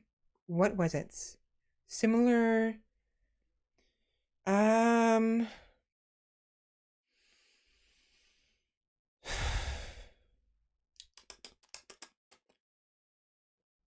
I don't remember what it was. The Starbound. There was one more game I had the same issue with. I don't remember what it was though, but I have it. I bought it, I think. Oh no. Moon something. Moon something. It's gonna bother. It's gonna drive me insane if I don't figure it out now. Um, Moon Quest, not Moonlighter. Moon Quest. So Moon Quest is a sandbox. It's similar to Terraria in that it's got 2D platforming, but it's got this interesting it's advertised as, in the tags, an adventure indie roguelike. It's 2D. And it's procedural generation, action, pixel graphics. It's a survival, open world survival craft, platformer, dungeon crawler, permadeath, single player, replay value, and action roguelike. So it's an open world survival sandbox game that is procedurally generated, it's 2D with pixel graphics, and it's an adventure with some action. So it's got some story to it and stuff like that. So those games, they're nice. Sandbox games are fun. If there's too many directions and I have a hard time focusing, a hard time figuring out what an object, like a goal to focus on, I will get bored. Especially if it feels like I'm not making any progress. For instance, I also have that issue when I'm playing Stellaris and Crusader Kings. Now, with Crusader Kings, I'm actually enjoying a lot playing it with you guys, or playing and showing it to you guys. I'm actually having more fun than I did previously. So maybe all I need is to be able to stream it to have fun. So furthermore, we have a goal in CK3. So we are playing as a Norse Viking. And my goal I set is to create the North Sea Empire in CK3. So I have a goal now, and I'm playing a game that I already naturally love. I love it to bits. It's one of my favorite games. It's like within the top 5. Dark Souls series, Crusader Kings series, Bloodborne would be part of the Dark Souls. So the From Software, Paradox, and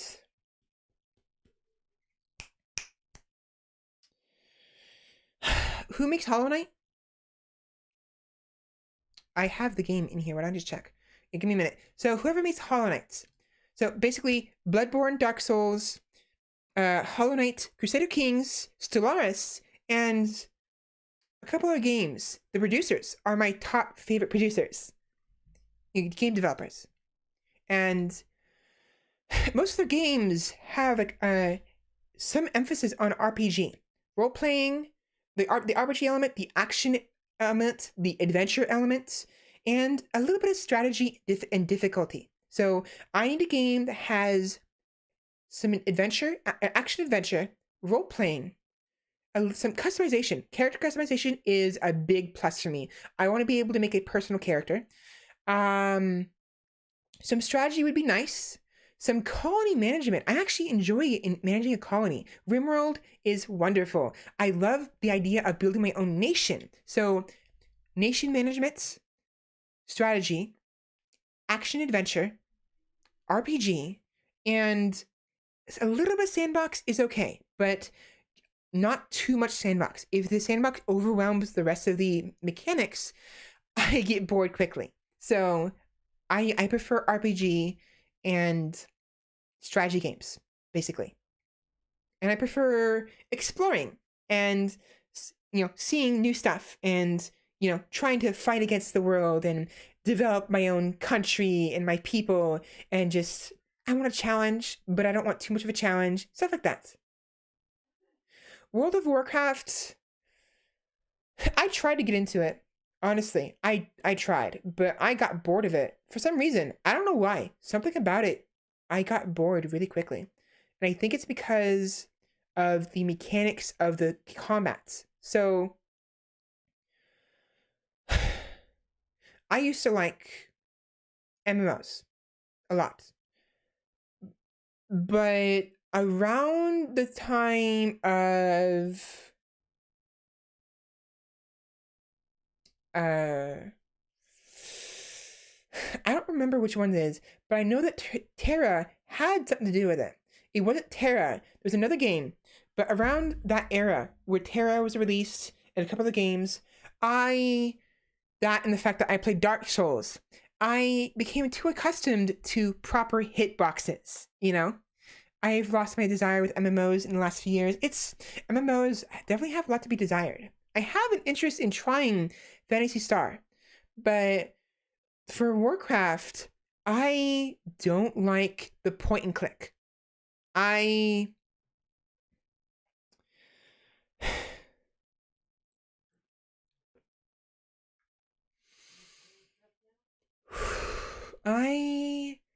like it when I have to aim and where I can dodge an attack by moving out of the way. I don't mind iframes, invulnerability frames, like Dark Souls has. But if I'm going to play a game, an MMO, ideally, it doesn't have to, but ideally I want it to be skill shots and dodging and, proper hitboxes. You like my MMOs with a bit more focus, involvement, in combat? Yes. It doesn't have to be. So the entire MMO doesn't have to be entirely focused on combat. It's just, if there is combat, make it seem like my actions have meaning, my ability to move around, my ability to aim has meaning, Otherwise, it's like, it just, I don't know. It's just not appealing to me anymore. I got bored of RuneScape a long time ago. I liked it a lot. I liked it a whole lot. Up until I got to level almost 100. And I also got bored of, again, I tried Warcraft. If I'm going to play a point and click game, it has to be a single player game. Like CK2, If it's an MMO or a game that is multiplayer with PvP, where I'm encountering other people, and there's characters I cannot control, I cannot select with my point and click ability, like I can in CK2 or in a board game kind of digital game, or like the game of Risk, then it's kind of boring. In the MMOs, you don't play as a group of people. You play as an individual, And when you're playing as an individual, I find the RPG action adventure elements are far more important for games when you play as a single entity, a single character. If you're playing as a group of characters, like in Colony game or like a strategy game, those point and clicks are important because you're managing multiple characters, and independently controlling each one's ability to dodge is nigh impossible. WoW is showing its ages so much these days, so many better choices over the years. Yes, there are. And the problem is, I'm not going to get into it too much, but the reason why WoW is so popular is because of the nostalgia factor and because people have already been in it for a while. So a lot of MMOs kind of die out as a result because no one wants to play them for fear of trying something new. Of course, there's a lot of them. One thing I will emphasize is that a lot of MMOs, they drop the ball so hard, so many times. The most recent MMO I tried and I actually enjoyed and played for a while was Elder Scrolls Online. I actually quite enjoyed that for a while, particularly because of the adventure aspect. But I got bored and wanted to play something else. Actually, it was probably around the time that God of War came out. And then I played that for a while. And then just never went back to Elder Scrolls. But when I went back to it a couple months ago, attempting to go back to it, they ruined a mechanic that I loved. It's a stupid mechanic, a silly mechanic. And it baffles me why they would do that. Why they would restrict it so much. They put a cap on the player's movement speed. So originally at launch, Elder Scrolls, if you had the right gear and the buffs, you could go faster than the fastest horse on foot, so long as you maintain the buffs in the movement speed. I love that. I love the idea of running across the entire game at Mach speed, a blur, just a blur, and being able to use my invisibility as well. Like I can, because with Elder Scrolls, there's a spell that makes you invisible, like utterly invisible. There's of course a sneaking factor, but there's also just straight up invisibility, and you can spam it so long as you have mana for it. And I would combine that with my running buff, and I would basically be running at Mach speed, constantly invisible, and with the special like silence gear, there's like shadow gear, like a type, a version of armor, like a title or something that makes it so like you basically have faster movement speed while crouching or sneaking. And so I would be able to run at normal speed while crouching. I would be crouching, and yet I'm running the same pace someone else is standing up. And it was the funniest fucking thing. You can still do that, but now I can't go super fast while doing that. Oh yeah, I recall that change. Was sad about it myself. It's MMOs. I understand the need for balance. I understand the need to appeal to the larger audience, but they're too afraid to let the players abuse certain mechanics. They're too afraid to be accommodating and to leave things as they are so long as they're not broken. If it's not broken, don't fix it. The running mechanic was not broken. It was fine.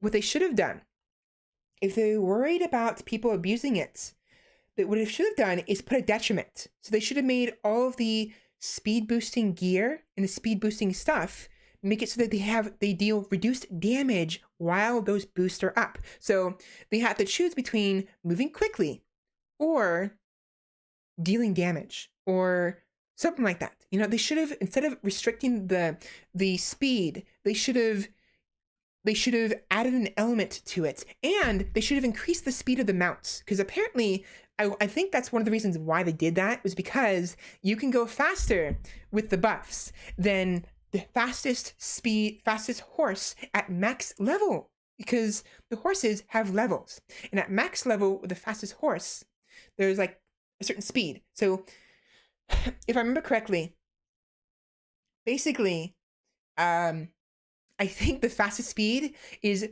the max, the cap is at the fastest speed of the fastest horse. So you can never go faster than the fastest horse, and that's just dumb. I thought they did it just to sell fast mounts because nobody would buy mounts being able to go that fast. Yes, exactly. So nobody would care for the mounts because they could just, you know, use their buff and like just like boom, and then they're gone. So it's ridiculous. You know, they should have, instead of restricting the cap, they should have either, at the very least, they should have either reduced the amount of speed each boost gives you, and then increase the speed of the mounts. That's what they should have done. You know? So that's or what they should have done. They should have had it so that way your speed is shared with the horse. This is dumb. It's a dumb idea because obviously, if you ride a horse, does it make a horse faster? If anything, it makes a horse slower. But if we assume that there's magic at play, let's say your gear. So think of it this way: if what's making you faster is a spell and gear, make it so that way your gear bleeds over to the horse, thus making it faster. Because even though your body weight makes the horse slower, your clothing makes it faster. Because you're technically riding the horse. In a way, the horse is kind of wearing their rider. The horse wears the rider. And so as a result, the clothing, the overall speed of the rider would magically transfer to the horse, thus making the horse themselves faster. Instead, like it would have made it so much more interesting because now not only do you have people who can run faster than the fastest horse on foot, if they then get on the fastest horse and add their speed to that fastest horse, that horse is even going even faster. So you have horses going at the speed of light, and it'll make it again, make a detriment for the speed. Make it so that if people are doing that, they can't aim, their accuracy is lower. Maybe their damage is significantly reduced because of the speed they're going. They can't. Maybe what it does is it increases the energy levels of the person who is going fast, and so makes them jittery, and they can't keep control of their strength, and they can't meter the strength properly. So they're constantly dealing inefficient damage, either near misses or dents or like weaker damage or whatever. Or wow, I am out of water and I don't want to stop talking, but I'm gonna have to end it here soon. But anyways, it's just going fast is fun.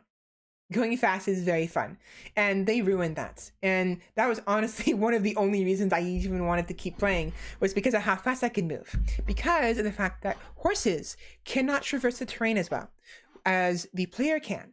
And furthermore, like, you can't use as many skills. So for instance, if I'm mountain climbing, I'm not going to be mountain climbing with a horse. I'm going to be mountain climbing on my own. And if I want to go fast, I'm going to use my speed buff.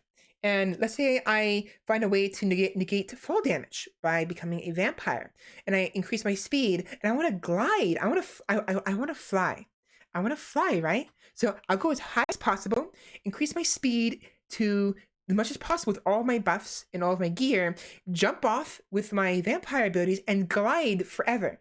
Now, problem with that is, if I remember correctly, they put a limit on the gliding as well. They put a cap on the fucking gliding. Unless it was that for the very beginning, in which case, never mind. I don't remember. I never got the chance to become a vampire because there were scalpers, basically, on vampires. There was people who were hoarding the vampire spots. Plus, you can't become a vampire until we go to the end game area, which I found kind of silly. I wanted to be a vampire from the very beginning. It would have been fun, especially with the gliding ability. But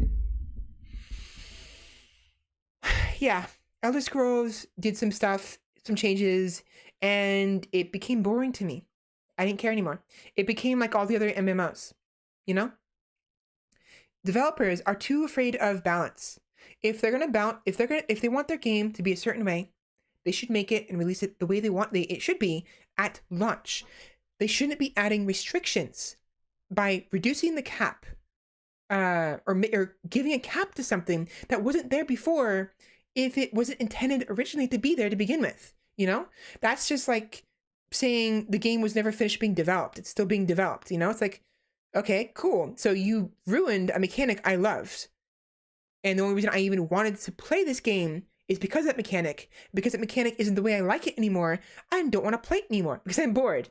So that's the problem with developing, like changing the mechanics or adding caps or restrictions to an MMO, is lots of people, they come to the MMO because of the mechanics that they started with.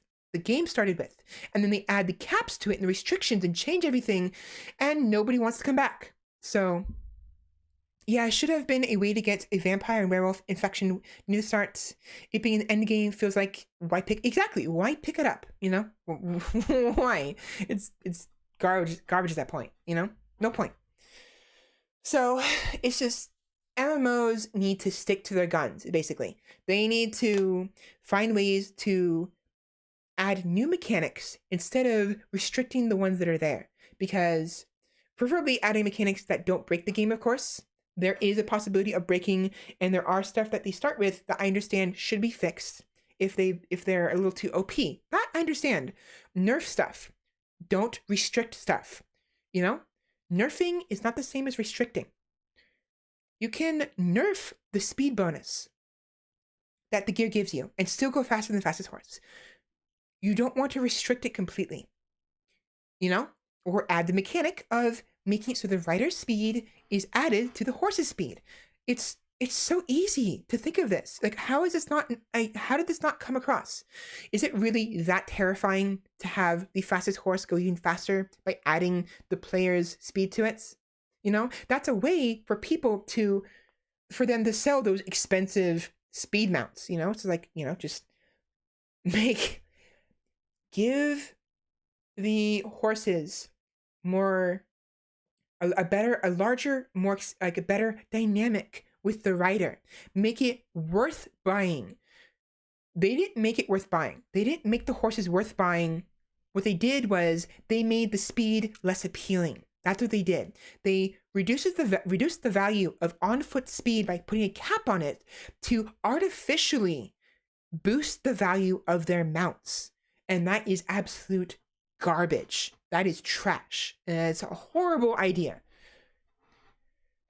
I understand trying to balance the speed. Again, I'm aware. I understand the need to balance it, to maybe reduce the speed a little bit. But they shouldn't have capped it. They shouldn't, because then it's like, what's the point of building all these speed boosting gear? Because I can get maximum gear for speed and perks for speed and use the spells, and I would be losing out on like 200% worth of speed boost. It's a waste. And it's disheartening too, because like I got all of that gear because I want to go fast. And the horses don't go fast enough. And even if they did go fast enough, I don't want to go fast on a horse. I want to go fast on foot. I want to see my character running like the Flash across of Tamriel, you know? They're constantly polishing the MMO, yet the rest of the Elder Scrolls games are messy, full of things like mega speed, all sorts of stuff. Yeah, again, that's because of the fact it's an MMO. When you make a single player game, or even a co-op game, there is more freedom and less fear for the developers. But when you make it an MMO, the developers are taking a risk, and they need to the problem is they need to get their shit in order before they release it. They need to figure out what they want to do, test it, and before they sell the game, before they have people buy into the game, they need to ensure that all the mechanics, the way they want their mechanics to be, are set in stone. Do not change a mechanic after release. Adjust it. Do not change it. You know? Keep it there. Do not change its nature. The nature of the mechanic should still be there if it was there at launch, unless it actually legitimately completely breaks the game, in which case you should change it. But do not do something as arbitrary as putting a cap on it. That is arbitrary, that is stupid, that is lazy. It's lazy game development. Just put a cap on it. It's like, why not put a cap on damage, you know? Okay, fine. Put a cap on speed. Guess what? Everyone can only be 100 damage, you know? Guess what? Now everyone deals the same damage. That's dumb. It's like, it becomes nothing but sameness. Everything will be the same. It's like the equivalent of, it's the same as adding swords, shields, bows and arrows, spears, hook shots, guns, and a bunch of other stuff to a game. seeing that some of the stuff is being abused, other stuff is being neglected. Like the swords are being neglected, right? Like, oh, developer, oh, I'm a developer. I want my games to be all about swords, but I added this stuff because I thought it'd be a larger appeal. And oh, but no one's using the swords now because everyone likes the guns. I don't like that. So guess what? I'm gonna make it so that way no one can use guns anymore, you know? Or like the guns are there, but they do less damage than swords, you know? Like they'll make it so like every other weapon does half as much damage as a sword. And that way they'll use swords the way I want them to. It's like fucking fuck off. You don't make an MMO for you. You make an MMO for the world at large. And again, I understand trying to balance things and trying to appeal to the world at large. Hence the the fact that. But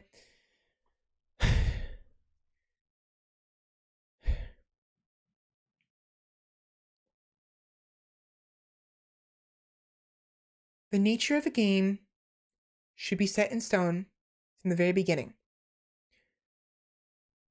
If you're going to change it,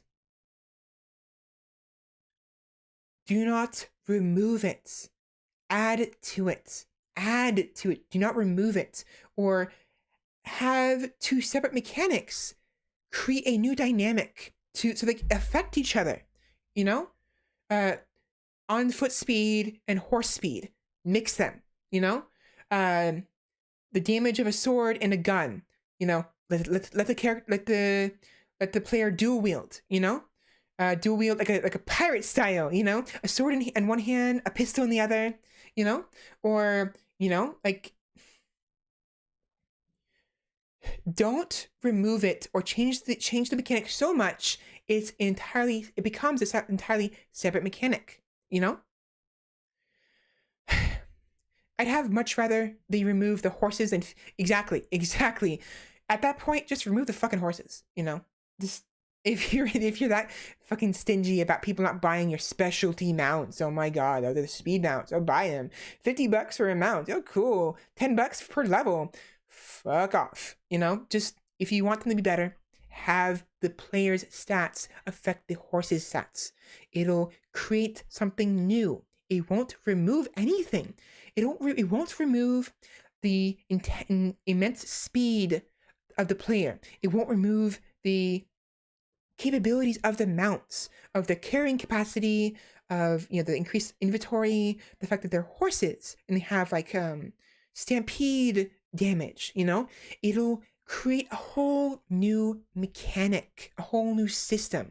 It'll create a child. You don't want to chain. You don't want to handcuff somebody two parents, you know, because they're because one of them is better than the other. You don't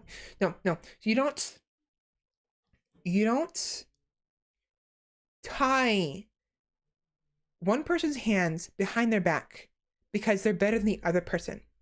You make them work together so they are stronger together than one of them being weaker than the other. Make them strong together, not weak, you know. Do not balance them. Do not make them equally weak or equally strong by reducing the capabilities of one and artificially raising the capabilities of the other. Simply make it so they complement each other. Cooperation, not restriction. You know what I mean? It's how is this so hard to understand? I don't understand. It's like, oh boy. Oh, my throat hurts. I don't have any more water. Anyways. I like messing with mechanics. I like it when a game has messy mechanics and like has some funny stuff you can do, you know? Like I love it when there's like stuff that you can do. I love it when you can do something to the game that the developers do not expect. And yet so many developers are terrified of that or even disgusted by that when people do not use their game the way they designed it. It's like, if I want to use a bow and arrow in melee range in Dark Souls 3 because of its dodge roll attack, I'm going to use it like that. If From Software attempted to balance the bow and removed the dodge roll so I couldn't do that, That would ruin From Software in my eyes. That is selfishness and lazy design. You know what I mean? Gotta rest that voice and get a drink? Definitely. But it's like, it's fun seeing players, and it's fun I myself doing it, you know, messing with the different mechanics and combining the separate mechanics the developer makes into something new, create something new from what is already there. But so many developers, they don't like it. They hate it. They're either they're stingy, or they're disgusted, or they're afraid the player's gonna break something or something. It's like, or they're too lazy to adjust the game, you know, to not restrict the game, but adjust it around the new mechanics that were born in their game unintentionally through the creativity, imagination, and ingenuity of their player base. Do not restrict the game. Do not restrict the mechanics. Do not restrict the player. Work around it. Adapt to the changes. Adapt to what's new. Adapt to what the players create in your game that you created. You created this. You created this world. Let us do the rest. You know? If you are that lazy, you know? Don't fix what's not broken. Make them work together. Do not tie someone. Do not give someone a handicap to make them on even playing field with another person. Make them work together so they make each other stronger together. Cooperation, imagination, ingenuity, creativity. Those are the most important pieces, and like adaptation pieces to a video game, if anything, like an MMO. And so many MMOs are just like, oh my god, they're changing it. They broke the mechanics, or oh my god, I didn't expect this would happen. I don't want this. It's my game. I didn't plan for this to work that way. Therefore, I'm gonna make sure it doesn't work that way. It's like, it's a game where we're supposed to have fun. Let us have fun. If you're worried about us breaking something, make a new mechanic to counteract that mechanic that we created, you know? Or, you know, mildly adjust the stats, you know? Make it so that the core stat of a mechanic is still there, but reduce anything else it affects. Oh, character, like in Elder Scrolls, players who find out they can make themselves super fast, reduce the damage they deal, you know, as a counterbalance. Or make it so that they can't see as well, you know? Make a fog of war or something, like a reduced vision because they're going so fast, everything is blurry, or like the faster they go. Or like if someone's doing too much damage with a sniper rifle, you know? Well, I mean, add some armor to the game, not too much, you know? Or maybe it's hard to balance this. I understand it's very hard to balance this, and I'm kind of contradicting myself a little bit here. It's very hard to balance, but taking the lazy and easy route to just put a cap on it is gonna make me never come back, ever. I'm not gonna care for it. You know? It's not fun that anymore. It's not fun. It's just boring. It's you're becoming like all the other MMOs. That's the problem there. You're becoming like everything else I've already experienced. I don't want another World of Warcraft. I don't want another freaking, what was the other games? Like RuneScape. I don't want another. I want something new. I want something a little bit different. I want broken mechanics. I want, not broken, but like I want separate mechanics that can change the dynamic of the game by combining them, you know? Give me elements. Give me flour, eggs, milk. Give me sugar, you know, chocolates. Give me cinnamon. Give me oranges and bananas. Let me make my own cake, okay? Let me make my own cake, have it, and eat it too. Because otherwise, why am I even bothering to eat it if it's not the way I want it to be? Or more importantly, why am I bothering to make the cake if it's gonna be the exact same as all the other cakes? Everyone's cake is vanilla. The frosting might be different, but the cake is the same. And I like chocolate. I like a little variety, you know? Put some Oreo bits on my cake, or like, you know, stuff it with ice cream or even jam, or what, you know, let me choose, you know? Maybe put some bananas on it. I don't know. I don't know. This is whatever. It's whatever. It's whatever. I probably don't see myself playing MMOs anytime soon. Or if I do, maybe Fantasy Star. At the very least, because I will go in with the way they've currently balanced it. So I won't have the experience of what it was like before. So if it's a mechanic that was removed or altered in a way that I would have been disappointed had I played earlier, I won't experience that disappointment because I never had the opportunity to get used to it, just to like it, you know? Don't, you know, it's just like... So, Fantasy Star and maybe Final Fantasy 14. Those are the two games I might get into. Possibly. But not anytime soon. I prefer single player games, and it's just stop fucking ruining your games, people. Don't be so fucking afraid or disgusted just because somebody did something different than what you expected them to do with your game. It's like, it's the whole point of a game. It's a game, you know? You make it up on you make up games on the spot, you know?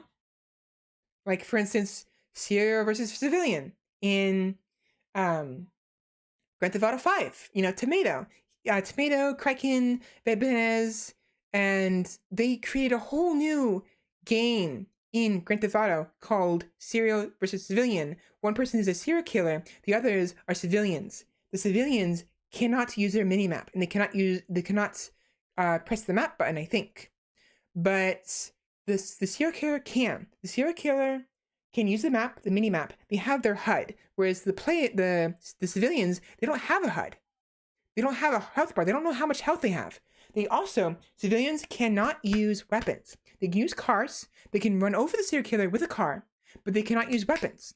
Meanwhile, the serial killer can use any melee weapon. They cannot use guns, but they can use melee weapons. And if the serial killer dies, they come back and they just continue the game. But if the civilian dies, if the serial killer dies, if the serial killer is the one responsible for the civilian's death, the civilian becomes a serial killer, and it's a game of tag basically. But if the civilian dies of natural causes, if they fall from a great height, or they get run over by somebody else, an NPC, or they're shot by the cops, and it doesn't say serial killer, this player killed this player, then they're still civilians, and they will respawn, and they just keep running. So it's a neat game. It's let the players have the creativity. Let us have our fun. You know? Let us have our fun. Just simple as that. I'm done. I talked way too much. My throat hurts so much. I don't have any water, so yeah. Anyways. Thank you all so much for watching. Thank you for listening to me rambling.